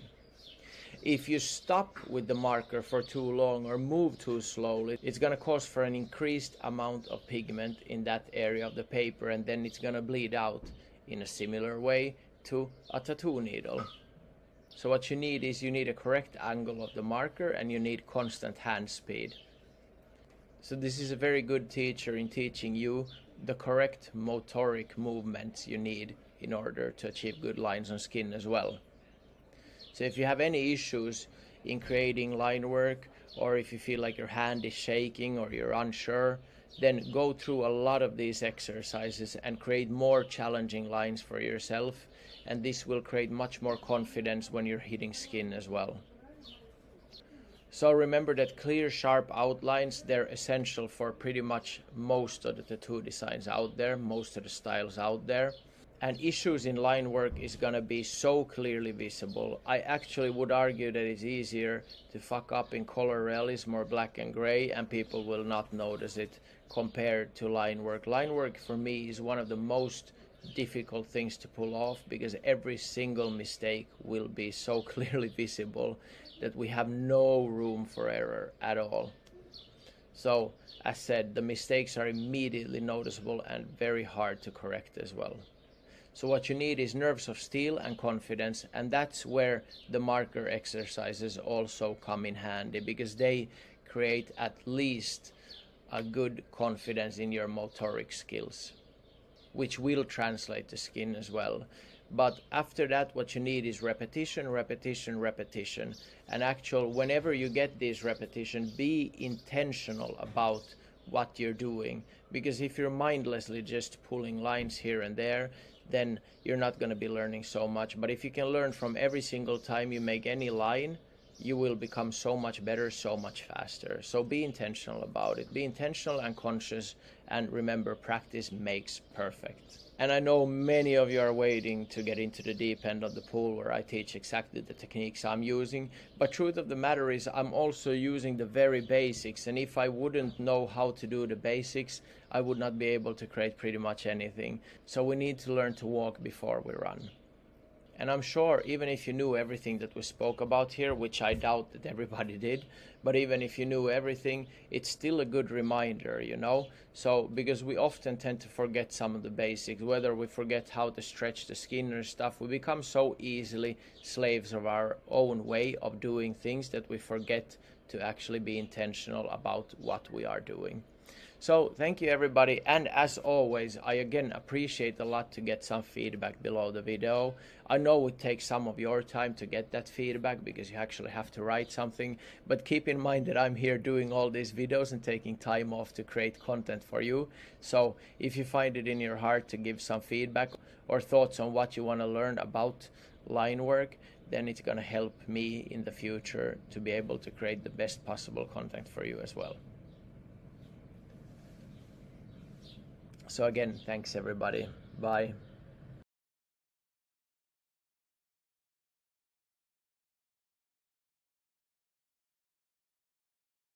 Alright, so continuing with tattoo techniques today. Pepper shading, whip shading, and stippling. Just a few techniques that are good to understand and know, because no matter what the style we're tattooing, we might still be able and in need of using these different techniques when we're creating our artwork, no matter what kind of style it is. I always want to stress the importance of mastering the basic skills, so we're going to go through some tools and just some recommendations on how to create these different kind of techniques on skin. So pepper shading is the first one we're going to go into. This is like creating gradients using just closely spaced dots. And traditionally this is used by using small round liners or single needles. You can also create this by using round shaders. You can even use magnums, but then it becomes more of a pepper shading with a different needle group then. So traditionally when we talk about pepper shading, we refer to doing this kind of shading with round liners or single needles. You can adjust your machine speed for the dot spacing. So a slower machine with a faster hand movement will create more space between each dot. And traditionally when you're doing dot work or some pepper shading like this, like creating small dots, we want to run our machine fairly slow or just have a very fast hand movement. Now if you don't understand why the spacing between the dots is related to the speed of your hand and the speed of the machine, it's okay, but let me know in the comments, because then I can clarify that as well.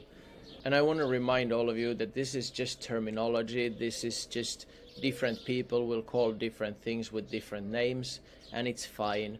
Now we're just introducing these. We're using some words here to kind of describe some way of tattooing or creating different patterns on the skin. So the technique is just to have a light, consistent touch for even dots. If you want to create something where the gradient of dots creates like more dots with smaller spacing in the beginning and less dots with larger spacing at the end of the shading, then what you want to do is you want to go in hard and just whip it. And this is very much similar to whip shading actually, like I already explained, but with whip shading we tend to refer to whip shading with magnums. And what you can do is you can vary the depth and the speed for different intensities and also for the different spacing between the dots. And by doing this you can slowly and steadily start creating gradients from dark to light. Now it can be done with just one movement and you already created your gradient, or it can be by slowly building up the gradients as well. This all depends completely on what kind of patterns you want to leave in the skin. So there's no one absolute only this way of doing it. Now we will introduce with visuals as we go forward many different ways of creating these dot works by pepper shading, but for now I'm just going to explain the basic concepts of pepper shading and how you can create numerous different types of patterns on the skin by using this technique in different ways. So some practical exercises for using this kind of method is start with basic shapes and practice shading them from one side. And I would recommend practice a mirrored image also, because if we only practice shading from the left to right, we can become kind of slaves to that. So mirror your image and also shade from right to left, from up to down, from down to up. This again creates a familiar motoric movement for you, and translation into skin is going to be so much easier. I would also recommend for you to experiment with different dot sizes and spacings to understand their different effects. And there exist special ballpoint cartridges that can be bought to practice this method on paper by using your own tattoo machine. Now, I really recommend for anybody trying to get into creating these kind of pepper effects or stippling that you would get these, because it translates so well into skin then. So here you see again, I'm not trying to sell any brand for you. This is just an example of, so you see what I'm speaking about. So this is a typical needle cartridge, but instead of a needle grouping at the end, we actually have a ballpoint pen. And this allows you to practice this kind of technique as much as you want. I recommend actually for anybody trying to do any artwork in this style on skin to get some of these just to practice, because it allows you to try out many different things, and it allows you to tune into your machine also to the speed and to your hand movements. And one other suggestion that I really suggest is to let your needle hang out slightly, because this way you will be in much more control and you will have visibility, especially in tight places, not to go over some area where you don't want to create dots. But it's not 100% you have to do it this way. If you want to push the plastic tip into the skin and just be sure that you're not going any deeper, that's fine too. I'm just giving suggestions here, because actually seeing the needle, it gives you a lot more control and precision. And also, if you have enough needle hang, you have more possibility to actually be in control of what kind of dots you're leaving in the skin. Now what's cool about pepper shading is that it creates very beautiful and interesting gradients with texture, but it is time consuming and it requires consistent hand control for uniform results. But this is pretty much true with every other tattoo technique as well. But throughout time the pepper effect will often spread a little bit. As we already explained how pigment moves in the body, now you have a little bit of understanding of that. And as we place small dots very close to each other, there is a big chance for them spreading a little bit. We are going to go much more into detail on how to prevent small details from spreading, and it's actually fairly easy and simple, but we need to wait until we get a little bit more into the deep end of the pool to get there. But it tends to spread a little bit often, and this can cause for a much more uniform looking fade in the skin throughout time. Okay, so I got my charger back in the computer. Next thing we're going to be talking about is whip shading, and it's pretty much very close to what we already explained about pepper shading. Just whip shading normally refers more to using magnums, but one could also use liners for this. But then again, using liners, we're already talking pretty much about pepper shading, although these are just different terminologies, so we don't have to be so strict about what groupings we're using. So here's an example of a very slow whip shade. What you will see is the beginning, the movement is very slow, so you'll actually see needle marks, and then as the movement gets faster, you start seeing more dots left by the needle pins. So I'm gonna try to stop the video as well so that you'll see this pattern.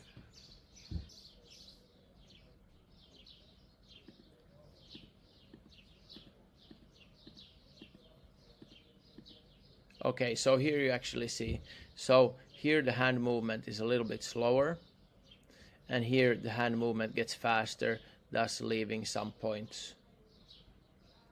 So traditional whip shading would start very fast but end up even faster, thus creating a fade. So traditional whip shading would not start as slow as this, where the needle marks are actually left as lines. So more like this movement, very fast. And then slowly creating these gradients, we can achieve a fade. So it's very similar to a whipped pepper shading. But to me, when we talk about whip shade, it refers to a much rougher shade compared to what we would talk about when we're dealing with gray washes and trying to create smooth shades. So a whip shade, for me, could refer to actually seeing the separate needle pins or the marks of the needle pins in the skin. We're not trying with a whip shade necessarily to achieve an extremely smooth shade. We want a smooth gradient, but we don't need the pattern of the shade to be so smooth. And again, this can be done with pretty much any needle. Round liners, round shaners, magnums, or even flats.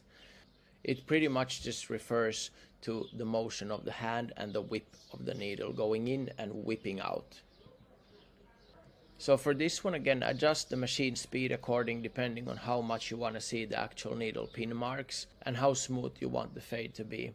If you use a longer stroke, you will have a hard, quick punch, and the needle will be in the skin for a lot shorter time. This will also allow for a slightly larger gap between the needle pins hitting the skin. So for a proper whip effect, do not dilute the ink, because if we're diluting the ink, we already have a wash and we're missing the actual desired pattern of the whip. But again, we can use diluted ink if we want to create an extremely smooth fade, and this can also be achieved by using a whipping motion, so no problem there. And the technique is just start close to the skin, go in hard and flick away quickly. And in general, as I said, it's not meant for smooth, uniform, untextured fades, but it can still be achieved using this method. But in general, this technique is not necessarily meant to achieve the smoothest, uniform, and untextured fades. So by varying the speed and pressure, you can create many different effects. Practical exercises can be, if you're coloring in a black area or something like that, you can just practice there, starting with small areas and practicing the flicking motion. And gradually you can move into working on much larger fades, and then you can start incorporating whip shading in your tattoos to create depth, texture, and form in your artwork. So again, as said, it's not ideal for smooth realism, but it can be a great advantage for specific textures, etc. Also in realism, in new school, whatever style you're dealing with. But for me, whip shading is mostly used in traditional or old school tattoos, where we actually want to create a very rough shade. But it has a lot of advantages as well, and I use it sometimes to create specific textures in my work. So it depends on the purpose, but all these techniques are really good to learn because we can have advantages from using them. So whip shades create gradients, and it can create also a sense of volume in this way. And the good thing is that you can actually add textures to the tattoo by leaving specific needle points in the skin. and it's fairly easy to pick up this technique. Next technique we're going to look into is stipple. So this creates images with defined spaced dots. The dots can be spaced uniform distance from each other, or closer to each other, or further from each other. Usually for this I would recommend using single needles, round liners, or shaders.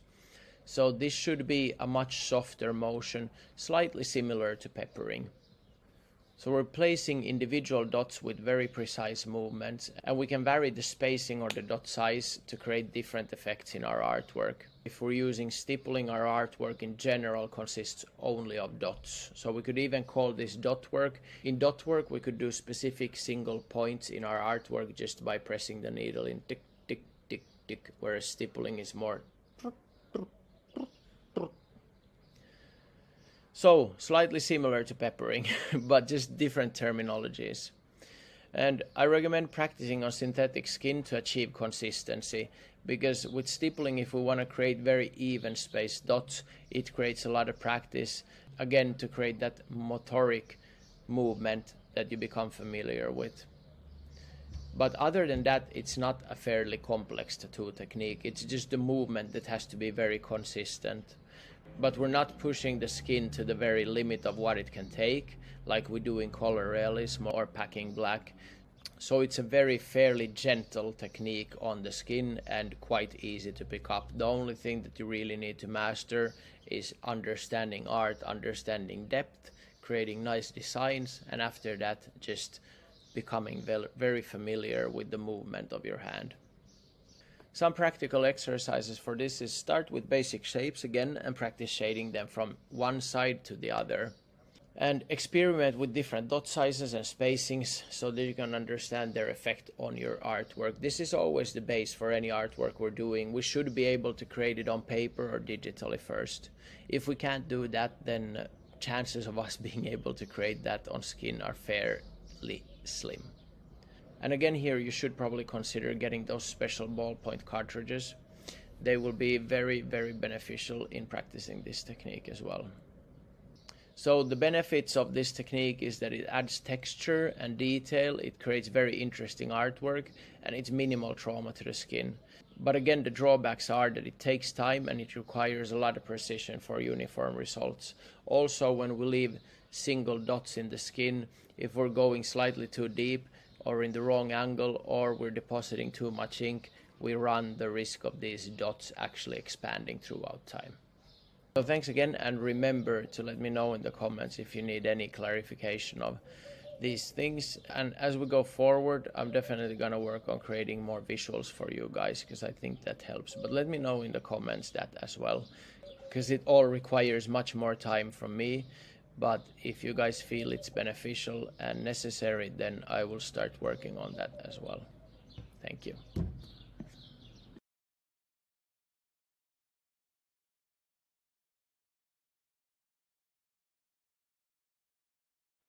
All right, today we're going to be talking about graywash. Graywash in its essence just basically refers to a diluted black. What do we mean with a diluted black? This means that we have less pigment than we normally have in black, and we dilute it with a solution, or we use pre-mixed gray washes. This just means that the amount of the two pigment in our ink or in our solution is less. And today again we're going to be covering the very basics, but in the future I'm going to show you how you can make your washes really soft with a few tricks, and also how you can mix your own washes and what really makes sense. And then of course we will go into visuals and all that stuff, but right now it's still the basics. We're going to go through what makes sense. So as I keep stressing, I do not want to skip a single fundamental technique or step. So if you feel I'm missing something that is very, very fundamental, then let me know and I'll be happy to include it when we go deeper into the modules if I missed something here. Because I really believe that we need to create a very strong, solid base, and we can set the stage for all of you to achieve all of your dreams when it comes to tattooing. I really believe it's possible, but in the end it also requires you to have the passion and the drive and to put some effort into you achieving your dreams. So for Graywash, we can pretty much use any needles. But again, if we try to achieve something very, very smooth, many people tend to go more towards bug pins or smaller size pins in the needle pins, because as we already introduced in the needle chapter, this allows to carry less pigment on the needle pins, and it also creates less damage because the pinholes that we create in the skin whenever the needle hits the skin, those are going to be smaller compared to a larger diameter needle pin. So we create less trauma, but we also deposit less pigment with smaller pin-sized needles. Now keep in mind, I'm not talking about the groupings yet, just the needle pins. So this allows us to rework the area a few more times compared to what we would be able to do with a larger needle pin. So choosing a smaller pin diameter will allow us to work on a smoother and smoother fade, because we can rework without actually damaging the skin as fast as with other needles. What also helps here is to choose some long taper needles. Then when we're talking about machine, some artists like to choose a very small stroke length, something like 2.2 millimeters or 2.4 millimeters. Now, yes, you can do this, but again, I would not recommend doing it, especially if you want to use even slightly larger needle groupings. Because the case is, especially if you're tattooing loose skin, when you have larger groupings, it's also going to press the skin down a little bit before it actually penetrates the skin. So the larger the needle grouping, the more pressure we need to actually penetrate the skin and reach the correct layer. And this means that we need to have a little bit more needle hang when we're using larger groupings. And if your machine has a very small stroke length, this means that the needle pins will not return all the way back into the tip, and they will not be gathering more ink on them. So this creates the illusion of creating a smoother fade, but it's a very inefficient way of actually tattooing, because now you're tattooing with half empty needles. But you're still causing trauma to the skin, even if you're not having any pigment on the needles. You're pretty much just running empty needles on top of the skin. And if you watch the Tattoo Machine 101 module, then you also know my opinion on give. Now, many artists become so accustomed to using it, or so accustomed to using a small stroke, that they start tattooing in a very inefficient way. But I'm here to kind of trying to tell you what the most efficient and proper way to tattoo is. It doesn't mean that you have to choose this way. I'm just trying to explain with very simple logic what's happening.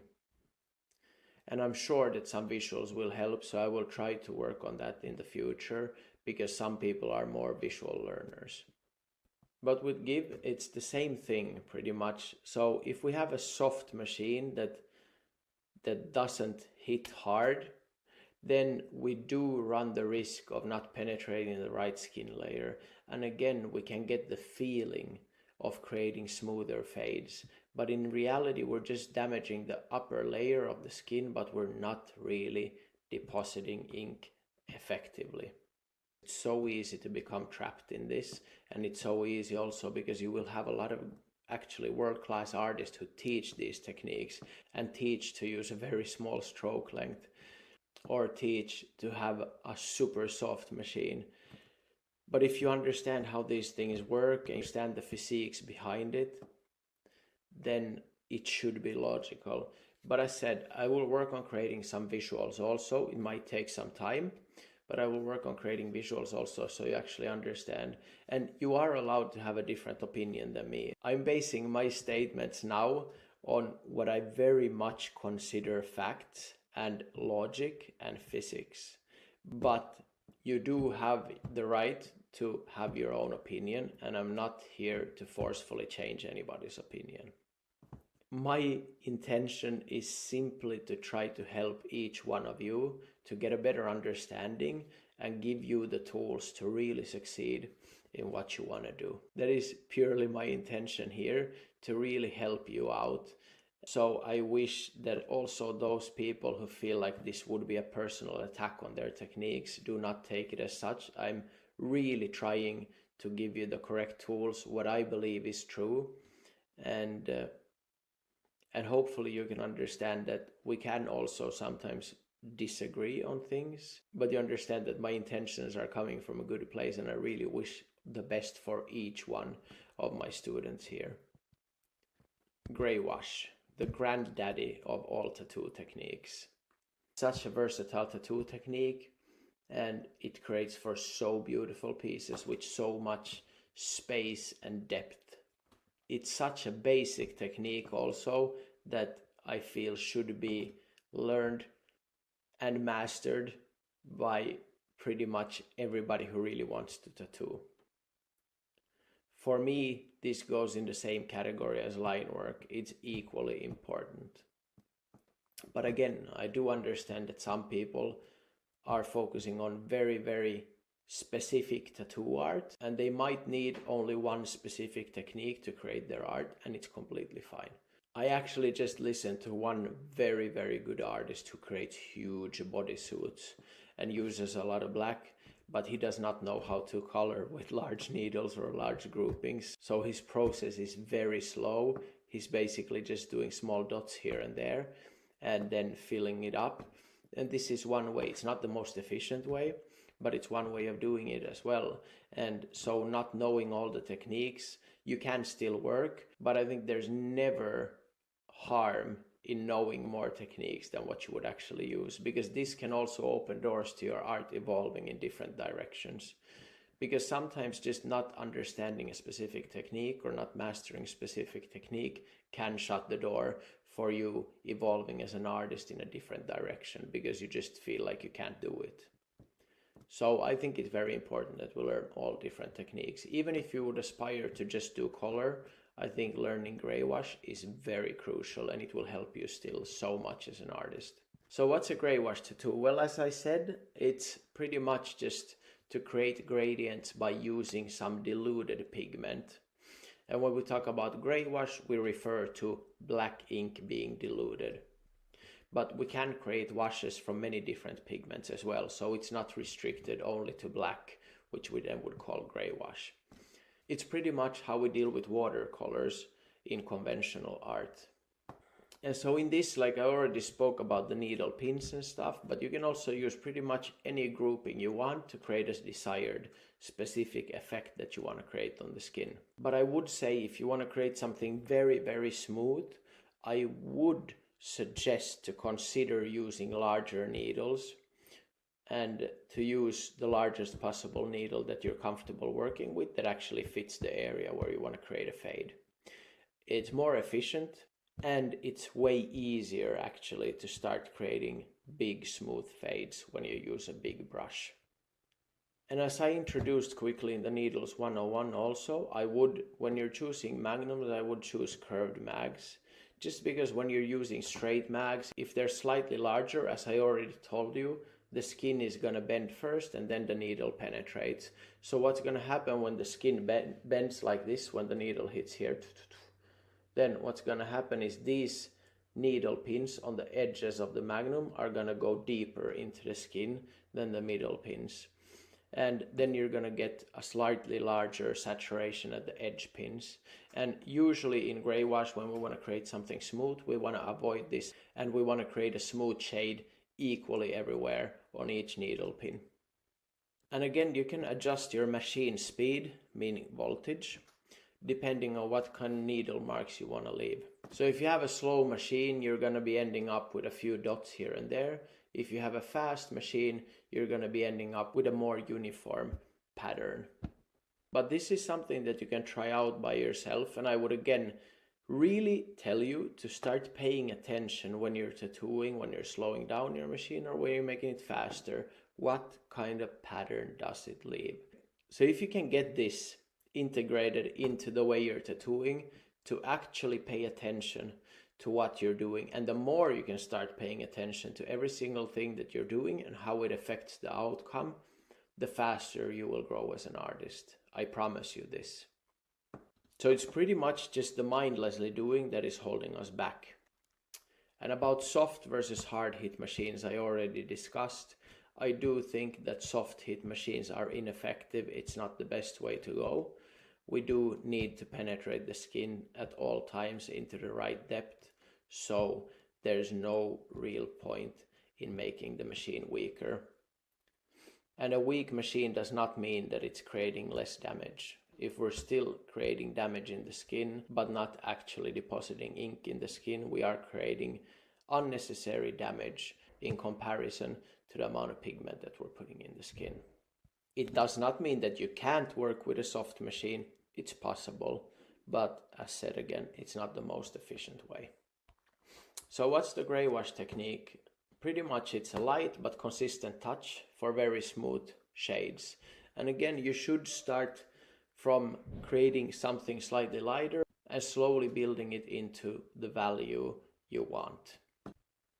And since you might not be able to see the difference in the darkness of the pigment or in the amount of the pigment, even your lightest Graywash might look black in the ink cap, then I would really suggest that whenever you're setting up your workstation, you're always organized and you always have the same ink in the same place, so that you don't get confused of which one is darker, which one is lighter. One important thing to remember, which I made a lot of mistakes with in the beginning stages of my career, was when you're switching to a lighter wash, make sure to rinse all the pigment off your needle, because if you're just dipping in the lighter wash from a very dark wash, suddenly you're not going to actually have a light wash in your needle. It's going to be a mix of what you had there and what you dipped in now. So make sure to clean your needle of all excess pigment before dipping into a lighter wash. You can angle your needles to avoid needle pin marks also. I'm going to show you a 2D visual of it soon so you understand. And as promised, in the future for sure, I'm going to work on creating some visuals where we actually have a video camera and I'm showing and explaining exactly what I'm doing in each step. But as we're going through the basics, I don't feel it's necessary right now to put so much effort into that, because with words and with intentional listening, we can get the message through for sure in these basic things. Work on creating your gradients from dark to light, but start lighter and working slowly darker, darker, darker. And what I really suggest is shade according to form. So if you have a curved object, shade in the form of that object. Do not shade across that form unless you do it on purpose, because this way you can create a much more defined form in your artwork. And if you want to avoid a sharp edge at the beginning of your fade or at the end of your fade, then go in light and come out light. So pretty much like whip, whip. Sorry for my sound effects. I don't know if it helps at all. But yeah, I will definitely be creating very nice visuals for you in the future. But as I said, we're going through the basics. So I think right now the most important is that we get information out there. And thanks for being patient, guys. And I really hope that you guys feel like you're still getting something out of this, because, well, if you're not, you don't have to watch the videos. But I really feel like what we're going through now is gonna serve you guys very well once we start going down in the deep end of things. And I'm hoping that the ones of you who take tattooing very seriously and you actually have goals and want to achieve those goals, that you listen to these things with intention and that you try to pick up on everything that we're speaking here, because it's going to be so much easier for you when we go into the deeper end of the pool. And for really smooth gray washes, try to apply it in layers. That's why I was also talking about perhaps taking smaller needle pins or having a longer taper, because it allows you to work the skin a little bit longer with creating also a little bit less damage on each puncture. So if you apply in layers, you can get a lot smoother blends. And again, the practical exercises is pretty much that you can start again with some basic shapes, practice shading them from one side to the other. And again, I want to stress the importance of you understanding actually art and training your eye to seeing things. Because you cannot tattoo what you don't see, and you cannot create something spectacular if your eye is not trained to this level. Even if your tattoo techniques would be the best in the world, if your eye is not trained to actually pick up on nuance differences or understanding forms, shadows and lights, then what you will create is very limited. And I know everybody's so eager on tattoo techniques and this is the only thing we want to focus on, but I would advise all of you to understand that tattooing should be much more of a holistic approach and understanding many different things. This is how you can become a world-class artist, not just by nailing down techniques or not just by understanding it mentally. We need to become complete artists if you want to make a career that is beyond any of your wildest imaginations. Then you need to have a holistic approach to this. And this is my true intention here, is also to give each one of you the full tools, all the capability of becoming the best, the absolute best that you could ever want to be. But it takes two to tango, so let's see who's with me for the long run. But I can promise that those of you who are, and those of you who are intentionally actually paying attention, your career in tattooing can become something unimaginably amazing if you just trust the process and if you're willing to put in the effort. And I really want to see some of you succeed and lifting trophies at the biggest stages, at the biggest conventions in the world, and just creating amazing memories, traveling around the world, and why not make a lot of money while you're doing it, open up a few studios, make incredible friends, live wherever in the world you want to. So this is truly, I would love to see at least a few,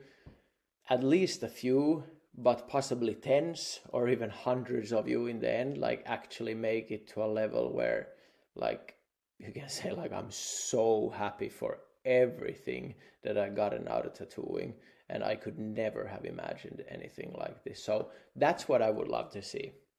Let's hope there's a few of you at least, because I would love it. Okay, some other practical exercises is do experiment with different dilutions, do experiment with different needle pin sizes, and do experiment with different tapers. And this is just to understand the effects that each of these changes do have on your artwork and on the patterns that you leave on the skin. So again here, I would really invite you, for those of you who are serious, to start paying attention to everything that you do. And when you put the needle in the skin, you actually start paying attention to what happens when you angle the needle, what happens when you use a different dilution, what happens when you use a different pin size needle. So start paying attention to all of these things, because this is going to be the best guide you will have throughout your life. Now I will be here and I will support you throughout your way, and I will try to give input, tips, I will share everything I know. But in the end, if you're not paying attention to what these different things do, then pretty much none of what I do here matters. So I really hope that you understand that you are a crucial part of this puzzle in actually succeeding. It's not enough that I'm here sharing information. It's pretty much also up to you. But I will do my part. I will do my part to the best of my abilities, I promise. And then we'll see where it takes you. I think the best thing that you can do when it comes not to tattooing, but actually practicing with a conventional art form for Graywash, is to train with charcoal or watercolors. And for me personally, I even think that charcoals is even a better training method than watercolors. Watercolors is probably even more difficult to actually pick up the techniques, but with charcoal you can learn so much, and then the transition to tattooing will be a lot easier also.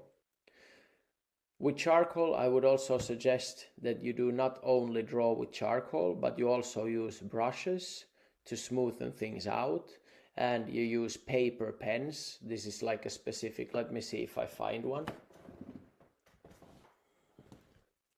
Yeah, so this is kind of like what a paper pen is. It's just paper and it's formed into a pen, and if you have some charcoal on the paper, you can use this to blend the charcoal in different ways. So if you guys want, maybe in the future we can make some charcoal exercises also that you can do at home, and I think it will really sharpen up your Graywash game, because it's so easily translatable to tattooing. So here I want to show an example of whip shades. We already introduced whip shades, but here's an example of a pattern that a whip shade creates. So we have 11 Magnum, and this is a very simplified example. But in this example, we visualize what the use of a 50% washed out black whip shade with 11 Magnum at an increased hand speed throughout the motion and lifting the needle from the skin towards the end of the whip. And that's why we have some smaller needle points at the end of the motion. So what happens here?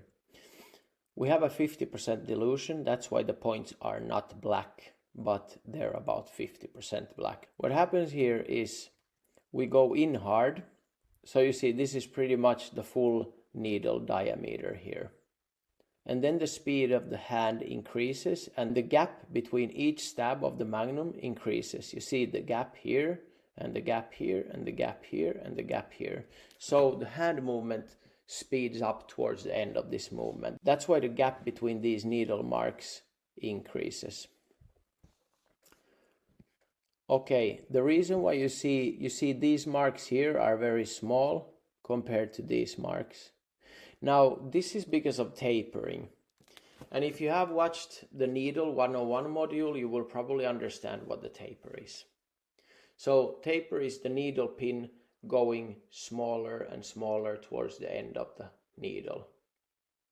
And now a long taper would be something like this, where a short taper is more of this form, so a very rough needle pin. So as the needle starts coming out of the skin towards the end of the motion, we start having a smaller diameter of the needle pin penetrating the skin because of the taper. So I think this very, very simple example explains quite a lot. But again, if you have some questions regarding this, please shoot them and I will try to add them in the next module or something similar. Perhaps it's even something that I can answer in the comments, we'll see. The below pattern, this represents pretty much the same thing, but with a much faster hand movement. So the gaps between the Magnum hitting the skin are constantly increasing and much faster than in the example above. Or this could just represent the same hand movement, but a much slower machine. So what happens if we whip shade the same area a few times with a similar motion? That means that the needle marks start overlapping each other and a much smoother gradient starts to form. But in reality, this pattern here will actually be much smoother than what it looks like here. Because this is just an example that magnifies the needle pins to showcase the reality of what is happening during whip shading. So I wanted to create a very simple example so that each one of you would really understand what happens. So in reality, the pattern will look something more like this here. So a much smoother fade compared to this magnified pattern. One issue that people sometimes have when they want to create the fade is that if they want to have a very sharp edge at the shadow, then what you can do is you can, after you have faded with a Magnum, you can take a round shader or a liner and tighten it up with the same kind of wash that you used for the fade. So as you see here, because often the edge can look a little bit rough like this, but you can actually do the same here at the end, but then just take a lighter wash or be with a very, very light touch. So you don't get too strong or too dark of an edge here at the lighter parts of the fade. In this example again, we create a whip shade with pretty much exactly the same things, except now the machine is much faster than in the previous example. So the gap between the Magnum stabs are gonna be much smaller. But as you see, the hand speed again increases towards this end of the motion. So it's a whip fade. So again, ideally, you want to run your machine according to what pattern you wish to produce. And again, where attention and intention come to play, if you actually start paying attention to what's happening and you do this intentionally, you will learn at a very fast pace. So usually a smoother fade with less needle marks can be produced with a faster machine, but you can also have a slower machine and just go over the area more times. Because a faster machine also allows for less passes on the skin, because the skin obviously gets traumatized faster with a faster machine. And here in this case, again, the smoother gradient gets produced much faster because we have much faster overlapping stabs of the Magnum because the machine runs faster. And now to the point where I was telling you about the tilted needle, not going like this, but more like this. So here you see the example. This Magnum needle is actually now tilted somewhere close to a 45 degree. And this means that more of the needle pins are going to be overlapping each other much faster. The pattern is also more narrow compared to having the Magnum straight and brushing with a straight Magnum like that. When I say straight now, I don't mean straight at the edge pins, just in this form. So in this one you can see that the Magnum is actually tilted in relation to the direction of the whip shade, and then it produces a much smoother shade. And if we do the same motion and same pattern and overlapping the motions, then it creates for a much smoother transition with very minimal needle marks visible. Now keep in mind that these needle marks are overly exaggerated just to prove a point. So I want to talk about stretching the skin because it's very, very important. So as an example, again, exaggerated sample. So if we take this pattern here and we apply the same motion many times after each other, it leads to something like this. Okay, if we have created now this kind of pattern on the skin, if the skin has been stretched a lot, when we release the skin, it's gonna be way more saturated and the needle marks are going to be less visible as well. But this is of course assuming that the stretch has been parallel to the fade of the pattern. So if we have had a 25% fade, this is something what the pattern would actually look like. And if we have had a 50% stretch, or actually meaning 100% stretch, which means that the skin would have reduced back about 50%, then this is the fade that we would end up with.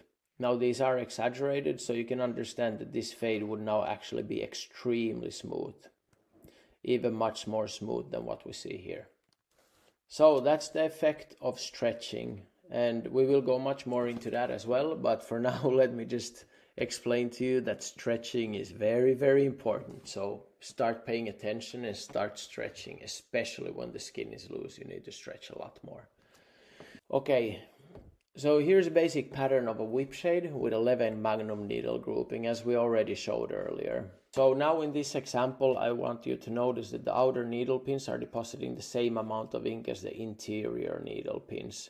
As the Magnum is straight, all needles hang out the same distance. But in reality, when we have loose skin, as I already told you, these outer pins here are actually gonna hit deeper into the skin because the skin is elastic and it will be pushed down a little bit before the needle actually penetrates the skin. And this means that these outer pins of the needle will actually hit a little bit deeper and possibly deposit a little bit more ink. So this is kind of an overly generous picture of what would happen. In reality, this pattern should be slightly darker on the edges. And what happens if we have a soft edge Magnum? Well, it creates again for a pattern with a much softer edge. Because on a soft edge Magnum, the outer needle pins are not as far out as the middle needle pins. But again, the pattern will depend a lot on what body area you are tattooing as well. So the looser the skin, the more deep the edge pins are gonna go when the skin gets pushed in. But it also depends on your stretch. So again, this is why we're going through all the basics, because you need to understand there's many variables that actually affect all these things. So stretching the skin, how stretched is the skin already? What kind of needle are you using? What kind of taper are you using on your needle pins? What kind of grouping are you using? Have you modified your Magnums to be closer to each other? Or do you have a gap between the needle rows? And how does your machine run? Does it have a soft hit, a hard hit? There's just a lot of things. But when we get all these basics and we really understand them, we can actually understand where we have issues if we face some issues. Because it's so simple to face issues, and I mean, all of us will face a lot of issues throughout our career, for sure. Better understanding we have of the basics, the easier it is for us to pinpoint where things could go wrong, and then to correct them and move on in our career. So here again, I exaggerate how smooth the fade would be. So this would be with a straight magnum, and this would be with a soft edge magnum, where you see the edge would be slightly blurred. And in reality, with a straight magnum, this edge would probably be a lot more dark than it is here. And remember, these are exaggerated examples just to prove a point. Okay, and here is a very light wash that we see applied by a brushing motion. And when we use a brushing motion, this means we have pretty much the same steady hand speed throughout the entire motion and same depth, same needle depth. Then we create a pattern with uniform gaps between the magnum needles. And if we apply this wash twice, we get something like this. And if we apply it again, like 4 times, then this is pretty much the gradient we end up with. And then a few examples. So in the above example, we apply the same light wash as in the previous example. But if we do it inconsistently with the hand speed or needle depth, or just where we go in, then the pattern is not uniformly shaded anymore. We have some darker spots here and there, and perhaps some lighter spots as well. This is also why charcoal drawing is really good, and especially using a brush to fade out things, because it translates so well to what we're trying to do with tattooing Graywash. And if we again repeat the same process with inconsistency, then the inconsistency in the patterns just amplifies often. This is what we call superpositioning in physics. So make sure to train a steady, smooth hand movement. And this way you can also create very smooth shadows. But it takes practice, it takes training. So be patient, but be intentional again, as I said. So the positives with Graywash is that it creates very beautiful and interesting gradients. We can create pretty much any value we would ever desire with this. So it's possible to create very extremely smooth gradients and with barely any needle pin marks visible, especially for the lighter washes. But it requires very consistent hand control for uniform results. It also requires that you're very intentional about what washes you use where, and that you actually clean your needle between switching to lighter washes. This really adds realism because of how realistically smooth each of the shadows can be. It creates such depth and space and form. So it's definitely a technique I would hope all artists at some point in their career, preferably in the very early stages, already start mastering. So some key points. You can either do a flicking needle away from the skin technique, which is more like a whip shade, and this way you can create a soft gradient. Or you can just slowly and lightly brush the skin for a uniform value. Sorry, this says skiing, but I mean skin. But I have also seen Graywash being done much more heavy-handed, but also with great results. But it requires a full understanding of what you're doing, and you need to be a very good artist for it. And I think here is what lies in when I'm saying that this is the most effective technique, is actually to know exactly what you're doing and putting the desired value in the skin immediately, instead of having a very weak machine and pretty much no pigment on your needle and just continuously traumatizing the skin without putting ink in and just achieving a lot of redness. So yes, you can create nice artwork that way also, but it's not the most efficient way, and we can easily become slaves of working that way. Now I recommend using mostly magnums for this technique, but round shaders and round liners can also be used and should be used wherever they're needed. And again, stretch the skin. Please stretch the skin, and this is crucial for pretty much every technique that we're going through. But especially for Graywash compared to something like dot work, I feel like it's even more important. Especially if you try to achieve something very, very smooth. So that's all for the Graywash 101. And as said, as we start getting through all these 101s, I will do my very best to start incorporating more visuals and going much more into depth on all of these topics. But I really wish that at least some of you take these things seriously and really study them and try to understand and be intentional about your working ways. And then I think when we go into the deeper end, you will have set such a good stage for yourself to start blossoming. So now we're pretty much just preparing the soil for the flowers to bloom. And once we start getting into the deeper end, this is when we start setting the seeds down. And then it's about watering. And at the end, we'll have a beautiful garden of flowers, no? But that also takes time. So now we're setting the soil. We're setting the very base of everything. And again, I'm so eternally thankful for all of you who are here and for all of you who really want to learn and are ready to put the time in to get better. So thank you so much. And I'll see you probably next week again.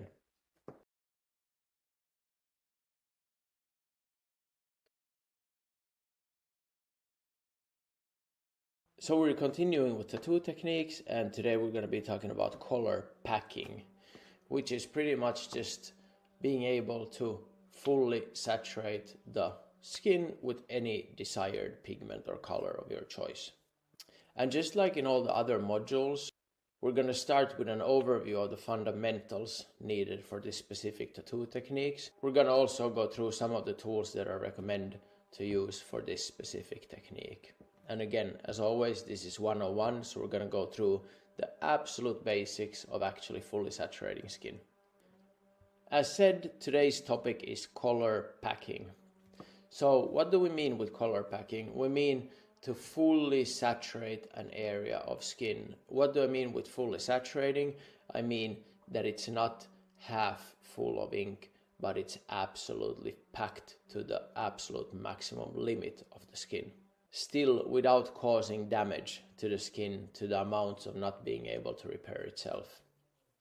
It will be really difficult to do this if you choose the wrong tools.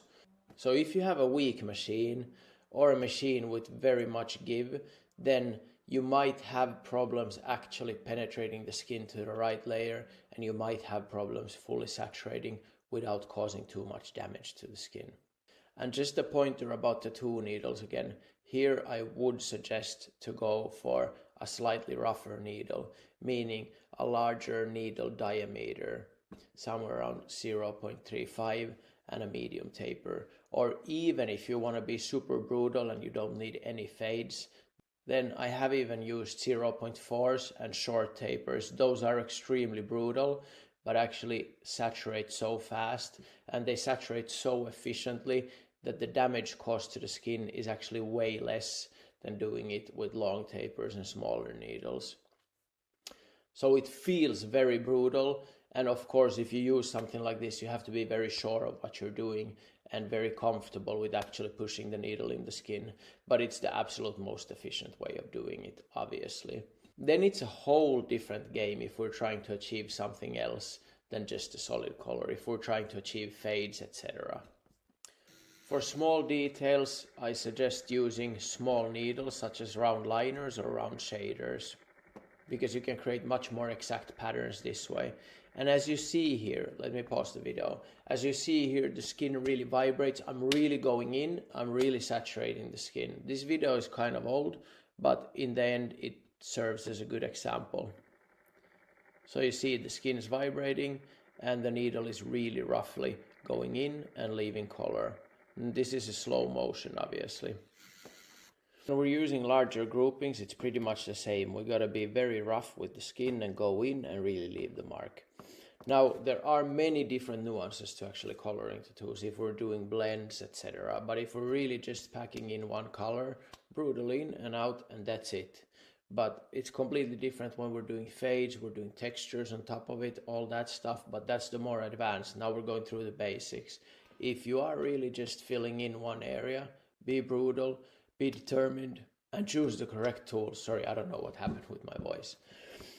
So you see here, I'm actually coming fairly close to the edge with the Magnum as well, and you see it's all fully saturated with this darker turquoise.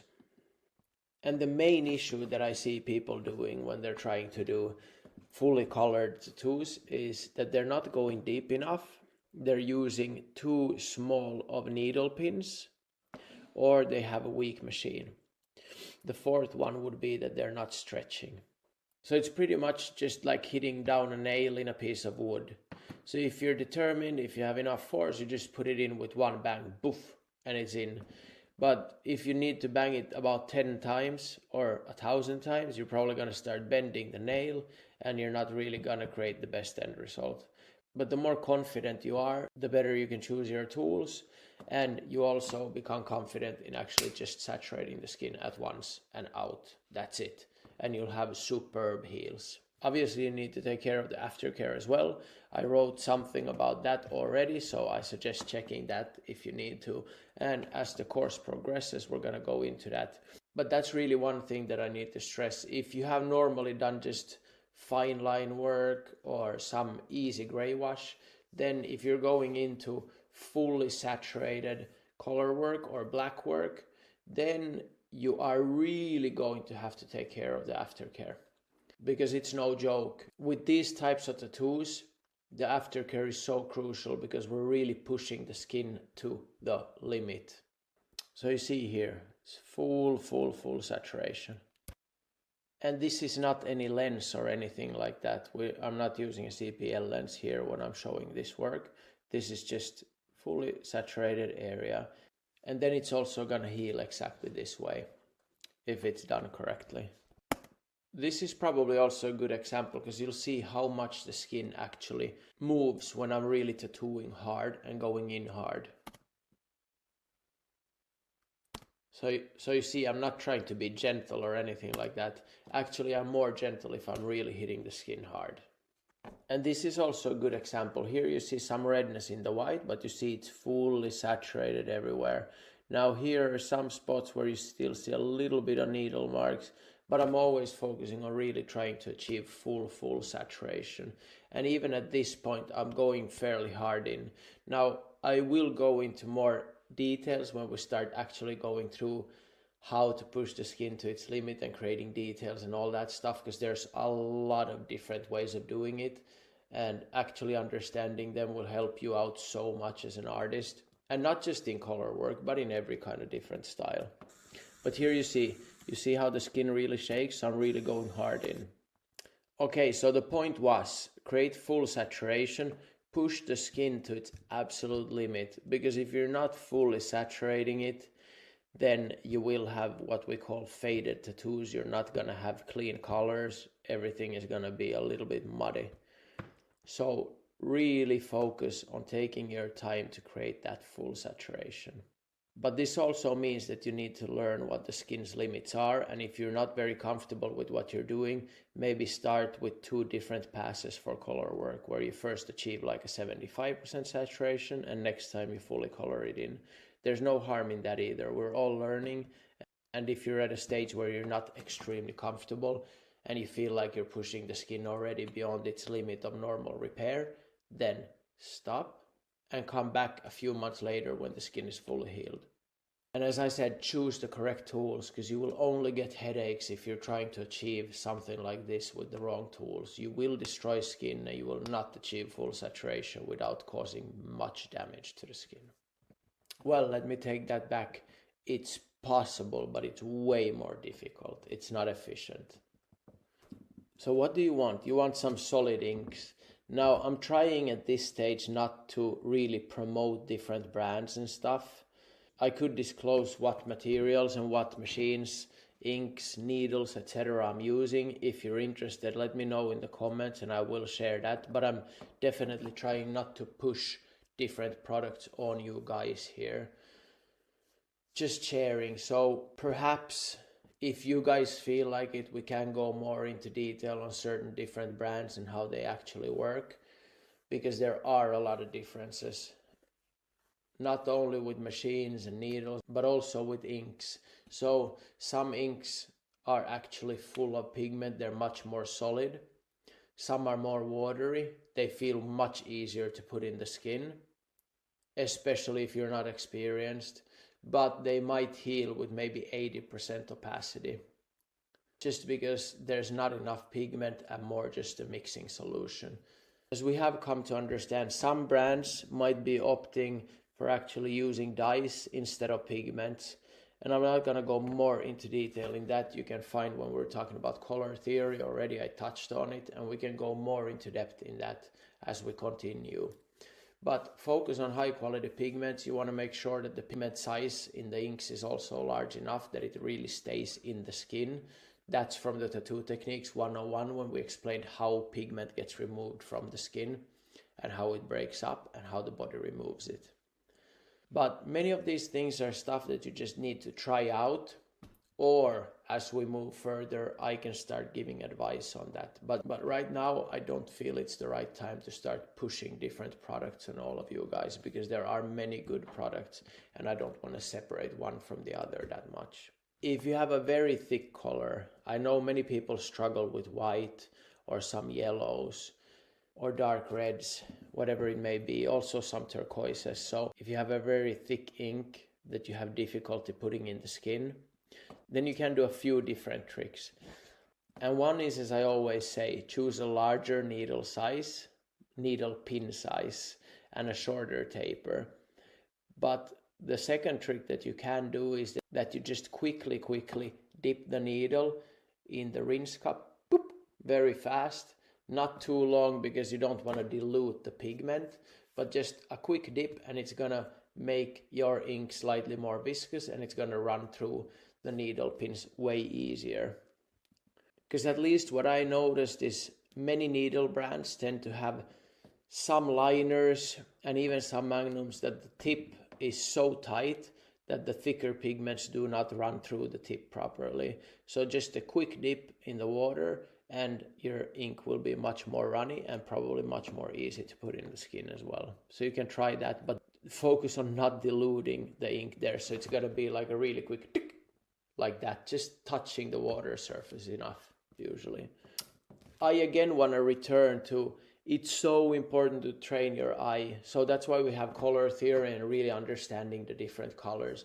Because if you can't see the difference between a warm yellow or a cool yellow or a light yellow or a slightly darker yellow, then you cannot do this on skin either. Or unless you get really lucky with your color choices, you might end up with a good result. But chances are very slim. So I can't stress it enough. It's so important that we train our brain and our eyes to see different things and to understand what makes a good work of art. I feel like about 90% or even more than 90% of the tours, they're just focusing on techniques and understanding techniques, but the majority of the lying background in becoming a good artist is really understanding art itself. Obviously, you will need techniques, but it's just a small fraction of the whole puzzle. As I said in the last module also, I really want to share a holistic approach to tattooing with all of you, because I really want all of you to be able to succeed. And I don't think you will succeed if you're just knowing one part of the puzzle. We need to have a comprehensive, full understanding of the subject. Then you can become amazing artists. So I hope that at least some of you can understand the importance of what I'm speaking here. It's not enough to be able to tattoo. You also need to become an artist. And not only that, there's many other things that go to it, such as hygiene, also how to actually manage your work, how not to burn out, how to actually build a profitable and good business, all this stuff. And I will give you all the information you could ever need and some. So your success as a tattoo artist, it will not be coming down to not having enough resources. You will be taught so much more than pretty much any artist 10 years ago. And there's so much information available anyway. But you got to find the right sources of information also, because there's so much false information there also. So we talked about the choice of needles, we talked about the needle pin size. If you're really brutally just gonna color one area of a solid color, choose a brutal needle, choose a shorter taper. And you can also modify your needles depending on your needs, but that's again something that we can go deeper into as we proceed. I don't think it's necessary. Needles come in so many different forms and shapes nowadays, but you can start modifying your needles to achieve certain specific qualities from them. The needle groupings that you could use for coloring, I would suggest going round liner, round shader and magnum. That's about all you need. So round liners I would only use where I really need them. That's about to sharpen some edges. If you're, for example, tattooing a full square, black or red, and then you want to go around the edges to make them really sharp. Or you can use a round shader, but that creates a slightly softer edge. I'm not a big fan of flats when it comes to creating solid areas. I think magnums are much more efficient in that way because we got two rows on top of each other like this, whereas a flat is just like this. So here I want to show a difference so you understand. This is not a full saturation. You see this orange, this is just slightly scratched here. There are some areas that are slightly better saturated, but all in all, it's not well saturated. And same with the skin color here. Well, I think this, any even untrained eye would see this, but just to point it out, this is very bad color work. And if you look here, you see the yellows, everything is fully saturated. The black areas, they are fully saturated. Here's some darker blue within the black area, so we even got shades here that are different from the black. And you see all the skin colors, they are fully saturated. This is not faded stuff. This is fully saturated and it's the correct color of the skin. And it's fully saturated. So in color work, even if I would be doing this kind of color, I would be fully saturating this kind of color. For longevity purposes and also details, but that's again something that we go much more in depth with as we proceed with you guys. Some of the key points that we talked about, the fundamental strong techniques and correct tools are crucial. Soon we're going to go into different patterns that you can move your hand in to create certain patterns, just as we did with the Graywash. And any needle groupings can be used. But as I said, I would opt for magnums when you can. Round shaders are really efficient also, and round liners when you need something really sharp. Maintain a steady hand movement and consistent pressure. Be brutal. Be confident with what you're doing. You also have to be patient.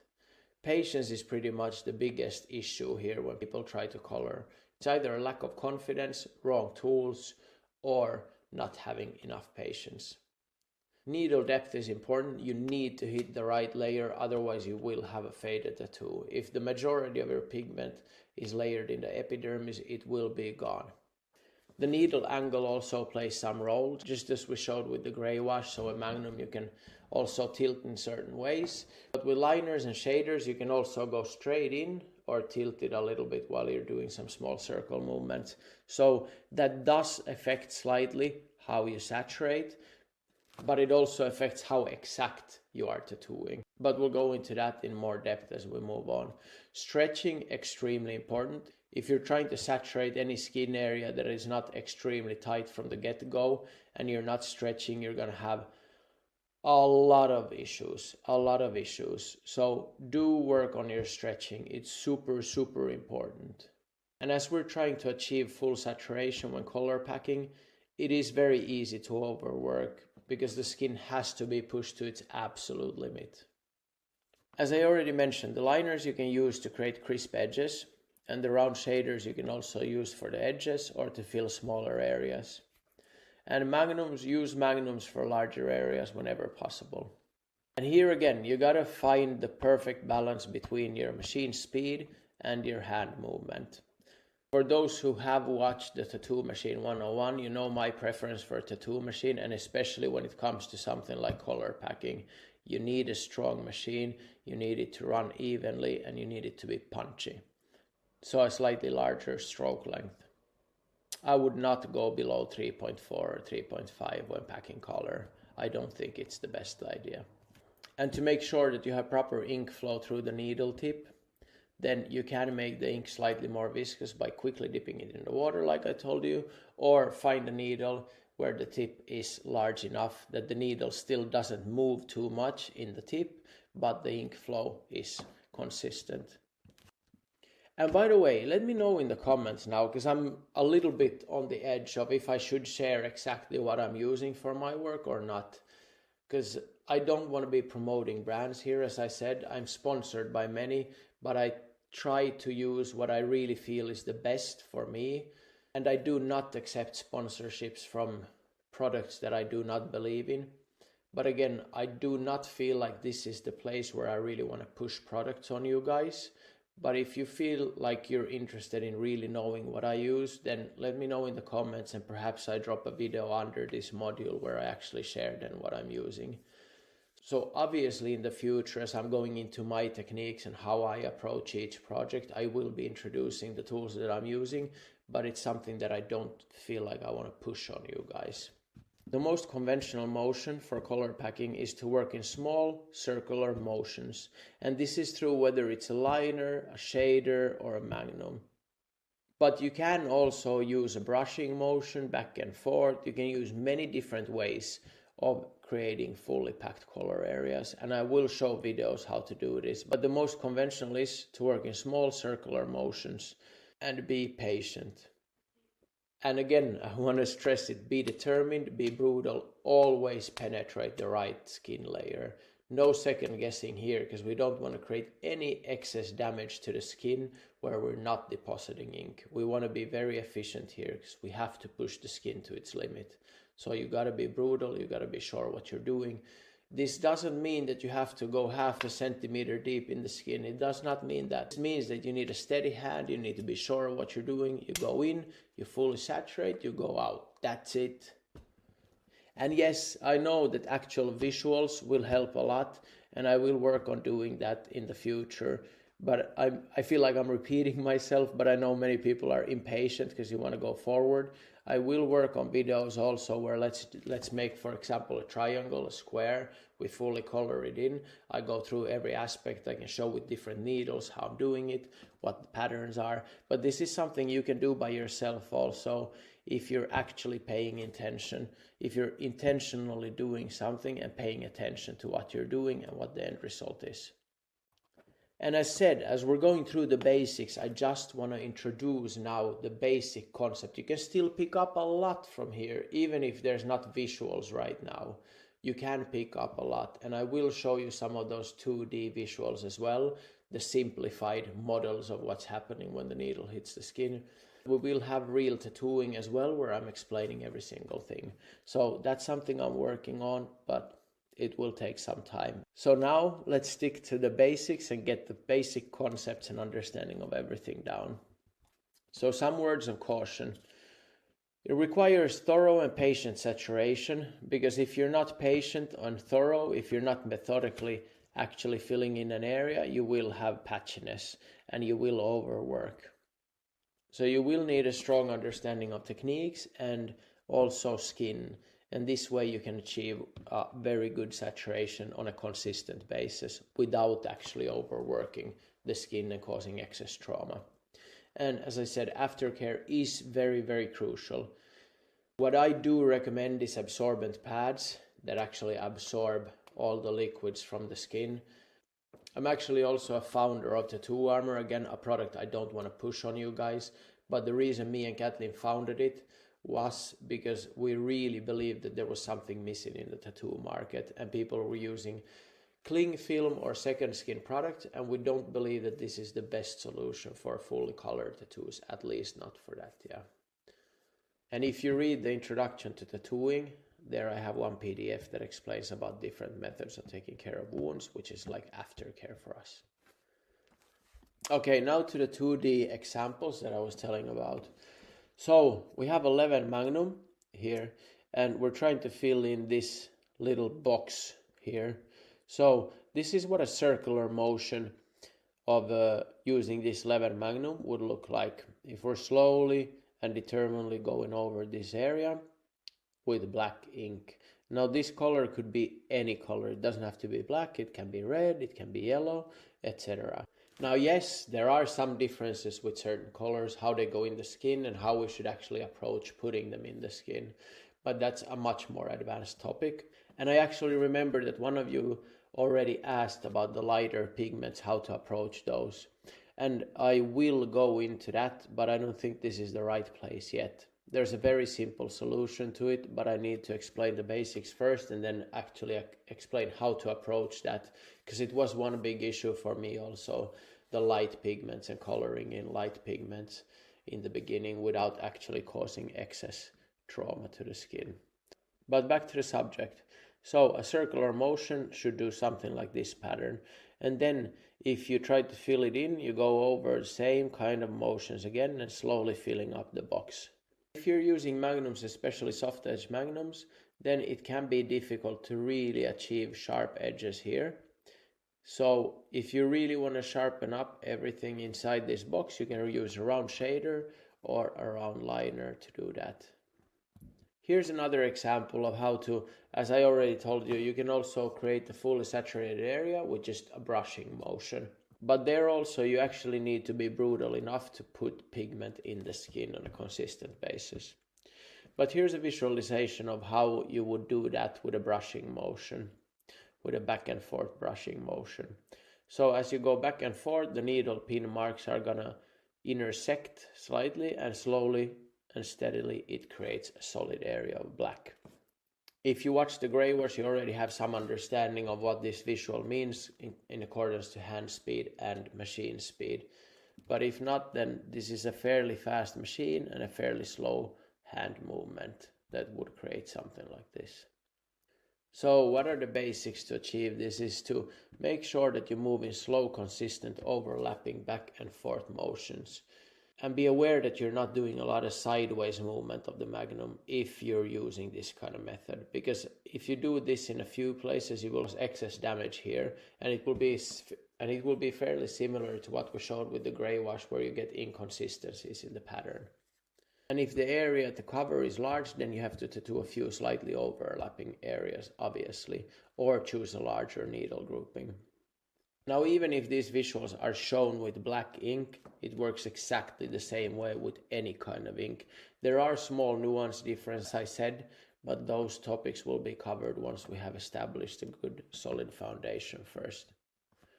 And with the back and forth motion that I just showed, you can also do a crossing of that. So first going this way and then going this way. So this way you can also achieve a much better saturation easily, because you will have a much better intersection of the needle pin marks. And you can also consider angling your magnum, as I showed in the Graywash example, the similar 2D example. If you don't remember, just return to the module and look it up. It's pretty much towards the end of that module video. And still, I wanted to introduce just some practical exercises for actually full color packing. Is again, use a marker, take a white paper, use a marker and fill in shapes of solid colors and focus on even coverage. So if you move too much in one area, you will start having too much pigment there. And if you move too little in one area, you will not have enough there.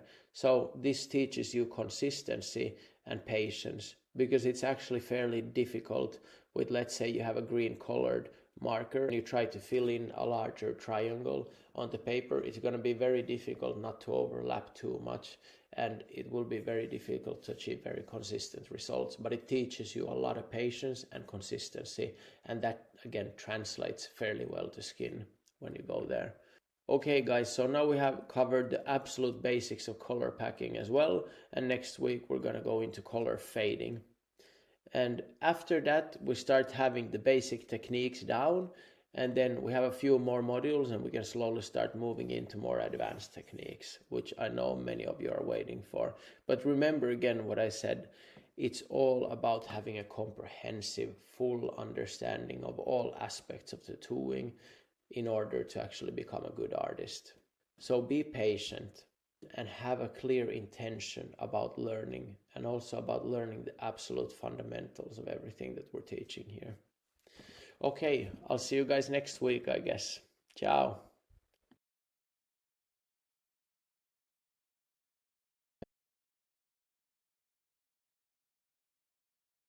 So last module was about color packing, and today we're going to be talking about color transition. Again, this is just introduction to the different tattoo techniques, very basic fundamentals, and I will be talking about some of the tools you will need to achieve these techniques as well.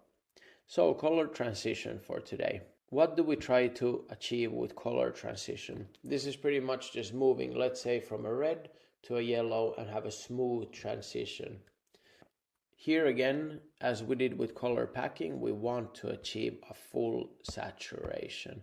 We don't want to achieve a 80% saturation or anything like that, because otherwise we will have a faded tattoo fairly quickly. We need to push the skin to its absolute limit. We need to choose the correct tools. So when I talked about color packing and choosing very brutal needles, now if we need some transitioning, we might need a few overlapping layers, and we might need to choose some tools that are not as brutal. Again, this depends on how fundamentally solid techniques you have, but it is way easier to choose some needles that let you go over the skin a few more times and create less damage, just because it increases your room for error slightly more. And especially if you want to create something very, very smooth with no needle mark textures at all, then it might definitely make sense to choose a needle with slightly longer tapers and a slightly smaller pin size. My go-to for this would probably be a 0.35 and long taper. And I can't stop pointing out the importance of understanding color theory. And now here's a question. How many of you have actually been following along? Because this might be a wake up for you. So I have been talking about simplifying the palette. How many of you remember the example where I showed choosing in between colors, and one of the colors is a little bit off when you're trying to make a transition between yellow and red? And if one of the colors is even slightly off in hue, value, or chroma, then we're going to have an issue in the transition. So how many of you remember that example? I know it's a while back, but if you're very intentional about everything that we go through, these are going to be so much easier to pick up for you when we're going forward. And that's my whole point here. That's why we go through the basics. And that's why I hope that you actually remember those steps. I'm trying to tell you it's so important to understand everything, because as we move forward, I can't start explaining everything from the get-go again. So make sure that you understand the basics, and you will pick up so much more when we go into the deep end. Exactly same as for color packing. You need solid inks. Do not choose the most watery inks at all. High quality pigments. And as I said, if you want to make your ink more viscous, quickly dip it in the rinse cup. Poof, very, very fast. Or you can add a drop or two of some sort of solution in your ink on top of it. Already talked about the choice of needles. And now I'll give you a few seconds to figure out. These are 3 different works of mine with completely different colors. So how many different colors do you think that I used for these? I used the exact same palette. And so I just use a few of the basic colors, and black, white, and a middle gray, just for faster mixing. And I mix all of the colors. It does not matter if it's a portrait, if it's a green background, whatever it may be, it fairly well can be mixed from everything that already exists in the primary colors. But yes, for some certain very, very high chroma specific turquoises or something, if it's a larger area, then definitely it might make sense to have some of those colors readily available as well. But this is what I'm talking about when I'm talking about narrowing down your palette. You will understand your pigments so much better if you have a smaller palette and you actually become familiar with the colors you're using. Because if you're using 50 to 70 different colors in every different tattoo, and you're changing your palette depending on every tattoo that you're making, and you have like 15 different reds for one tattoo, then you're not really going to become familiar with those colors and know how they heal, how they actually stay in the skin, and how they change. But if you narrow down your palette, you will start learning how those different colors actually function. And you can also drop out some colors if they're bad and replace them with something better. So some key points about color transition is, again, that the fundamental strong techniques and correct tools are crucial here as well. Because otherwise we're causing excess damage and we're not getting the best possible results. Any needle groupings can be used, but magnums are easier to start with, because they cause less trauma than round shaders and round liners when used correctly. If you're not used to using magnums, then it can feel like you're causing excess trauma just because you're using them wrong. Again, like in all techniques, it's so crucial to have a steady hand movement and consistent pressure. You need to be brutal enough, because here again, as we're pushing the skin to its absolute limit, there's not enough room for us to start playing and fucking around with not actually depositing ink effectively. We cannot cause excess trauma to the skin without actually putting pigment in the skin. It would be very stupid, and it would not allow us to actually create for full saturation. Focus on having the right needle depth, again for the same reasons. We do not want to destroy just the epidermis and not leave enough ink in the right layer of the skin. The needle angle plays a role, and you can tilt it in the same way as I showed in the Graywash example in the 2D simplified example, as this reduces the marks of the needle pins hitting the skin. Focus on stretching really. This is pretty much a mix of Graywash and color packing. So the stretching is really important. If we're not stretching enough on some soft areas of the body, we're not depositing ink, and we're also going to get some pretty rough patterns on the skin. And the last key point is again here, as we're trying to achieve for a full saturation in the skin, it is easy to overwork because we have to push it to the limit. This is something that comes with maturity, with consistency, and with time. But first we gotta nail down all the basics, and then when that becomes second nature for you, suddenly everything feels so easy. So again, about tools and settings, use the round liners for sharp edges. You can also use round shaders for that. You can also use round liners and shaders for transition in smaller areas.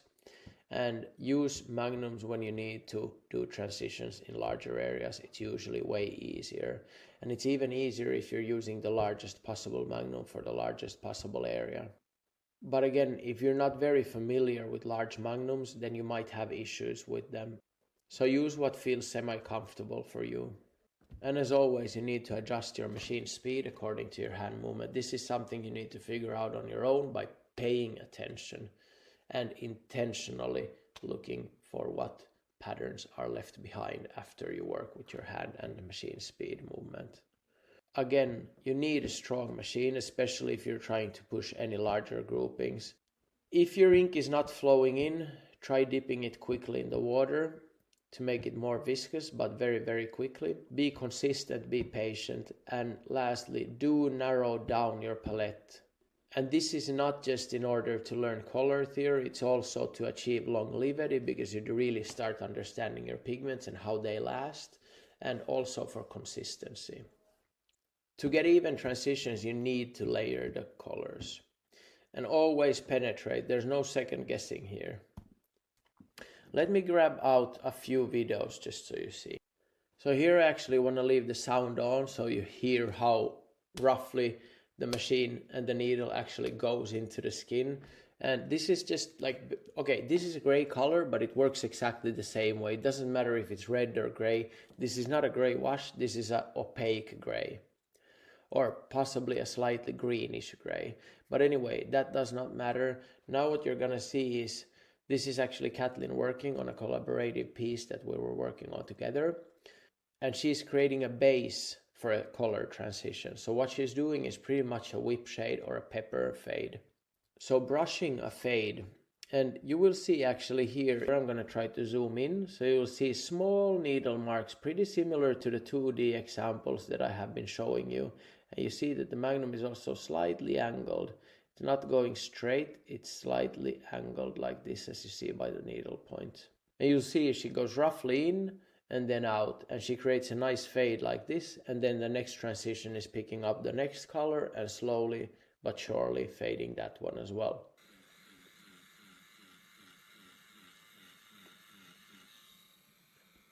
So as you see now, I'm gonna go back and press pause. So as you see now, a nice pattern has been created here, where it's slightly more saturated here and it fades out here.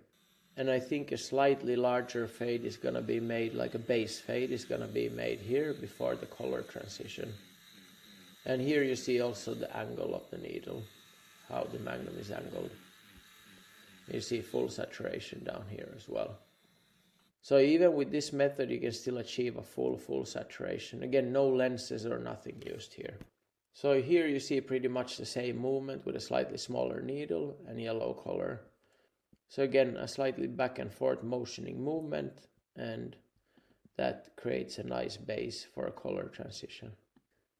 And here you'll see a darker base and then a lighter yellow going into that fade to create a nice smooth transition. And again, strongly in, and that's it. Nice transition. So I know those examples are short, but they give you a basic idea of what needs to be done. And it's pretty much the same as for color packing.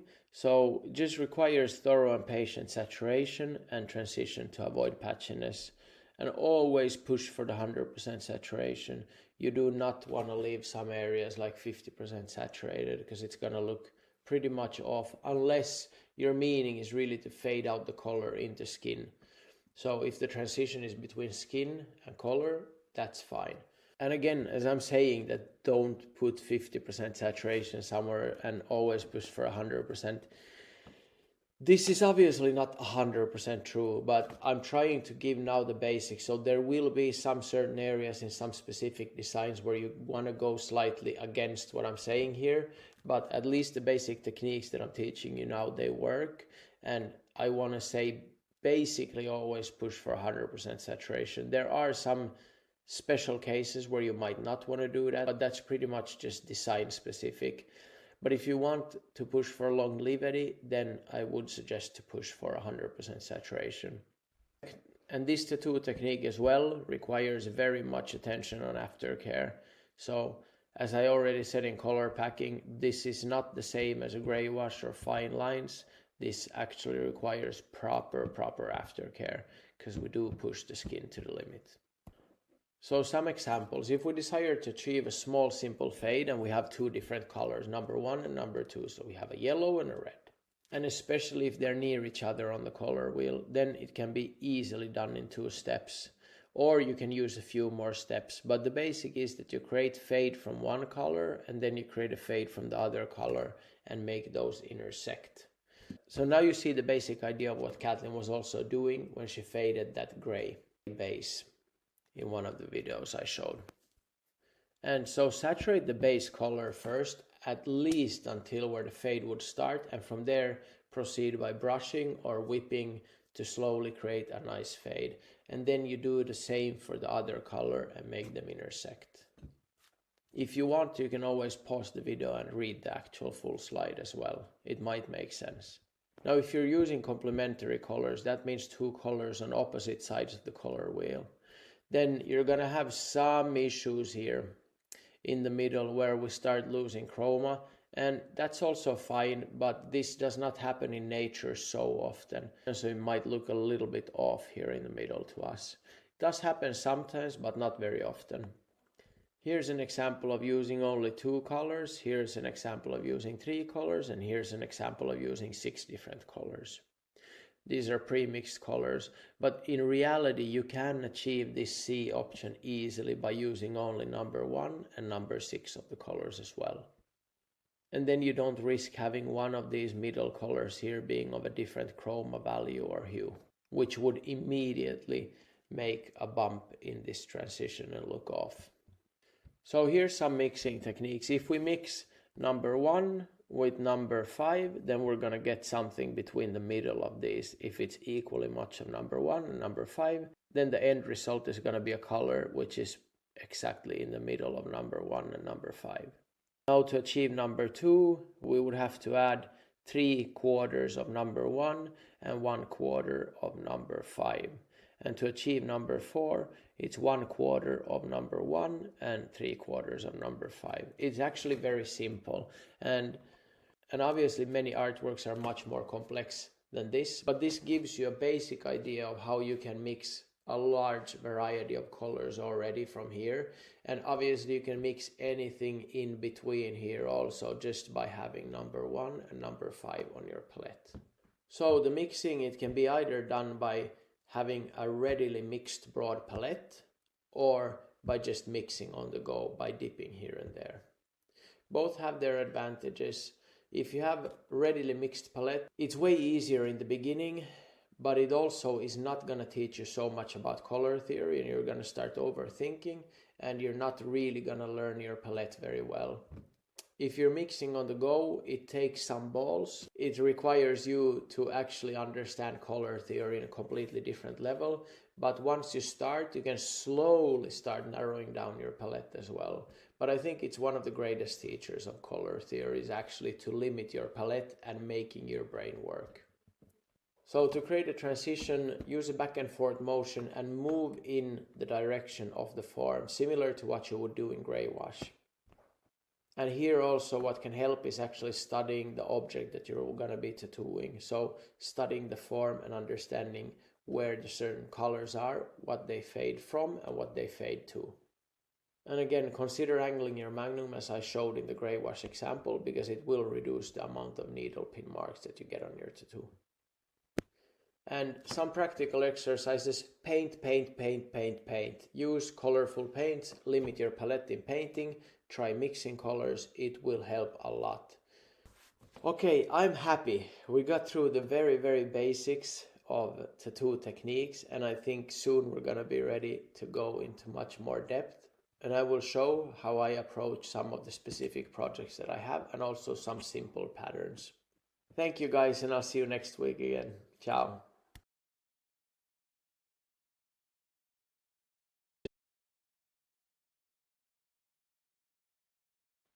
Alright, so we get to aftercare, and this is a very crucial part of tattooing as well. I've seen everything between heaven and earth, and honestly I've seen some pretty shocking stuff as well.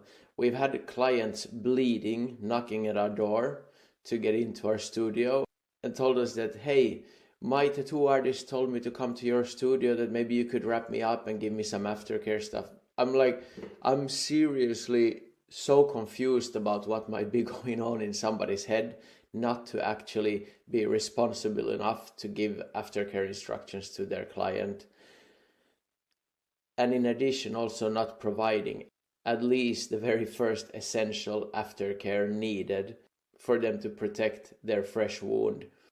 I think most of you have seen the Hygiene 101 by now, and then you will also realize when you have a fresh tattoo, even if you have done everything completely right, from the setup to the entire process of tattooing, then also afterwards you need to make sure that your clients will not do something stupid to cause an infection in their tattoo. I've seen some absolutely terrible stuff just now on social media when I opened it up with infected tattoos and stuff that's been going on. And I mean, somebody can lose a leg or an arm, or worst case scenario even die, or in mild cases need antibiotics, which is also not preferred, killing all the good bacteria in your body as well.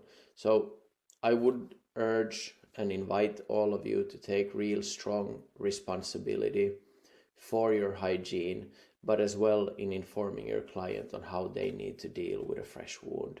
Because this is no joke, and we should be 100% responsible in taking care of our clients, that they at least know what they're supposed to be doing. Of course, we cannot be babysitting and making sure that they are doing everything we're telling them, but we have to be responsible enough that we're not sending them out from our studio without actually covering the tattoo, or without giving them clear instructions on what to do and what to avoid. This is 100% our responsibility as tattoo artists. And if somebody loses a limb because of our actions, then I don't know how I would feel about that, but I'm fairly sure that I could not continue tattooing if I would be making such a huge mistake. So please be responsible. And on a happier note, let's dive into aftercare. I just needed to really emphasize the importance of how crucial all these steps are as we are tattooing. So, okay, but on a happier note, let's dive into aftercare and just the basics of understanding how skin actually heals and what we can do to maintain the proper conditions for our tattoos to heal as well as possible. Because we want them walking around looking very nice. So, first things first, tattoos can heal even without proper aftercare, but the chances of a proper healing increase dramatically when we start taking the right measures. So we don't want to go through hours of designing, hours of tattooing, or maybe even days of tattooing and have a bad result because of poor aftercare. So proper aftercare can really affect the final appearance and make your tattoo look great. Obviously, tattoo techniques plays a huge role as well, but these things go hand in hand. So do put emphasis on aftercare. And as well as I said, proper aftercare also helps prevent complications like infections and scarring, color loss, etc. And if you do this correct, first of all, your clients are going to feel like you actually care instead of just kicking them out of the studio when the tattoo is done. And your tattoos will look better, so you will have more returning customers, and they will probably also refer to you when their friends are asking for tattoo artists they recommend. It really affects your reputation if you have some bad heels or tattoos that just look really bad. Also, another thing that people don't realize, if you need to do a lot of touch-ups, this is away from the time that you can actually work on becoming a better artist or work on tattoos to make more income for yourself. You should not be dealing with a lot of touch-ups. So one of your main focuses if you want to become an effective and good tattoo artist is to minimize the amount of touch-ups you need to do, because this is free work and this is stuff that you should not be doing. In an ideal world, it should be less than 1% of your work that needs touch-ups. But obviously, if you want to get to that less than 1%, you need to have very good understanding of tattoo techniques, you need to have a very good understanding of skin, and you need to be communicating extremely well to your clients what you need them to do. But when you reach a state like this, you will have such good peace of mind. Because I remember when I started and we were healing stuff with cling film and like just incredibly stupid stuff.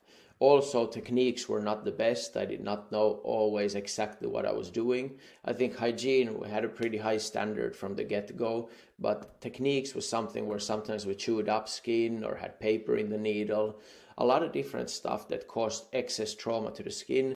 And I did have a lot of touch-ups, and really it does not create for a good peace of mind, because every time you're tattooing, you're already second guessing if they're going to come in with a badly healed tattoo or some spots that need to be filled in again.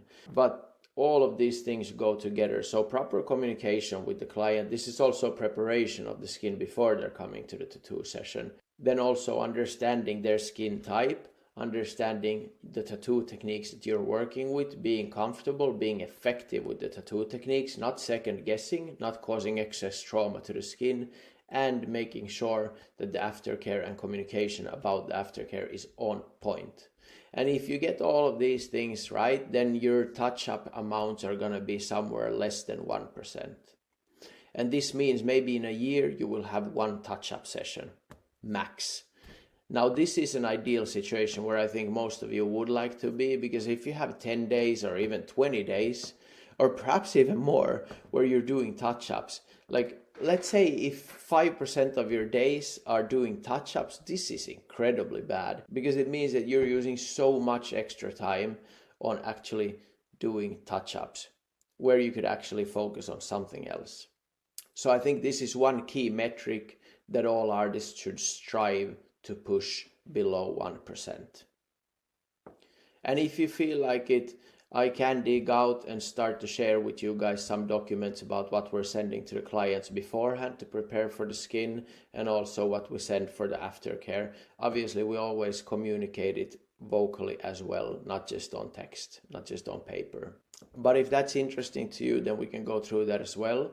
But I think I might need one module also to tell about the skin prep that we prefer our clients to take before they come to the session, because that plays a crucial part as well in being able to tattoo on the best possible canvas. Okay, let's dive into the actual aftercare and how your body actually heals the wound. So the different phases of wound healing. So the initial phase, this is an immediate response to injury. This is when the body starts preventing blood loss and the wound site starts to close. This happens within the first few minutes. So you will notice when you're tattooing, if you're hitting the right layer, especially if you're with slightly larger needles, you will see some bleeding. But a normal body's response should be to stop the bleeding within the first few minutes. So what happens is that blood clots are formed and they prevent the blood loss. This is the body's first initial response. And then the inflammation phase is next. So do not mistake inflammation with infection. Inflammation is a normal response by the body, where it rushes a lot of white blood cells and minerals to the wounded area, in example the tattooed area now. And this causes for swelling, and some redness can also be present there. This is just due to the amount of blood rushing to that area. And this is a very natural healing process. It is not an infection. An infection is something caused by the outside, like a bacteria or a virus or something similar, like a microorganism that actually causes a real infection.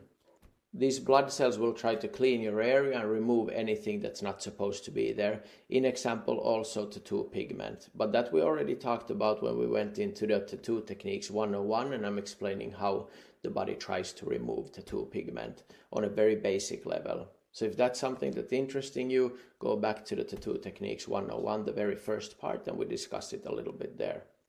And the white blood cells, the minerals or enzymes, everything that's being rushed to this area is also going to help promote tissue growth in this area. And the reason why there might even be a little bit more swelling in the upcoming days from getting the tattoo, especially if it's a large area, you will notice the swelling easier. It's just because blood cells start delivering oxygen and nutrients a lot to this area to start rebuilding the skin. And so new skin and connective tissue is starting to form. And one important thing about this rebuilding phase is that if you have any issues in the healing, like a prolonging of the healing in any of the stages, it can cause for what we call pathological healing. And this is where we start seeing scars or wounds that really start healing in to the body. So this can be caused by many different situations. One is, of course, that the environment that we're trying to heal the wound in is not optimal. The second would be like if we start getting scabs, then the skin cannot heal itself naturally. A scab tightens the new skin and it starts healing in. And this will easily cause for scarring and color loss as well. So you should not be getting any scabs on your tattoo at all. Only a very thin layer of dead skin that peels like a snake.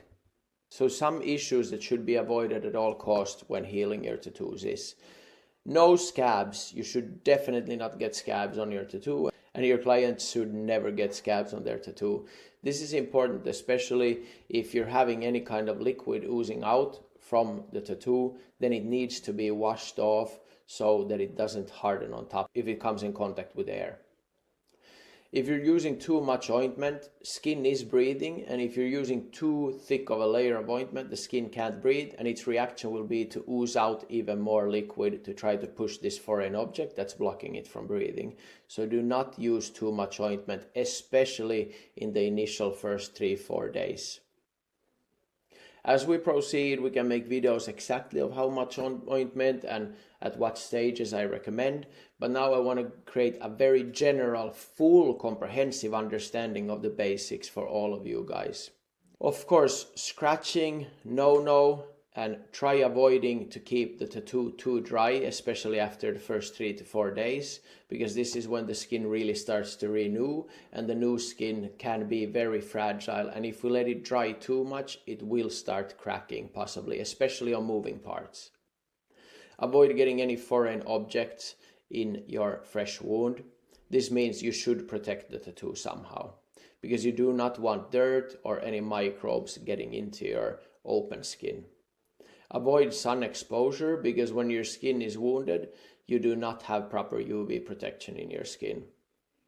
And in addition, I would like you guys to share your experiences in the comments below on some issues that should be avoided when healing. What have you come across that causes huge issues when healing?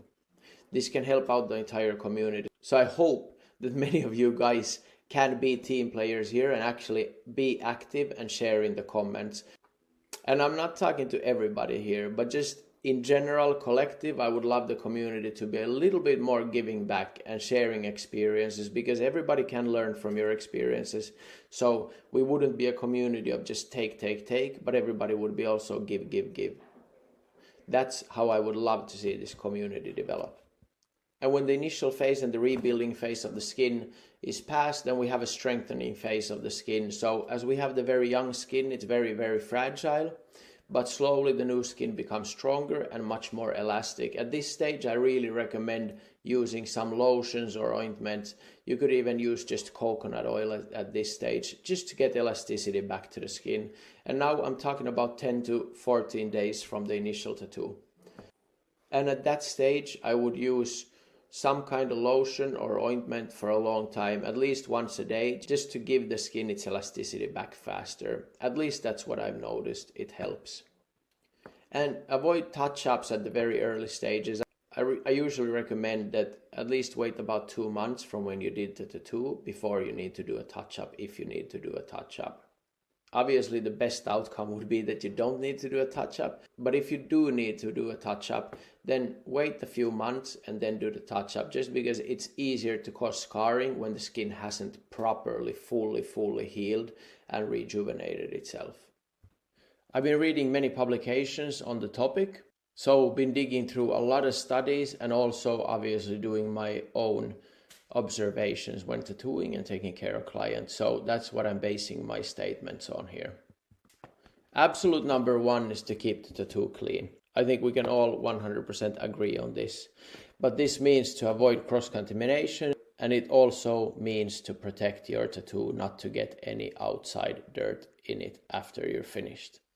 And no matter how clean we do things, there's always a chance for some microbes to still be in the wound after we're finished. So regular washing of the wound and clean dressings are essential. So if you can change the protection of the tattoo, it is great, because this will actually help you keep the tattoo clean as well during the healing process. If we do end up with some microbes in the wound and we have it covered up, but we don't have access to actually clean it, these microbes can start spreading and creating colonies and actually creating very big difficulties for the body to heal itself.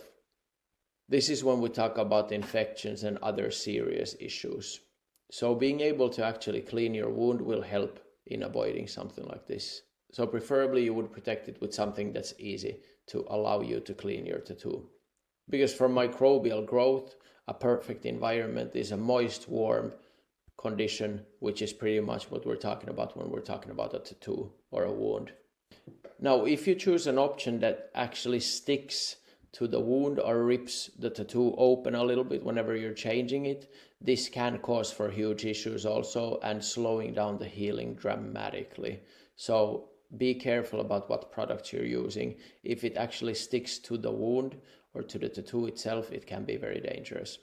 I mentioned scabs already, and they do delay healing and they can cause scarring and color loss, as I said.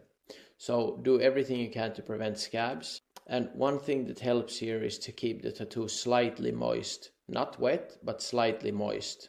It also means that you need to clean the excess plasma off. But if you have a full dry healing environment, if the plasma is not fully cleaned off and there's a little bit oozing out, and if it gets to harden on top of the fresh tattoo, this already is a scab, and it's very difficult to clean that away without destroying the skin beyond normal repair. As I said, avoid too much ointment, the skin needs to breathe. And be aware that some natural swelling can occur, and this will increase the pressure within the wound. And since the pressure is increased, it's also easier for the wound to leak out a little bit more. That's one reason also why heavy workouts should be avoided, because if you do, let's say you do a tattoo on the upper arm and you go for heavy bicep curls, you're going to have a huge pump, you're going to have much more pressure there, and all this pressure is going to cause for this very thin new skin or even just the healing phase just to push out more liquid from the body, and it does not promote perfect healing conditions at all. There's other reasons to that as well, but so avoid causing excess swelling. Natural swelling, which is caused by the natural response of the body to heal that wound, it's perfect, it's perfectly normal, but avoid excess swelling. This is something we will discuss more about also when we're talking about big projects, and especially lower limbs like the calf or foot or areas like that can increase the risk of swelling. And also if people need to travel, for example, in pressurized cabins like airplanes, it is a huge risk for blood clots. So this is something that needs to be discussed as we go further. Just as an example, I tore my Achilles here a week back or so, And this is not the first time that I have been described this, because I've had some injuries in my legs before also. But I was flying back home, and my doctor prescribed me, he said it's crucial, I need to use blood thinning medicine, because when I have this swelling and this injury occurred in the lower leg, if I'm stationary, immobilized, and in an airplane for a while, I need to use this blood thinning medicine. So I needed to inject myself in the stomach with this blood thinning medicine for a few days before the trip, and also on the day of the trip. So this is obviously not something that's recommended for when you're getting a tattoo, because we do not want to thin the blood to where the skin and the wound can't heal itself normally. But anyway, I think this is a discussion we need to have, because just so we are aware of what we're causing, and we can communicate to the client so they can make their correct decisions, especially if you start having clientele who are flying into you to get tattooed. So if we are aware of this, we can help our clients make a healthy, smart choice instead of putting them at risk for having a blood clot. A lot of people swear by dry healing, and I get it, because with many different methods you can have good end results. But truth is that all this liquid that is oozing out, it contains a lot of enzymes and good stuff for the skin to heal. So slightly moist environment is preferred, and it promotes faster and healthier skin regeneration. At least this is exactly what the studies show. But it doesn't mean that you would have wet conditions or dry conditions, moist conditions, so just slightly moist.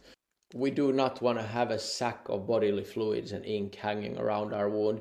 This can be easily explained also with the wetness, why it's not recommended, is if you have been in a bathtub for 30 minutes or so, just when your skin is surrounded by a wet environment, you know your skin is gonna look like it's 80-year-old and very fragile and just soft, mushy skin. So you really think this is good for a wound? Like, I think most of you can already logically understand that it's not good to have these kind of ink sacs that you will see somewhere on social media where people have used second skin or something similar, and they have not changed it, or they have applied it immediately after the tattoo, and it's just full of liquid. Now, if you keep this on for 5 days, first of all, microbial growth rate, wow, crazy. And also, you do not want to keep this for 5 days in a wet environment. You can have good heals, but it's not an optimal solution. Come on, like, who are we kidding here? I mean, you can still be of a different opinion, and you have all the right to be. I'm just trying to lay out some facts, and we are still all entitled to our own opinions. I'm not trying to be like a dictator here, telling you exactly what you have to do, but I'm just trying to put things into light and to a logical perspective where we can understand really what's happening. But again, everybody has the right to their own opinion, obviously. As much as you can, avoid adhesives, because they can cause skin irritations. So if you are using absorbent pads or sheets, which is my recommended go-to, again, I want to state that I am a founder of a company called Tattoo Armor that creates sheets specifically made to ensure perfect conditions for tattoos. But again, I want to state it clearly. I'm not trying to push this product on you. There are other products as well. I do think we engineered a good product, and a lot of really good artists are supporting us because they know it's a really good product, but there are many different methods. But again, I want to say, if you're using this sheet, you still have to attach it somehow. And in many different countries, there's many different solutions for what you can use to attach something to the skin. I definitely recommend not buying tape from a hardware store, because they contain epoxy, which everybody is allergic to. Use something called skin tape, something from the pharmacy. You can ask them, and then start paying attention. If your clients do have a lot of reactions to it, choose something else. And also speak to your clients. If they do have any redness, they should avoid taping in the exactly same place when they're changing the pads, but rather in a different place. And if the tape causes a lot of issues, they should just seek a pharmacy and find a tape that's suitable for them. And you as an artist should always strive to find better and better options where you have less and less reactions. When it comes to second skins and dermalizers and these, they can work wonders when doing small tattoos or dot work or something like this, but I still don't think it's the best optimal solution. But again, I don't want to trash talk anybody. The point here I'm trying to make is that there are a lot of people also who have issues with these adhesives that are in these aftercare methods. And I have seen some horror stories where the skin is ripped out. Now, definitely you should not use these methods, I think, if you have a fully saturated area or a blackout, because they ooze out a lot, and it's a very bad idea to use something like a second skin or a dermalizer or something similar like that for areas that are fully saturated, because then you will get left with this ink sac. The other thing is that this should also be changed often enough. Because if you do have any kind of microbes or foreign objects there within, then it's a huge risk for infection if you cannot change and clean your tattoo. And next I'm going to be talking about a few different aftercare methods. You can find some pointers on this also in the introduction to tattooing, where I spoke a little bit about aftercare. I would also love if you guys could stop the video right now and share some aftercare methods that you have used and why you like them. And after you placed your comments, feel free to get back to the video again. So the first product I want to talk about is some kind of barrier film or second skin products. These are usually see-through with an adhesive that can just be placed like a film on top of the tattoo. So the good thing about this is it does protect against contaminants coming from the outside world. There is a risk of irritation to the adhesive. There's also a risk of infection if you cannot change this regularly, as well as causing a very wet environment if you have a huge amount of liquid oozing out from the tattoo, because they are not absorbent. And they are fairly difficult to change because the adhesive on them is very strong. But they can work well for tattoos that are not oozing. And here as well, if you have any questions like that come up while we're going through the slides, just stop the video and ask below. I might not be able to answer every single question because we have a lot of students, but I might be at some point doing some videos where I go through the comments on the web page or in the community, and I start answering each comment separately in a video so everybody can benefit from it without having to go through each comment separately, but I can actually post a video where I talk about each comment. So I will work on finding different ways of doing that. The next product I'm going to be talking about is absorbent pads and sheets. As I said, I am a co-founder in Tattoo Armor Sheets, which I do think is a superior product to what's out there again, but I do not want to push it on anybody. There's many good options out there. So I'm going to be talking about the pads and sheets. They're very easy to change and easy to maintain a high level of hygiene in. They do prevent scabbing and they keep the skin slightly moist. I do feel like they provide the ultimately best conditions for a tattoo to heal perfectly. There's a lot of sheets and pads out there. Many use also something that the inconsistency pads or something like that. I don't feel like those are the best ones because they're not designed specifically for tattoos, so they can have a lot of fluff in them, they can tear, they can get stuck to the skin. So work on finding a product that actually works for you, and I would suggest to choose something that's specifically designed for tattooing, because there are a lot of differences in quality. These pads are extremely comfortable. If you try them out, you will know that your client's also going to say that it's actually really nice walking in them and you don't feel like you have gotten tattooed at all. But the negatives are that it can be difficult to place on areas such as the shoulder or the neck and something like this. When it's an arm or a back or something like this, it's very easy to place them, but some areas are more difficult. The good thing is also these provide very good UV protection and also very good protection from any outside environments. And they do breathe, but they do not breathe straight through the pad. They breathe from the sides when it's attached to the skin. Some air is still getting in, and air is very necessary for perfect healing of the skin. And as said, for me, I feel like this is giving absolutely the best results, in my opinion. The reason we created this product actually was with Kathleen. We were sitting in Italy having a glass of wine after a tattoo convention and complaining about how bad solutions are out there for tattoo artists and how we're not getting the best possible heals out, because the methods we were using required the clients to make sure that they do everything correct. And so that's where this idea was born, to create something like this. And I think it's been very well received by the people who have tried it out. And I also realize it's not for everyone. But I would like to say also I'm very proud, because I think that Me and Kathleen, when we founded this company, we actually brought something to the tattoo market that has changed a lot of artists' ways of working. So I feel like we have made some kind of nice contribution there to the tattoo industry. The third one is cling film. Now this is something that I used in my early stages of my tattoo career. I don't, for the love of God, know why people were using this other than that there was no other options available. Then came second skin and then came the pads. But the cling film, it's good for providing external protection, obviously, but it does limit ventilation. It doesn't have proper airflow. It's not recommended for long-term use. It's uncomfortable. It's actually made for protecting food, not skin. It's non-absorbent. And any of you who are using plastic wrap to wrap up your client, yes, you can still have an okay heal, but ask yourself, do you think it's an optimal way of healing a wound? Like, would you use this method for a normal wound? Like, let's say you get a scratch on your arm when you're riding a bike. Would you wrap it up in plastic? Fuck no. Like, I really don't know where these different methods came from. I understand the use of cling film because the original idea was separate from dry healing. It was to keep the wound moist enough so it's easy to clean off the excess plasma and then re-wrap it again. And every time when you're changing, the idea was to clean off the excess plasma. And it might work, but it's definitely not a good option because we do have other options available for us nowadays.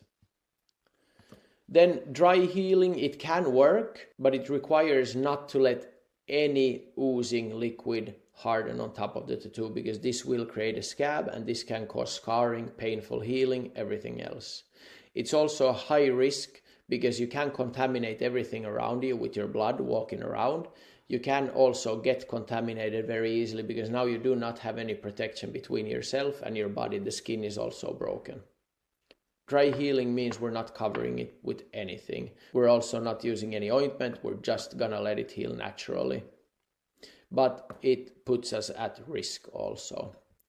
You can still have good healings with this as well, and many swear by it, but my opinion is it's not the best optimal solution because it poses a risk for your client and people who come in contact with the blood that your client smears everywhere they go. About ointments, I don't want to recommend a certain specific brand. I am sponsored by Balm Tattoo. I think it's a good solution for aftercare, but I don't want to promote one specific brand. Again, I'm still want to enclosing what I'm using. So I do use Balm Tattoo for aftercare because it does contain panthenol, which has been clinically proven to speed up the recovery of skin regeneration. But I want to say avoid oil-based ointments because, as said, you want to let the skin breathe, especially in the healing stages. And also the ointment that you use it in moderation because we want to keep the skin slightly moist, but we don't want to suffocate it.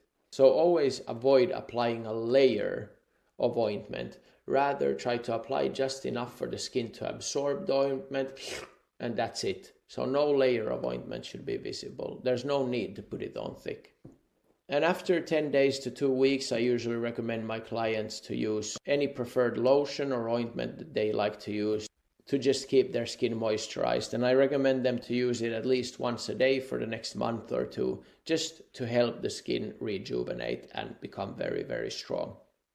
But I can send a much more detailed explanation of exactly what we're telling our clients because I think we have perfected it quite well because we do not get almost any touch-ups anymore. So to conclude, some final tips. Definitely educate your clients on proper aftercare to ensure optimal healing. This I told you in the very beginning. And focus on giving them written and verbal aftercare recommendations.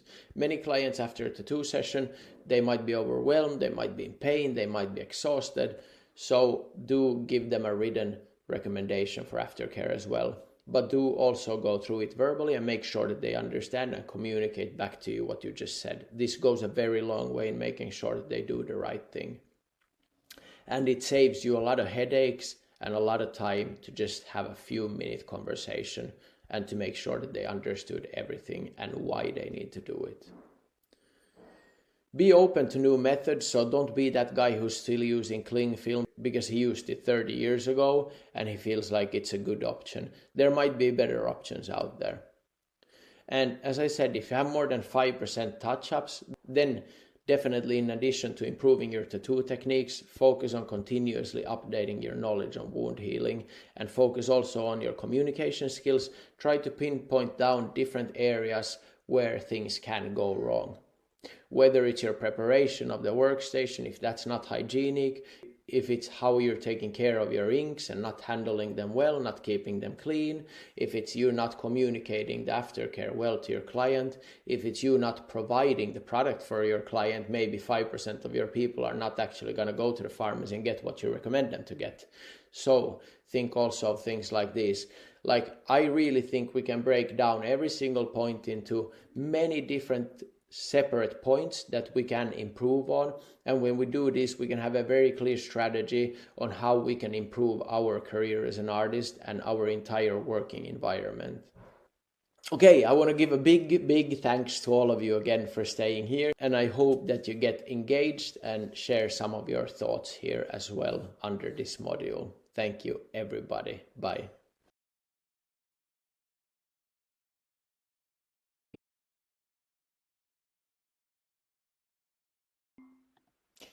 Oh yeah, so Tattoo Economics 101, the basic fundamentals, and this is something that I think every single artist should understand. We have a product which is selling art, selling tattoos, but we also need to understand the business aspect of it, because in the end we are selling something, and that's the art. And if we do it correctly and we actually understand the economics behind it, we don't have to be a poor artist necessarily. So I mean, there's a lot of things that go into not sitting on the sidelines watching everybody else having a good, fruitful career, but tattoo economics, or just economics in general, and understanding what things to do to actually have a good, solid career financially. I think these basic fundamentals is something that everybody should understand, and of course in the future modules in the full tattoo masterclass, we're diving much more deep into these cases that actually matter a lot, because in the end, we, no matter how good we are with our artwork, if we're not good at selling it, if we're not good at putting it out there, if we're not good with the numbers, we might end up being the starving artist who is really talented, but they just don't know how to run the business and the economics perfectly, or not even perfectly, but just don't understand it at all. So this is all about building your future. Investing in yourself is what we're going to be looking now at in this first introductory chapter. So why should you invest in yourself? First of all, it really, when you start investing in yourself, it starts enhancing your belief in your abilities, because you're now on a path where you're learning more, you're actually taking actions to becoming better. And this in itself, it already twists your mindset to understanding that, hey, I'm taking the steps in the right direction. I can start seeing something good coming out of this. So this already builds drive, this builds your belief in yourself, and this can also build your passion, because you start seeing a brighter future. But it requires you to start taking some steps in the right direction, okay? It will have a huge positive impact on your self-worth, making, again, you be able to perform at a higher level. This is a completely different thing than arrogance. I'm not speaking about arrogance when I'm speaking about the positive impact on self-worth. Arrogance is a thing that will completely kill your career if you let it creep into your head. If you're investing in yourself, you also allow yourself to initiate a growth mindset, which I have been speaking about, and which is so important if you don't want to be this stagnant in the same place forever artist. If you start investing in yourself, it pretty much changes your entire life, because in the end, you can just buy a lot of shit that doesn't matter at all, but if you invest in yourself, this is true power. So, more tangible things, it actually equips you with new knowledge and skills that you can implement directly into your product, which is the tattoo or the artwork. keeps you updated, so you're not going to be left behind from what other people are doing. It also will make you a lot more versatile as a professional, so you're not just stuck in your old ways of doing things. And it will also open a lot of doors. If you're educated, if you're investing in yourself, you become so much more valuable, and this way doors also start opening up. And again, to more not so tangible things, it really, really increases your enjoyment and fulfillment when you're doing this, because it's again like it really kills our soul when we're doing something we love, but we're not doing anything to grow. So I think it's the most simple and most crucial step that we have to do is to try to grow and become better every day in doing what we love. This should be the goal for everybody, not to plateau, right? It inspires passion, it inspires creativity, because when you're joyful, when you feel fulfilled, you flow with much more creativity, you flow with passion, you flow with love. And when you're stagnant, it again kills all this stuff. So also, if you're investing in yourself, if you're learning new skills, it opens your eyes, it removes this kind of blindfold of thinking the world is a certain way, or thinking that your way is the only correct way of doing things. So we should always be curious, always investing in ourselves. We are pretty much the package that develops the product. So if we invest in ourselves, we can create a better product to sell. And the long-term changes are so dramatic. It's so hard to see in 1 week what we can achieve, but when we put it into a perspective of 10 years or 20 years, actually making these changes makes a huge dramatic difference. And we don't understand it because we're so short-sighted as human beings usually. But the big changes come when we develop on a constant basis for a long enough time. That's when the real changes happen, and that's why the earlier you actually take the correct steps and start implementing a growth mindset and start investing in yourself, the earlier the better, because you will slap yourself silly if you haven't done anything for 5 or 10 years to actually grow and become better. And this is 5 years just wasted. So if you're investing in yourself, again, you can create a much better product to sell, right? Art and tattoo.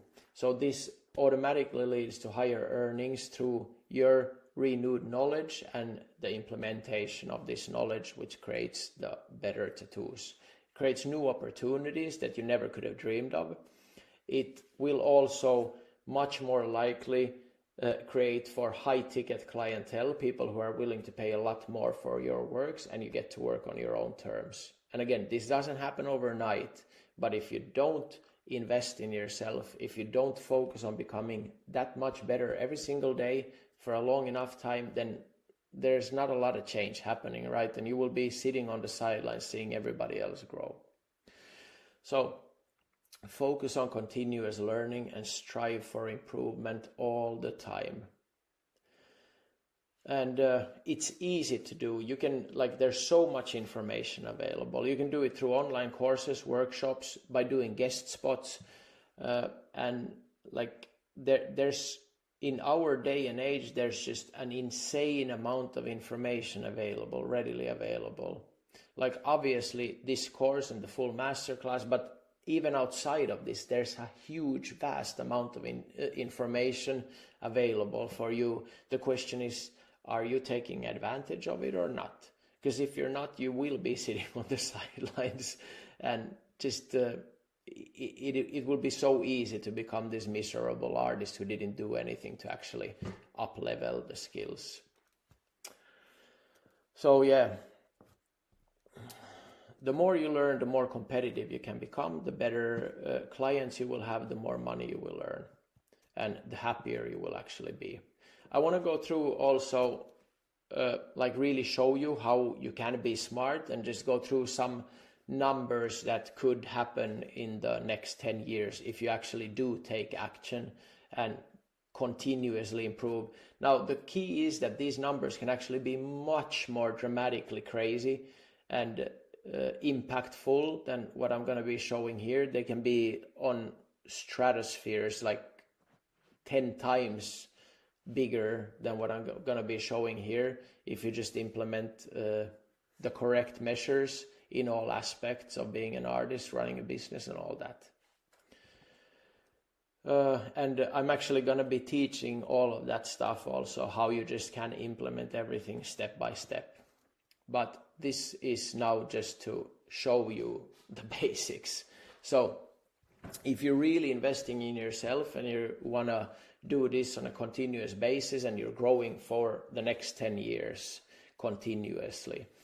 So if you're investing in skills, equipment and personal growth, and assuming a yearly increment of about 10 to 20% in clientele and in income, then the income projection should be somewhere about 2.6 to 6.2 times your yearly income in about 10 years from now. So the thing is, this is also why people talk about compound interest when you it's the 10 and 20% increase is also going to happen 5 years from now, but it's going to happen from where you are there.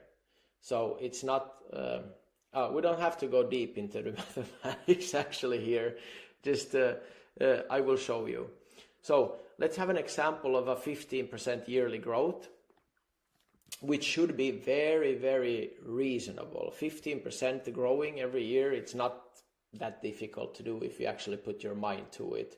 The question is just like, are you taking the action? Are you actually making those changes? But 15% should be very, very modest, extremely modest in fact, because we have all the keys in our hand to be growing. And like, I'm not saying only growing in the art aspect. There's so many different parts that you can be growing in, and yeah, the possibilities are there, man. The question is, are we taking action? So 15% yearly growth equals about 4x your income in 10 years. But in fact, it's pretty much a lot more than that, but just to keep it simple like this. So if your starting income is about 25k a year, then you would be growing in the next 10 years to about 100k in 10 years from now. So you would be getting 100k per year in 10 years from now if you only grew 15% every year. And this is I think an amount that most of you would be quite happy with. Let me open up, let me put some lights so you see me better. So in this example, you'll see like if the first year when we're starting, we're making 25k, the next year we have made the 15% increase. So in 5 years, we have pretty much doubled what we would have made. And in 5 years from that, we would have doubled again to 100k. And the case like here is, I would hate for any of you watching this to be this artist that starts here at 25k or whatever, 10k, whatever, wherever you may be, but you're not constantly growing. So 10 years later, you're still somewhere at this same stage. It's unexcusable. It's absolutely ridiculous not to actually grow and not to focus on becoming better. And the case is like this 15%, it's a joke. This is the absolute minimum that any of you should be growing every single year. Like, you can grow as an artist, I think, just by jumping into the full tattoo masterclass or taking oil painting classes or whatever it is you want to do to increase, to get better at your art or tattooing. You can easily get 15% better every single year if you want. Easily. It should be like, it shouldn't even be a debate, but it all comes down to you actually taking action and aligning your vision to becoming a better artist. Okay. Second, you could easily become 15 or 50 or 100% better at marketing. 100% is like, it should be easy. Because I'm assuming most of you don't have any marketing background or don't understand how social media works or how marketing works. So that's another one that you should easily be able to double actually your income within 1 year of just implementing. Like, but let's stay modest. Let's say 15%. So that's adding another 15%. So what if you also become business savvy and you become good with numbers and with strategic decisions and implementing proper operational systems in your business? That's another 15%. So by being really modest, but just focusing on, for example, 3 core areas, marketing, business, and art, you should easily be able to grow 45% each year, like easily. It should be a no-brainer. But for just to be modest, let's speak about the 15% that we talked about earlier, and you should still 4x by just increasing 15% every year. You should 4x your income in 10 years through compounded improvement. So like that's why if you're stuck here, and if you keep being stuck here but by not taking action, wow, I really hope not to see any of you being stuck here, but rather like get this mindset of actually taking action to improve your life, because it's so simple. And also, like I spoke in the beginning, it's actually like it is sad not to do so. And the earlier you do so, the earlier you also start seeing the returns. Because in the beginning, in the first few years, the returns are not so dramatic. But if you keep improving every year, the like it starts being hugely dramatic, the improvements then. And still, I feel like just by getting the proper step-by-steps to improve your marketing, to improve your business, to improve your artwork, you should be able to probably 3x your income in the first year by doing the things correctly. But to stay modest, let's say 15%, it's still good. Just something to think about, like, do you want to be down here or do you want to be earning something up here? And yeah. And if we look at the cumulative income, because this is not only that we're making now like 4x more the 10th year, it's also what did we make during the last 10 years, like a shit ton more. So if you stay at the same level during 10 years, you're making somewhere around 220k. But if you actually increased, you have made about 600k. And the case is that from here on, it's gonna just boost even bigger. Yeah, keep in mind that these are extremely modest, small changes, these 15%ers. So we should actually aim for much more than 15, but just for the sake of a example that most of you can get behind and feel like 15% is reasonable, I'm actually saying that 200%, 300% is reasonable for most of you, but to keep it simple, let's say 15.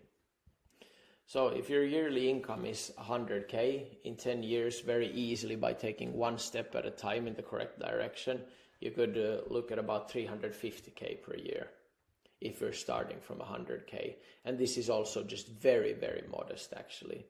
But it comes down to a much deeper thing than just sitting in a tattoo chair tattooing. If we want to go from 350k to 1 million or 2 million a year, which is also completely doable, but it just requires to take the right action steps in the right direction.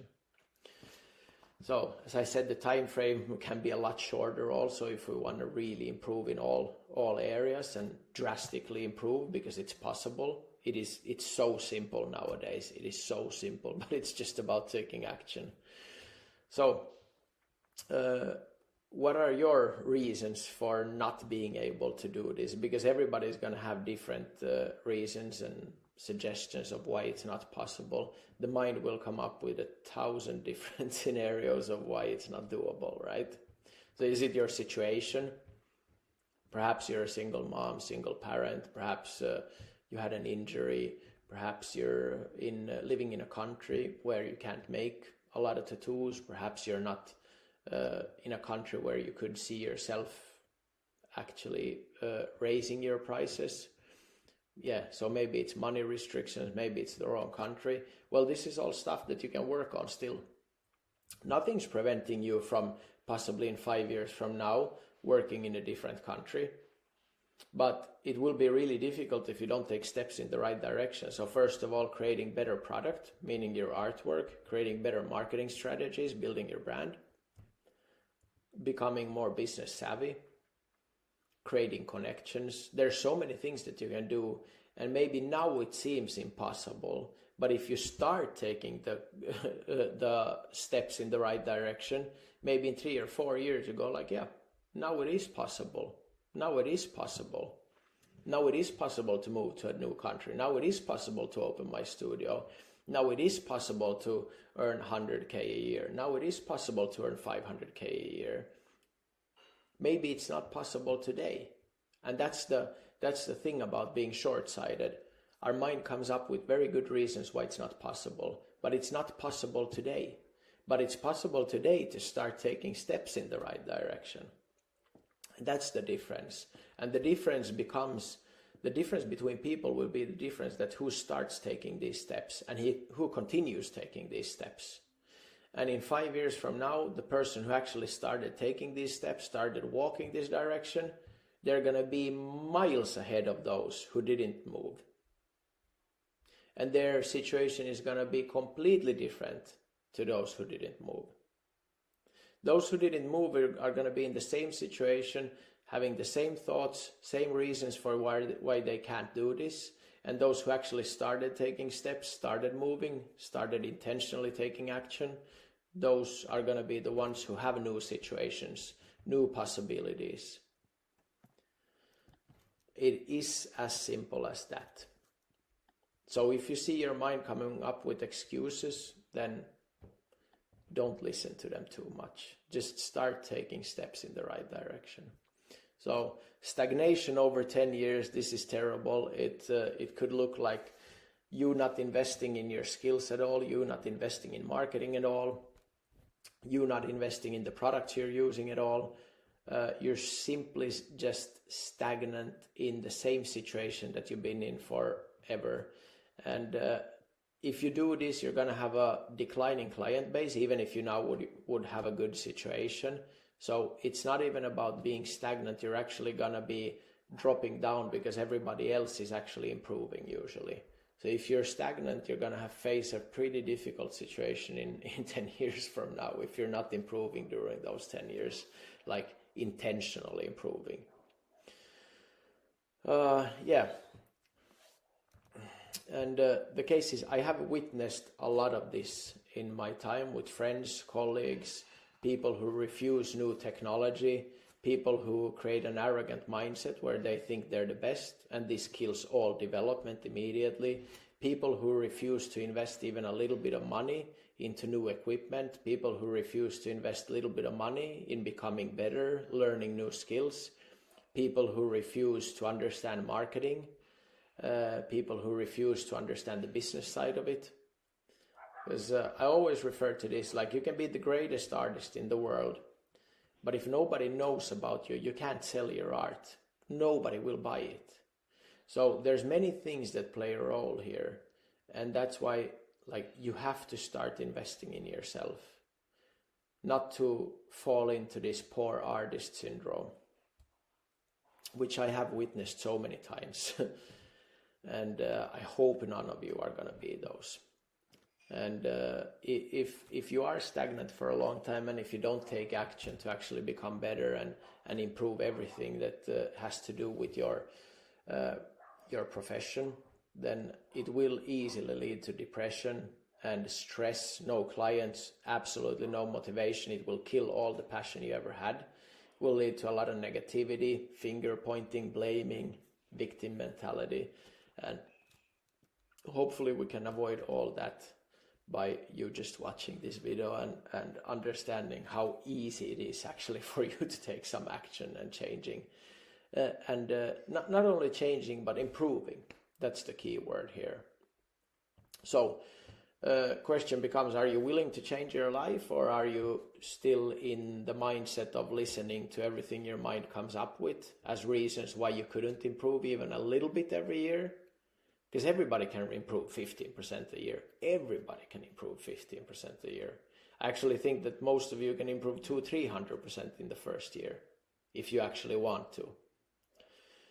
But 15%, everybody, no matter what your situation, no matter what the reason, if you can't improve 15%,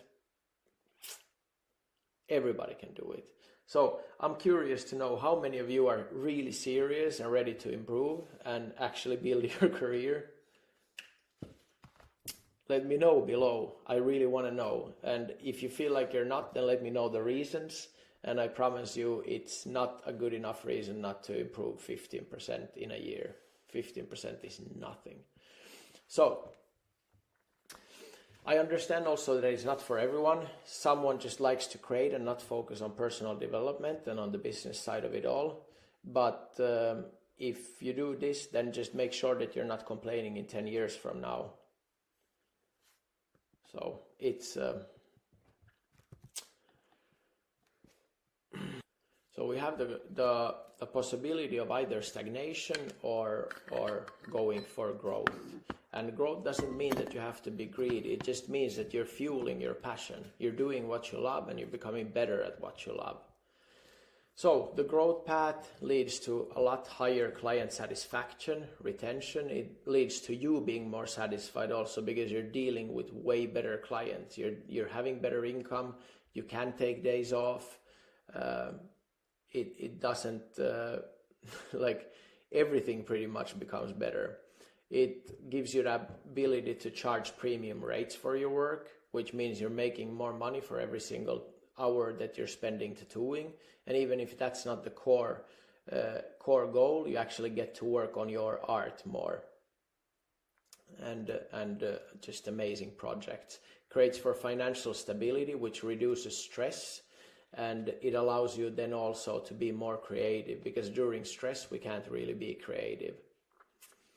And a lot more new opportunities for expansion, but it requires you to improve at a constant pace, like we talked. It really, really creates for a lot more positivity, happiness, and joy in your life. I promise. It's like playing any sport. Like just becoming better at it, you enjoy it usually more.